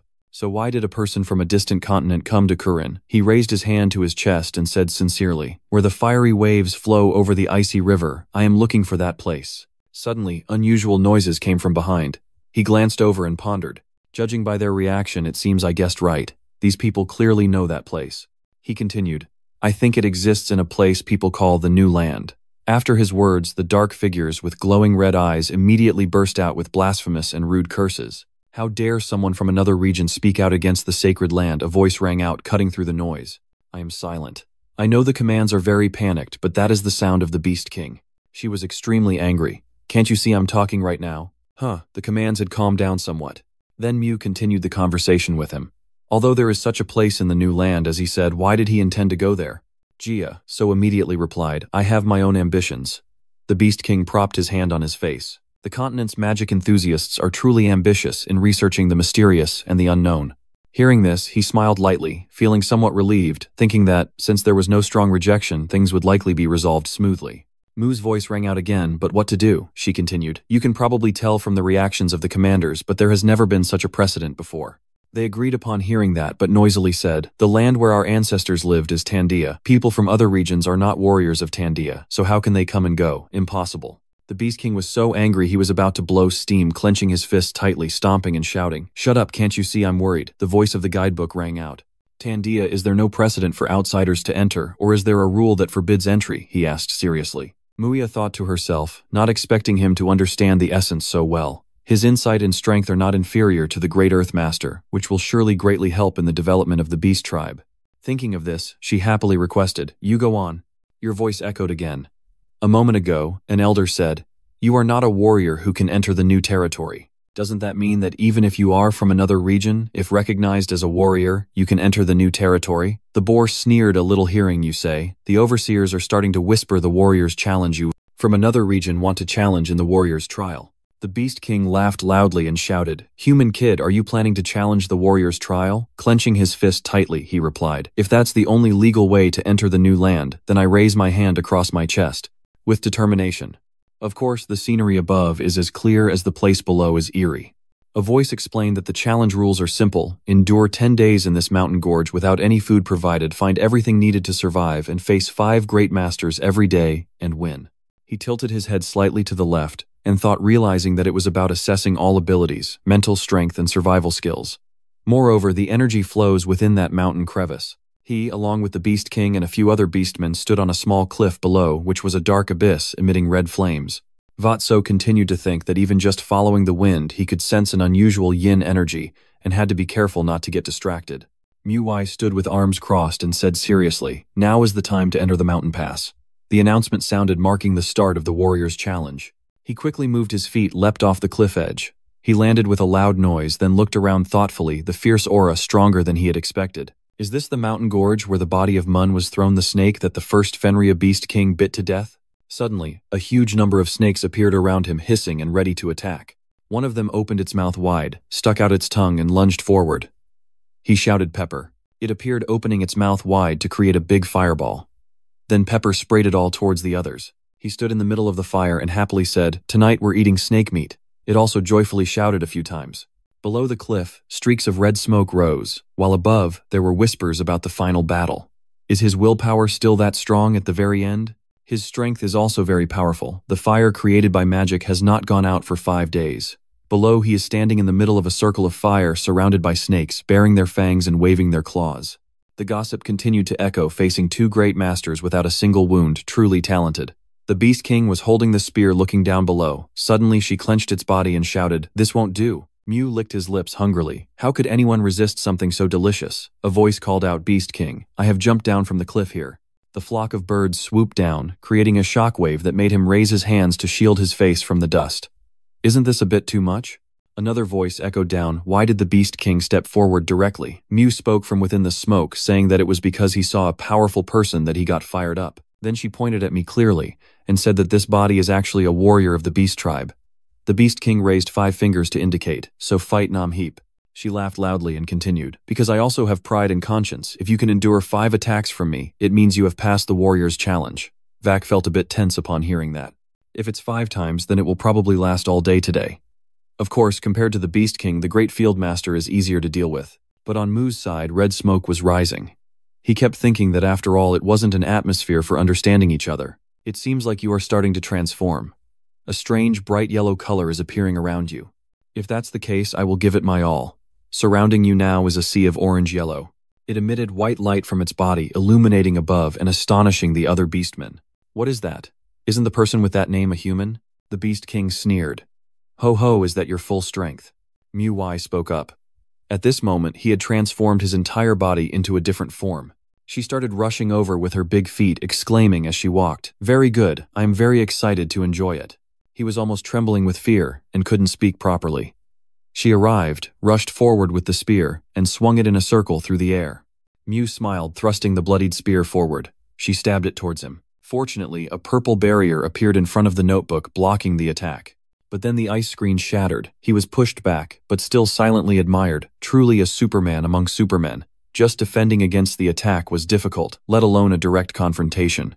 The man braced himself, creating an ice screen with circles around it, and began planning in his mind first to block the cold air movement and buy time. The phrase is a bit dramatic. What you just created was shot straight at Moi's smile. Haha, she put her hand under an interesting piece of land. Very interesting. The Beast King used one hand to toss that soil up to block his move. As the small clumps of earth fell, he whispered, breaking the ground and stopping it with just the strength of an arm. Mew put down the spear and said, "That was interesting, so I'll adjust for this round." Vu was exhausted and panting. "Do you mean we have to fight 3 more times?" Then said out loud, "That's crazy." She flew towards him at a dizzying speed with empty hands, and he quickly grabbed his weapon, swinging it around his body. Mew rushed forward and punched straight into the middle of Joe's weapon, catching him completely off guard. The man quickly called his assistant out. Pepper. It flew out, opening its mouth to spit a stream of fire at her. But Muhan quickly counterattacked, raising her leg to kick him. In this attack, he was kicked flying into the wall. Suddenly, a blue light appeared behind the Beast King, and the leader had returned to combat mode. In his hands appeared two weapons. From the light gap flew up, a strange thing that surprised her greatly. Then Mew smiled brightly and raised his hand. The Beast King punched it hard. It turned out to be a pair of hammers, but they were floating in the sky.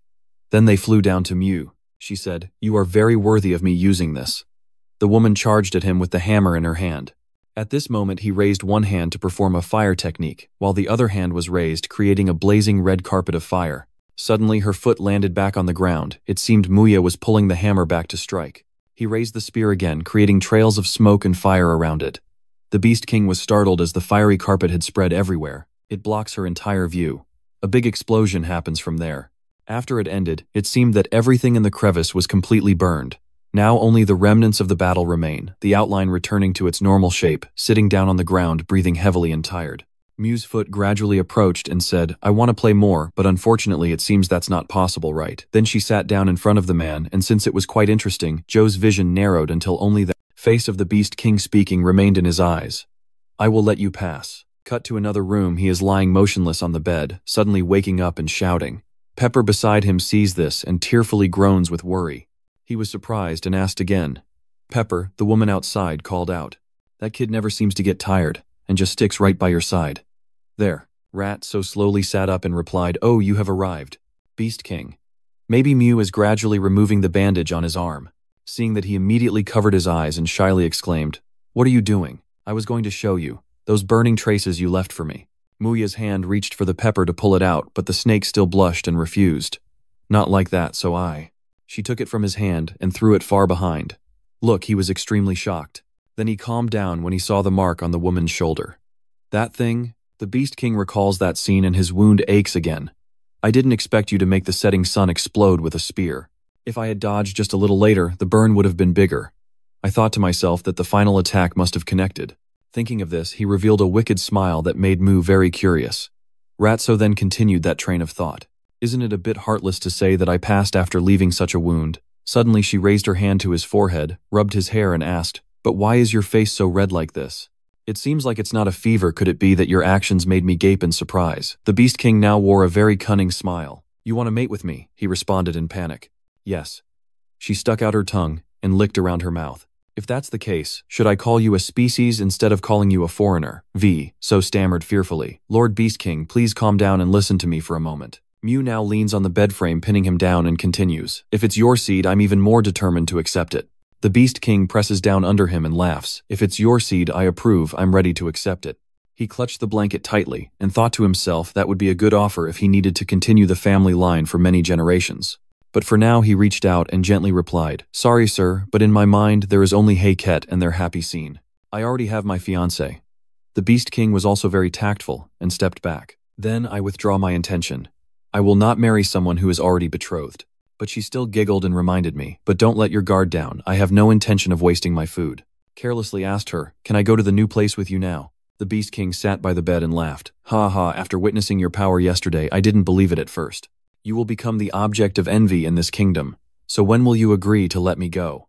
To answer Joel's question, she replied that first his body must be fully healthy, then they will consider it. The doctor said it would take at least 2 months. Not long after, they were outside with the misty mountains and cool blue lake. The Beast King exclaimed in disbelief, "How ridiculous. Vok is carrying her on his back and running very fast, which surprises her. How come after just 3 weeks you can already run and jump like this? Are you a monster?" he asked her. "You even tear the ground with your bare hands. What are you talking about?" While still holding her and running around, he wondered, "Thank you for taking the time to heal me. But aren't you busy? After all, you are the Beast King." The Beast King laughed and replied, "Humans and beasts have different views, so why bother?" Then she pointed down to the clear surface of the lake. "Come down here to the cliff with me. I'll guide you and teach you other skills. Don't go down to the lake, but glide over the surface of the water." He followed. But when I looked up, he stopped yelling. "What should I do next?" The Beast King pointed into the cave where the waterfall flows out. "Fly into that cave.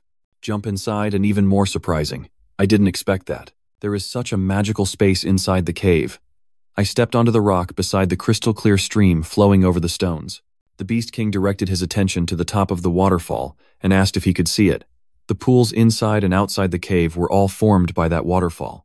It's called the Tesla Waterfall. The light from the tower's peak shines brilliantly and magically. That's the entrance to the waterfall. Once you're inside, remember to go against the current. The body is wrapped in magic and lifted up. Then you will see what you want. Your body will stay here. Then he quickly dashed through the water and went to that dazzling place. The water leaps over small rocks, gliding through each ripple to go deeper inside. When he stops, behind him is only darkness, but ahead is the bright light guiding the way. You fly in the sky and admire the scenery of the forest. Is this called a new world? A sacred land where the gods of the beast people reside. He carefully walks through each area to explore them. Behind the waterfall is a huge river, a lake created from the pure water of the gods. Vatser splits a stream of water to fly away. But is this the test I'm looking for? It's big but looks quite ordinary. Suddenly, he saw a strange phenomenon before his eyes. The water split into two colors. The serious face of the Fire Tower Mage was reflected in the two-colored water. In his mind, he told himself his mission was to go to the end of the river of fire. Keep going. When you reach the place you need, you will see warm steam rising from the hot water. I never thought the source of the river was a volcano. He carefully looks around and examines to see what is here. According to the mission's hint, this setting seems correct. Beneath the surface of the hot water, tiny movements gradually appeared, catching his attention. Only at that spot did the water bubble up strangely. Ha ha ha, I think I found it. Vat. So dive deep to the bottom of the lake, without hesitation. Bubbles are rising, proving there is something at the bottom of the lake. He holds his breath. His sharp eyes kept looking around, most likely that was the true source of the river. After a moment of searching, Vatso spotted a small hole covered in moss. Here it is. Inside the metal mines glow bright ocean blue, lighting up the entire space inside. From beneath the lake, surface bubbles of something kept rising, proving it was getting closer. Vatso quickly pushed himself out of the water and gasped for breath. He carried his soaking wet body and stepped ashore. This must be the right place. I didn't see anything last night either. Pepper was very excited about this adventure. It exclaimed cheerfully with a bright smile, a light seeming to await them, and began linking together to guide their way. The tiny beam of light gently landed on a strange creature lying still in the darkness, waking it up and unleashing a great power that made Rat sneeze and Pepper cover her face, softly gasping. The dragon still lies still. Next to it appears a weapon from fire demon magic, Hua Long Ich Nia. It's embarrassing that I accepted a human name as my master, but in the end the heir has arrived. The dragon closed its eyes, but that voice continued to echo. Please forgive this lowly servant. Sir Exnia Nia, as the tone grows stronger, an invisible pressure makes the flames around that weapon burn more fiercely. Dear God Brahmaschara, I have guarded this place for many years to pass on the magic to my successor.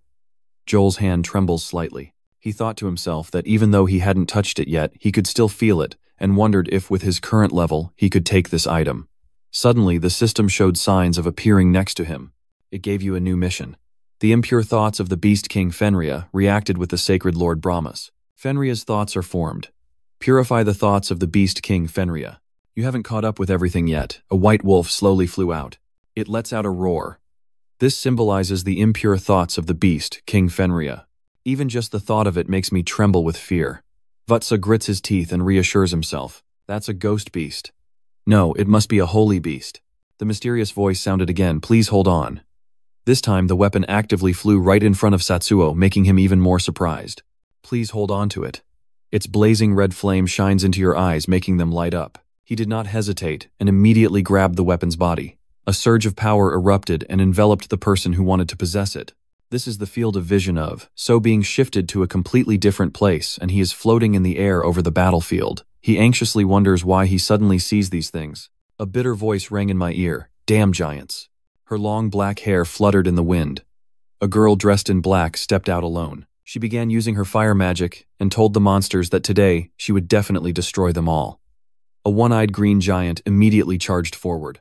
With a bigger body than that woman, it swung its fists very quickly many times. Dangerous. Vo was watching the battle, but suddenly saw something shocking. The mysterious woman was secretly smiling. She was smiling at me. Did she see me? Suddenly, a one-sided battle broke out below with the first explosion, but he never took his eyes off the woman. The scales from her gloves looked like they were carved from obsidian, with countless sharp spikes growing on her head and all over her body. Her face lit up in the flames. The spear that Ratso was holding earlier actually belonged to her. Now I understand the identity of this woman. Sent to the sacredness of the 6 gods who have abandoned this small earth. I created this with the forests I painstakingly gathered. He shouted her name in his head as she started throwing the spear. Oh, Dragon King Brahmas. Joe's eyes were wide open with one side radiating a brilliant stream of magic. This will allow him to be reborn as a new soul. It possesses enough power to kill a god. Her posture looks exactly like Rat Row now, as if they are each other's successors. This will tell you what you need to do. The spear flew through the white wolf's body, burning Fenrir's impure thoughts in an instant. The spear then charged forward and pierced through the wolf's body. The flames flared up, forcing him to step back. He was very curious. Even though it was the 4 foundations of mindfulness, it still defeated the first-generation Beast King in one strike. After that blow, Fenrir transformed from a wolf into a human body, and gradually stood up. Quilurk is the 8th magic circle. No, it must be the 9th magic circle. He opened his amber eyes and began to speak. Master of the great dragon, the humble one who inherits the bloodline of the dragon. I beg you. Fenrir's hand glowed brightly as he took out something sharp to pass on to my children. The werewolf took out the treasure, making Soso-an look on in surprise. After receiving the crescent-shaped object, the werewolf began to explain to him. That is a treasure, and at the same time the shackle of the beast tribe. Fenrir also vanished and turned into streams of blue magic. Master of the dragon, I hope you will watch over the chains I have bestowed upon the children. Vatso looked at the stone and thought to himself that the power he felt was neither magic nor holiness. It must be something special that only applies to beastmen. The system notification immediately appeared, having purified Fenrir's polluted forethoughts body at Bram's level with a reward. Brahmas's long spear appeared once again before him along with its hot flames. Suddenly his body reacted strongly to it, causing him to groan in intense heat, as if his entire mana was being burned.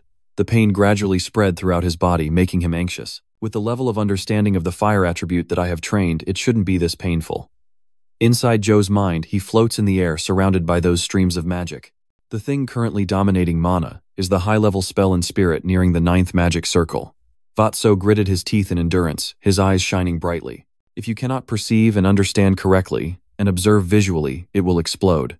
System messages keep appearing continuously. Bram has expanded your mind. Brahmas has expanded your mind. Brahmachara's level of understanding has increased.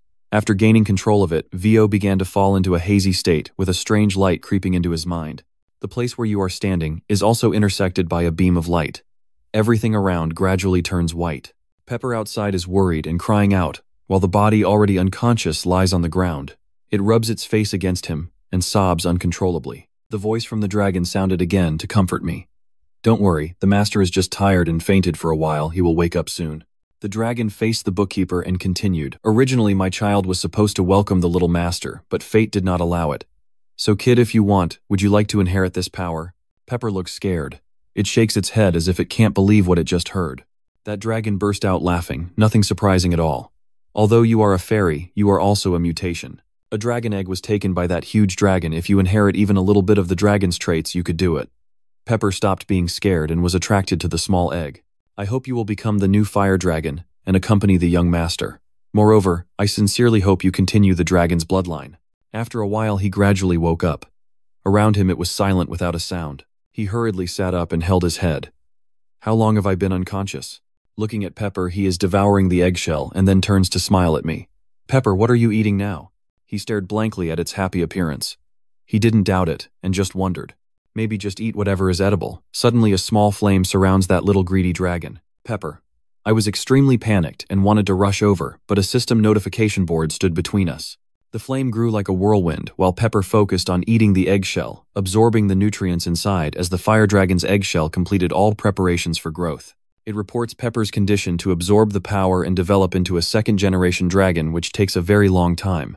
The small dragon squints, rubs the crumbs on its lips, and mumbles its first words. I'm sleepy and want to sleep. I've been standing still watching since earlier, he exclaimed in amazement. This is Pepper's 4 thoughts. The development phase of Pepper has begun. The spirit has entered a sleep state. Pepper is tired and almost about to faint. Its eyelids are stuck shut. That tiny body turned into a small pile of fire. Before leaving it, left a promise. See you again, my master. After all that, I still have to keep going back. Has Pepper fallen asleep? If I had known it would be like this, I would have played with it more often. The Beast King has been waiting for you outside. She reached out her hand, signaling to stay here. After he landed beside her, the Beast King suddenly stared at him and made a strange hum. Vo was curious. What's wrong with you? She said. In just 5 days, your eyes have become brighter and deeper.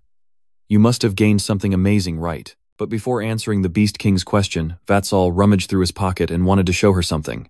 "Ah, could you please take a look at this for me?"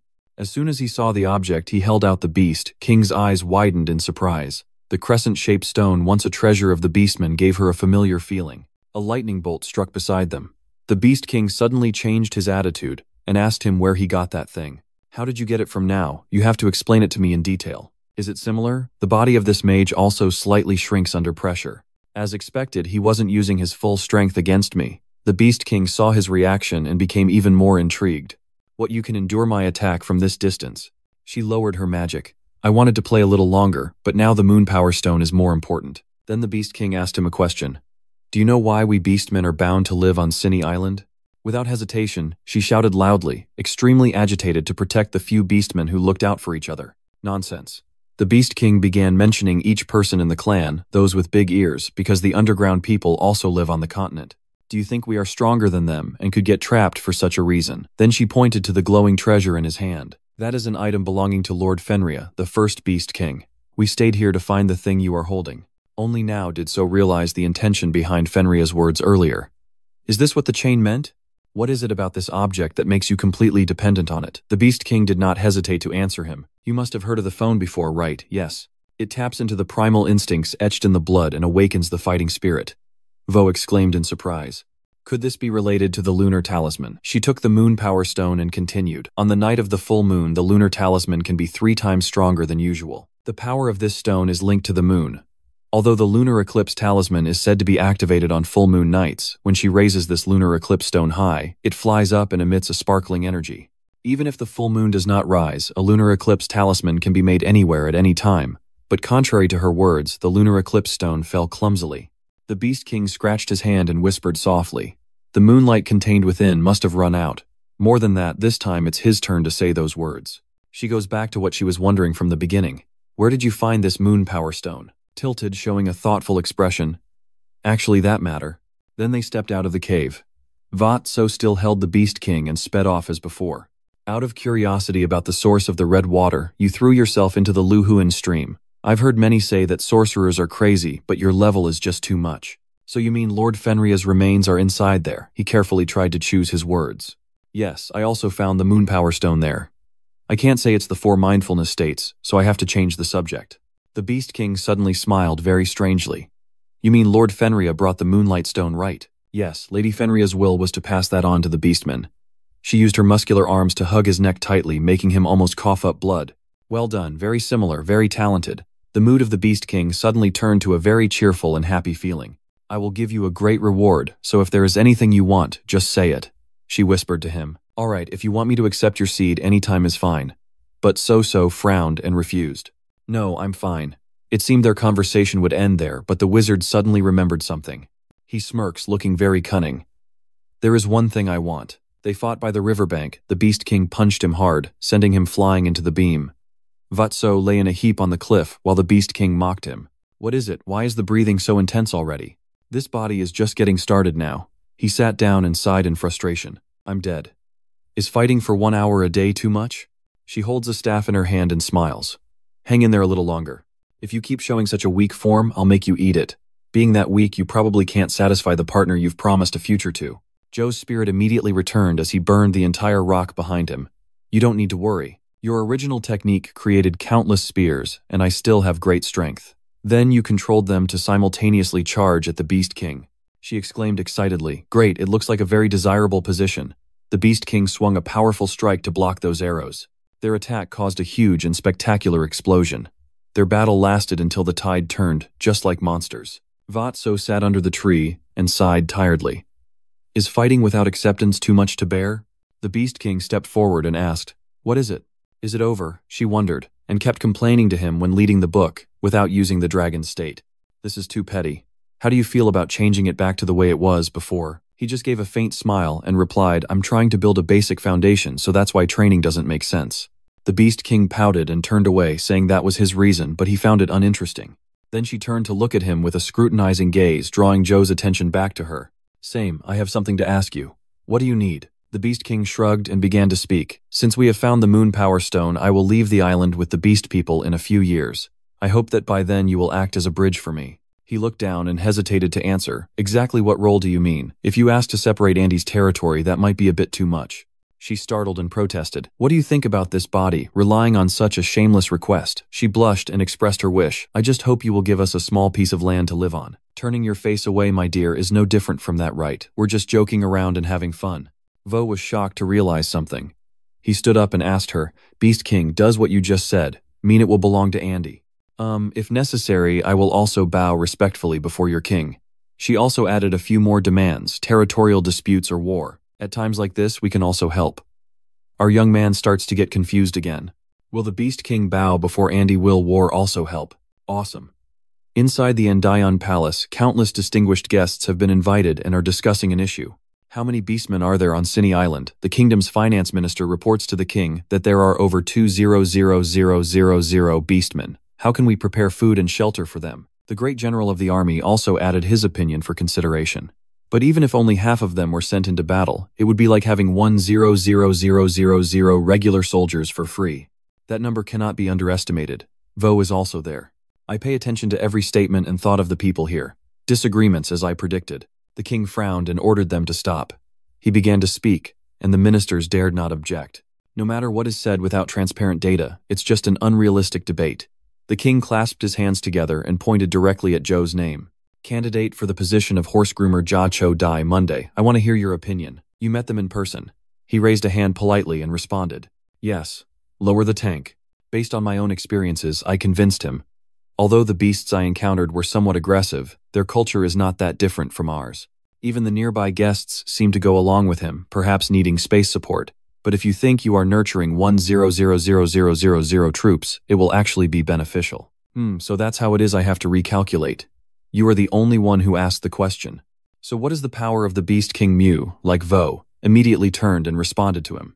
It's hard to judge by my standards, but from the standpoint of someone who has fought her, Heiket's face immediately twisted with jealousy. She mentioned even the Grand Duke with the strongest swordsmanship in the MC Hu Empire.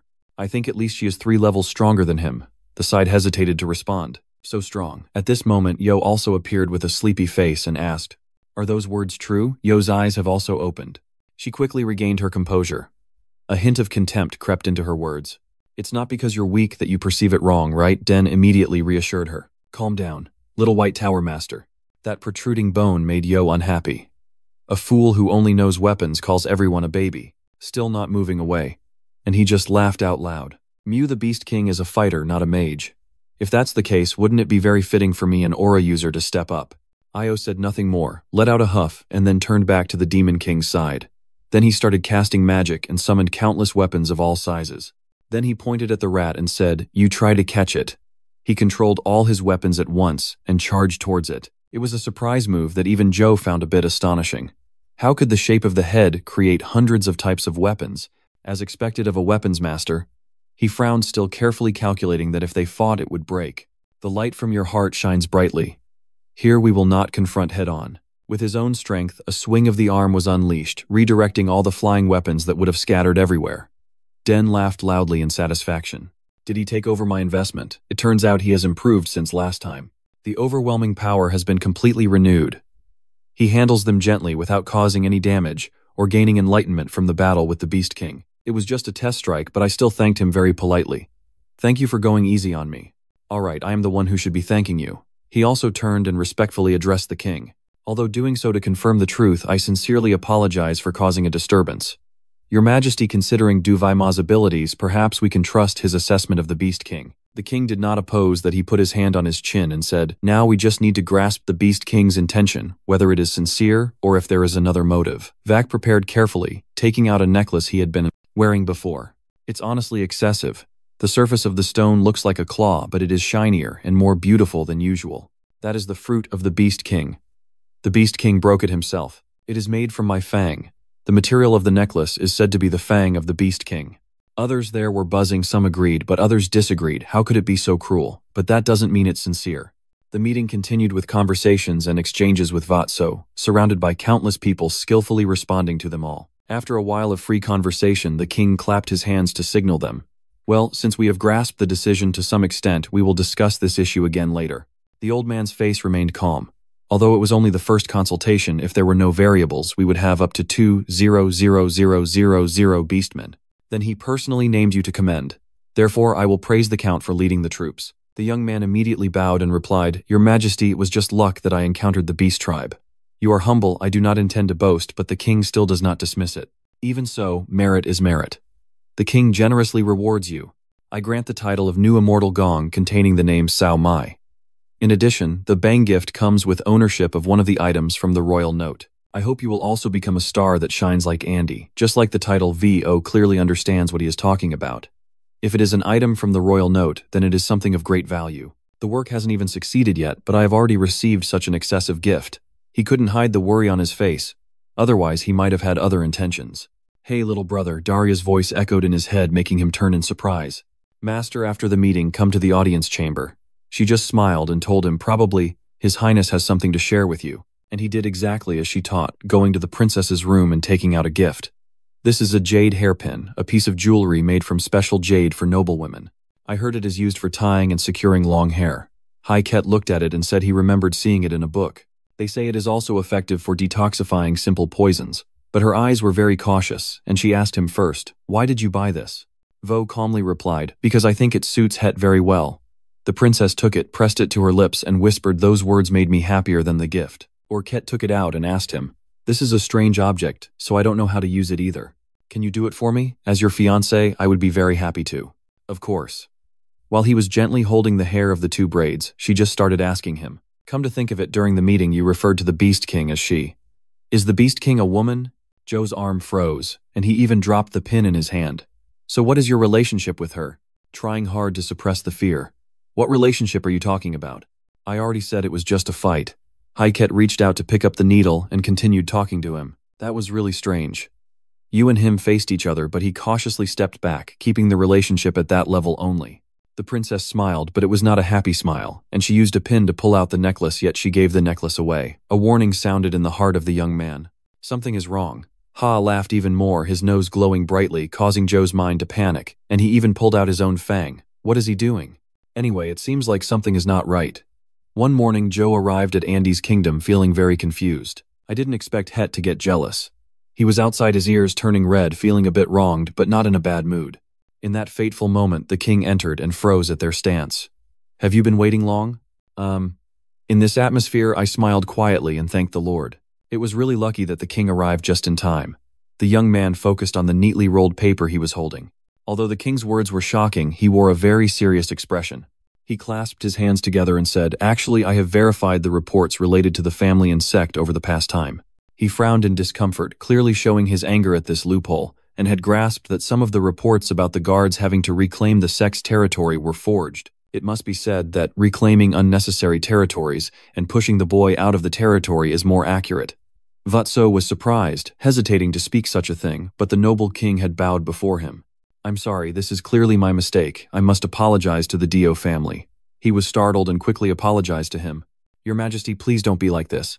He suddenly remembered the words of his opponent in an old battle. Fool, why do you think the Empire killed your father? Saying that the documents reported to the king were forged means that there are murderers within Andy Mian as well. His hand clenched tightly in anger as he realized. Maybe MC Hu's words were true. A smaller hand gently touched his hand. A sad smile blossomed beside him, just a warm touch. But it was sincere affection she had for him.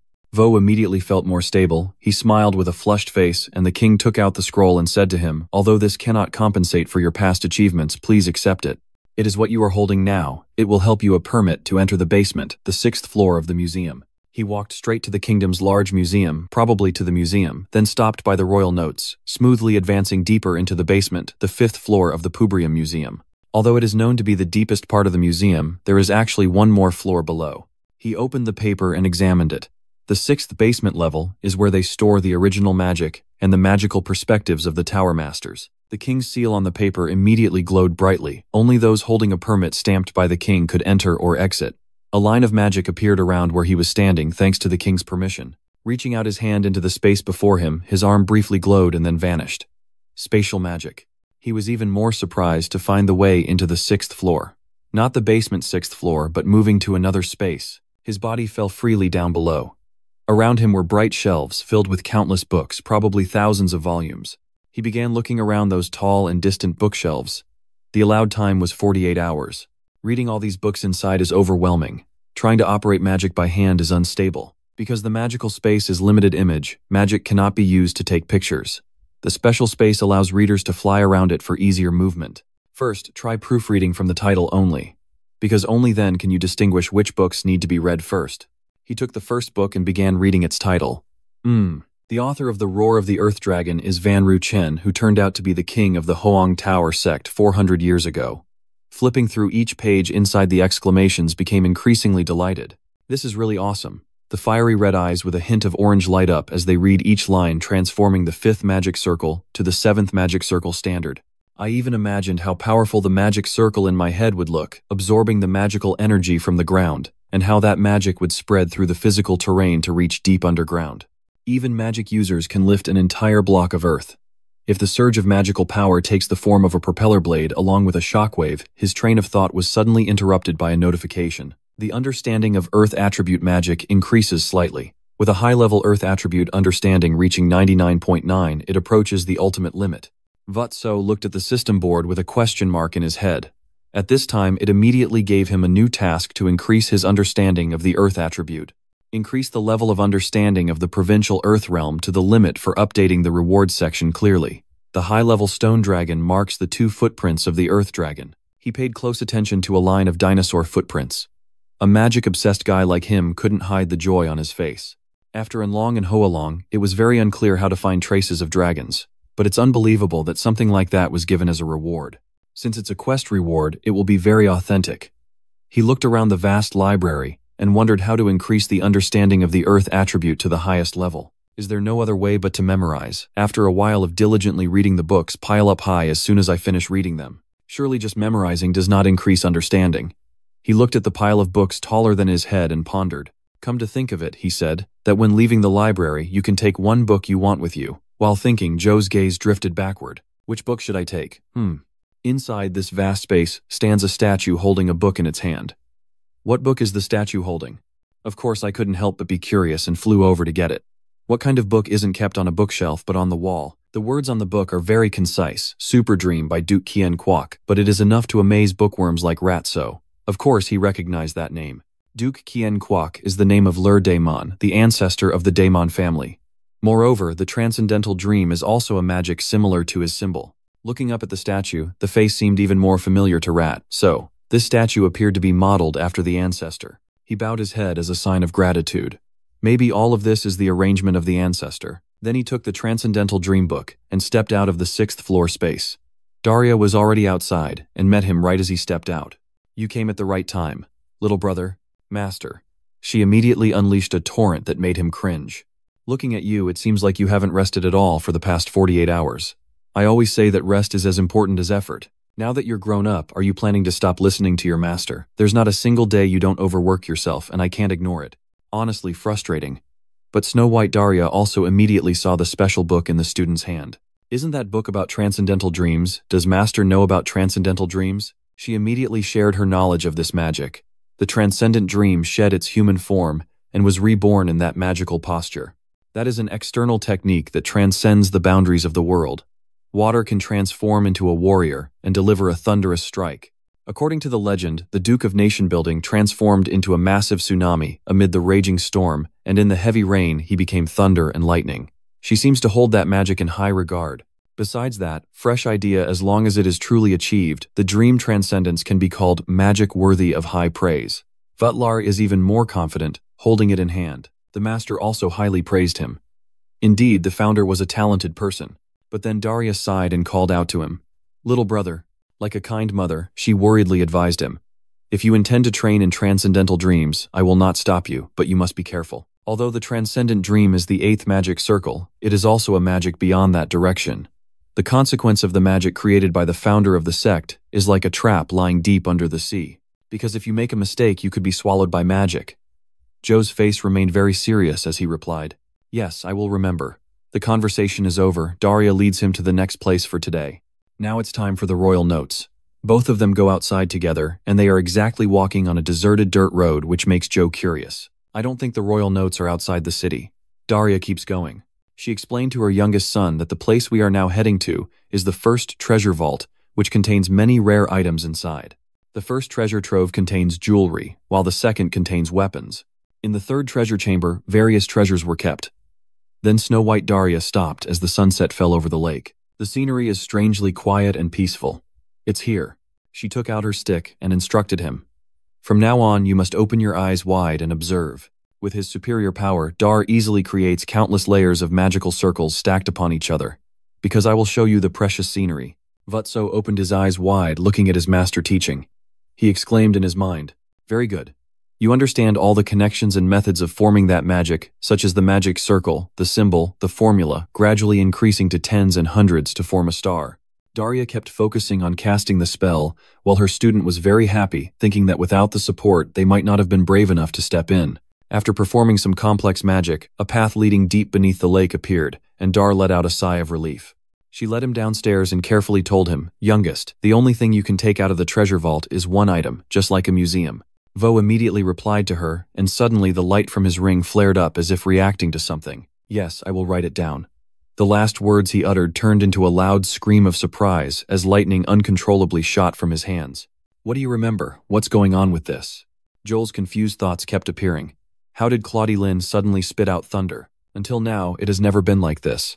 Unlike facing an enemy, it's like meeting the friend you've been longing for. Daria turned and explained to him, probably in the notes there was once again his ring.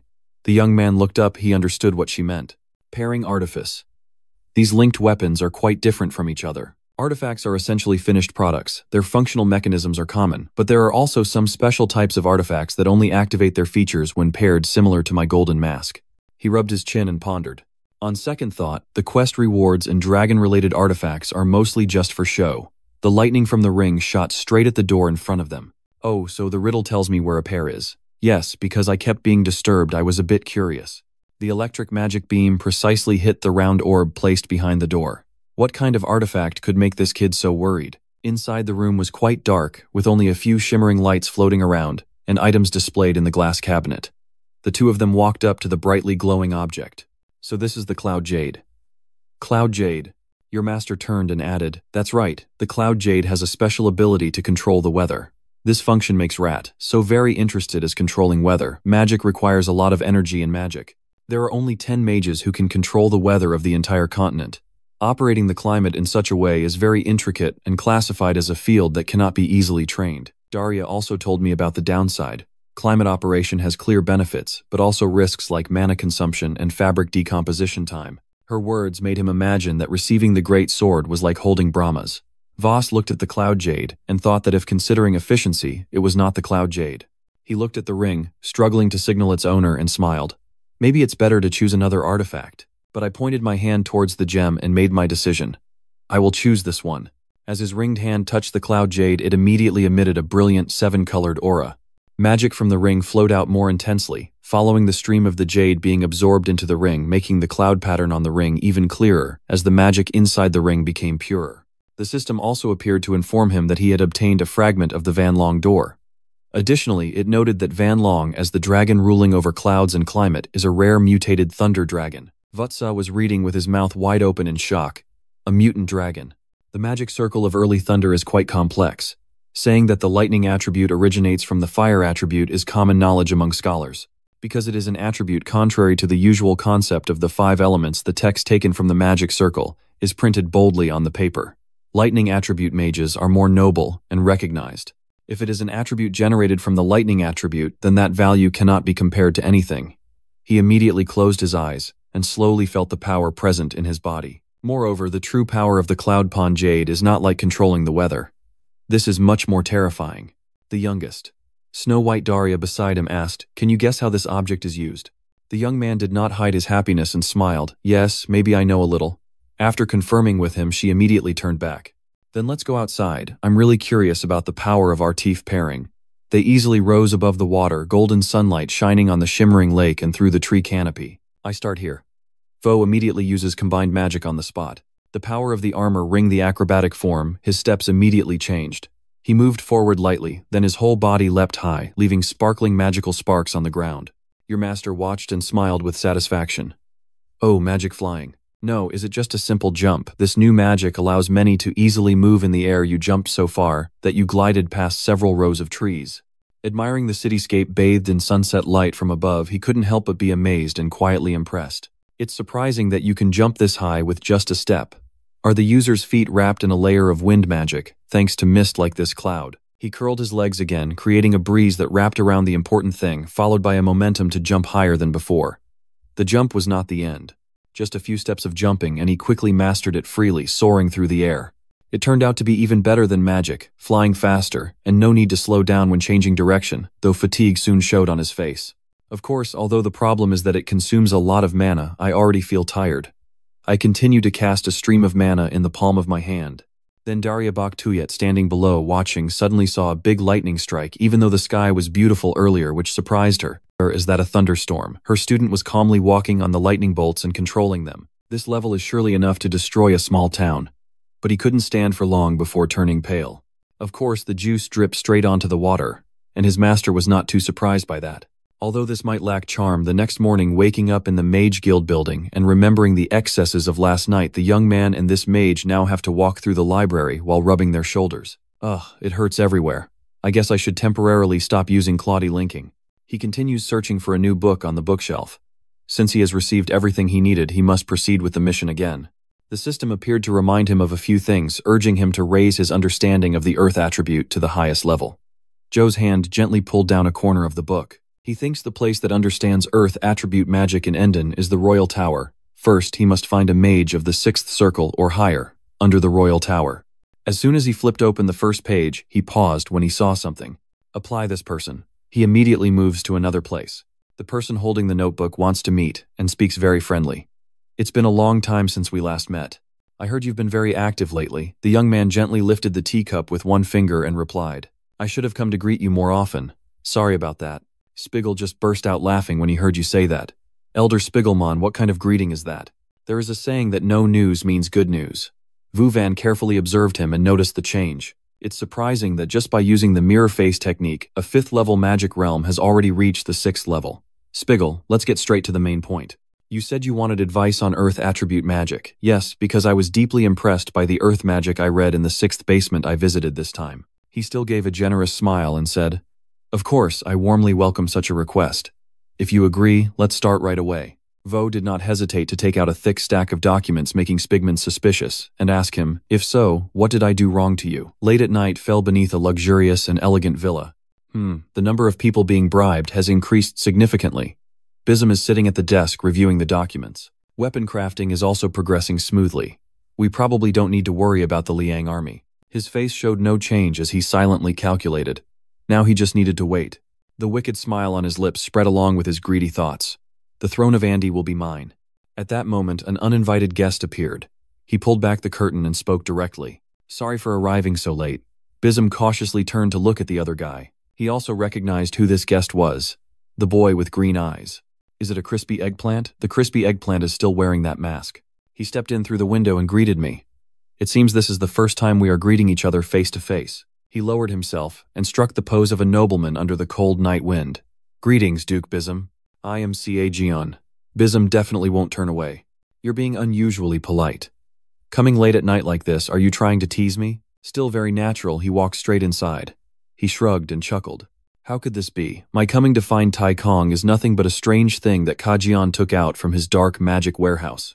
It has a long shape and strange patterns on the outside. Show this to Tai Kong. At first glance, Bism couldn't recognize this item. Kazian immediately spoke up to introduce it. This is the sample that Tai Kong needs.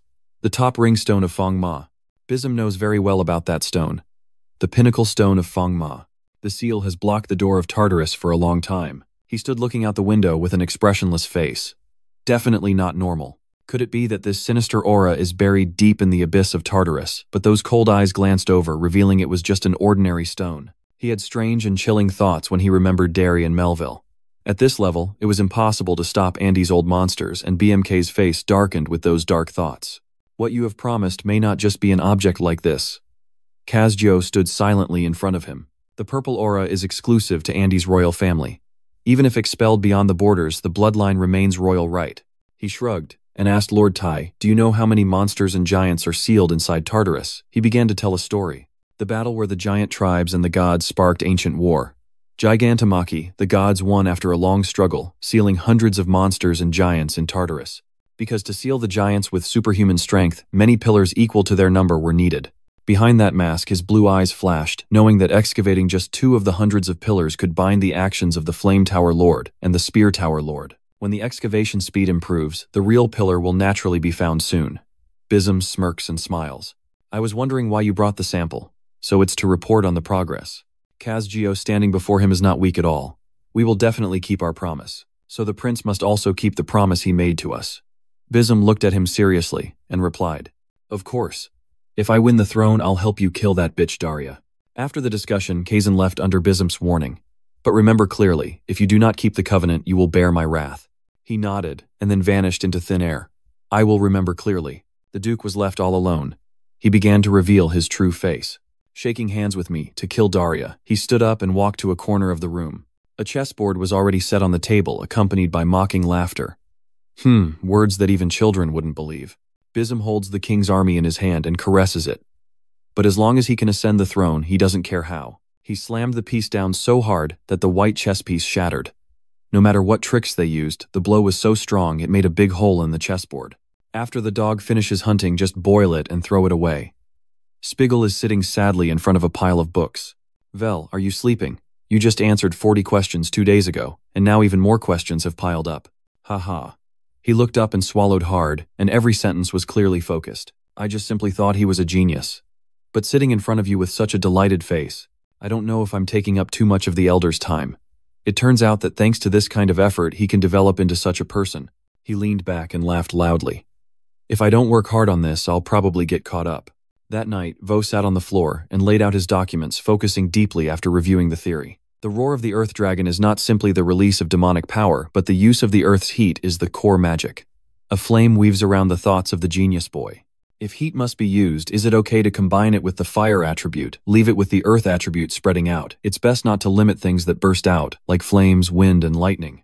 If you can open everything, remember your rich imagination. You can stand before a huge tree. The surrounding scenery also sparkles beautifully. The system appears and praises you for your effort. Your understanding of the earth attribute increases slightly. The level of understanding of the great earth attribute transforms into the highest level. Something that looks like a small, thin stick appears in midair, surrounded by a radiant aura. Vatso immediately received some high-level real dragon stones and earth dragon footprints as a reward for expanding his knowledge. He held the system's gift in his hand and kept staring at it. This is the footprint of a land dragon, but a magic-obsessed guy like you doesn't even know this clearly. I made a silly face and wondered how to use it. I tried swinging it wildly to test. Because it was the footprint of the earth dragon, I thought the reward would be like the last map. But a weapon. Because it is a weapon, the intensity is too low. As he was swinging it up high, his sharp eyes noticed a strange detail on this dragon footprint tree. He opened his eyes wide in amazement, as if he had realized something more from this patterned item. Could it be that he quickly grabbed a bottle of black ink and poured it directly onto the earth dragon's footprint? Immediately, the stick floated in the air and drew a starry sky on the ceiling. When I saw this pattern, I became suspicious. It turns out it's not an ordinary map, but a Yang constellation. Are the dots marked on the paper stars? Then this level must be considered astronomical. The new mission also appears immediately. Go find the location marked on the star chart and enter the lair of the Earth Dragon. If you get close enough, the light will guide you. This new mission was also within your expectations, making you smile with satisfaction. Alright, since I was assigned the mission, I probably guessed right. Vatso immediately reached out to grab the geological footprint, and countless questions arose in his mind. But why is it the Yang Kach Tien Van Du? If the goal is just to give directions, a normal map like last time would work too. He sat down focused and tried using magic again. In short, we probably have to reach the Earth Dragon's place to find out. This star map is printed on the floor to help Joe observe more easily. He was determined to think first, try to confirm the location. Right immersed in the map, the young man walked along a guiding magical stream. If you navigate using the North Star as a reference, you keep walking until those markers disappear, and only then do your feet stop. At this point, the map has led you to a desolate land with sand beneath and a cloudy night sky in the distance. Is this Nadia Desert? The location has been identified and the planning is complete. What Jat needs to do next is to go to the royal room. I heard from Lord Daria that he registered for travel research again. He stands aside and looks pitiful to beg his fiancée. Sorry, H. Ket. Ha Ket put the pen down on the table. She said to him that, as she had said before, she was not a narrow-minded woman who could not understand her man's outside affairs, but she appeared to be narrow-minded like this. "Because I am worried about you," she gave a very comforting smile to reassure him and made a request. "So for my own benefit, I hope you provide me with regular updates." Suddenly Vo leaned close to her face and placed a warm kiss on it, making he blush deeply. "I will definitely do that." But just that alone is still not enough. He quickly set off on the road to Nadia Desert. The journey was not easy. The desert sun is indeed very harsh. Looking up at the dazzling sunlight, he couldn't help but feel lucky. Luckily, I merged with the merchants as promised. So many yet still got to ride a camel, and he also paid close attention to each layer of sand they passed through, understanding why they crossed the position using the star chart, because the height and position of the sand change whenever the wind blows, so it cannot be crossed, according to the map. The merchant nearby happily approached him and offered, "If you feel hot, I can give you a cloak. Although it looks long and hot, it is actually very cool." Vo smiled politely and gently declined. "Thank you for your concern, but I'm fine." Suddenly, a small movement caught the attention of this sensitive young man. He turned to look down at the sand. What is this tremor? It doesn't feel like sand. It feels like something huge is diving underground. Just as those thoughts ended, a huge monster emerged from below, large and spiky, causing everyone there to scream in fear. It's a riot. All the merchants hurriedly turned and ran away. But as for Dak, so he still stands there. If he fights, he will be destroyed. If you don't want to die, then disband. Your eyes light up again when you gain a little more knowledge. It turns out that in the desert, a sandstorm is called a ho-ho. The merchant, seeing him late, reminded him, "What are you still staring at? Hurry up and run. But your path is rushing straight ahead. If you don't want to get hurt, stay by my side." "What did you say?" Catching a ghost orb in the palm of your hand. "I am really looking forward to this battle. This is the perfect place to test new magic training. Then quickly bring that mana line down to the sand layer." Angle Gloman, the Tower Lord from 200 years ago, left the original magic source in the 6th basement. The desertification technique caused all the sand around the creature's body to fly up, leaving no place to hide, exposing the giant worm as the earth erupted beneath it. The trembling earth revealed a short body. Streams of mana formed beams of light and shot forward as guided. They attacked the monster's flesh, causing it to open its sharp-toothed mouth and roar, leaving the travelers with the young man astonished. "Oh, I thought I was going to die like this." But you were still calmly looking up. Those people became even more curious about him. Who exactly is that mage? At this moment, the camel's wound oozed black fluid, and the familiar blue light of dark magic radiated. The camel went mad. It screams as its body is violently transformed and corroded by black slime. The terrified merchants back away, leaving their mounts convulsing on the sand. Wow, the poison is in the blood. Vut is continuing to cast a spell into the sand layer. He grits his teeth and turns around. This is 2 lines of power, one blue and one yellow-orange blending together, the wind blowing around them, creating a chaotic mess that's hard to see clearly. After knocking away all the monsters, he slowly stood up and thought, finally finished. The woman behind him came forward and politely introduced herself. "I am Anmarin from the Catsby Trade Guild. Greetings to the benefactor of the caravan." The young man also responded kindly with a handshake and his alias. "I am Richard. Thanks to you, we can continue trading. I really want to repay you, so do you have any wishes?" Vo thought for a moment and then expressed his wish. Then can you give me a camel?" Anna is quite surprised. "Camels?" The guy nodded firmly as he looked further into the desert. "Yes, maybe I have to move in a different direction from here. The sky remains clear and blue like that. Some white clouds float gently across the sky." He separated the bucket from the caravan and followed the traces of light on the road by himself. "Are those traces from the flock of birds over there?" The geological item at the strait emitted a faint ray and began to react as he followed the path. The patterns on the item radiated a powerful mana of Yang-engraved celestial map. The light had now converged into a very large and clear cluster. It continued to lead the owner, saying that when approaching the path of light would guide like this. Vutso jumped off the camel, using his wind magic to leap high and chase after the light. The wind blew his hair back, but he remained focused, looking straight ahead. The light lands in a cave, and the stars in the sky become clearer as we get closer to that mysterious place. "Is it really over there?" He landed and carefully looked around. Looking around, it's just sand. "If that's the case, then indeed." He rubbed his head and chuckled softly at his own prediction. Down there again. A powerful beam of light pierced straight into the sand, scorching it dark and scattering it everywhere. At that moment, he also jumped down into the black hole. Falling freely inside the earth, I kept thinking of one word to find it. Destination. Dust and cuts flashed around the young man, but he patiently looked down. The target. Ditch, not wasting your attention. Deeper inside, there is a large crack surrounded by golden sand. Ditch, you pass through that hole and arrive at another strange space. Marble, not sand. Inside this strange place, only the light from that hole shines in, so it is very dark. Yahoo habitually said, "Pepper, light the fire," but no one appears. Yah felt frustrated and rubbed his head. Ah, I forgot, Pepper had already fallen asleep. Thinking of my little dragon makes me miss him even more. Pepper, when can I see you again? Back then, Pepper told me we would meet again soon. My master. The young man also took out that geological treasure to continue following the map's trail. Anyway, the light goes straight into the deep space in this area where red glowing eyes are hiding and waiting for me. It seems this time I have found the right place.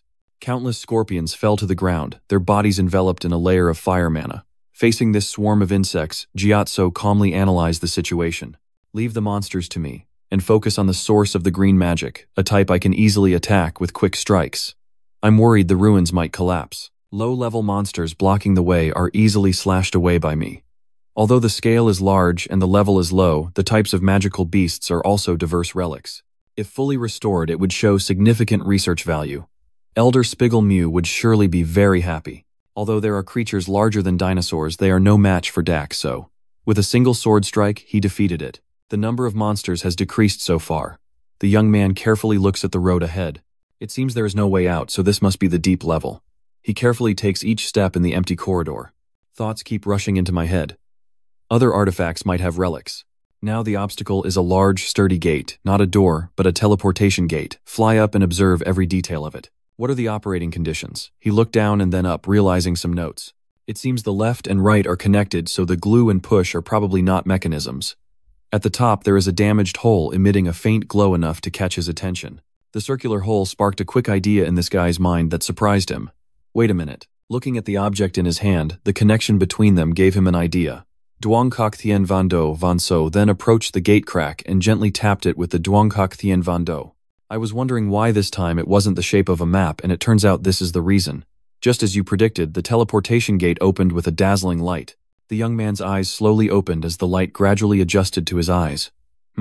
I suddenly realized I had returned outside the desert. Had I already left the ruins? But those rays still followed him, making him very suspicious. The feeling was a bit different from the desert he had been through. A strange compass appeared in his hand. A compass, but why does it only have one needle? At this moment, the system appeared and assigned him a new mission. This space is a dream created to test someone. You need to reach the end of this place using a compass, but you cannot use aerial teleportation magic. Vatso looked up at the surroundings and subtly realized that he was inside someone's dream. Is the reason for feeling different because of that? This challenge doesn't worry him much. Holding the provided compass in his hand, the young man smiles confidently. Anyway, the destination has been set. The only golden needle is pointing straight ahead of him. Just follow the direction indicated by the needle. But moments later, dark magic streams gathered in the sand. Vut opened his mouth in amazement as he saw the sandstorm and lightning striking below. He hurriedly turned around to run away. Oh, could it be? But the table before him dismissed that thought by pointing straight into the disaster area. With no other choice, Vutso sighed and complained. Really, nothing is easy. He forced a smile as usual and turned to step into the challenge of the dream. Alright, I will get through all of this. Vatso stared mesmerized at the lines of fire magic swirling in the air. The more he looked, the more amazed he became. They shone into his red eyes, the characters flowing like a paragraph. He tried to touch them, and a flash of light sparked at his fingertip. The young man showed renewed interest in them. Is all of this created by magic? Standing at the heart of that magical current, countless new things unfolded around him, understanding and reversing the magic before analyzing it. Vatso continued walking on the sandy path. I predict what will happen next. If the past was a test of character, then my eyes hardened to clearly show my maturity. Now is the test of the mage's talent. Inside his soul, Joe's eyes closed tightly to feel the teachings, perceive the object, observe intuitively, understand and expand his territory to reach the truth of the world. Suddenly, the light flashed above his head, making Retso frown in discomfort. He quickly rubbed his head due to the dull pain, thinking he could break through the wall, but in the end he ran out of mana. However, it was not yet time to give up. Our genius mage smiled and thought to himself, it's a pity, but there's no other way, just have to recall the previous feeling. He grew more confident as he stepped through the flames, determined not to miss the chance if it came again. The system appeared and notified him that he had completed the mission. After passing through the magical space, Russell's next destination was a large architectural building here. Looking around, he wondered if the square was where he first discovered the door, and if the door disappeared along with the space gate. The system granted you, the purification of the earth, the horn of the dragon god king surprised you. The horn of the earth. It looked like a big gold block, even bigger than Joe's body when he stood next to it. It looked awkward compared to the trees here. Joe's hand touched the forest. How much will the magic power increase if I absorb this? Suddenly the horn disappeared, and the mana swirling around the boy made him even more surprised. What is this? Still confused, a sudden pain struck the body, making the face grimace. Why is there no transformation? Joe's heart is being torn apart by those spells. The absorbed magic is blocking the mana flow, so he immediately sits down to regulate the mana flow. If it is completely blocked, there will be no way to act. His face turned bright red. The mana flow caused his face to change with glowing eyes. He must quickly control the magic power towards the magic circle. Joe's hand clenched his knee to endure it. The pain and the mana around him suddenly vanished. The young man's hand also relaxed. A grain of sand fell from his arm to the ground where it softened and lay still. The statue-like figure sat rigidly, but it couldn't control the genius mage for long as streaks of light radiated from his face and limbs. The crack on his face also appeared, making his desire to escape even stronger. The system notified that he had absorbed and purified the Long God's horned land to its maximum limit. The magic power has exceeded the limit that can be absorbed covered within the hidden strength. Then another announcement followed. This hidden power will awaken and greatly strengthen you. Your understanding of the highest level earth attribute increases slightly. Regain consciousness, and watch the shards fall around where he sits. The escaping waste resembles a layer of scaly horn. He tried to reach out and grab a big rock. There was something different from before. Not only the muscles, but even the bones seemed to become harder. Suddenly, Joe's thoughts led him to span him. He clenched his hand and tried to compare. This level is only as strong as a small grip. If you apply overload in wizard body, it will be similar to the previous spandam. Then the guy also hurriedly went outside. The gate opened and he met a stranger who was standing there to greet him. First, he had to get out of this place where the space gate of the Royal Tower was nearby. He seems to recognize Rat. So, he asked again. Lord Rat, so die Monday. Yes. He immediately made a deal and reported back. This is the directive text from the Salt Tower Master and the King Dao directive right. Yes, it was 5 days ago. Without hesitation, he opened it to see. He read every line written on it. Destroy the Hydra in the swamp territory of Count Up K. The Hydra monster they talk about is quite notorious for its many-headed body. The Hydra appeared in the Western Kingdom around this time. Unsen in the previous timeline was the one who tore it apart. At that time, receiving this mission was surely the execution of Vermilion. The order probably came to me because history had changed. I just read the directive and thought that history has gone back 8 years, and since I have lived through 7 years, the future I know is less than a year away. One day, Alan was on the list of supporting mages. On the list of summoned mages, Alan's name also appeared, but it was noted that he had the 5th magic ring, which made him curious. But why is it still the 5th magic circle? I thought he had already surpassed the 6th magic circle barrier and reached the 5th circle faster than in the past. At this time in the castle, within the city news quickly reached the mages of the Royal Path who had received the order to destroy Hydra from His Majesty the King, greeting Count Roniko. The group of mages gathered at the door. The Count approached and praised Alan. Has Lord Alan Pett, the genius mage recognized by the Tower Master, arrived? He must be relieved now. Alan happily said, I only support the one who commands the elimination, is Count Dazuo Sudaemon. Because of his good reputation, he was immediately recognized by him. So it turns out to be Tan Tien Kong. I have also heard about that person's identity, Renki asked them. But who is the new immortal worker? Alan replied to him. Our starting points were different, so I arrived early. He should be here soon. Don't worry. Then he raised a question. Count, do you know where the Hydra's nest is? Speaking of that monster, you immediately think of a gloomy stretch of land covered by dark energy, a swamp on the other side of the plain. It built a nest there. Alan's curiosity still hasn't stopped. Has it attacked before? The Count shook his head. Not yet. He was quite disappointed with that answer, and was quietly pondering. What should I do? I was originally waiting for you to lead, but the time to eliminate can also be delayed. Maybe I should probe first. The conversation seemed to be going smoothly, but suddenly a loud noise came from outside.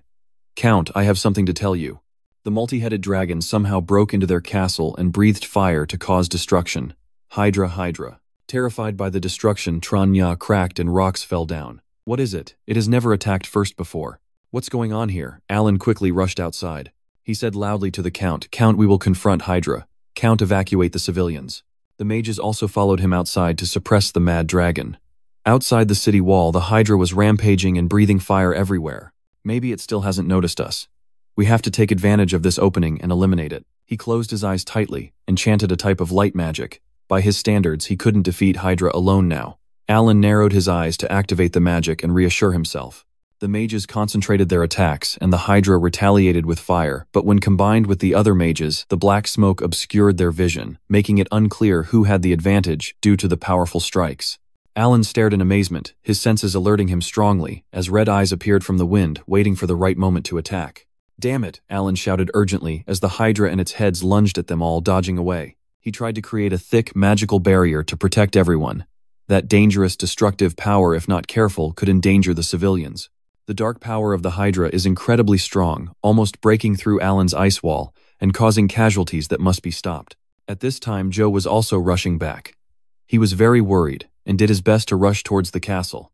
Joe's eyes widened in shock, his whole body freezing as he witnessed the scene before him. The entire castle was engulfed in Hydra's dark magic. Dark clouds cover the sky. The walls of Alan are thickly covered with moss. The dragon has also left. Hydra, how about that name? After returning to the swamp, no unusual movement was seen. Count Ranical and the warrior beside him stood inside observing. Surely Mr. Alan's strike was significant. Speaking of Alan Pet, he trembled and curled up in midair. What about Mr. Alan's condition? He has been bedridden with extensive woven marks on his face, suffering severely, but not in good condition. Count Ranical said sternly to the servant, "We must save him." He replied, "I will do my best." A warrior hurriedly ran to them. "The Count has arrived. You have to be serious in front of the Count." "But who did you say was coming?" Tar skipped the ceremony. The soldier reported to them, surprising both of them. "It is Count Taitan Tiankong Ratso Daemon who just arrived." Ratso outside looks up at the sky. His footsteps quickened. Without hesitation, he crouched down to strike. He jumped straight up to where the Count was standing. Reniko saw his body glide past his head, black hair and red eyes. This teenager is the man who appeared looking very neat and raised his hand to greet. Count Ranical and the warrior beside him stood inside the observation tower. "Lord Ranical, pleased to meet you. I am Ratso Day Monday." They led the young man into the room where Alan is recovering. "Lord, when did Alan become like this?" In response to the question, the Count honestly replied, "Today is the second day. Weak mana flows around Alan's body. How can this kind of energy be controlled just by breathing? A normal person would have died instantly." He continued to ask for more information. "I don't know if the Hydra has 8 or 9 heads." The Count wore a mask and replied. The first 5 years immediately fell into his thoughts. If it were the first year, it would probably be mature by now. Could it be this poisonous? His hand gently reached out to Alan's very ill body. He had to check. The Count and the warrior were both shocked and wanted to stop him. "Wait, it's dangerous." However, a flame suddenly flared up, lighting up the entire bed. They quickly covered their faces. Did that day burn with poison? Layers of smoke piled up, holding a bright flame in hand. This is the poison of a tower master-level sorcerer. He closes his eyes tightly to feel the venom from Alan's arm. To understand the poison, he must find its origin. More than half of his body has been invaded by poison, the magic of the spellbook wrapping around and penetrating deeper, bit by bit. If we remove the relatively mild toxic gas at the point where the venom is strongest, that is the core of everything. Once found, the power it emits is immediately recognized, and the source of this venom also surprises him. This is the system's dragon notification, appearing to assign you Hydra's secret mission.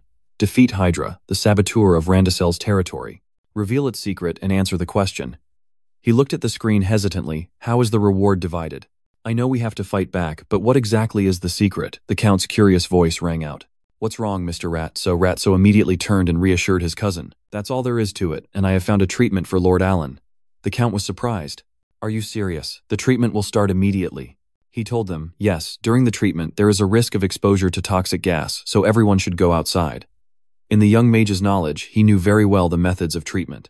Although treating poison usually involves antidotes or divine powers, sweat dripped down Chan's cheek, and Joe's eyes stared at the bed as he made this decision, his hand gripping Alan's even tighter. "What I can do is burn and eliminate the toxins or push them out of the body. The usual treatment is like that, but for him both must be done at the same time." A white smoke spreads beside the bed. When the light between Alan and Jat's hands is still strong, pushing the poison out of the body will face great resistance. And even when trying to push it out, there is a risk of being poisoned again because the toxin is very strong. Even if it takes time, it must be done thoroughly. Under his magical control, Alan's body gradually floated. Removing impurities helps the flow of magical power. When repeating this process, he closed his eyes to increase concentration, and his imagination reminded him of a few things. He felt the same aura as before, from the day Alan attained enlightenment, through the process of removing poison stars. Jay's lips curved into a slight smile as Alan gently landed on the floor, surrounded by the influence of ice magic. Vo greeted him, as Alan's body had fully recovered. "Congratulations on reaching the 6th magic round, Lord Alan. Alan's white eyelids gently opened, beautiful and strangely charming. You saved me. I owe you my life again. He bowed with gratitude. I thank you. I hastily waved my hand. It's nothing. But Lord Alan and the people of the Ranical territory can be safe and sound. As the commander of the extermination, I thank you. They rearranged their clothes and went outside to meet the Count, who also expressed joy and said, Sir Alan, it is truly fortunate that you have been completely cured. Alan also tilted his head to express his gratitude to Ranical. I am very sorry for causing you trouble. He smiled and replied, What worries? Vo still kept a serious attitude and said, City Lord, I have something to confirm to eliminate Hydra. Ranico kindly invites you. You go ahead, I first ask about our side. I need information on the capabilities and number of knights who will participate in eliminating the monsters around the swamp. The Count immediately specified that there are 30 people with the title of knight, and including regular soldiers, there are 500 people. Vo continues to wonder how many people have professional housing qualifications. He regretfully says there are none. I secretly thought about it after getting some information. Perhaps he will not hide his strategy in this crisis. There is no other way, just consider the knights as support forces. The number of monsters in the swamp is very large and all are dangerous. The swamp area is 1,500 hectares, which cannot be precisely determined. The exact number of individuals is unknown, but after Hydra built its nest, the entire swamp area became a lair for monsters. Alan joined the exchange. For that area, there must be thousands of monsters. Ranacel sighed. The numbers are like that, but the biggest concern is that the swamp area restricts the movement of the soldiers. Regarding that matter, Vo confidently proposed to him. I have a plan for that, so I hope you can help me prepare to be able to depart after 3 days. Ranical laughed with delight. Actually. The young wizard happily slapped Alan on the shoulder and said, Yes, I have a very sure way. Alan looked at him in confusion while the price still wore a smug smile without saying anything more. That afternoon, all the soldiers were gathered by Ranical and informed, do you remember, last autumn when half the territory was covered in golden light? He recalls the beautiful memories of his childhood. I remember very clearly. That field, that smile, that peace. Both Jack-So and Alan also rode horses and stood with the Legion to listen to the declaration. But this year, we will not receive such a gift. No, as long as Hydra exists, we will never see it a second time. Then Ranical loudly said the final words. Our gift. What should we do with the one who has stolen our peace? The soldiers behind shout loudly according to their orders. We have to fight, we have to destroy it. Joe himself was also somewhat encouraged, which made him smile. That day boosted the soldiers' morale. His horse turned around, now it was his turn. The young man with the fire tower cloak on his shoulder clearly told the entire Legion, I am the commander who destroyed Hydra. He raised his hand and created large screens. From now on, I will explain to everyone about the elimination tactics. Their battle formation is clearly displayed there. First, divide into 2 teams of knights. The mission is to protect and support the 4th circle mages from behind, creating a path through the magical beasts along with the 5th circle mages, and preventing the beasts from escaping. A soldier raised his hand to voice his opinion, saying that just moving through the swamp was difficult enough, let alone facing the monsters ahead. Of course, he had anticipated this and spoke to reassure them. You don't need to worry about that. The place they will attack is a dark swamp with muddy terrain. Monsters lurking, hiding behind shadows. Suddenly a bright light shines down from above, making the monsters look up. The original move of Rat-Zo descends into the swamp and explodes. His body is surrounded by familiar streams of fire mana. I will take responsibility for opening that big door. The whole forest is burning fiercely. The hot sparks flew up, lighting up the whole forest. The soldiers, after witnessing Joe's power, all shared the same admiration. Could he really handle countless beasts so easily? Their eyes looked towards the commander of this attack. Is this the rule of a 6-star mage? The preemptive strike by Joe has been completed. Then he turned to speak to his assistant, Mr. Allen. Next, rely on him. He nodded. Yes, although I can't close such a large scale all at once, Vol laughed happily. It's okay because I will rely on you again. Alan quietly shifted his steps and made the band spread out. Just like a cruel master. He is crazy. He lifts his whole body and controls mana. The whole forest turned into a sparkling blue of ice. Anyway, I have to follow my master's orders, so I will do my best. The magic fanatic was extremely fascinated watching how Alan performed the magic. Was that really magic back then? Any creature that touches the ground is turned into a cold stone by the ice layer. Snowflakes fall like a real winter. Ice Age. The ice grows from beneath their feet, trapping the low-level monsters. Ranico raised his sword high and commanded, use the iceberg as a stepping stone to move forward. The Legion, with a large number, began their sweep with a very heroic slogan. The entire army advanced through the swamp. The monsters could only grimace and stand still, waiting to be dealt with. The warrior glided by and swung his sword, breaking the ice layer. He turned to speak to his teammates, ignoring the movement on the ground, slashing at the frozen enemies. The monster's head appeared with its big red eyes. At that moment, it violently threw his body high, making the warrior scream in panic. Immediately, a hand drew a magic line to support him. After slashing the two monsters in half and rescuing the warrior, the others in the team immediately went to pull him out. I will stop the bleeding. Endure a little more. Look around quietly and hold back. The number of undead has not decreased. The army and the mages of the group are still fiercely fighting. Die. Drive away the monsters. The commander is still considering. If we use the light magic field, our troops might get caught in it too. He made a quick decision and pushed off the ground to strike. The young man's body easily soared high with his familiar jumping move. We must quickly eliminate Hydra first. While flying in the air, his eyes carefully scan around to search for Hydra. Inside the swamp, a faint light appears in the darkness of the forest. Movements from small to large emerge from beneath the water. The Hydra boss appears, opening its mouth hungrily. Its 5 heads rise from the water and begin the hunt. He rushed past the lake to be the first to confront it. I thought he would enter from the side. The aura of this Hydra is completely different from that of ordinary monsters. The ice cannot block its path. Every warrior standing nearby was motionless. They cried out in fear, "My body can't move." The Hydra has quickly approached the Legion again. A wall of ice created by ice magic was raised between them. Damn it, the distance is too far. What should I do? Alan controlled the magic in his hands. The temperature around his body dropped extremely low, causing a thick layer of ice to form. Sir Alan. However, that wall could not hold for long. A large crack appeared on the ice surface. The mad Hydra monster bites through the thick ice to advance and attack them once again. It lunges its 3 heads forward.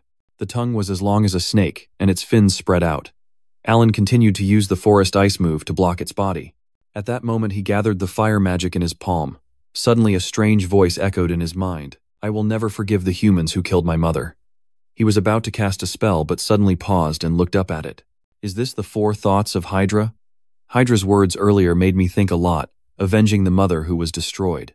I wonder why it caused such a commotion. He opened his eyes wide to see the fury that Hydra was unleashing, but I was wrong. Not far away, a mysterious figure quietly smiled with delight as they watched the battle. He sat on a high cliff, mumbling to himself, drawing on the dominating power of the Dragon Clan to control the Hydra. Those eyes were also amber-colored, evoking a feeling similar to Joe's dragon form. Interesting. The Hydra keeps opening its mouth wide and growling angry sounds. With a stern face, he used his authority to command it to stop. But the young man's words had no effect on the Hydra. It keeps causing chaos very strongly. Does the dominating power have no effect? The strong wind blew and carried dust swirling around. He was still lost in questions. Even if it didn't obey, it should at least pause. Not even such a sign was seen, as if something blocked the way before the dominating power reached. His arm raised high and his thoughts had to change accordingly. With no other choice, Vol created countless rockets in the sky, all aimed at Hydra and burning fiercely, only controllable by power. Under the Master's control, the arrows fell down like rain. Hydra twisted its head. The monster still refuses to run away and confronts the attack. But those arrows persistently pierce the swaying heads of HRA. The assault has not stopped. The sky forms a swirling firestorm and accumulates magic within it. The magic recedes again. He looked up at the lightning from his ring, shooting high to gain strength, and after finishing preparations, he gazed at the remaining sparks on the ring with regret. It was probably a very satisfying move, but unfortunately, he clenched his fist and smiled confidently to ignite his mana with fire. For magic of this level, it is also possible. The familiar long spear appears.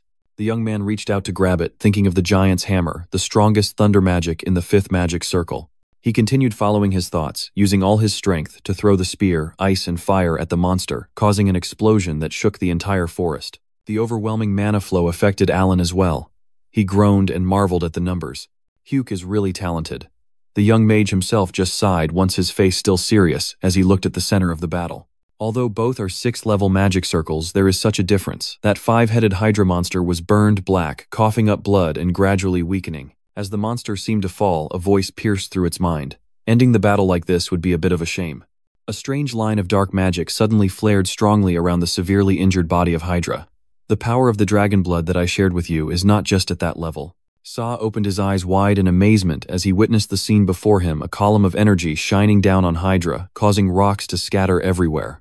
The strange purple light threw everything into chaos. Stand up, my beast power. That strange power suddenly descended upon Hydra's body and streams of dark magic spread out. The wind grows stronger, carrying those dark spells. This is very dangerous, so he immediately casts a technique and creates countless spears, absolutely not letting it complete. The sharp spears rushed forward and pierced the slimy protective layer of the magic. His eyes blazed red to empower his magic. Another one, a large explosion was triggered, engulfing the entire space in flames. Hydra's body was covered in wounds, struggling to cough up a mouthful of blood with no signs of recovery. But that was still not enough to relax the wings. The palm of that talented mage lit up 2 flames. Alright, let's end it like this. Suddenly, the dark magic surged powerfully and soared through the sky. A magic rift appeared in the swamp. Black lightning bolts shot out from it, carrying immense dark magic power.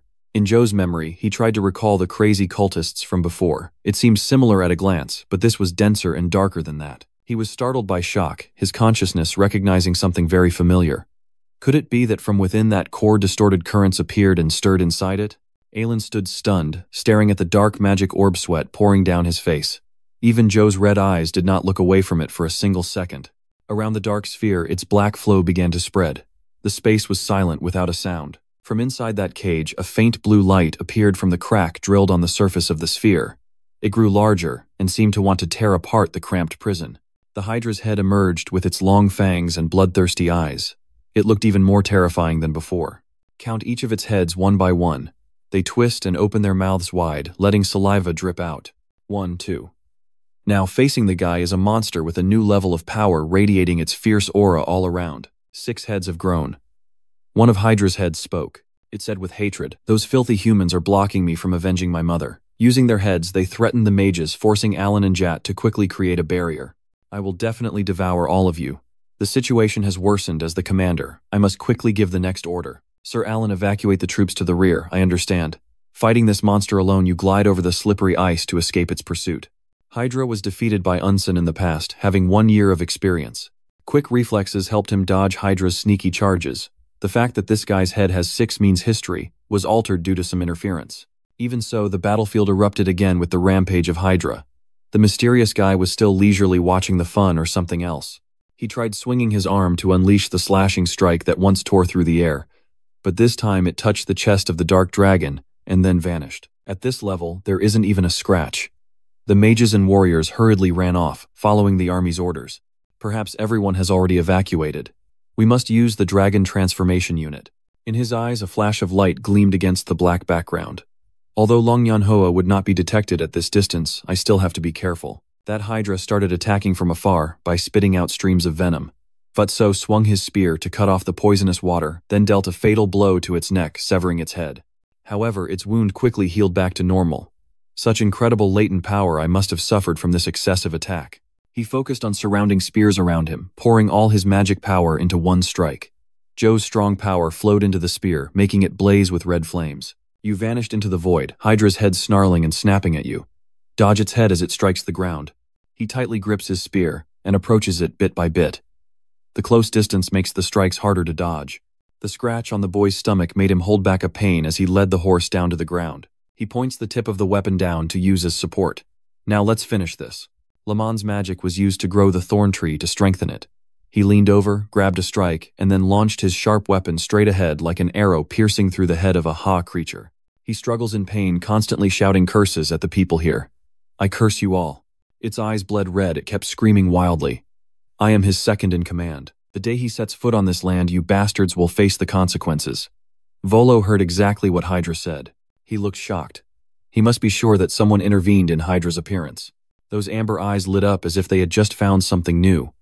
The mysterious person silently watched the rising flame and whispered, "No wonder I felt a very familiar power."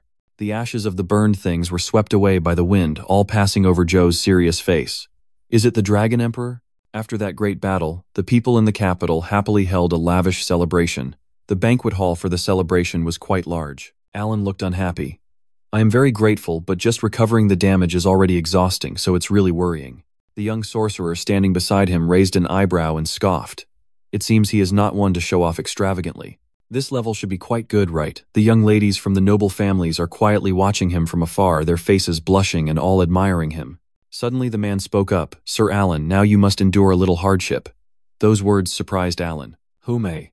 He was about to ask more when a swarm of young ladies suddenly attacked him. "What is going on?" "Oh wow," Dongthon exclaimed. "Sir Alan." Sweet words continuously surround him, trying to start a conversation with Alan. Nice to meet you, sir. My father. I was petrified and silently screamed. Why did you leave me like that? He smiled slyly and turned away. Those young wizards are probably in for a tough time. As for me, since I am engaged to Hackett, they will not care. Thinking of my beautiful fiancée, he happily thought. Come to think of it, I haven't contacted Het in a long time. Tomorrow for sure. Suddenly his senses alarmed intensely, making the back of Gyatso's neck twitch, hurriedly looking towards that uneasy feeling. A strange person with a covered face was staring at him without any concealment. Those eyes kept flashing like that, along with a mysterious smile from him. A stream of black magic seemed about to swallow me whole. He was completely surrounded by the black space created by dark magic. But after facing each other for only a few seconds, the mysterious person turned and left. Vatso still couldn't take his eyes off him, clutching his hand tightly with worry. Just now, that feeling was clearly triggered by some thought, and he immediately turned and followed the direction the mysterious person had gone earlier. When I got out onto the balcony, just as expected, the person following me was waiting there. I have something to ask. The two of them faced each other once again, but this time they were less than 2 steps apart. Gyatso seriously asked, Are you dragon? He silently compared in his mind. The aura just now was similar to what he felt during the battle. If that is the power of a dragon, it could also suppress the Hydra's growth. The mysterious person immediately smiled mischievously and replied as if joking, Guess what? From behind his cloak, tufts of fur grew and gradually spread out like wings painted black by Tudium, stretching powerfully outward. The mysterious man flew in the air with those wings and said, For a time I was called that too. After uttering those mysterious words, he silently looked at Gyatso. Black hairs fell with the cold night wind. The young man Joe himself anxiously watched him. No one spoke until the very last moment. Suddenly, a small movement appeared in the distant sky, causing the mysterious man to turn around sharply. He whispered to Joe, I really want to continue our conversation, but a stranger has stopped us. No more words. That mysterious person flapped their wings and started flying up high. I will be back soon. He kept rushing towards the full moon, leaving the Dragon Emperor with questions. In Joe's mind, only his face remained. You were once called a dragon by humans, right? So now you are no longer a dragon. The system interrupts and reports that the mission is complete. He receives the reward and simultaneously uncovers the dark secrets behind the truth about Hydra. So he is the leader behind Hydra. He still continues to question the issues he has raised. Meanwhile, inside another desolate area, what is his target? A teleportation gate opens in midair, emitting a mix of dark magic and fire. The mysterious man stepped out from there, his strong face cold and emotionless. Standing before a huge cave shrouded in darkness, he spoke to someone. Hey, are you ignoring what I'm saying? No sound answered the question, making his irritation begin to rise. The dragon's clawed hand reached out, squeezing something that screamed in pain. A man was roughly lifted up by him and threatened. I clearly warned you not to come here. Those eyes were so angry they almost pierced the guy in front of them. Do you want to die? The name of that guy was uttered by him. His neck was squeezed until it turned red, making it difficult for him to speak. Hypnosis doesn't have much time. When are you available? The person with an unclear identity chuckled quietly. He continued to hold that posture and threatened the useless guy in front of him. It's ridiculous. The shadow from his body took the form of a fierce dragon's head. Since when did you think you and I were equals? The name he kept secret earlier has been revealed. He is the poet J. Ling Longsanga. Do you think you can order me around? Hypnosis was suppressed by that dark power. Despite being afraid, he still forced himself to ask. You are thinking about betraying him, right? Dulin pondered for a moment at the stupid question from the idiot in front of him, then threw him straight into the bushes, sending him flying far away with a cry of pain. The dragon at that intersection said coldly, I'm not interested in his plan. But remember, those eyes flashed a spark to warn Hypnos once again about his identity. Half of my body comes from him, that doesn't mean you guys own me. Hypnos struggled to sit up from the ground, still boldly replying, You will regret this. Then the teasing guy fled, using the magic that the previous church members had used. Dylin was left alone here, and he whispered to himself a very strange name. Dawn has broken beyond the sun, bringing great hope from a fallen person like Jewel Lin. Do you have the strength to win back some freedom for me? Also on that day at Geneve Palace, an announcement was made, Sir Count So Di Mon has arrived. She was dressed neatly, just waiting for the hacker's order to step inside and let him in. She was reading the morning newspaper as usual, while the servants were doing her hair. Come here, sir, carry the basket. Although they are married, he still politely bows to greet. First, I am the Count of the Kingdom of Vatsodaimon. Your Honor. Before he could finish speaking, he shyly looked up at the newspaper Hackett was holding, which featured a somewhat stiff portrait of him on the front page. That is a very detailed portrait painting. Hackett happily said when she tried to compare the newspaper with Rat, but the real person would be better. The servant nearby agreed. Haha, that's really true. She gently set the newspaper aside and softly asked, "Why did you come to see me today?" Rat Sang hesitated and replied, "I just tried to smile naturally to tell her some news. You have a mission to leave the capital for a few days." Ket was naturally not very happy. She crossed her arms in a sulk. "Yeah, you always abandon me." She pouted and muttered, "No matter how important the tasks outside are, you can't just abandon your little wife, right?" Vo quickly waved his hand and explained to the princess, "That's not what I meant. I'm planning to go inspect Daemon District." A name was unexpectedly mentioned that made him a bit surprised. "Your district is the place granted to you by the king, right?" "That's definitely it." She immediately shyly covered her face. "Oh my god, it's right next to you. You don't need to come ask me." But that's not all that Daxo wants to say to you. If possible, he would kneel down and extend his hand to sincerely invite her. "Do you want to go with me?" The princess's face blushed even more, whether from shyness or something else, as they quickly set off. On the way, you have to pass through West Capital, a peaceful place nestled within the waterfall. The bustling voices of the people echo throughout the market. We have spices imported directly from the south. The honey cake is famous in the capital. Here we have our specialty dragon candy. Both husband and wife are dressed casually and chatting with each other. "You have a meeting nearby tonight, right?" "That's right, but I adjusted it a bit to make our outing more convenient." Ket gently placed his other arm on Joe's and whispered, "Before that, we can stroll the streets together, just the two of us." Suddenly, Joe's senses surged strongly, his eyes glowing red. He quickly embraced her and pulled her to his side, dodging a speeding car rushing past them. "Wait for me a moment." Some civilians were incited by disguised soldiers and tried to draw their swords. But Jatso waved his hand and ordered them, "It's okay, since the princess is out, the guards must follow her." He turned to ask his fiancée while clearly feeling the eyes staring at them. "I allowed them to secretly protect Het. But this is too obvious. Are you okay?" Ha hurriedly turned back and she replied, "I'm fine." To escape the current confusing emotions, the princess changed the subject. "Where are we going now?" and happily suggest an idea for you. "If you agree, let's stop by Westel Academy." Ket nods in agreement, grabs my waist and smiles happily. "If you want, I'll do anything."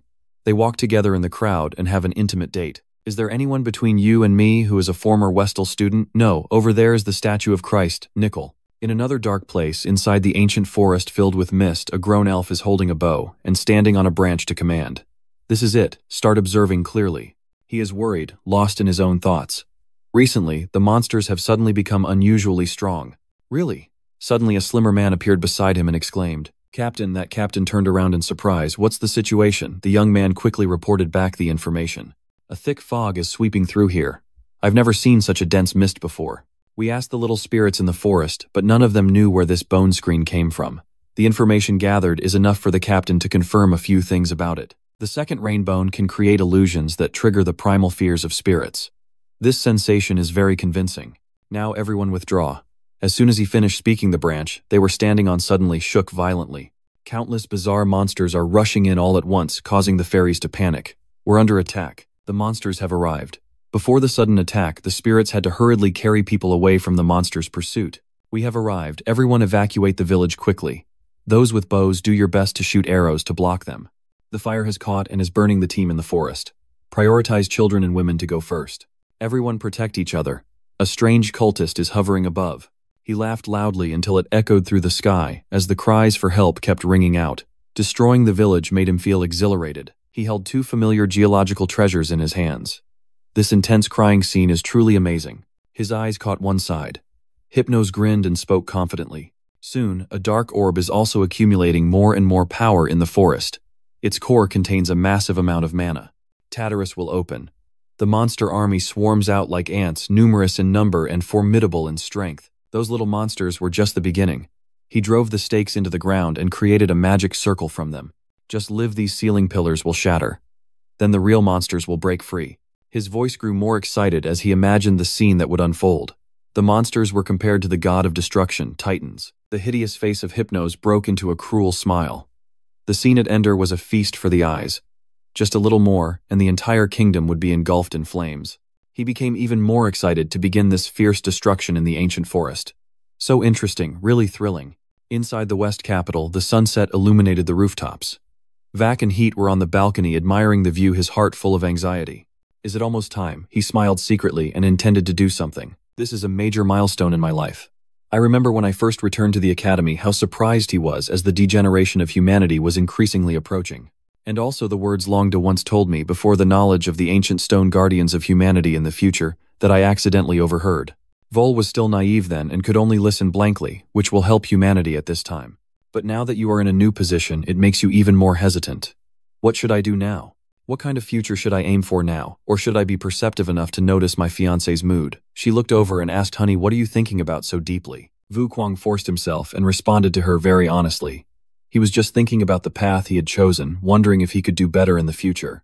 Heiket tilted his head and suddenly asked him a question. "Do you know why the king gave you this city?"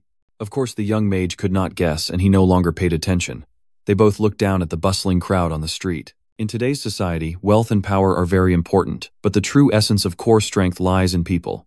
Young people are innocently chatting with each other. This academy will gradually nurture future generations of leaders for the kingdom, and she confidently asserts to the king that she wants to guide his future. Heikiat's hand gently strokes her boyfriend's cheek. Is he worried about the future? And the sweet promise rings out in a romantic atmosphere. Don't worry, I will always be by your side. Or they exchange a passionate kiss as the flickering light seems to witness their love under the calm sky from the stairs leading to the balcony where the couple stands. The messenger hurriedly ran off. He carried an order and quickly reported to Joe. The count led the sect. The royal family has sent you an invitation. Vatso was also curious and opened the instructions inside. Is there any urgent news at this hour? Just reading a few lines, his face immediately changed color. Orket curiously asked what Thu said. Her fiancé then clearly read the words written on the piece of paper. All master-level mages and level 6 light mages must return to the palace immediately.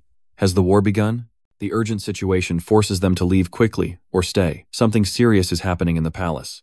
We have to go back there immediately. I'll prepare the car for you. But she held his hand tightly and said firmly, No, don't worry about me. Hurry back to the palace. Ratso was very confused and replied, But how can I leave you behind? Both understood those feelings, but she still seriously reassured her future husband. The safety of the kingdom must always be prioritized over love. Go, the kingdom needs you. Without hesitation, he reluctantly nodded and said goodbye to her. So you go ahead, take care. He only needed to use a lot of energy to jump and dash from the balcony or stay there alone. She whispers words that can only be said to herself. It takes up too much of your time. All my youth has been spent waiting for you and worrying about you. The princess sighed sadly. I can't help you, because I know one thing very well. While Joe was focused on returning to the kingdom, it was the fate of the girl who loved the hero. In the king's large meeting room, countless skilled mages were present. Vaso changed into the fire tower outfit and sat in his chair. Luckily, I was almost late. He glanced around and raised his eyebrows in surprise. Here were all the big figures, possibly Daria Snow White, his master here. With this force, Alan Pet and Mel from the familiar tower have also gathered fully. Isla was even allowed to train and is sitting sleepy in a chair capable of destroying an entire kingdom. Nicolo showed no emotion as he waited for the meeting to begin while Ridman and other elite soldiers looked stern, making him even more anxious. What's going on here? The king pushed open the door and stepped inside. The king is coming. He first spoke to all the wizards and warriors. Everyone stay seated, no need for any ceremony in this situation. He sat down in his chair and began to speak. This meeting was held because the kingdom faced an unprecedented situation. The following things are not spoken by the kingdom, but he invited 2 others in better for these 2 clans to explain. I have a special arrangement for them. The order was shouted, bring them in. Joe's eyes were fixed on the doorway. Here were 2 people representing 2 different tribes entering together, the goblin and the dwarf. The tall, fair-skinned young man bowed politely. I am Aslan, the first guardian of the Wistoria tribe. Greetings, King Andy Mars. The representative of the dwarf kingdom also speaks up. The underground dwarf tribe respectfully greets King Andion. People there are starting to whisper. The goblin tribe and the dwarves came here together. The great forest and the underworld are both located in the southwest right. What happened? The king waved his hand to give further orders. Let me show everyone what I have witnessed.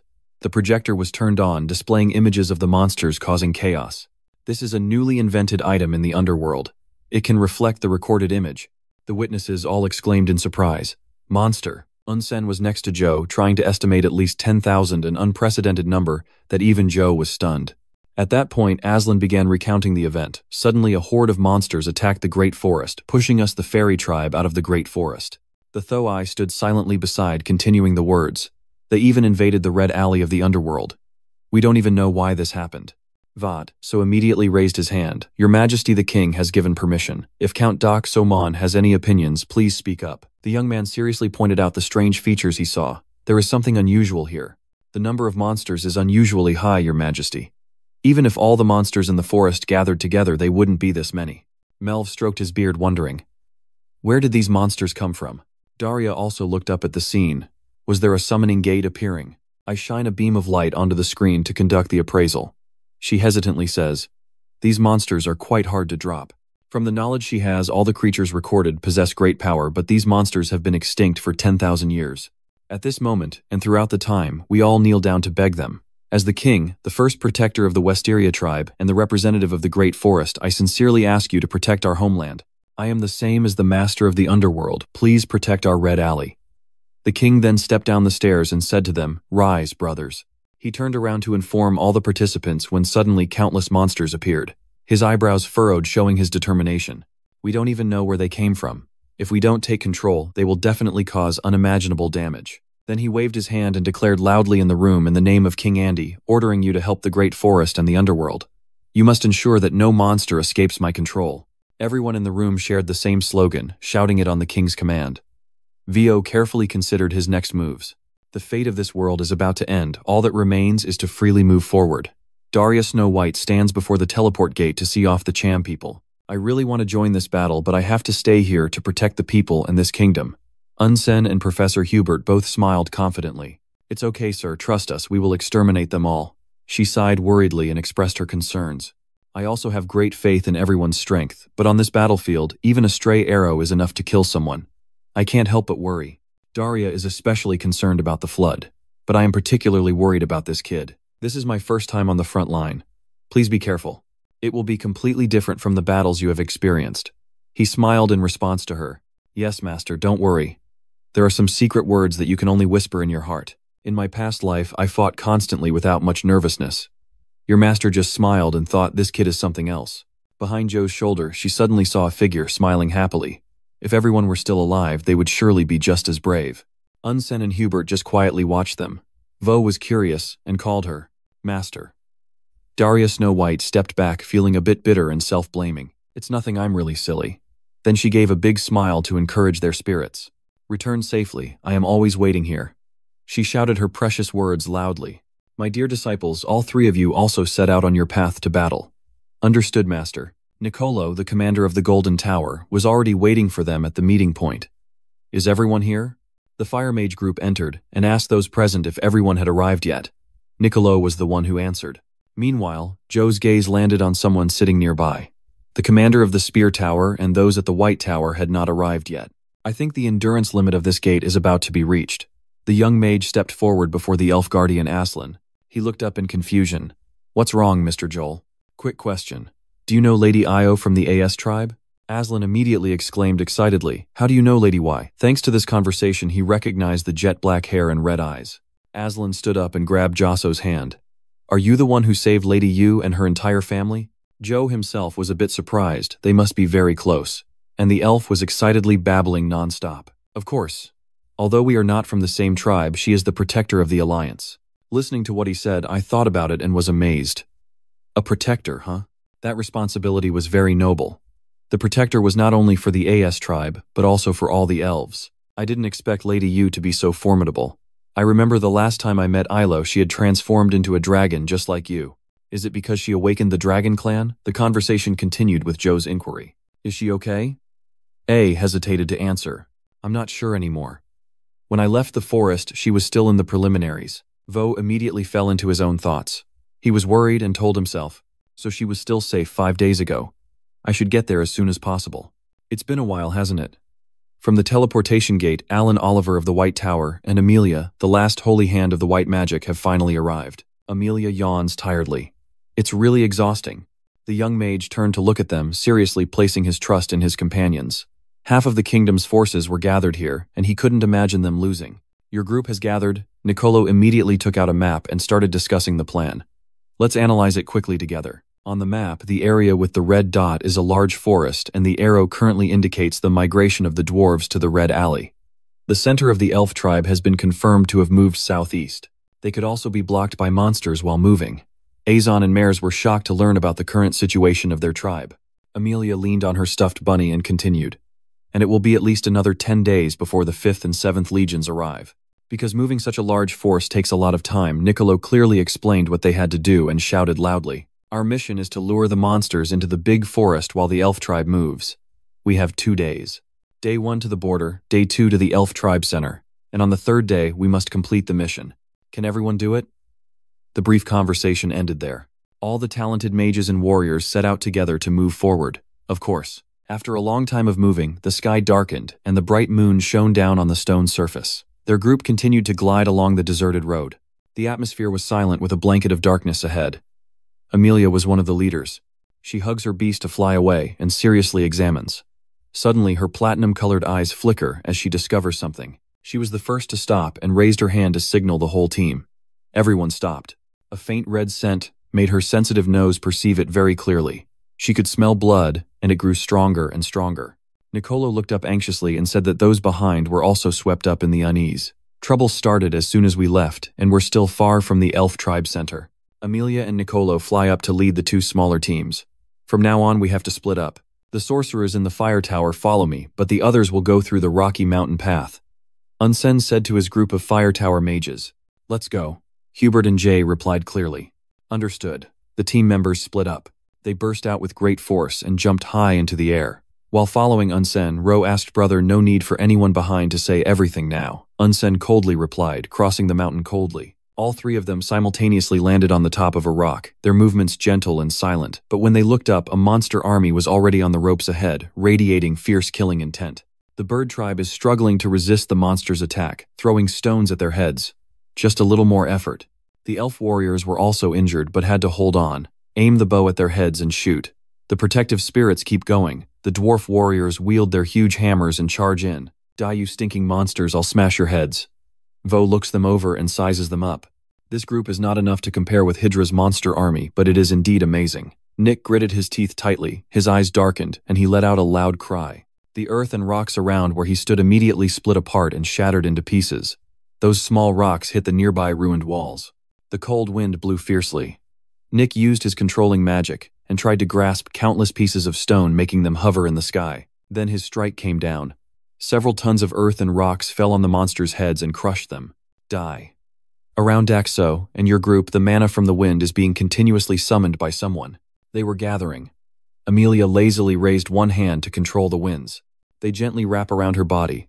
A huge tornado appears in the sky, and the sharp slashes forming those delicate winds become even denser. In the eyes of that monster, the fairy shone brightly, attracting their gaze. Then the whirlwind swept through, sweeping all species into the terrifying vortex, and Nick's face did not relax for even a second, which made Jatsaw very admiring.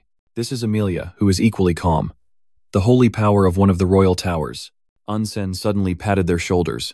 We can't just stand by and watch. Right, isn't it, Vac? So smiled confidently. The light of the flame suddenly blazed behind him. Ready. Let's go. Earlier, each line of mana contained fire demons rotating in a circle to converge. Our genius wizard created a huge sundae. Its light illuminates the entire area. The people fighting below immediately recognized that move. Andean is a mage from Andy Aslan and Mares. It worked. We have been saved. But Ro's eyes flashed a cold red light as he swung his hand down. Die. Those disgusting monsters cannot escape. They looked at each other in panic as the heat grew closer and closer. Then a white color covered their entire vision, leaving the monsters no time to cry out. The explosion from the solar technique had an immense destructive power, blasting through the ground beneath and igniting a blazing fire. Daithui Lam with the moonlight revealed the purple magic clearly like a barrier. At this moment, a gap appeared in the barrier, and beneath it stood a person deep in thought, with sharp, blood-red eyes. His entire body was muscles, and on his head were eerie red dots. The surrounding mountain was filled with ice and snow. A sound echoed in that blizzard. The Great Blizzard. Aelin stood looking down from above, still holding ice crystals in his hand. Yu raised his arm to the sky. A thunderstorm with lightning filled the sky, striking down where the monsters stood, who screamed in pain as they were hit. Nicolo, with a displeased expression, stood in the glowing purple magic circle. Everyone looked down at the chaotic scene below. It's the first time I've seen such a large-scale magical artillery barrage. We'll probably have to redraw the map after this battle. Professor Hubert looked extremely worried, but he was terrified when he saw the large army below. The number of undead creatures has not decreased at all. Moreover, if other types of magical armies are gathered like this, it will ultimately cause damage to our troops. Looking around, the morale of the monsters and our troops has collapsed. Adding more magic troops would be too much. Unsen hurriedly ran to Nicolo. Mr. Nicol, all right. Everyone quickly enters a focus state. Everyone is paying attention to everything around. Entering total war. His eyes brightly glowing red look ahead with resentment. A sound echoed through the noisy space of the monsters. Nicolo flew in and landed, splitting the smoke among all the members. A scream echoed across the sky. Attack. Everyone rushed forward together to defeat the demon army. The screams of hatred echoed across the sky. He tries to run forward. I will prolong the battle, so I must use magic efficiently. Longyan maximizes self-control, gathering magical power with his mind. His hands, one green and one red, manifest through physical objects, quickly wrapped tightly around his body by his lightning bolts. A green light shines in the sky from Ilo. In the dark night sky, a white streak left by Alan Fire and Lightning face off. She used all her strength to shoot an arrow at the monsters. One arrow made a huge hole in the monster's body. Everyone holds their own bow and arrow to attack those monsters. The sunset light blazes over the fierce battlefield. Everyone is injured but still fighting with all their might. Countless moves are unleashed, but the number of monsters does not decrease.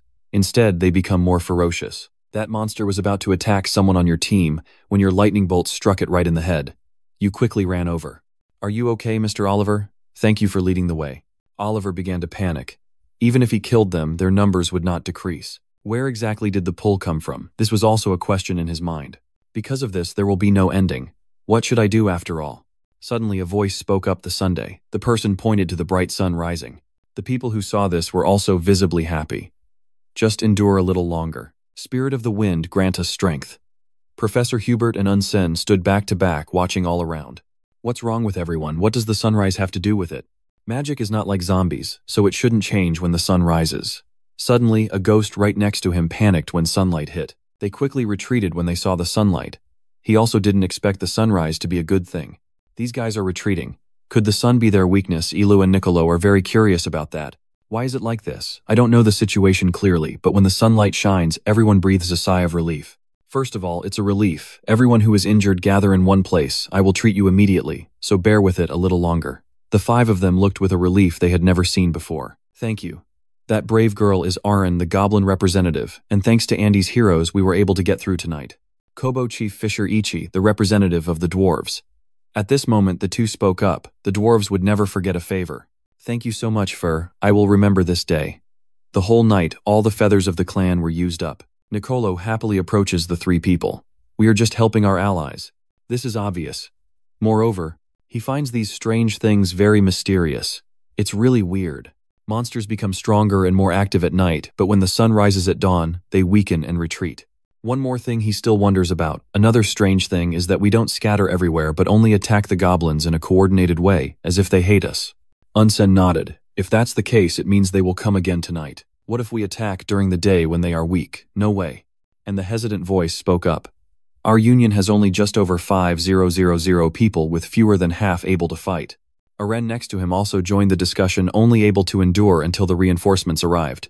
He turned and said, First, after leaving the wounded and reorganizing the battle line, we will consult again on the operation. Yes, at this moment you approached him. Are you very curious? Do you know me? She seemed very admiring of you. Now that I think about it, I haven't introduced you to him yet. I am Aaron, leader of the White Ash clan, and one of the Love Tribe members, and also Yo's mother. She values the person before her very much. Greetings to you. I was surprised as this person, Mr. Yo's mother Aaron, placed a hand on his chest and bowed his head. He should have warmly welcomed his benefactor. But because of the situation, we cannot properly entertain you, please understand. He awkwardly asked her. It's okay, but where is Mr. Yo? Aaron looked down, seemingly avoiding the question. Yo Aaron only said that a few days ago he was here. He stood still after hearing that. She continued to tell the story. Yo heard about the isolated elf tribe and left to save them. Many goblin tribes could not cooperate due to the sudden attack of the demon beasts, and they were also greatly divided during the retreat. Rubbing his chin, so that's how it is.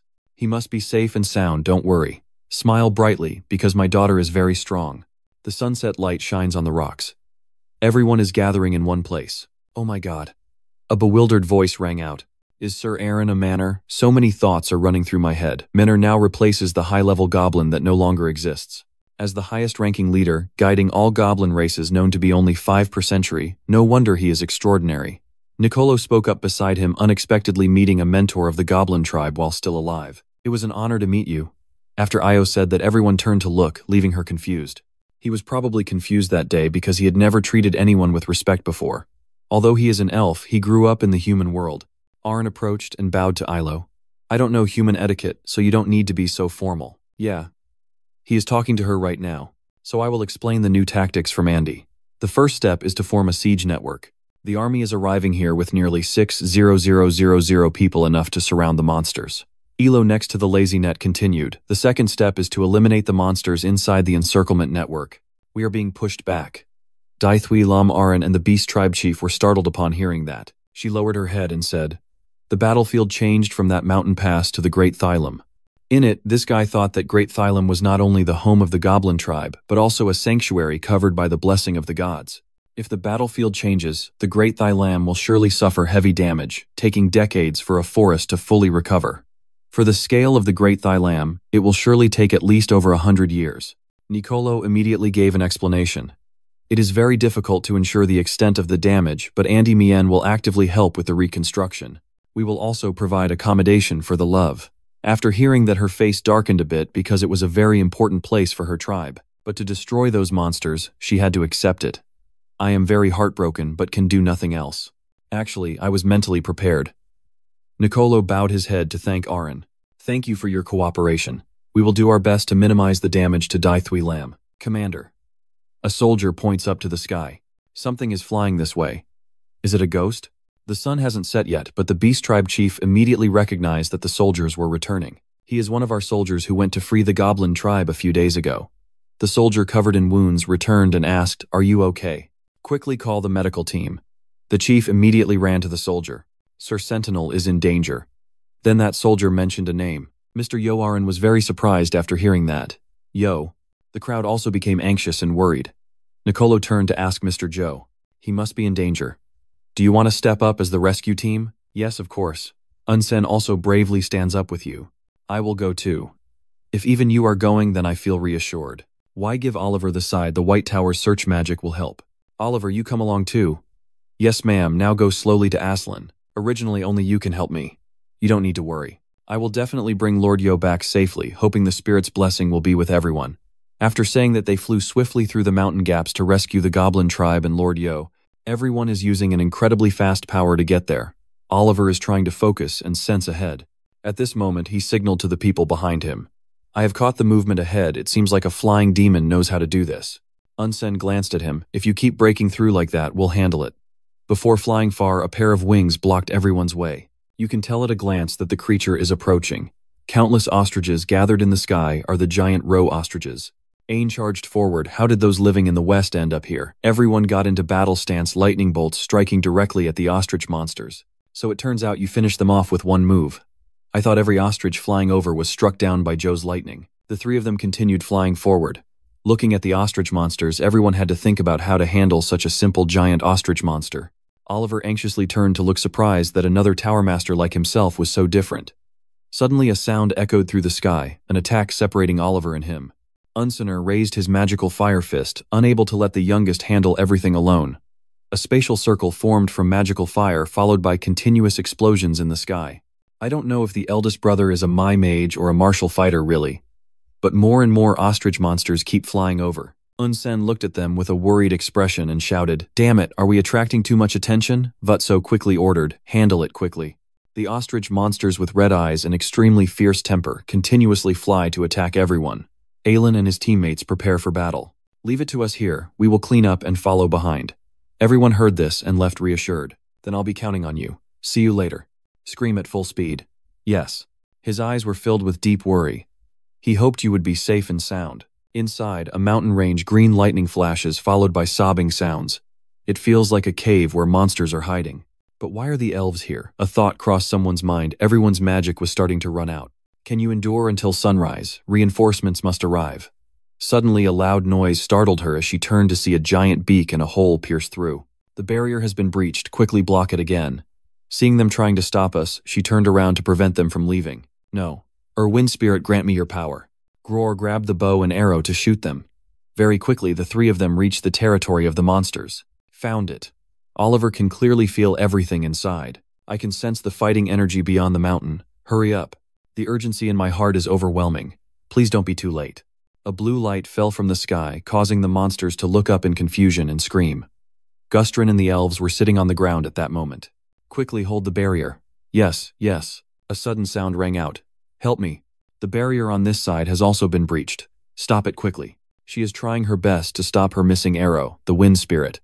Then she remembers his handsome figure. Why did the benefactor's face suddenly appear? He stood outside the barrier, shouting, "Fawn." A blazing fire that startles anyone inside. The fire spread everywhere. She happily looked up, knowing someone was coming to save her. That figure appeared right in front of her. The benefactor used his power to clear the way. The youngest let me clear the way. He threw a punch that made everything around swirl with the force of it. He turned back to look, and then thanked me. "Thanks, big brother. The benefactor is over here." He hurriedly ran over. "Sir, are you okay?" "I'm fine. I don't know how to repay this favor." He avoided her gaze in response. "As an ally of the demon sorcerer, I only do what I must. If you are ready, then remove the barrier. We must break through before the monster chases us." But looking back at the people of the elf tribe, they are suffering and lifeless. But if we keep pushing like this, the children will be left behind. Vo immediately comforted her. "It's okay." Seeing Oliver return, he quickly asked, "Sir Oliver, are you okay?" "Of course, Iron Count, that's why I came here. The goblin tribe members are anxiously sitting inside. I have cast magic on all the goblin squad members, allowing everyone to run fast without getting exhausted. Green lights are emanating from the matrix." Yo looked at his hands, his body feeling so light. At this moment, the troops were returning just as the number of combat members had been replenished. "Hello, ma'am. I am happy to see you here. I am very glad to be able to meet you like this. It is truly fortunate that you are safe and unharmed." Lord Yo Unsen stood with his hands clasped. Sir Oliver and the elves are in the middle with the youngest on the left, Sir Yo and Sir Oliver on the right, and I will lead. I will wipe out all those monsters. At this moment, she quickly gave the order. "Then let's begin. Everyone gather the barrier." "Yes." At this moment, a hole appears right on the cliff. You led the troops to attack their sleeping cave. At this moment, you had to turn around and encourage everyone. "We have reached our destination. Everyone keep going." Unsen glanced down at him. "Although the youngest is a bit struggling, allocate the maximum magical power. Even though we have reached the mountain pass, if we want our troops to unite, we must unleash the power of the demon army." "Yes." Unen's foot stepped onto a rock right in front of him, and he stared blankly ahead. The others were the monstrous beasts, slowly approaching everyone, aiming for the eyes and heads, killing the monsters by smashing their heads. "Don't let anyone into the city." That great wall was built by Nicolo alone in one night, so it turns out to be Lord Nicolo's ability. Is it possible to build such a huge wall in just one night? As expected of a superhuman-level powerhouse, Professor Huot happily turned and said, "Commander-in-Chief, take a look." They saw everyone had returned, and were very happy that it was the Goblin tribe and the rescue team. Success. Aaron saw everyone happily running out to greet him. "Yo," Nicolo, full of strength, stands up to take on the task of clearing the way. "I have to open the path for my struggling allies." After speaking, he stretched both hands forward to open the attack path. A sharp echo rang out in the dark night sky. Den was very pleased to see that. "Lord Nicolo, you paved the way excellently. We have to gather all the remaining magic power and strike once. Are you ready?" He smiled faintly in response. "Of course." The two shouted ZF cannon simultaneously. They joined forces to create an incredibly large blazing fire. Next, the two people ran quickly forward. Everyone tried a little harder towards the goal ahead. A small hole in the city wall has been opened. The city wall has been opened. The footsteps of the goblin tribe hurried towards that place. Everyone was joyful because they had been freed. Everyone has arrived. Oliver, who may be unstable, is lying against a rock. Io and Aaron, mother and daughter, met and hugged tightly after so much longing. Unsen and An collapsed on the ground after the attack. He gave a tired smile. "After the long night ended, all of us survived. A week has passed like that, but we are still fighting against the power of the demon army when the sun sets and dealing with those hiding when the sun rises. However, the situation has been somewhat cleaned up, and a significant number of separated elite troops can still be saved." He looked at the Goblin tribe members gathered together, feeling relieved. The Goblin tribe has now gathered about 9,000 people, including many very useful warriors. After so many days of fighting, he is now waiting for the reinforcements to arrive. All that's left is for the reinforcements to come. Thinking this, he suddenly flies up into the sky, leaving the two of them staring in bewilderment. The gentleman leads the notebook. "Nicolo flies with you." "What is that? Is it a monster again?" "No, it's the 5th Legion. Andy's rescue army has arrived." Outside the city gate, the dazzling sunlight pierced through the layers. Nicolo and everyone were now gathered in the tent to discuss the plan. Both Legion commanders have struggled with the long journey here. He is deeply grateful for this kindness. Protecting the people and the country is only natural. We are just here to do what a soldier should do. The person on the right is William Leahy, the 5th Legion commander, and the one on the left is Del Cruiser, the 7th Legion commander. He smiled and began discussing the plan. Then we will start the operation meeting right in this campaign. On my behalf, Mr. Rowe, who is most knowledgeable about the terrain and the beast troops, will take charge of the explanation. He excitedly stands up to greet everyone. Greetings, everyone. I am the gatekeeper. The 2 Legion commanders nodded in praise of him. It turned out that this was the famous young man everyone was talking about. No wonder he doesn't look like an ordinary person. He slowly guides everyone through the plan. Legion Commander William, the mission of the 5th Legion is defense. The Demon Beast Legion is currently targeting this place, but no one knows when they will invade Andy's territory, so a solid siege must be formed immediately. Protect the remaining elf tribe in the canyon, and prevent any demon beasts from escaping. Next, he assigned the task to the 7th Legion Commander. Legion Commander Duel. The mission of the 7th Legion is to attack. While the 5th Legion blocks their retreat, our forces will launch a full-scale attack, driving the demon beasts towards the Great Forest. The Great Forest, their origin may hold unforeseen dangers, but this mission must be completed to secure victory. Legion Commander Duel quickly received the order. A full-scale attack. It stirs the heart, just leave it to me. Everyone focus intently as he discusses the plan to attack the monsters. 3 days from now, he silently listens. For the survival of humans and the elf tribe, the campaign to reclaim the Great Forest will be launched. The 5th and 7th Legions are Andy's most elite forces, with unparalleled military strength across the continent, and no matter how many beasts there are, we will not fail. At this moment, he turned to one side, but a strange feeling kept arising in his heart. What is this strange feeling of unease? Yo stood below, looking up at his handsome face. My benefactor, that towering figure, is bearing an immense responsibility. Until now, I've been too busy to realize when his shoulders became so broad. She looks at him now, much more mature than before, and seems a bit taller. The feeling now is very different from the first time they met. At this moment, Aaron stepped out of the tent, looking at Yo in confusion. She was now at ease, looking at her. I kept wondering where he had gone and what he was doing. But now that I think about it, it's about that time. She stepped forward and put her arm around her daughter. Aren gave a joyful smile instead of just standing and watching from afar. Why don't you try starting a conversation? Yo shyly replied. Mom, she encouraged me. No, he must be very worried about the upcoming battle. She shyly thought about him, knowing that Anyan was connected to the royal family, and that loving someone like him was impossible. Seeing her expression, the lady pinched her cheek and said, Yo, I know what you're thinking, but don't worry. She soothes Yo's mood, saying her child is connected by a strong thread of fate. Yo asks in confusion, Have you seen my destiny, Mom? She did not respond much. You inherited the bloodline of the ancient elf tribe that can see through fate. One day, when you become a mentor, you will be able to do it too. Grandma is very proud of her daughter. My daughter, remember these words. Soon the moment for you to make a choice will come. She understands her daughter's feelings deeply. That person's fate is as cold as the winter wind and as heavy as a mountain. If you want to keep them in your heart, you must share that fate with them. At sunset, the elite troops quickly gathered in front of the city gate. Nicolo. He stood in the sunlight, sighed, and said, According to the plan to assign the rear area to the 5th Corps, we will continue to advance to the big forest. The monsters rushed towards everyone, as if they hadn't eaten in a long time. He shouted and encouraged everyone. The whole army lets out a piercing yell, starting a fierce battle. Attacking Yo uses his skilled archery to shoot at them. Fong Tiern, the dwarf chieftain, cursed while shooting. Die, you bastard. How do you like the taste of dwarf steel? Aelin here is also fully focused on throwing the weapon at them. The ice weapon immediately freezes the monster as soon as it touches it. The strange ostrich has also appeared here. Unsen turned to Professor Huot and said, Leave this place to me. Send reinforcements to support the breached defense line. Yes, I understand. The guy over here is using flames to burn the monstrous ostrich birds to death. The red flame is called Hellfire, capable of burning anything. The monsters grew more numerous as everyone arrived at sunset. 15 days later, at the entrance to the Great Forest, everyone shouted joyfully, The mission is complete. We have reached the entrance to the Great Forest. Nicolo looked at the happy soldiers and said to me, Finally, I've been backed into a corner. Unsen looked up after days of relentless attacks. Does the priest feel the same way? Why is that? The Great Forest is considered the origin of the Monster Legion. I thought there would be a large number of monsters gathered here, but not only did I not see any monsters, I couldn't even sense any signs of life. Everything around right now is just trees and some lingering breath. Besides, what is this gloomy fog covering the forest? Yo turned to remind her. Mother, I no longer hear the voices of the spirits. Is that so? What exactly happened here? Nicolo is stepping up now.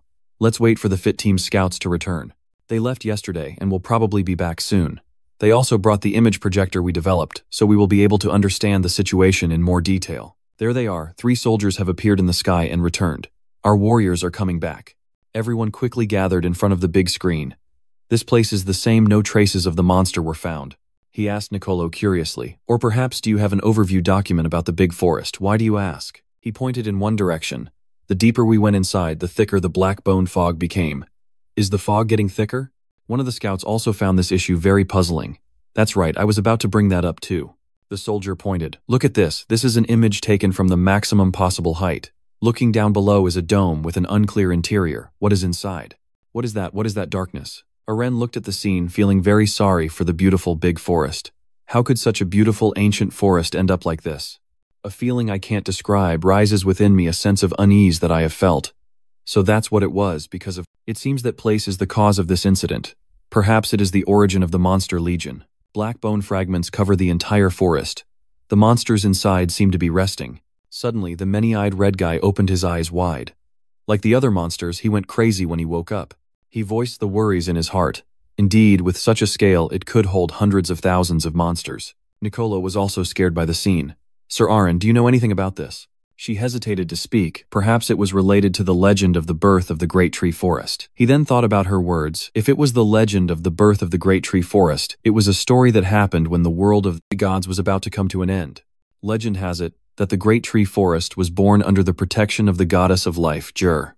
The man standing beside him looks a bit suspicious. So did Ji create the Great Tree Forest to seal the magic legion? Vatso suddenly stood up and walked away, but there were still a few things that made me wonder. Why was that? You mentioned some things that always make you wonder. When Gao went to the Great Forest, many gods still existed. Dealing with the undead legion is not that difficult.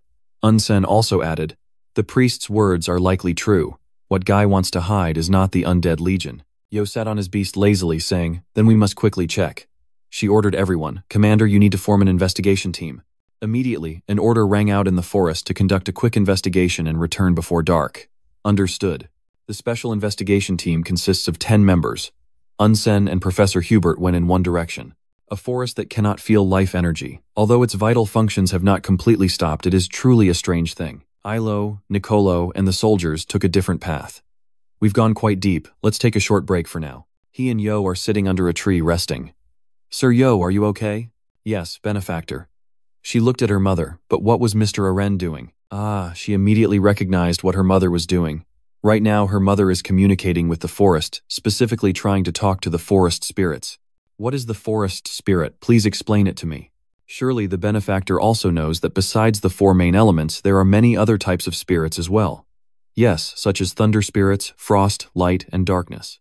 She closed her eyes and softly said, the forest spirit is one of them, but it is a bit different from the usual spirits. Let me show you. She summons bright stars right there. Those bright stars circle around a sparkling, glowing object. Professor Hubert was extremely curious about this technique.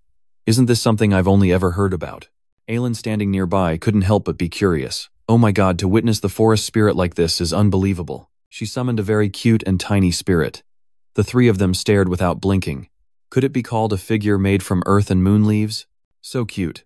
Its eyes sparkle brightly. Benefactor, how do you feel? He was quite surprised when Yo's voice came from it. Mr. Yo, that's Mr. Yo's voice. They gathered around looking at the fairy. The spirit and one's own consciousness coexist in one body, but I cannot feel the will of the spirit. She quickly returns to her body. The spirit of the small forest is much smaller than other spirits. This friend is also made up of a combination of countless small spirits. Because of their weak, they must unite to use their power. A thought arose in his mind, a method different, yet similar to projecting his will to control. Its overall structure is quite similar to a golem. Suddenly, she felt her body was unwell. Yo held his head in his hands. The forest condition wasn't good, and it wasn't easy for me alone to summon the little spirit. Aren sighed beside me. Mother, did you find anything? Her face was sweating from trying to communicate with the spirits in the forest. I have tried many times, but the spirits are extremely scared. She thinks it has something to do with the darkness deep in the forest, definitely related to the darkness at the center of the woods. He stood silently pondering what exactly is behind that darkness. Oliver over here is trying to disperse those black smoke clouds. Everyone continues to scout deeper into the forest. Oliver increasingly felt the forest was strange, the black mist was getting thicker. Moreover, this mist was gnawing at my spirit. The soldiers are trying to observe everything around.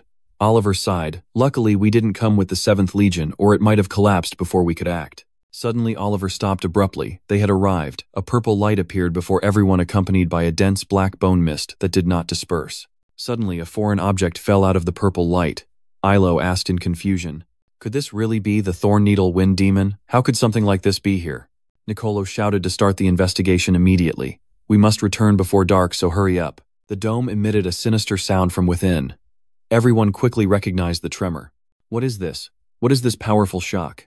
Where is it coming from? It seems to be from inside the darkness. Nicolo knelt down and touched the ground to feel the shock. His expression was extremely ugly at this moment. Everyone move away quickly. Sure enough, a hand suddenly emerged from the ground. That arm was full of veins and enormous. It was a mutated monster with 2 pairs of blazing red eyes. Oliver and the dwarf chieftain couldn't believe their eyes. This was really absurd. What mountain? A mountain just emerged. You looked from there with a dazed gaze. That thing is a giant 2-faced monster. That's not a mountain. Everyone quickly scattered. It is a living creature. Nicolo explains beside. That is Hecaton cheers. I didn't expect to see the remnants of Titanomachia in this place. Isn't the Titanomachy part of history from the Forgotten Era? Yes, it is. The Hecatoncheires race once sought to dominate the era. I heard that the dragons borrowed the power of some entity to destroy them. At this moment, she turned to embrace her daughter. So what Gay was trying to hide was indeed true. The Great Forest was originally a prison for him, but unexpectedly beneath it was sealed, something like this. Nicolo looked up at it, not only cruel but also a beast that devours all living beings. If that thing escapes, it would be an unimaginable disaster. An immense power shines across the sky. A deafening scream echoed, making everyone unable to stand. Its roar was unbearable, and just the sound alone created this terrifying power. Yo, beside you, use the shield to protect with all your might. Mother, I can feel the fierce rage in that voice, not just anger but also a murderous intent towards all living beings. He stood behind the shield and quickly shouted, "We must stop it." A terrified scream echoed. "Right here, we must stop it. You do your best to encourage everyone that we must succeed. The chaotic scene before me is extraordinary. Indeed, he makes my imagination seem trivial. Not a titan, but a hackathon cheers," a monster said with a laugh. "Oh my god, it's truly the reincarnation of the divine, so magnificent, so beautiful. Those monsters are extremely excited. This is the apocalyptic scene I've always dreamed of." A man with a body filled with dark magic steps out. "Crunchy, why are you here? It's been a long time since we last met, but your reaction truly saddens me. I even brought you some fruit," Hypnos suddenly exclaimed. "Crispy eggplant, why are you here?" the other replied, coldly black energy, surrounding him as if he was about to dissolve into the air. "This reaction is really disappointing for a reunion. After so long, I still bring you fruit." Hypnos kept asking when he saw something. "This is that guy's name, let me finish asking," he sneered and confirmed. "That's right, this is a demon-sealing talisman vastly superior to what was used in Tartarus." He hinted at the one behind it. "Thank him, and of course don't forget to thank me. They are looking at that item." That person asked about hypnosis. "But do you really know what it is to dare to remove the seal?" He answered smug. Of course he knew it was a race or descendants from the time of Titanomachia. The other replied while watching the monster on the other side. "As expected, you only know one thing and not the other. His name is Briaros, the legion commander of the Heket Tonaris race. He was the one who pushed the gods to the brink of extinction." On the other hand, Daria's disciples were shocked to see this monster, and the 2 heretics thoroughly enjoying the scene. The disciples of that woman who deserves to be burned alive are truly pitiful. "He is plotting. I should inform her that my disciples have been killed, right?" Hypnos replied with a smirk. "I really look forward to them continuing to watch as the monster wreaks havoc around. However, remember that failure does not mean death." Back at Joe's side, a voice echoes as stones fall from above. The seal is lifted. Reassuring them, Rarios stomped hard on the ground, each step causing tremors. "Everyone, do not be afraid. The Tower Lords surrounding this guy, he is weakening after a long time of being sealed. They are united. No matter what happens, we must stop him here. Yo, cast the spell fly fly and come to me."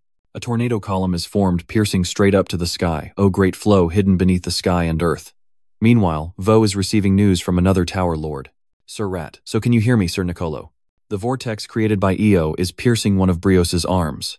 Elo is surprised her move can't hold it for long. That arm quickly breaks free from her spell and punches. Dust is flying everywhere. Hurry over worried when seeing Ilo injured. "White Tower Master, are you okay?" She replied, "I'm fine."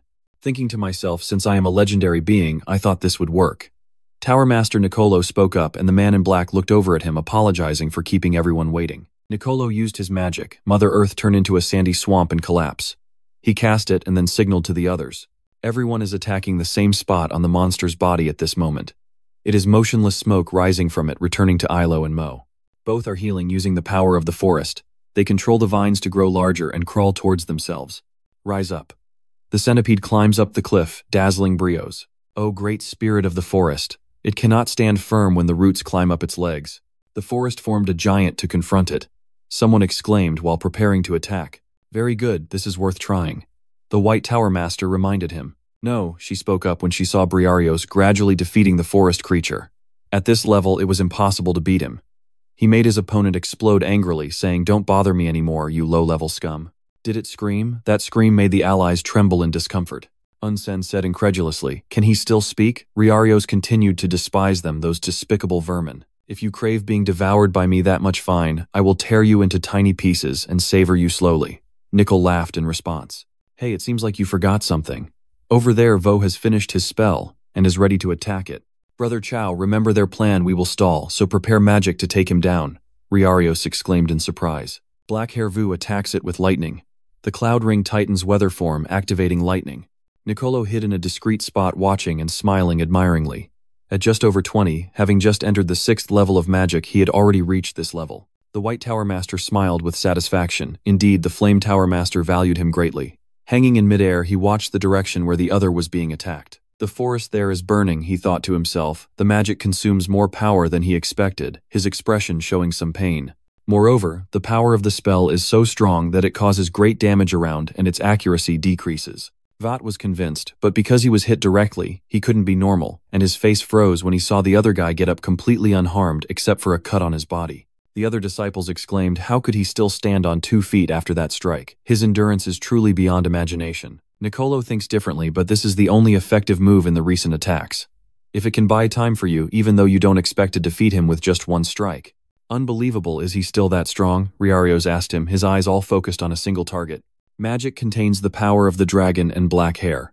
What is your relationship with Kim Hyun-seong? So confusing, thinking silently. What is him Hyun-seong? An artifact, that name moves. He continued to speak. But never mind, it's not important, it just brings back unpleasant memories. Then he swung an attack towards him with a clear killing intent. Now die. Unsen hurriedly ran to Daria. Master, move away, that's dangerous. Eyes fixed on that strike, Brios was attacked by many at once. They wondered about the name he just mentioned. Alanet, what is he talking about? Despite being seriously injured, still thinking of ways to destroy it. My ears are ringing. So vomited a mouthful of blood, his face turning pale as he assessed his condition. I have suffered serious internal injuries. If I had taken a direct hit, I would have been reduced to dust. Unen's voice came from the other side.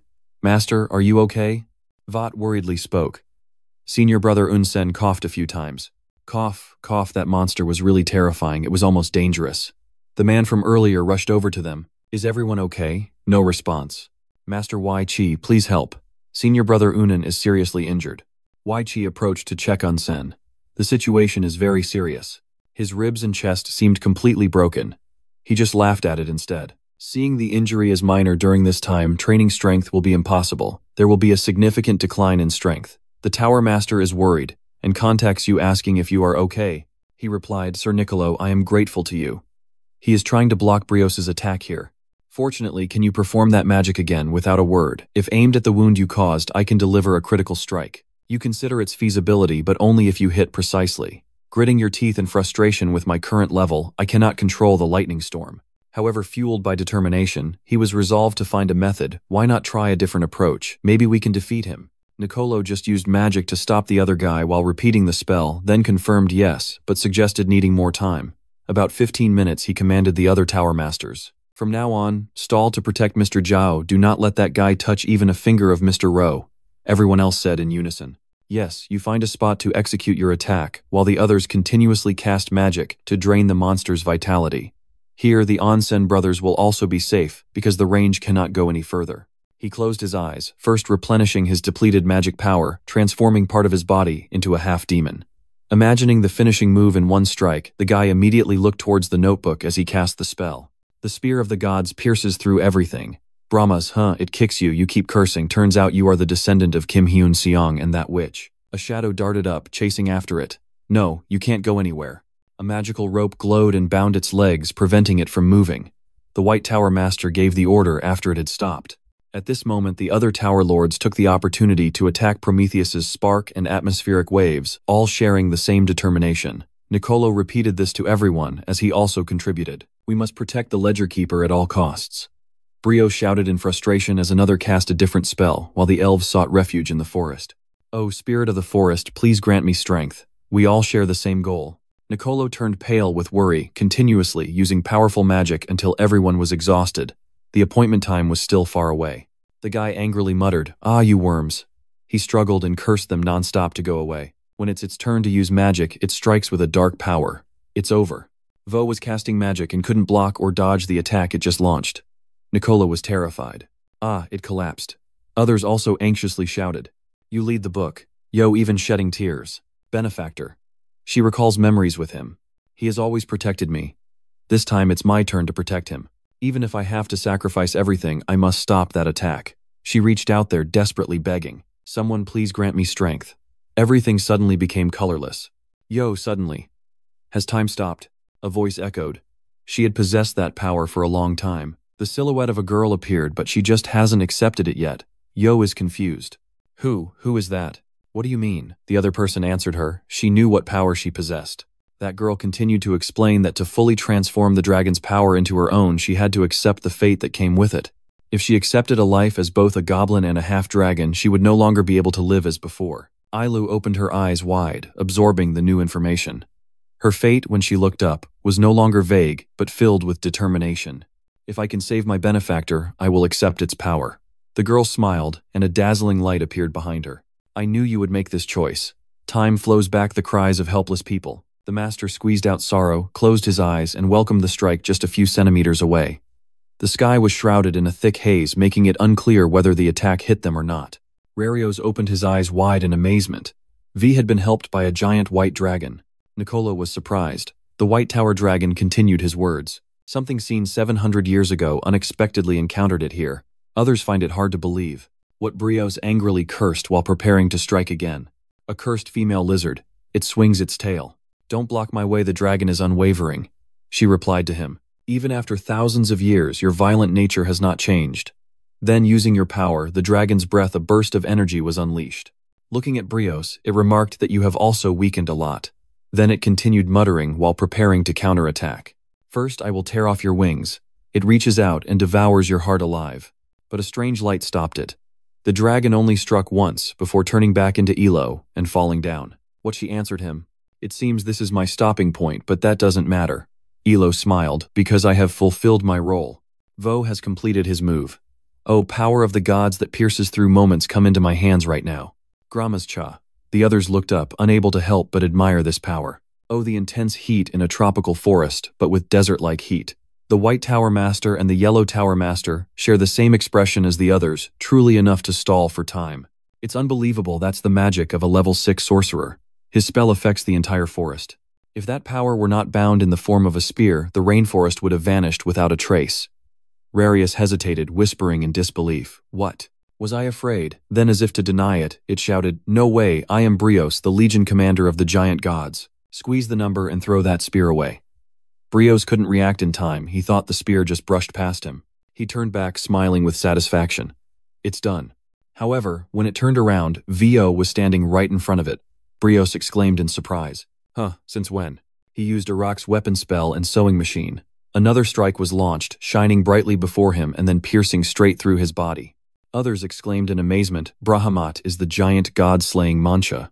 Brioxus shouted, it spits out black fluid, muttering sealed for thousands of years. In pain before his whole body collapsed to the ground, even squeezing out blood didn't help. He spat out a mouthful of blood, thinking, "The recoil is terrible indeed, this magic is too much for me. I no longer have the strength to hang in the air, so I let my body fall down." Vohai Long thought to himself, "But even so, I have protected everyone." The system displays a notification. Notification: you have completed the mission. Your reward is sometime later in a room where an unconscious man wrapped in bandages slowly opens his eyes and quickly feels pain as he sits up. A person enters holding a basin of water and says to him, "Benefactor, you have woken up." He immediately asks, "Are the others okay?" She explained patiently, "Yes, Lord Unnen will need more time to recover, but the others have almost fully recovered." Vatsa smiled with satisfaction, recalling the battle with admiration. "Is that so lucky, huh?" His words were cut off when she pulled down the hood and asked, "Could you please take a look at this for me?" There is a pair of horns on her head. Yu blushes as he explains. "That day I received the power of the dragon and realized that we were bound together by fate. Thinking back, the dragon that protected me was Lord Yo, right? Go ahead. Does the benefactor know what that fate is? You answer honestly. I am not clear on the details either. But if I speculate and connect it with what I know, the descendants of dragons once served the Dragon King long ago. Perhaps the bond between me and Lord Yo is similar to that. Vo anxiously asked further. But are you really okay? After all, you are bound to me. I don't know how the dragon's power will affect you. Elo smiled. No, I am still myself. Still, Elo, everything is my choice. She wanted to say more, but her hand clenched the dress, stopping the words from coming out. She keeps them in her heart. And more than that, while watching him, perhaps I have always been expecting this fate. Whether the benefactor has a partner or not, the one who has been by his side the longest will definitely still be me, she continued speaking. So how should we address our benefactor? Calling him Dragon Emperor might be too grand. Vatso replied, just call me however you feel most comfortable. She was shy. Then the unbelievable owner, V, reacted. Then why don't you suggest calling me? J. Ilo muttered. Well, you smiled, which sounds much more friendly. All right then, I will call you Joe. After a while, Yo left and the next visitor was Nicolo. I am truly grateful to you.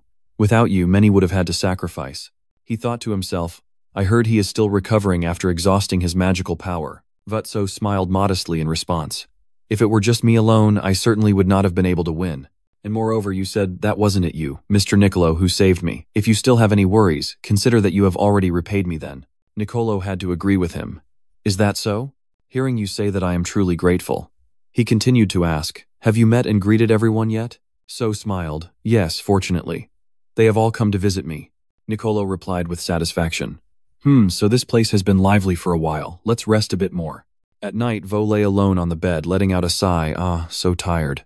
Then he sat up and muttered, all right, it's time to get back to work. He took out an item the third golden mask obtained after defeating Brios, which helps maintain alertness.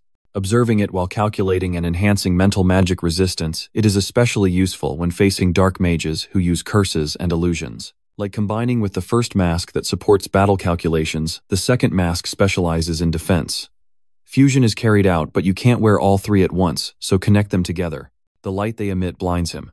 The system displays a notification, 3 masks merge at a point restoring their true form. Another message followed, you have completed the Crown of Solomon. All the powers from the golden masks are now united into one. When the crown regains its true form, its original power is also enhanced. Long ago, in the age of mythology, the sorcerer King Solomon established the magic empire. Vatso was astonished. Is that his relic? It's truly extraordinary. He continues to observe it, wondering silently. But why is it so small? Could this be a summoned creature? Vatso smiled and spoke. Such a lovely king. Suddenly, the crown flew above his head and emitted a light. Vatso felt something. What is this feeling? It's like I am split into two but still exist together. He adjusted his posture, assessed the situation. Could it be that Vo appeared in a strange space? He exclaimed, truly a miraculous scene. He smiled to himself, just as I thought, there is an entity supporting the calculation process. Glancing at the reflection below, part of my consciousness is currently residing inside the crown. It is supporting the calculation of equations within the magic circle. Could this be what is called consciousness separation? He continued to observe, then woke up and returned to the real world, feeling somewhat dizzy. The system notified him about this. He read it and wondered why there was self-awareness. It seems it is not simply a backup of consciousness, but more like a form of backup. If the mind is corrupted by a curse, the backed-up consciousness will overwrite the damaged part, helping to restore the original state. He looked at the crown with satisfaction, although its practicality still needed further research. But anyway, we now have a satisfactory artifact in hand. A few days later, Russell was already at the training ground. He cast the missile rain spell. The arrows focus on one point, creating considerable destructive power. All of your teammates found it hard to believe that you woke up in just 10 days. This was already amazing. Not only was your magic use improved, but your spell casting speed was faster than before. Unsen was delighted, truly my junior, all thanks to diligent practice. He approached you and suggested, you seem to have recovered, so how about a duel? To aid your physical recovery, I won't use magic. No response. I'm not worried, but are you sure you're okay? Unsen attacked immediately, and Vol easily blocked it. He continued, well, the bones do crack a bit, but I think just a few hits will put you back in place. Are you really that tired of using physical training to recover? Suddenly, they heard a noise and both had to stop. Unsen spoke up when he saw the soldiers moving urgently. Someone else is ringing the alarm bell. It seems something has happened. Most of the remaining monsters have also been destroyed. But what exactly is going on? They quickly flew up to find something unusual. It was a red door, signaling an emergency, and they even used a knight as a messenger.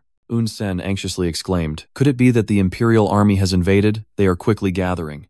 Nicolo spoke. Has everyone gathered? A national emergency has just occurred. He presented the reality with a serious expression. Grand Duke Bism has finally revealed the long-hidden evil intent.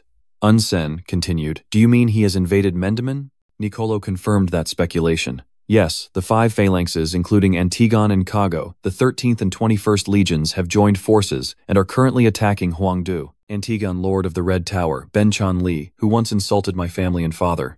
Indeed, he is also an accomplice of the Grand Duke. Vatso recalled if at that time the Master had not intervened. Then he exclaimed, but isn't the Master and the Tower Chief of the Thung Tower still in Huangdu? They are still there, so how could it be? The next 2 words spoken made everyone in the room surprised, unbelieving, gone. Nicolo repeated, both of them have disappeared. Daria's disciple muttered. Master Unsen helplessly slammed the table. Damn it, this happened while I was away. Although worried, he still has faith that the Master cannot be defeated by them. If that really happened, the rebels would surely spread the news everywhere to demoralize our side.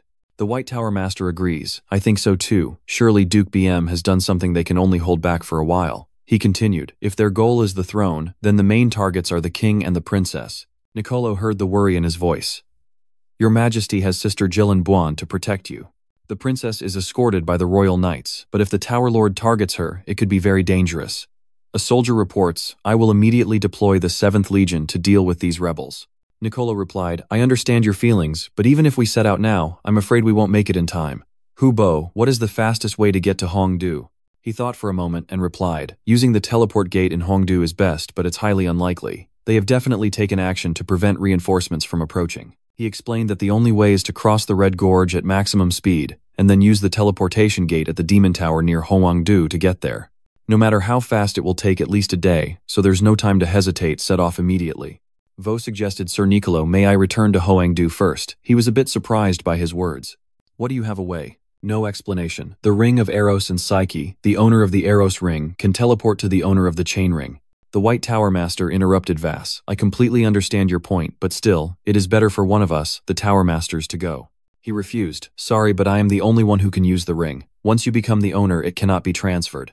Nicolo placed his hand on his shoulder, giving him some instructions before letting him go. All right, your Majesty has Sir Gillian to protect you, so I entrust the princess to you. I was a bit surprised by his attitude, but still polite.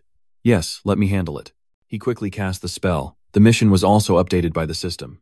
Mission, ensure the safety of the princess or complete RM. Protect the princess or complete Doctorm until the rebellion is completely suppressed. A little earlier at Geneva's palace, the Western Gate soldiers shouted orders to resolutely defend the fortress and eliminate the rebels, absolutely not letting them infiltrate. A commanding soldier led the wounded back to the rear, maintaining formation. Everyone hurriedly moved according to orders, bringing more hemostatic medicine and bandages quickly. The princess often stays by a wounded soldier, gently caring for him. It will hurt, but endure it a little.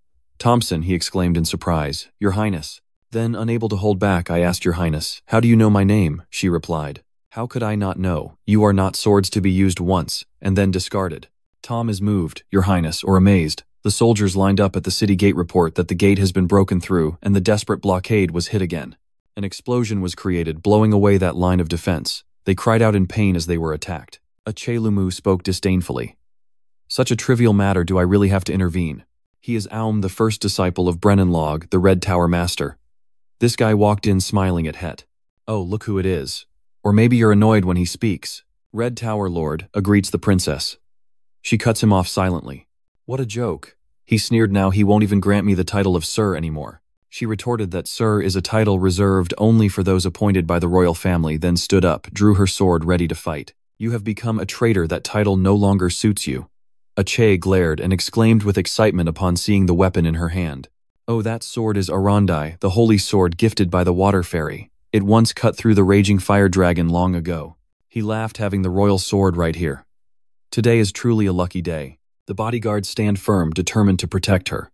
Princess, leave quickly, we will hold him back. Hurry up, you guys. Ahe Lung sneered. Then rest in peace, Your Highness.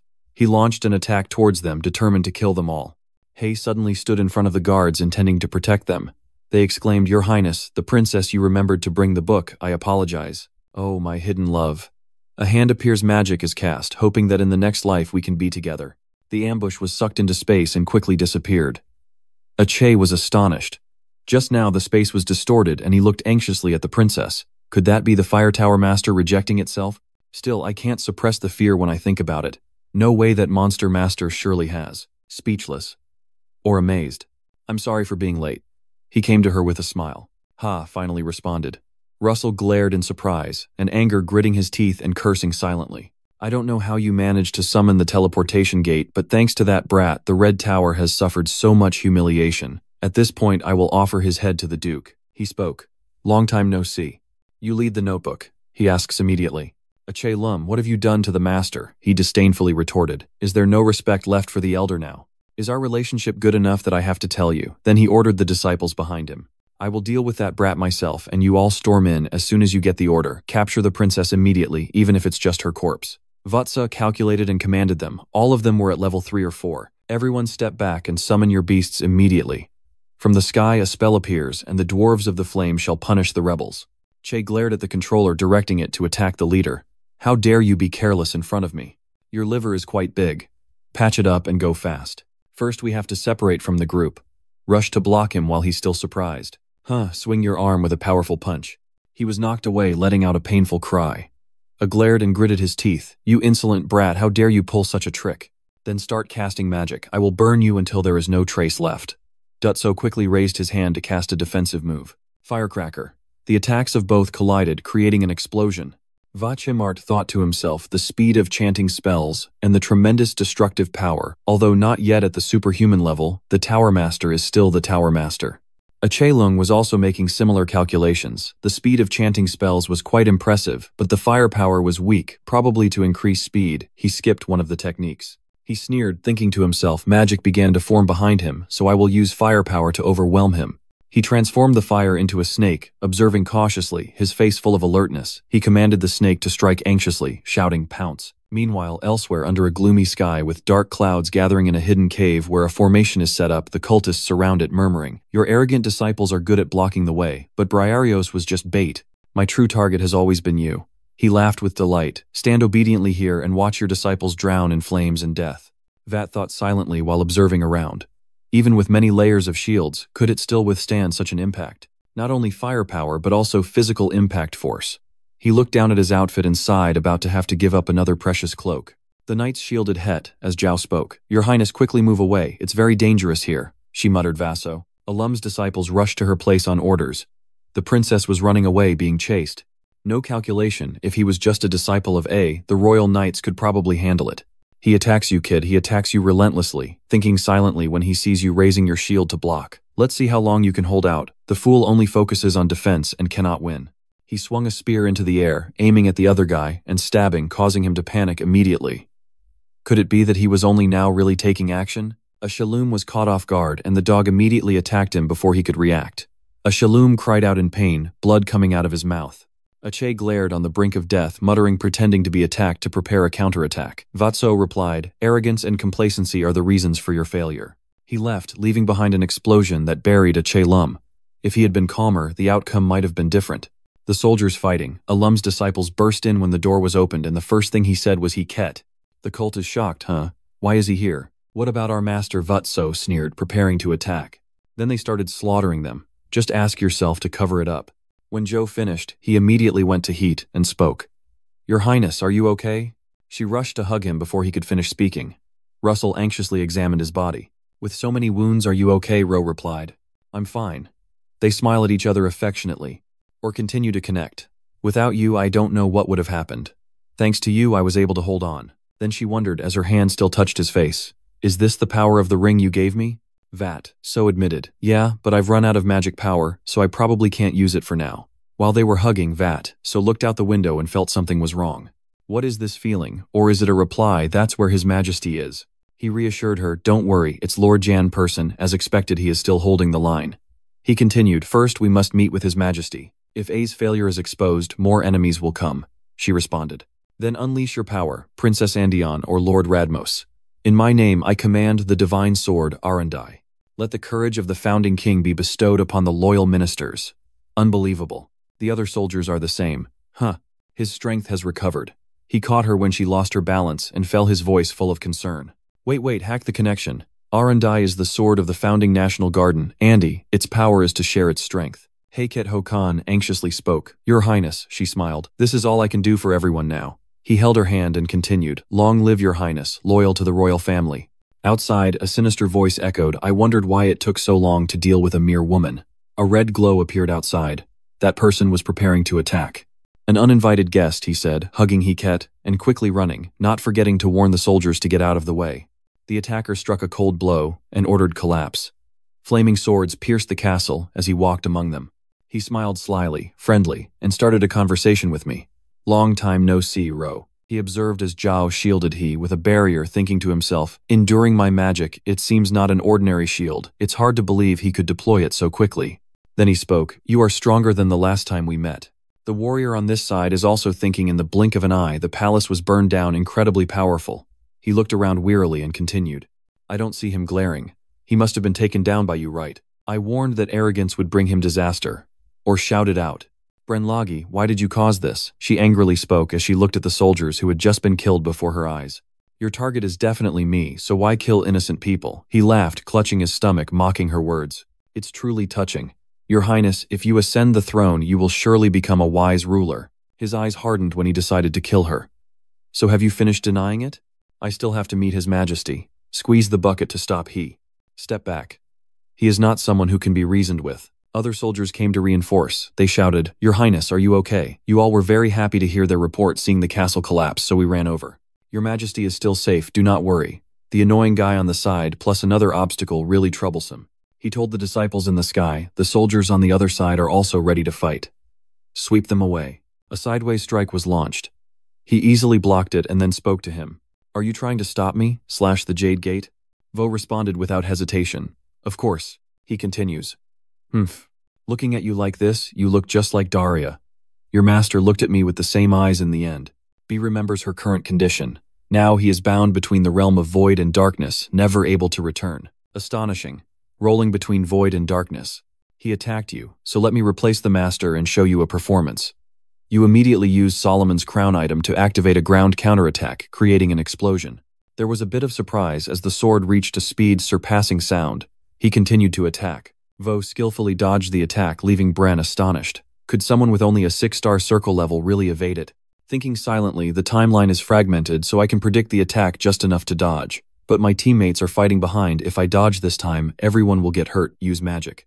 So the two strikes clash, creating a bright area in the middle, and I will block the attack. He sneered.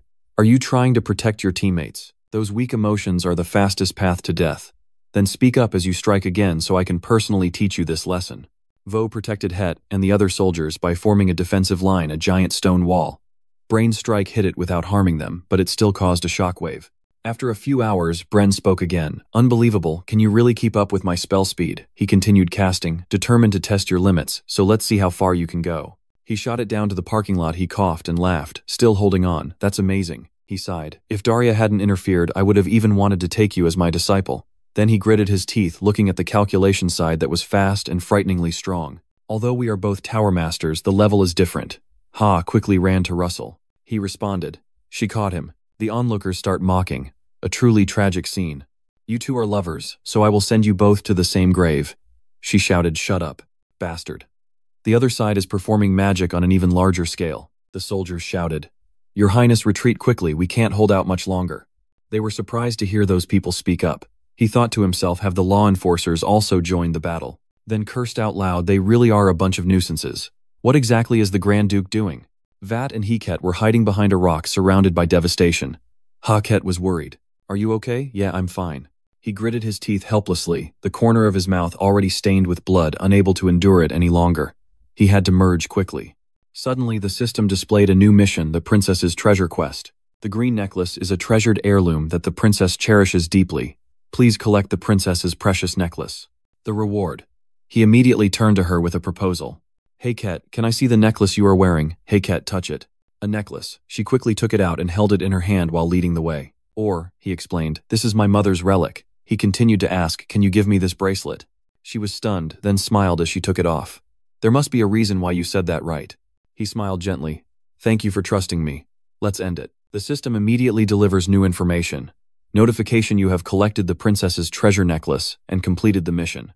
When magic is infused, the princess's treasured necklace will reveal its true form. He immediately did so, and the dragon scales shone before their eyes. The system announces that the dragon scale will return to its original form. Do you want to absorb the dragon scale? I'm wondering. Dragon scales, not horns. Now it doesn't matter anymore. Then hurriedly choose to absorb. Those watching the magical power behind their hiding spot couldn't help but wonder. Such a young kid, how can he have such fierce magical power? He exclaimed, "What is that? When I saw Joe's new form, what is that form?" System notification: thanks to the power of dragon scales, the body is enhanced, and the duration of dragon fusion is extended. Thanks to the power of dragon scales, the body is enhanced, and the side effects of dragon fusion are somewhat reduced. He thought to himself, if that's the case, I can defeat him with my new dragon-fused form. The other still held a arrogant attitude, and said, I didn't expect the information about you having dragon blood to be true. He continued MC retirement. It turns out there was a reason that crazy guy failed. Turn around or step back. He also killed the soldiers. Those standing within a zone of dark power sneered contemptuously. Is this the dragon's magic? It is not inferior to my magic at all, and even plots to steal your power. If I turn that power into my own, no tower master will be able to surpass me. Lunging forward, strategizing in my mind, he is superior in magical ability, but I have the advantage in physical strength. Based on that point, he finished him off in the blink of an eye, rushing forward as the heat ball was blocked. Vo continued to unleash a large amount of GE bullets, and the other guy responded with a stronger attack. La Mancha kills the giant. He thought to himself, I cannot fall just because of this. One foot touches the ground, glancing around, searching for the enemy. Where are you? He appeared in a blazing sea of fire, making you kneel. Is it just the flashy exterior, is that all? What the hell is this? The stubborn Soso charges with overheated skills. He couldn't reach him no matter how much he put power into his strike. He was knocked back, and then followed by an attack, forcing him to keep his distance. The one who speaks, I admit the number, he muttered. His body had also transformed. In terms of pure physical strength, you are almost at a superhuman level. Not just 5 years, but 10 more years. You will surpass me. Your eyes blaze with fire, filled with fierce killing intent. So I have to kill you right here, Vox said defiantly, clenching the spear tightly. He rushed forward. If you can do it, just try. In my mind are the movements and strategies to press until I see an opening. Both sides fought at a high speed. Vatso whispered, just a little more. He shouted, just a little more. The man opposite had the same reaction. Muttering to himself at this moment, a yellow light appeared from the ring on his hand. He thought the dragon fusion time is almost over, and Solomon's crown has also reached its limit. Then he summoned the swords. This was the final attack aimed at Blen, who was flying. He gritted his teeth in discomfort. The 3-stage Ma VM cultivator transformed his body to absorb the blow. Joe's strike targeted him and ended with a huge explosion. Vatsa lay on the ground, thoughts scattered, body drained of strength, vision dimming. He recalled the reason for fighting, forced himself to sit up, determined to protect those important to him. He thought to himself something was forming, and even if it meant sacrificing his life, it had to be done. The person beside him spoke out, their face no longer calm. This is really absurd. Could it be that you broke through a realm during this battle? Vades smiled with satisfaction. This was the 7th round when a lightning bolt struck him. Den muttered, when facing death, what did you realize? The 7th circle. The brown hip appeared at Ben's place sarcastically, saying, enemy faction leader, you look miserable. It seems you have struggled a lot, huh? He clutched his wounded body, cursed him, shut up before I cut off that filthy tongue. Then he continued to wonder, what took you so long to arrive? Hypnosis replied, the Tower Master is gone, so there are some matters to handle. He recounted the Flame Tower Master. That wretched woman broke the seal. He removed his hood as he continued, but don't worry, I have resealed it perfectly. Vatso was annoyed and questioned him, is it because of you? What did you do to my master? Hypnos continued. Well, we have talked before, but this is our first face-to-face meeting. Then he sneered when mentioning your father, instantly making Rutdo furious. It seems I am about to become the destroyer of the father and son of the Daemon family. Joe's eyes grew sharper as the man asked, was it you who killed my father? He pondered and then replied, it's hard to say. The one who killed him was indeed me, and I also dragged that guy in. But the one who set up this game was not me, isn't that right? The person on the side shouted, it really is you. What on earth caused them to do that? The man sneered and stepped closer as he spoke. Before I die, I will give you one last gift. He recounted, your father lost his life because he discovered the Duke's plan and our connection with the cult. His excessive vigilance only led to his demise. Shouting loudly, you bastard, Hypnos continues, I also have a fruit, so step back a little. He took out a level 7 dark magic item containing all the diseases of the world, the plague of misfortune, then smiled slyly. While describing it, I tell you, even if you want to die, you won't die easily. Another force emerges. Daria calls down from above. My child, will you let them take it away a second time? She controls the fire, turning them into her soldiers. Rise up, my loyal army. Vatsa smiled gently. Master, are you still safe? She looked at him gently. I've kept you waiting too long, my youngest child. Both sides and Hypnos were terrified. Hyose, what exactly is going on?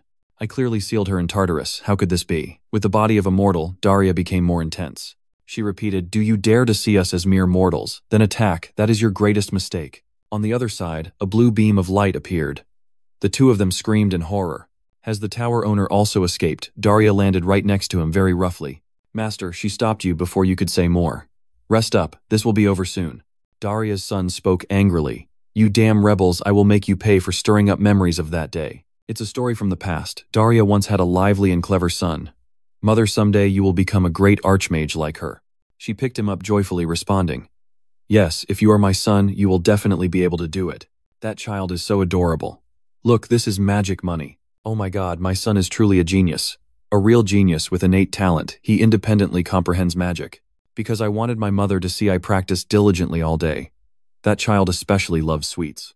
That night I hurriedly set off because of a secret order from the royal palace, and my life completely changed. That secret order was actually a trap set by the heretics to lure me away. Then when we return home, everything will be too late. She held him close, a body nearly dead from fire, still trembling and calling out. Grandma smiled in response to her last words with her child. It's okay, son, sleep well and you won't hurt anymore. Daria's life became meaningless, but those who saved me when I lost the meaning of life were the disciples I loved. But she gritted her teeth in blazing anger. How dare she cause this trouble? Don't even dream of surviving. Daria casts the Great Flame Magic. The entire area is engulfed in fire.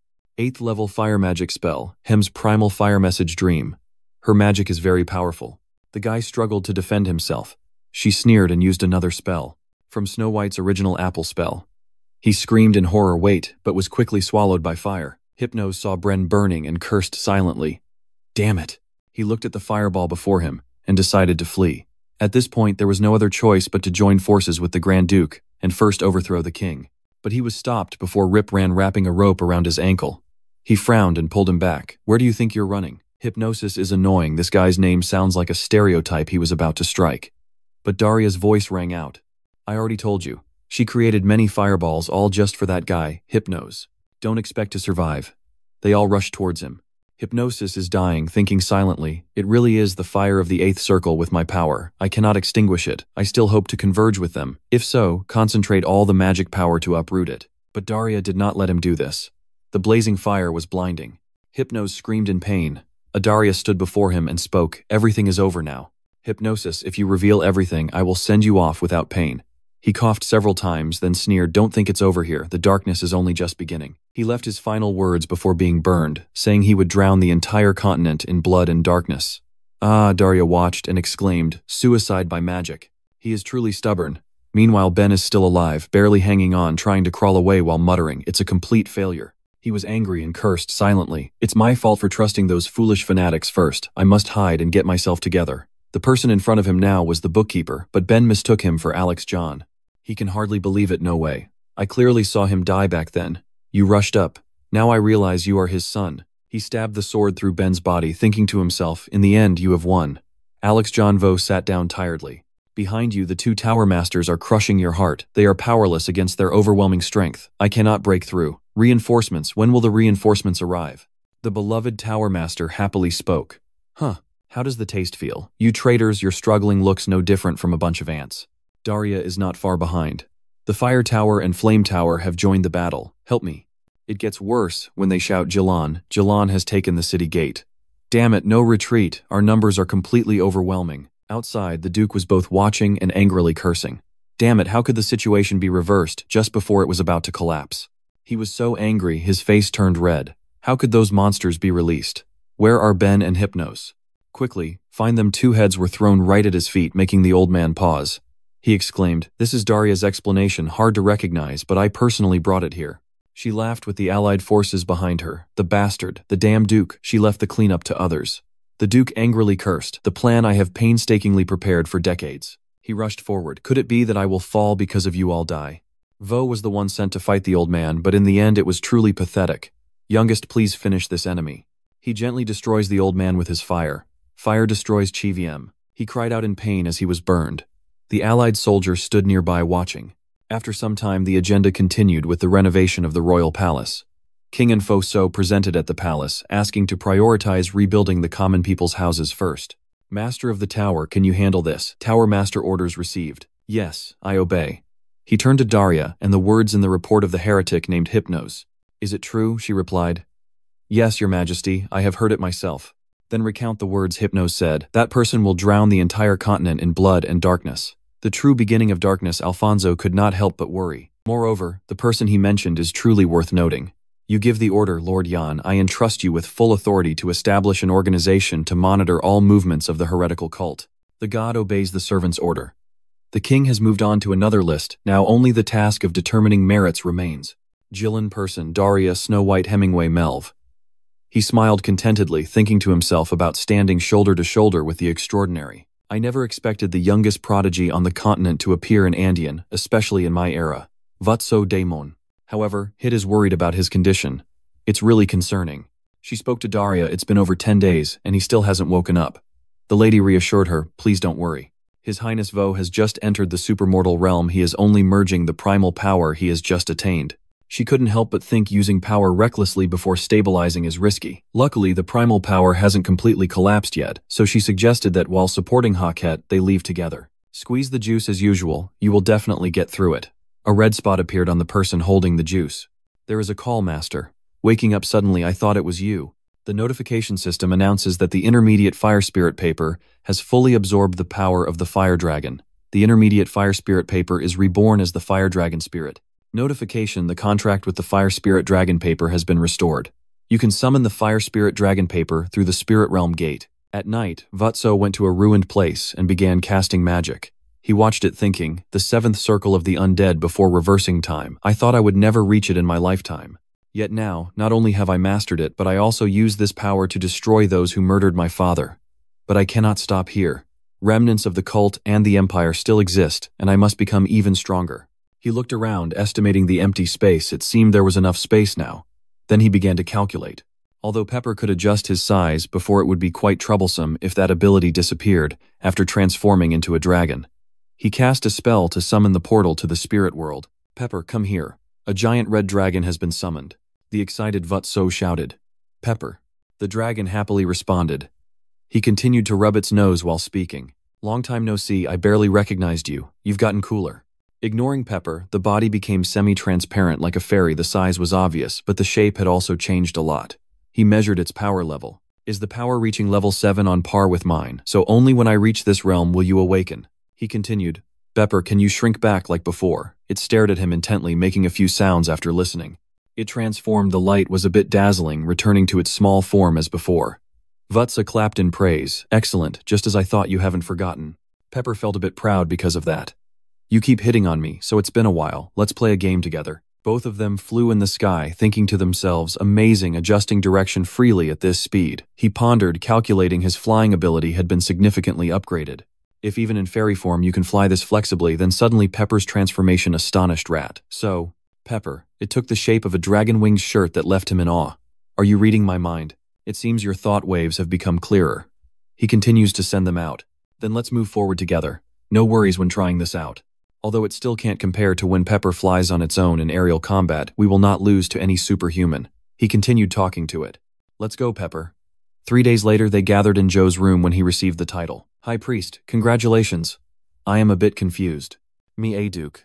He thought to himself, a duke is a title only granted to those qualified to be part of the royal family. Throughout history, no one outside the Vatmos lineage has ever been made a duke. The founder of Andean, an 8th Circle Grand Sorcerer, even the first head of the family only held the rank of Marquis. He pinched my cheek and smiled. It seems you still don't really believe this. Of course, even I was extremely surprised by His Majesty's decision. Daria continued as everyone was stunned to the point that the hall seemed to freeze for a moment when His Majesty announced it. Hubert continued, but no one objected because everyone acknowledged your merits. Please, High Priest, hold steady, hold steady. Daria teased him, so from today should I call you His Grace? The Duke Vatso shyly declined. How could that be? You explain it even though you still can't really believe it, but even if I become a duke, please don't use honorifics with me. Your words warm their hearts. Before being a duke, I am still a disciple of my master and a junior brother to my senior brothers and sisters. Daria smiled. If that is what you wish, then I will do it. Unsen patted his shoulder excitedly. This is exactly why I have always been fond of my little junior brother the most. At night I look out at the sky now all alone. So I take out a roll of paper to see what the mission reward is. It's a map marking the location of the star dragon. I was planning to look for it too, so that saves me some effort. He looked at the map and exclaimed in surprise. Wait, is this the Empire? He is deep in thought. The Britannia Empire, the only empire on the continent, and also Andy's longtime enemy, is currently in turmoil as the Emperor falls gravely ill and the princes rush into a battle for the throne. Moreover, to enter the Empire, you must have identification. Lying down on the bed with a sigh, he muttered, "Why does it have to be the Empire? This time it really won't be easy." He pinched Pepper's cheek and continued, "Don't worry, Pepper, there is a way." He smiled, though it took time and was full of dangers. There was still a sure plan. Meanwhile, on a ship, Mouette was very excited it wouldn't be long now. "Wait there, that guy over there." She looked at Andy and laughed heartily. "I'm coming." Voices were heard. The king invited them to dine. Alfonso went out to greet them and led the group along with the White Tower Master to bow and salute. The deity requests an audience with His Majesty. Everyone must have had a hard journey. He went straight to the point. "I gathered you here to assign the task of guiding the elf and beast tribes." Vatsa thought to himself, time flies so fast because of the rebellion. I forgot about relocating the two tribes. The king instructed that the White Tower Guardian would be responsible for guiding the Ancestor tribe, while the Duke of Records would oversee the Beastman tribe. They all bowed and replied, "We obey your command, Your Majesty." He continued, "Then we will discuss the upcoming schedule. But the very strict person is currently preoccupied with something else. Mew's aggressive nature worries me a bit, but someone sick like me probably won't be asked to duel right." He thought to himself, "But why do I keep feeling so uneasy?" On the other hand, Mew was extremely excited to see him again. She thought to herself, "When we meet, we must have a one-on-one fight." The other beastmen were all talking.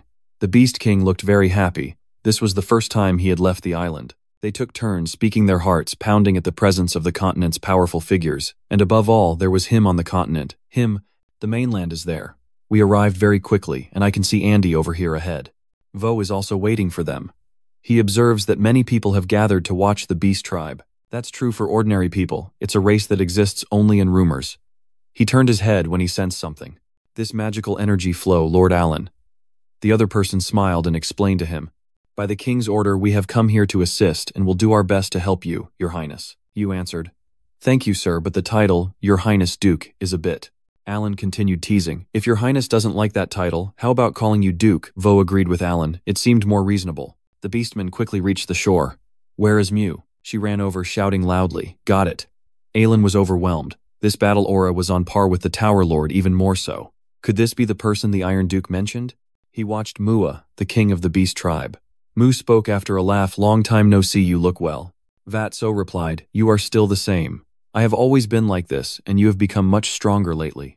The aggressive instinct is rising. The male scent is stronger than before. If you don't mind, let's have a match right now." "I refuse. Please spare me. I'm still a patient." She immediately wilted.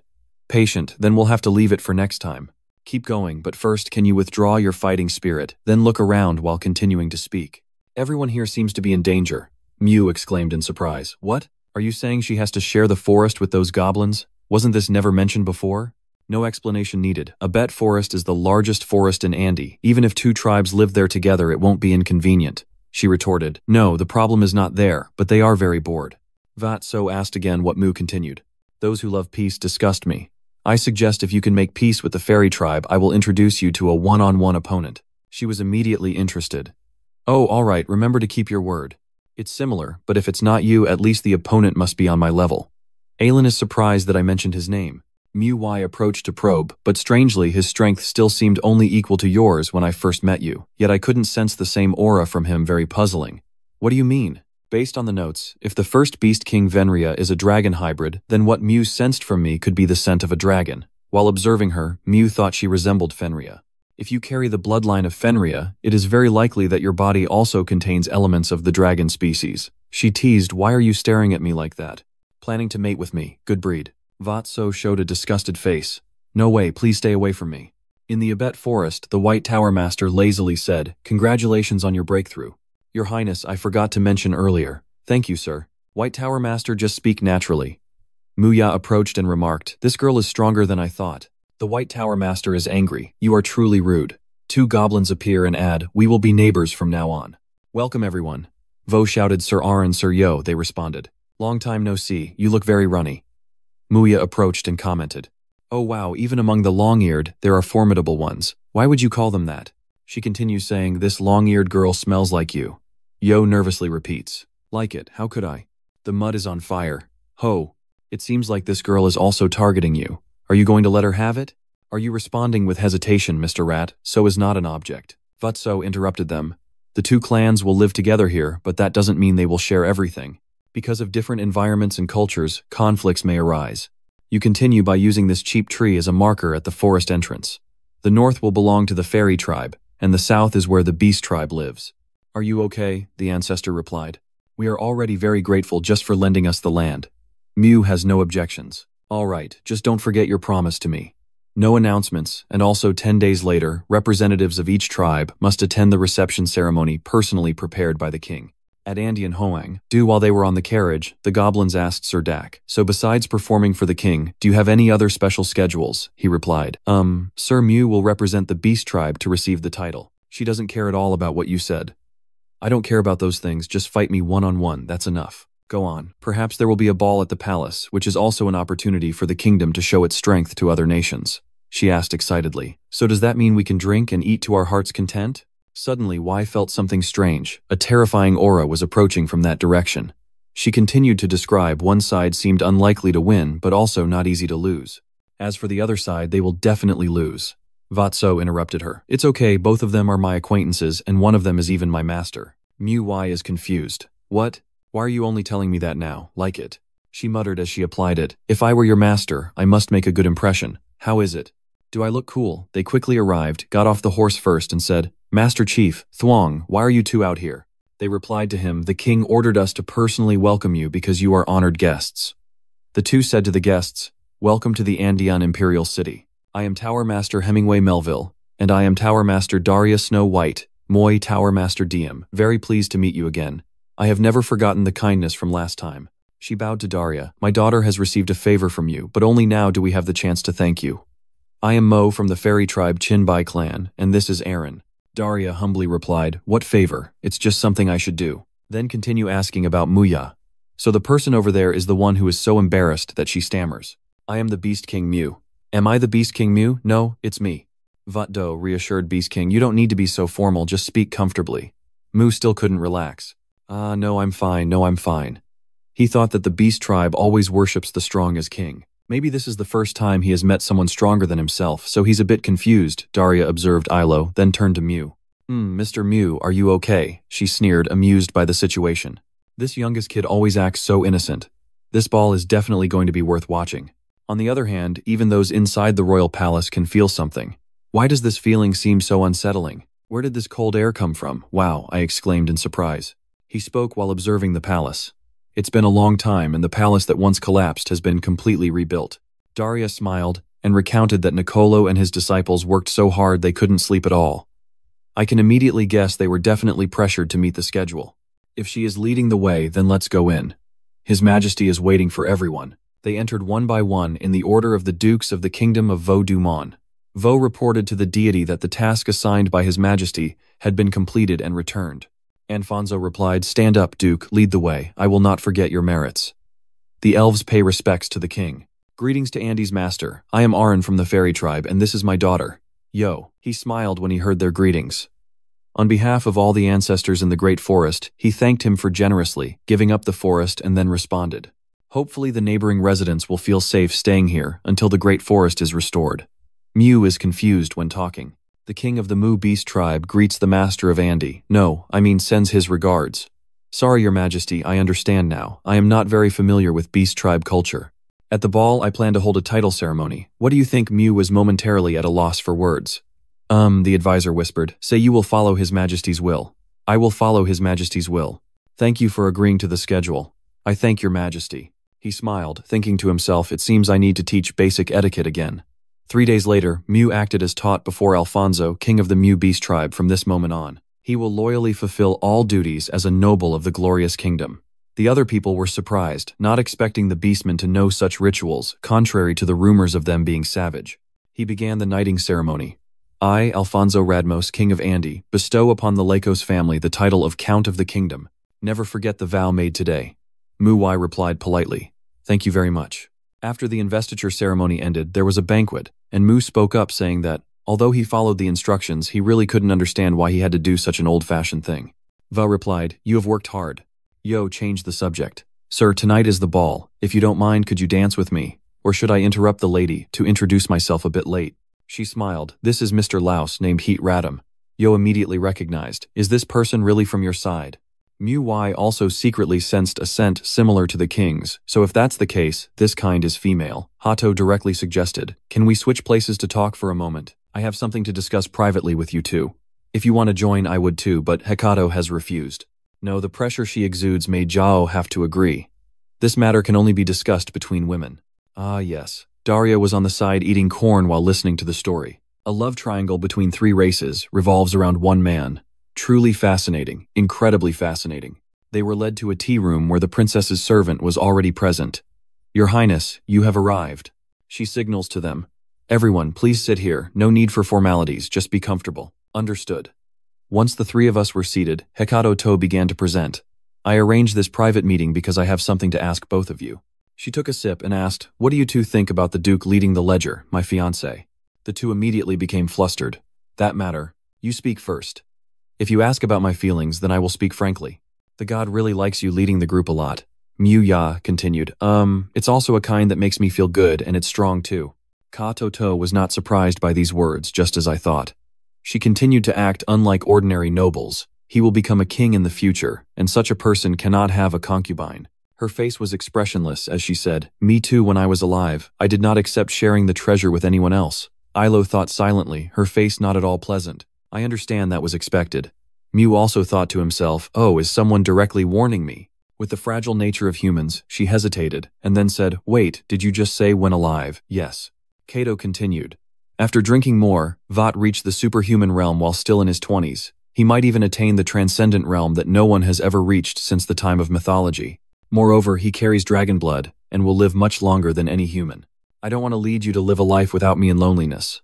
She entrusted her loved one to these two. You are beings beyond humans. Just being the only one in his life while I am still alive is enough. Mu is confused. Is that story still going on? But there is one thing I must make clear first. The one smiling and standing at the front is me. I am the first, remember? Then ask them, so who will be the second person? She left a question and left satisfied, hoping that when a decision is made, they will inform me. When going down the stairs, he accidentally tripped and let out a cry. Ah, Dak, so helped her up. He looked at her face, flushed from the wine. She smiled and said, is that you, sir? You are helpless and don't know how to drink, so why do you often rely on me to continue? Hey, do you know the surest way to control the enemy? It makes them pay attention to others too. He took her hand and asked again, yes. What do you mean? She replied. I drank too much and feel dizzy, smiling and suggesting, may I rest in your room for a while? He hugged her tightly satisfied.